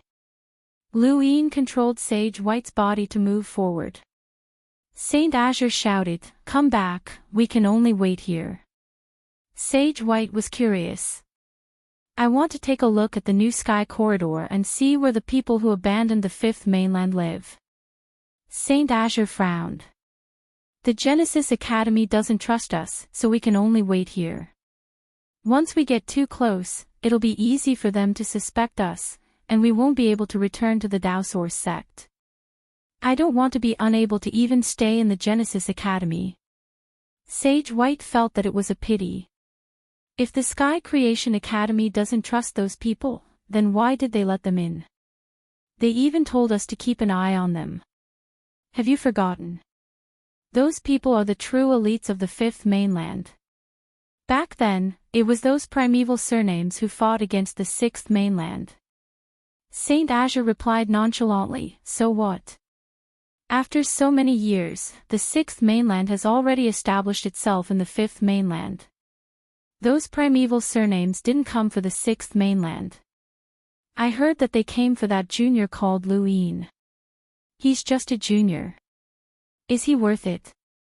Even if he's from the Lu clan," Sage White said. Saint Azure looked at him. "You talk a little too much today." Sage White's eyes flashed, and he shook his head.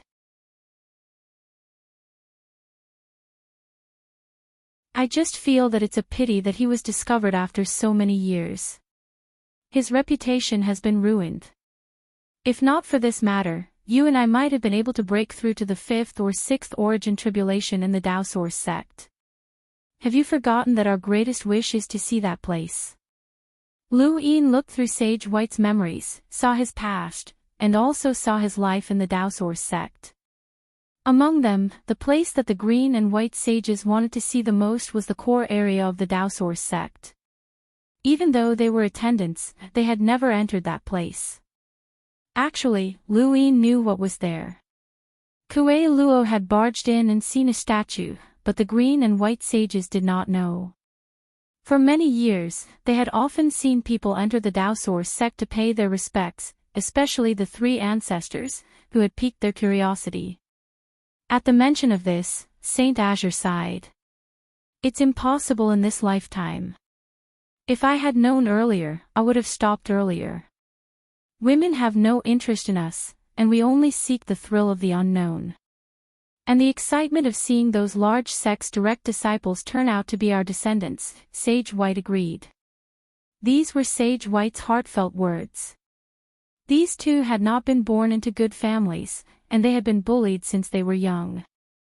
After stepping onto the path of cultivation, it had been even more difficult, especially when they had faced the oppression of large sects and clans. They had experienced hardships that ordinary people would not have been able to endure, which was why they had done such evil things. They were taking revenge on those large sects and clans. Saint Azure sneered. "All right, let's not talk about it anymore. Someone is coming out soon. Let's find an opportunity to gain the Genesis Academy's trust and then go through this new void corridor to another region of space. There, we can still be free and unfettered." Sage White nodded. "Let's get closer and see the new void corridor clearly." Saint Azure grunted in acknowledgement, and the two drew closer to the new void corridor. In the distance, there was a blurry ray of light in the dark starry sky. From afar, it looked like a long snake slithering. That was the new void corridor. Its beginning and end were blurry, but it actually connected two starry skies. The new void corridor was not big, and it could accommodate at most 100 people walking. This was only the maximum capacity. In fact, It was not that easy to walk from one end of the new void corridor to the other. If one was not careful, one could easily be thrown out and twisted into pieces. Therefore, walking in the new void corridor had to be carried one by one. Generally, there would be at most 50 people walking in the new void corridor. When Saint Azure and Sage White approached the new void corridor, they attracted the attention of the experts of the Genesis Academy. However, they did not get too close and stopped. The Genesis Academy welcomed these two people on the surface, but in reality, they were just guards. After all, they were two powerhouses with a battle power of more than 800,000. They were very useful, and they had basic respect for them. However, they would never let them know any confidential information. Sage White stared at the new void corridor and looked around. The most eye-catching thing was the huge mechanical giant not far away. It was the commander of the Star Trek army, a mechanical giant with a battle power of more than 1,000,000. In addition, there were several mechanical creatures on the side of the huge mechanical giant. Some were humanoid, and some were strangely shaped. To be able to stand side by side meant that they were all experts on the same level. Sage White frowned, as this was troublesome. How could they destroy the new void corridor? At the very least, they had to delay the arrival of the cosmic tree. Luin grew anxious when he saw a figure appear in the new void corridor. Hurry, hurry. He had fused with Sage White's body, and every second was consuming star essence. Soon, a figure emerged from the astral corridor. It was Wang Shang, the expert from the Wang family who had come to the fifth mainland through the new void corridor, but he had been beaten back by Hui Kong. Behind Wang Shang was a cultivator wearing the robes of an elder from the Cold Immortal sect. Even if he was not at the 6th origin tribulation stage, he was probably at the 5th or 4th origin tribulation stage. One cultivator after another walked out, and there were more than 60 of them. As soon as Wang Shang walked out, a mechanical creature from the Genesis Academy received him, and both sides began to talk. Other than Wang Shang, only Wang Yun had been to the 5th mainland. The rest of the people looked around curiously, especially those who were not from the Wang family. They were very curious about the creatures of the Sky Genesis Court. The Wang family had been dealing with the Genesis Academy for many years, so they were used to these strange creatures. However, the others were not used to them, and many of them were seeing them for the first time. At this moment, everyone's eyes were on Wang Shang. Luin did not want to wait any longer, as he did not know if he would have enough star essence to consume. Even someone like Sage White, whose power level was more than 800,000, would not be able to attack the people from the cosmic tree while being surrounded by so many top-notch experts. Fortunately, Sage White cultivated the silent meditation technique, which allowed him to move freely among the various large sects and clans without being discovered. It was most suitable for assassination, as the silent meditation technique had once been the 6th mainland's most terrifying assassination technique. The green and white sages have been able to cultivate to their current level precisely because they had obtained the silent meditation technique. Luin used Sage White's memories to control his body, and he easily used the silent meditation technique to vanish in the blink of an eye. The first to notice was Saint Azure, and he looked into the distance in confusion. Where had Sage White gone? Then, Wang Shang, who had been talking to the Genesis Academy's mechanical creature, suddenly looked in a certain direction. There, Wang Yun and the other cultivators from the cosmic tree were talking to each other. Be careful. Wang Yun and the others did not even have time to react before Sage White moved and pressed down with a palm. The cultivators from the cosmic tree all faced an attack with a power level of more than 800,000, and they had no chance of resisting. Even the two envoys among them only had a power level of around 500,000 to 600,000. Sage White's palm came to a halt in midair, and an angry voice rang out. The Genesis Academy kindly took you in, and you dare to do this? You're courting death. Sage White spat out a mouthful of blood, shocked.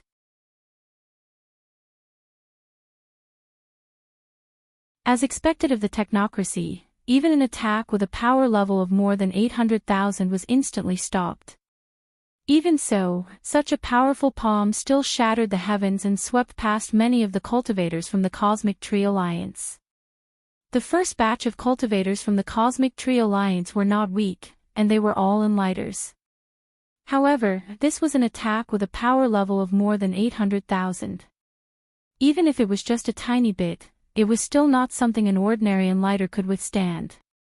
Wang Yun, in particular, had been the closest to Sage White, and most of the remaining power had landed on her body, causing her to explode and die on the spot.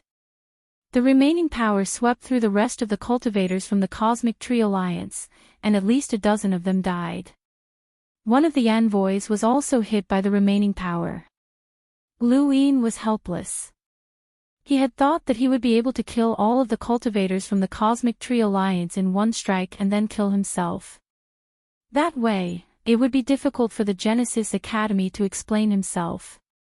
He had not expected that he would be controlled by the Genesis Academy as soon as he made a move.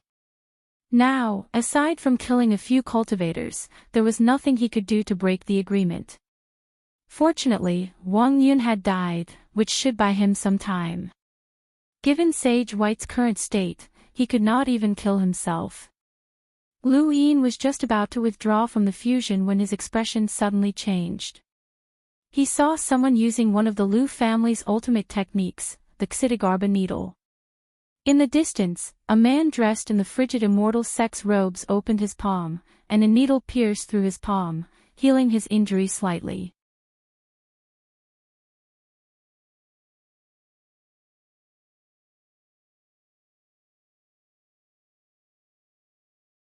Welcome aboard. Stay tuned and subscribe to Han Li's Wuxia Adventures for more thrilling content. Chapter 1982. This was a Xidigarba needle. There was no mistaking it, it was definitely a Xidigarba needle. Lu Yin stared at the man, and his body trembled. Who is he? He immediately withdrew from the fusion and returned to his body. He didn't think too much about what had happened at the Genesis court since he had failed. What he cared about now was the man who had used the Xidigarba needle. He had seen this person before, and although he didn't know his name, he looked familiar. The first time he had seen this person hadn't been in the real world, but in Astral 10, where he had touched stargazing deck and triggered fate. In the River of Time, he had seen a dilapidated courtyard that no one had cleaned, a dust-covered platform, and a man kneeling on the ground. That man was the same person he had just seen. Whether it was the first time or the second time, Lu Yin felt that this person was very familiar, but he just couldn't remember who he was. This person was definitely related to the Lu family and Lu Shaoxian. Otherwise, he wouldn't have looked so familiar. Someone related to Lu Shaoxian was from the Frigid Immortal sect. Either Lu Shaoxian had known this Frigid Immortal sect disciple and had a deep impression of him, or this person had joined the Frigid Immortal sect from the Lu family and was perhaps a traitor. Lu Yin had always felt that there had to be a traitor within the Lu family, otherwise, how could they have all been exiled? This was the Lu family, a family that could suppress the entire four cardinal scales. However, even if there was a traitor, that person wasn't qualified. Who was he? After thinking about it for a while, Lu Yin decided not to think too much about it. No matter who this person was, since he had come to the fifth mainland, he would meet him one day and ask for the truth. Right, Kue Luo. Lu Yin drew that person's appearance in the void and sent it to Kue Luo so that he could identify him. Kue Luo didn't reply, and Lu Yin didn't know what he was doing. Lu Yin checked his cosmic ring and felt a little nervous, as he had spent quite some time in White Sage's body this time. 30 billion. He had spent a total of 30 billion. It seemed like a lot, but Lu Yin relaxed. He had thought that he had spent almost all of it, but fortunately, he had still been left with 40 billion. Thankfully, he hadn't been too far away. Previously, he had spent 20 billion in Longquan's body, but now, 30 billion was acceptable. In the blink of an eye, he had spent almost 100 billion star essences. Throughout the universe, who was better at spending than him? It was fine if he used it, but no one else was. If things continued like this, then the fifth mainland's economy might be affected. After all, Luin had consumed far too many star essence. Ding! A sound came from the gadget.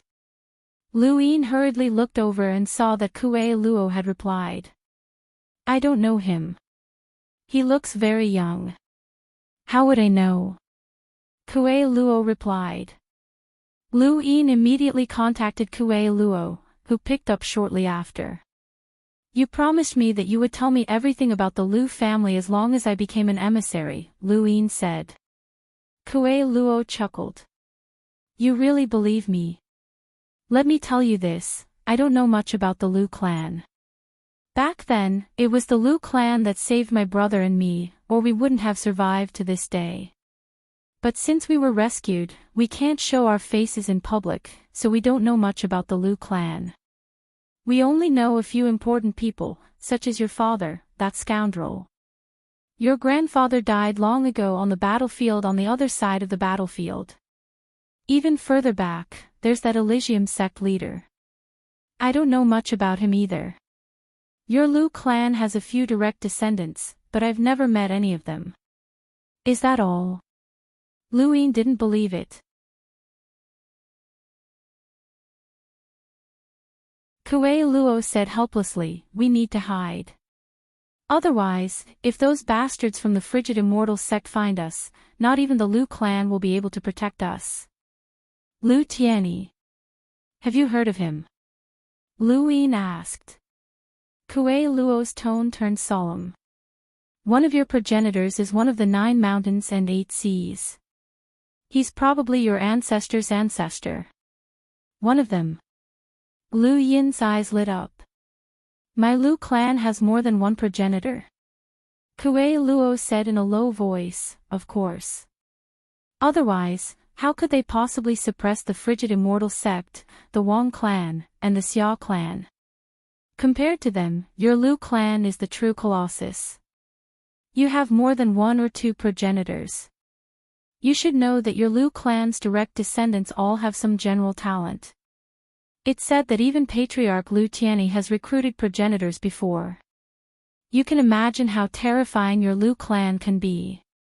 If they hadn't cheated, then even if the 4 heavens joined forces, they still wouldn't have been able to defeat your Lu clan.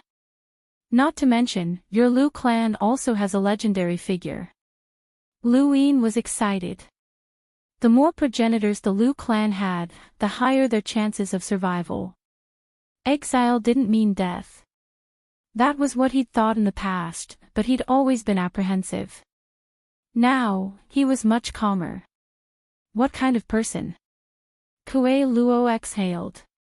I don't know how to explain it. No one knows if that existence existed or not. Forget it, I'm not going to tell you. Luin grew anxious. Old man, you're going to choke on your words. Hurry up and tell me.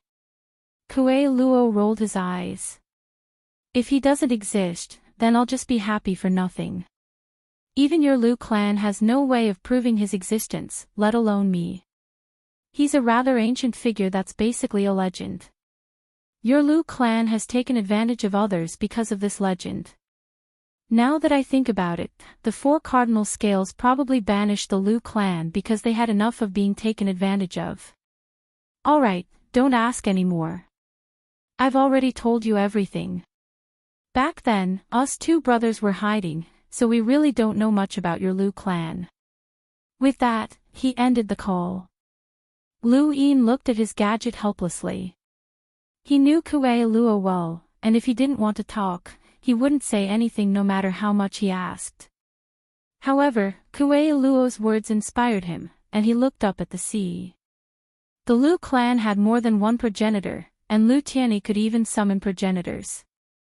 Just how powerful had the Lu clan been in the past? Luin clenched his fists. He refused to believe that the Lu clan had been exterminated. One day, he would bring the Lu clan back and rule over the 5th mainland once more. He would rule over all of humanity and lead them against the Eternals and suppress the traitors. That day would definitely come. Luin was excited. Elsewhere, in the Technocracy's Genesis Academy, Wang Shang's expression was extremely ugly as he stared silently at Wang Yun's corpse. Not too far away, White Sage frantically screamed, "I didn't do it. I didn't do it." Wang Shang was furious, and he looked at White Sage.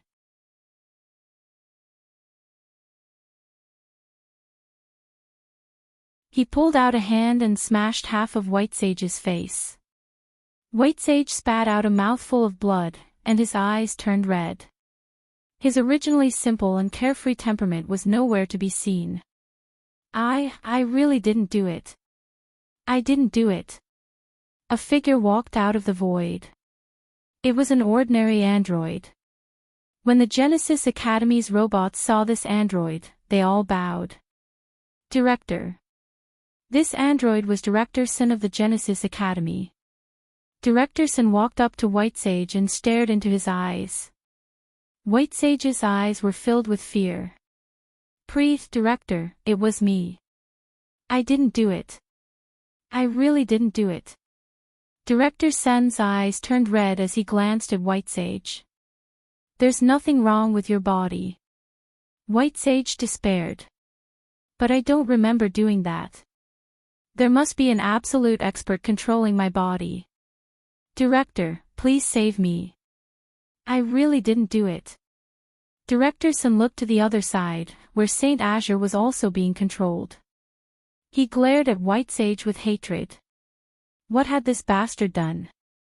He had actually attacked the people in that region. Saint Azure panicked when he saw Director Sun's gaze. "Director, I don't know.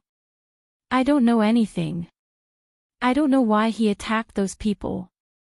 He didn't tell me. Saint Azure, I didn't do it." White Sage roared. Saint Azure cursed, "Yes, you did it. Everyone saw it, and you still want to deny it. White Sage, what are you doing? Why did you do that? Do you have a grudge against them?" White Sage was so angry that he almost vomited blood. Wang Shang's face was gloomy as he glanced at Saint Azure and White Sage. He was in an extremely bad mood. It didn't matter that White Sage had ambushed him, and it didn't matter that a few cultivators had died. The key was that Wang Yun had died. She was Elder Wang Xi's most beloved granddaughter. She hadn't been part of the first batch to come, but she had been here before, so she had been sent here. He had also guaranteed her safety, but he hadn't expected her to die before she could even speak. How was he going to explain this to Elder Wang Xi? What was even more troublesome was that Long Quan had killed himself after ambushing the Sky Founding Court's envoy. Now, that bastard had ambushed Wang Yun, and he had been there too. Thinking about this, Wang Shang wanted to vomit blood. Why was it always him? Elder Wang Shang, none of us wanted this to happen. "Don't worry, I will investigate this matter thoroughly and give you an explanation," Director Sun said. Wang Shang's expression was ugly as he looked at Director Sun unwillingly. The Sky Founding Court didn't care about their lives at all. If they wanted to pass through the new Sky Corridor, they had to cooperate with the Sky Founding Court.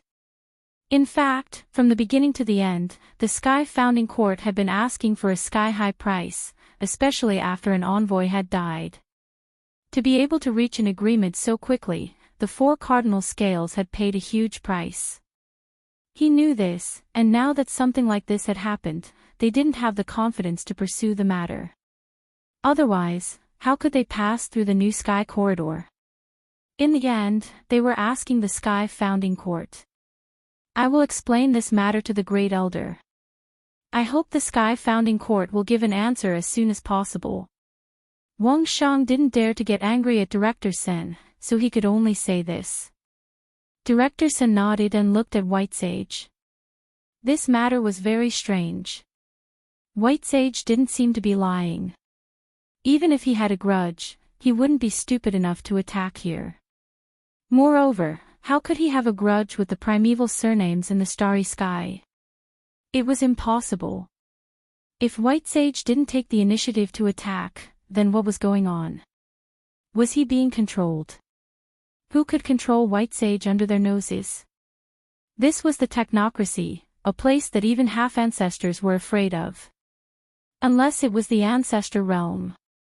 Thinking of this, Director Sen was afraid. He recalled the green and white saints' allegiance. Could there be a conspiracy behind this? Could it be that the Sixth Mainland had deliberately let them come to the technocracy? And the person controlling White Sage was actually an ancestor realm expert? Could there be a bigger conspiracy behind this? Director Sen vaguely thought of many things. In the end, the result was that an ancestor realm expert was warning the Sky Founding Court, unwilling to let them in. If that was the case, then it would be troublesome. Director Sen hesitated. The threat of an ancestor realm expert couldn't be ignored.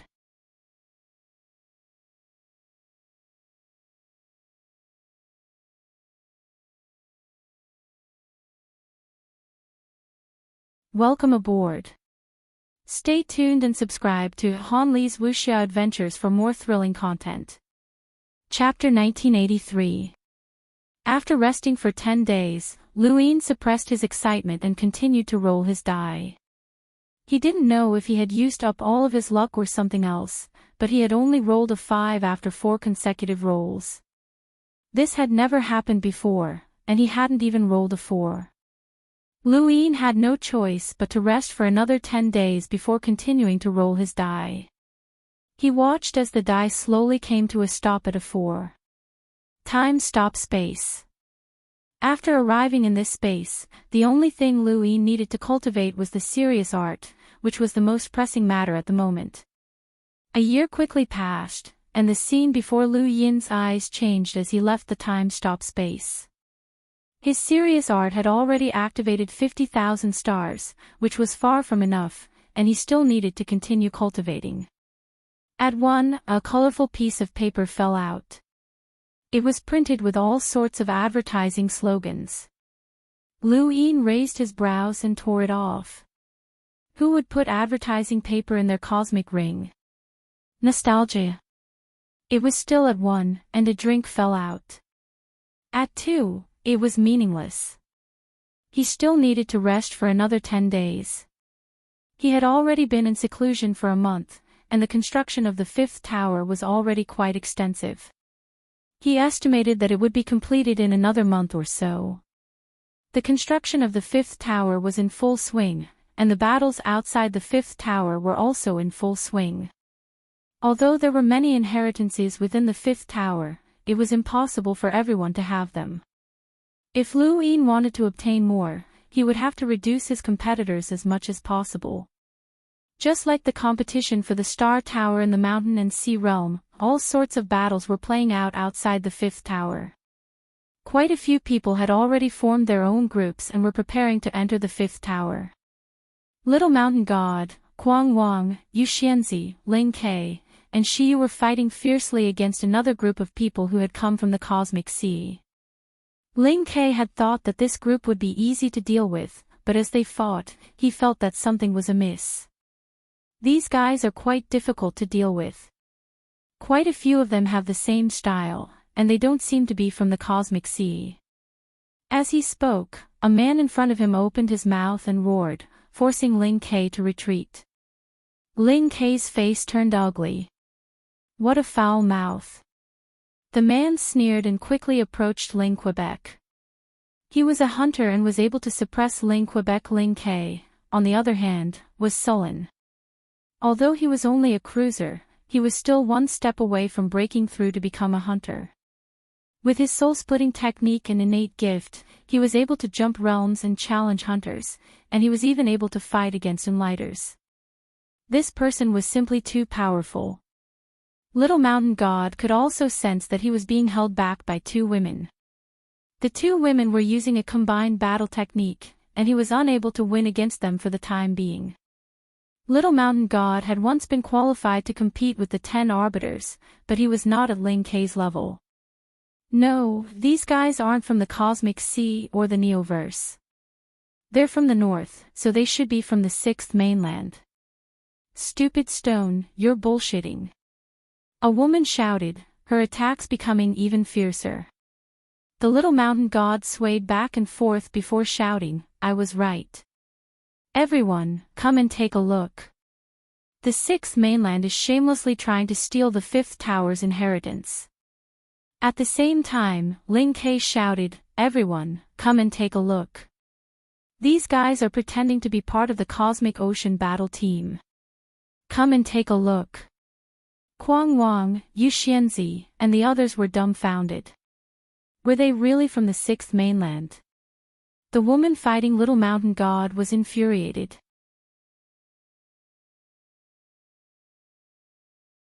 We're from the Jade Great World. Stop bullshitting. The Little Mountain God sneered. Keep bragging. You're from the sixth mainland. The woman was enraged and attacked even more viciously. An enlighter walked out from the crowd and stared at the woman who was attacking Little Mountain God. Little girl, the sixth mainland isn't allowed to come here. Get lost. He then attacked. The woman's expression turned ugly. Old thing, stop spouting nonsense. More and more people joined the battle. Get out of here. Why is the sixth mainland here? Get out. Not long after, the group was beaten back. Little Mountain God was pleased with himself, and Ling Ke leaned over. Are they really from the sixth mainland? Little Mountain God blinked. How would I know? Weren't you the one who said so? Ling Ke was speechless. You were the one who said so. Little Mountain God was confused. Is that so? Forget it, who cares? Just get lost.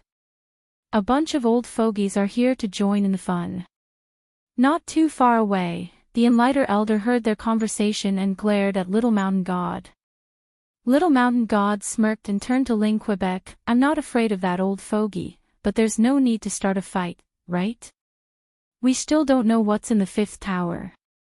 Ling Ke acted as if this was the first time he had met Little Mountain God. I didn't know that you're actually so cunning despite your honest appearance.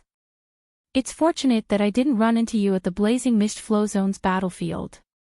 Back when they had fought over the Blazing Mist Flow Zone, the Sword Sect had joined forces with the Beast Tamers Flow Zone, while the One family had joined forces with the Lingling clan. Little Mountain God rolled his eyes. You don't have the qualifications to fight me. Get your sister here. Ling Ke sneered. You'll be finished if my sister comes. Little Mountain God refused to accept this. Similar battles could be seen everywhere outside the abyss, as everyone wanted to monopolize the fifth tower's inheritance. It wasn't just the younger generation, as the fifth tower had yet to announce who was qualified to enter. Many of the older generation's powerhouses had also arrived, and there were even envoys hiding in the shadows as they waited nervously. Lu Yin's inheritance was too tempting, especially the ninth floor's Reaper transformation, which would allow him to sweep through all of his peers. As for the when things reach an extreme, they can only move in the opposite direction, part of the name. Aside from the Ku family and a few others, no one paid any attention to it. However, it was still the ninth floor's inheritance, and everyone wanted to obtain it.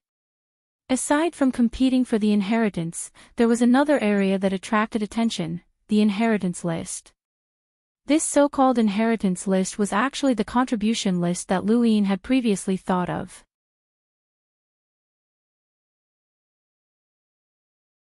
Anyone who placed their inheritance in the fifth tower would be considered a contribution to the fifth mainland, and the Hall of Honor would supervise the list, which would be based on the amount of inheritance that was contributed.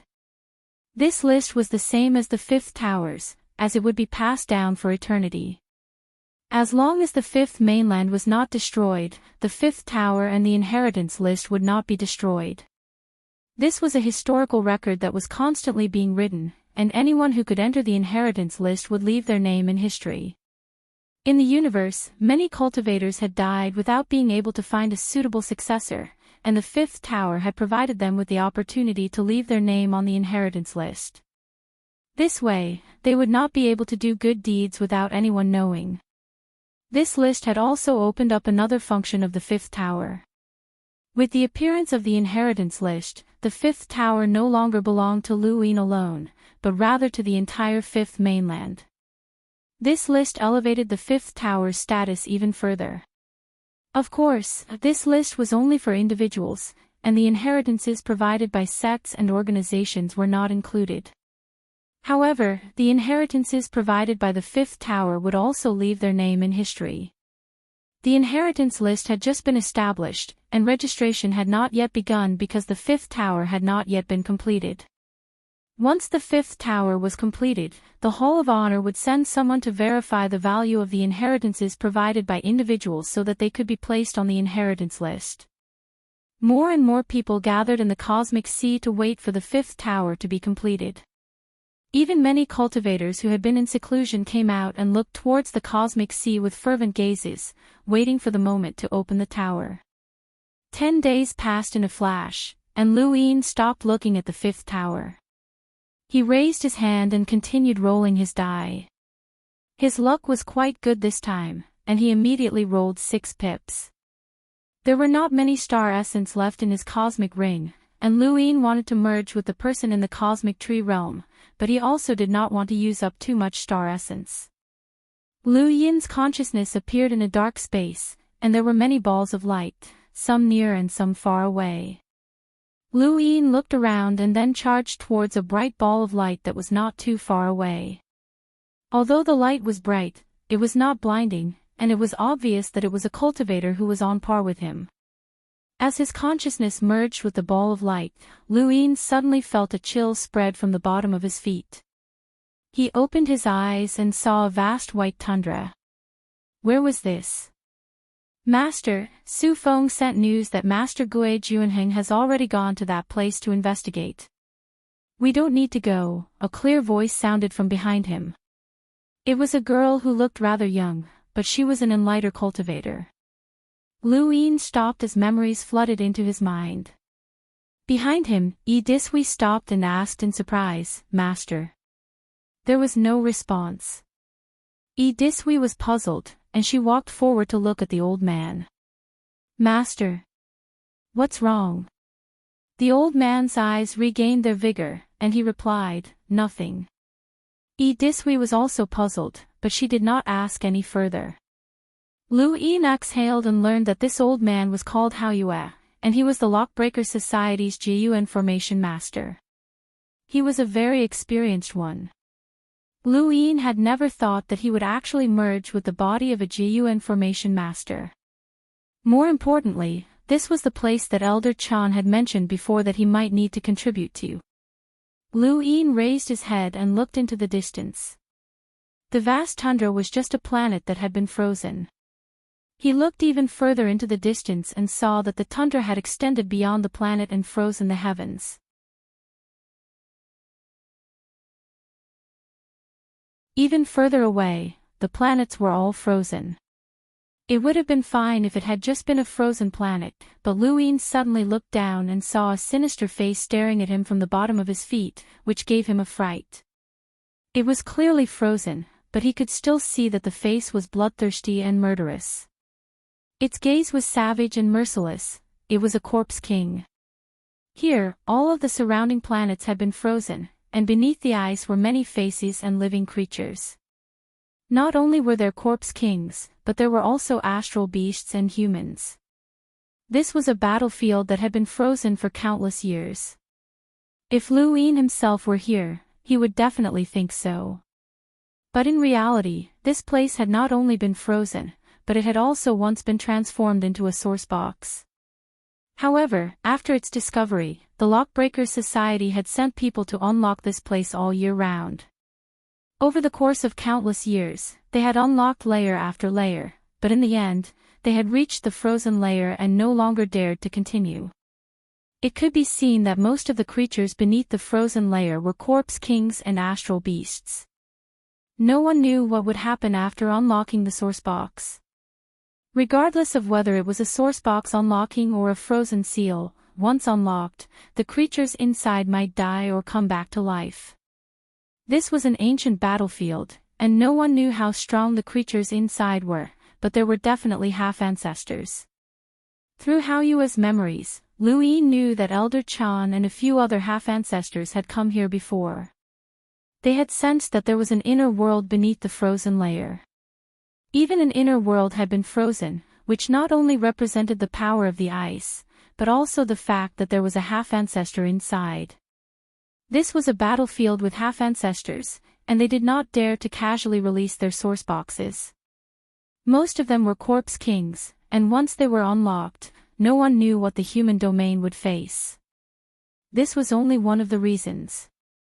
Since this battlefield had been turned into a source box, it proved that it was extremely ancient, far surpassing the era of the Tao Source sect.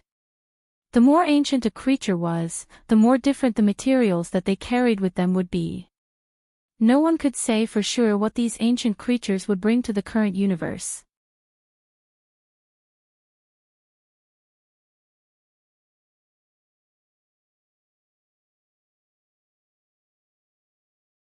Welcome aboard. Stay tuned and subscribe to Han Li's Wuxia Adventures for more thrilling content. Chapter 1984. In the end, after Elder Chan and the other 7 half-progenitors came to a decision, they decided to permanently seal this place and send a GUN formation master to guard it. Everything had been going smoothly, and as long as they were stationed here for a certain period of time, the area would be transformed into a source box once again. Although it would take a long time, it was still better than taking the risk of breaking the ice seal. However, something had changed 10 years ago. The Neo-Human Alliance had found out about this place, and they had attempted to forcefully break the ice and release the ancient creatures within. The Neo-Human Alliance had found out about this place because of Jeffrey. Lu Yin looked around and suddenly recalled that the Outerverse Lockbreaker Society's headquarters, which was Source Peak Planet, had been separated from the Innerverse. There had been a battle there, and the mastermind behind the scenes had been Wei Rong. His goal had been to destroy the balance of the Outerverse and start a war, and the Neo-Human Alliance had also appeared and stolen something from Jeffrey's secret room. Lu Yin had obtained true insight from Jeffrey's secret room, but the other item had been stolen by a corpse king. Jeffrey had asked him about it, and the Lockbreaker Society had asked him many times as well. However, Lu Yin had never been able to figure out what it was. He had vaguely heard that it was a star chart. He had never expected that it would lead to this place. It was no wonder why Jeffrey had said that the star chart's exposure was uncertain whether it would be a blessing or a curse. The Neo-Human Alliance wanted to break the ice and release these ancient creatures, but it was uncertain whether it would be a blessing or a curse. Perhaps there would be powerful corpse kings among the creatures that would bring disaster to the human domain, or perhaps there would be human powerhouses among the creatures that would bring about ancient inheritances. No one could say for sure. From Elder Chan's perspective, he wanted to protect humanity and was unwilling to take risks. Just like how Elder Chan had asked Lu Yin to play chess, Elder Chan could not afford to gamble. Master, does President Xiangyang still support lockbreaking? A crisp voice rang out from the girl in front of him. Her name was Yi Dianxue, and she was Hao Yue's disciple.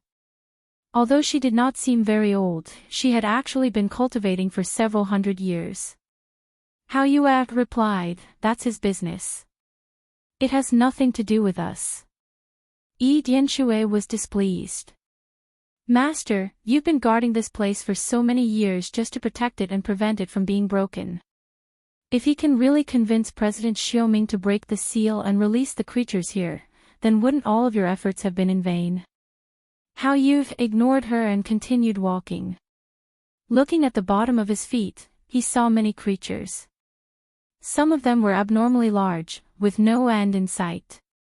He raised his head, and as far as his eyes could see, there was only a boundless ice field. Would the frozen battlefield be the same as when Maiden Adonis was sealed in ice? That shouldn't be possible. The maiden had been sealed in ice during the decisive battle between the fifth and sixth mainlands. That era was very far away from him, but not too far away from old Zen and the others. She couldn't be considered an ancient creature. Since the maidens had been able to walk out, it proved that they had merely been frozen, while this place had been transformed into a source box. What did it mean to transform into a source box? It could only be done after countless years. What's more, he had transformed such a large battlefield into a source box. Master, what will happen if this place is really opened? I've heard President Jeffrey mention that cultivation in ancient times might be different from now. Do you think it's true? Dripping asked curiously. Luin frowned. This woman was really annoying, but he couldn't say anything about it. President Jeffrey once argued with President Shangyang, insisting that the release of these ancient creatures would do more harm than good. President Shangyang confirmed that it might bring about a turning point for mankind. He said that mankind had been regressing, and that the practitioners of the ancient era were more powerful than the practitioners of the present. It's much stronger, Joshua said behind Luin. Luin remained silent. Dihue rolled her eyes. By the way, Master, what about junior brother Shan Kun? Luin was stunned. Shan Kun. What a familiar name. He felt like he had heard it before. That Great Eastern Alliance is too impudent. They actually dared to imprison junior brother Shan Kun. No matter what junior brother Shan Kun did, he's still a member of our Lockbreaker Society. If he made a mistake, Master should punish him. What does that Great Eastern Alliance amount to? Dihue was dissatisfied. Luin recalled that Shan Kun was the lockbreaker who had walked out of the Great Eastern Alliance's burial garden. He had killed his way out, but in the end, he had been captured by the Luo Emperor and had been imprisoned in the Great Eastern Alliance ever since. He was actually Master Hao Yu's disciple. Hao Yu was a formation master in Realm Yuan, and he was not someone to be trifled with. Fortunately, he had been stationed here for many years and never left, so the outside world did not know much about him. After learning about Shan Kun, Dihue did not respond even when she mentioned him several times. A formation master in Realm Yuan was second only to an origin array heavenly master. President Jeffrey of the Outerverse Lockbreaker Society and President Shangyang of the Innerverse Lockbreaker Society were both at this level. Luin closed his eyes and ignored Dihue. He continued to recall Master Hao Yu's insights and experiences regarding lockbreaking. Not long after, he withdrew from the fusion and his consciousness returned to his body. As expected of a formation master in Realm Yuan, his lockbreaking experience was as vast as the ocean. Even just reading Master Hao Yu's memories took Luin some time. He really wanted to spend more time in the fusion, as the longer it took, the deeper his lockbreaking experience would be. As Lu Yin's cultivation increased, the use of his Dai's 6 pips became more and more obvious. Now, he even knew about the place that the Hall of Honor and the Lockbreaker Society guarded. Lu Yin wondered what secrets he would discover once he reached a power level of 1,000,000 or even a half-step progenitor. If he reached the progenitor realm one day, would there still be any secrets left in the universe? In order to digest the lock-breaking experience he had gained from Master Hao Yu, Lu Yin did not hurry to roll the die. Instead, he closed his eyes and began to recall an experience.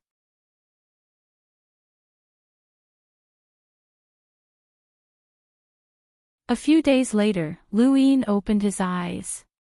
He was currently a 2-star boundless advanced lockbreaker, but because he had mastered multiple sourcebox arrays, he was unable to clearly define his rank. He was severely lacking in lockbreaking experience, but his knowledge of sourcebox arrays far surpassed that of a boundless advanced lockbreaker. It could even be said that he had met the most basic requirements to become a formation master in Realm Yuan.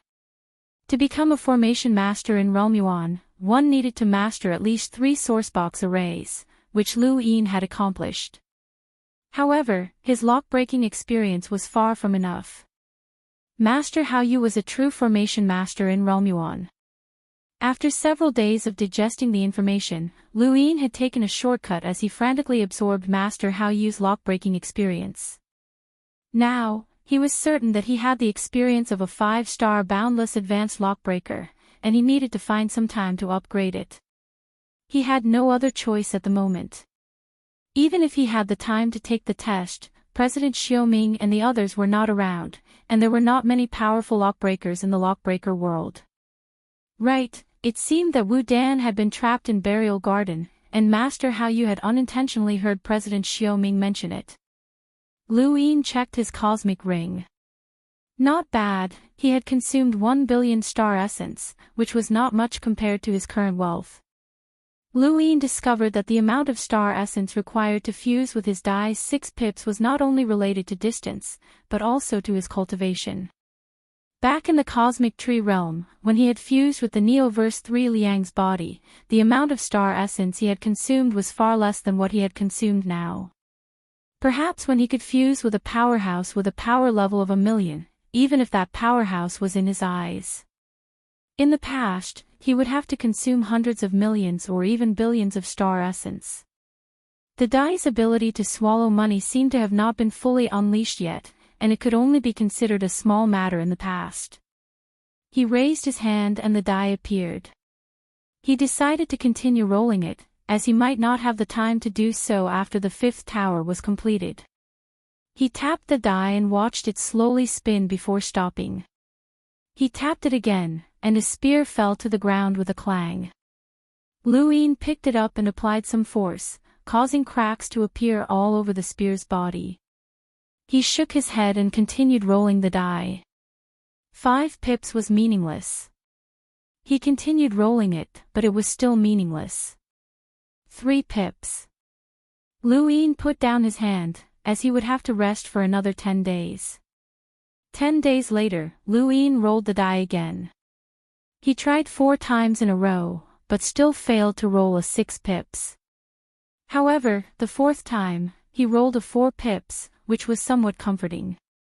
The more frequently he rolled the die, the less likely it was for him to roll a 6 or a 3 pips. This was destined. After nearly a year of cultivation in the time-stop space, Lu Yin had raised his serious art to 54,000 stars. He rested for another 10 days. This time, Lu Yin had gone crazy.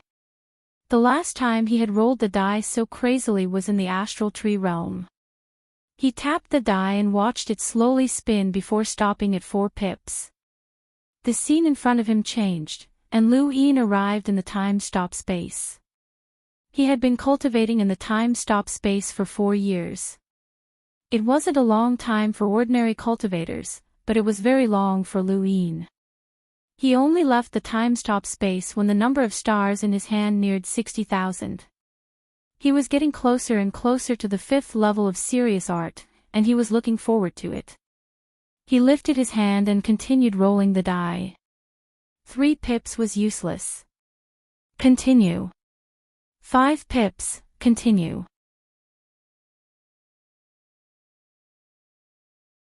Lu Yin had originally thought that it would be impossible to roll a 6 pips, but he was pleasantly surprised when he saw the die stop at 6 pips.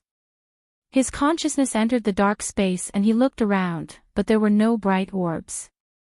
He continued to venture deeper, but there was still nothing. After a while, Lu Yin still didn't see any bright orbs. This wasn't the first time he had encountered such a situation. The higher one's cultivation, the lower the chances of encountering an orb of similar strength. Lu Yin had overlooked this point before, but now that he thought about it, it wouldn't be easy for him to find someone on the same level as him once he became a powerhouse with a power level of 1 million or even a half-step ancestor. Every second spent in this dark space would cost him a large amount of star essence. Lu Yin had no choice but to merge with the brightest orb he could see. It was still dim in his eyes, but it was already the brightest one in the area. As his consciousness merged with it, Lu Yin's body trembled and his vision gradually cleared. He saw many cultivators lined up neatly and looking in his direction. If we enter the abandoned land and fight, these people must not be too far away, a familiar voice said. Lu Yin turned around in a daze and blinked. Yu Chen. Standing beside him was Bai Xiaohong's maid, Yu Chen, and beside her was Lu Xiaoge. Got it, Lu Xiaoge smiled and said to Yu Chen. Lu Yin moved his finger and his eyes flickered. Then, strangely, he merged with Elder Green Apricot's body. He wasn't unfamiliar with Elder Green Apricot. When he had first met Long Shi in Long Chi's place, Elder Green Apricot had represented the Cold Immortal sect and forced Long Shi to admit that he wasn't a member of the White Dragon clan. You're tuning in to the Journey of the Soul YouTube channel. Don't forget to subscribe and join us on this journey to catch the most captivating stories.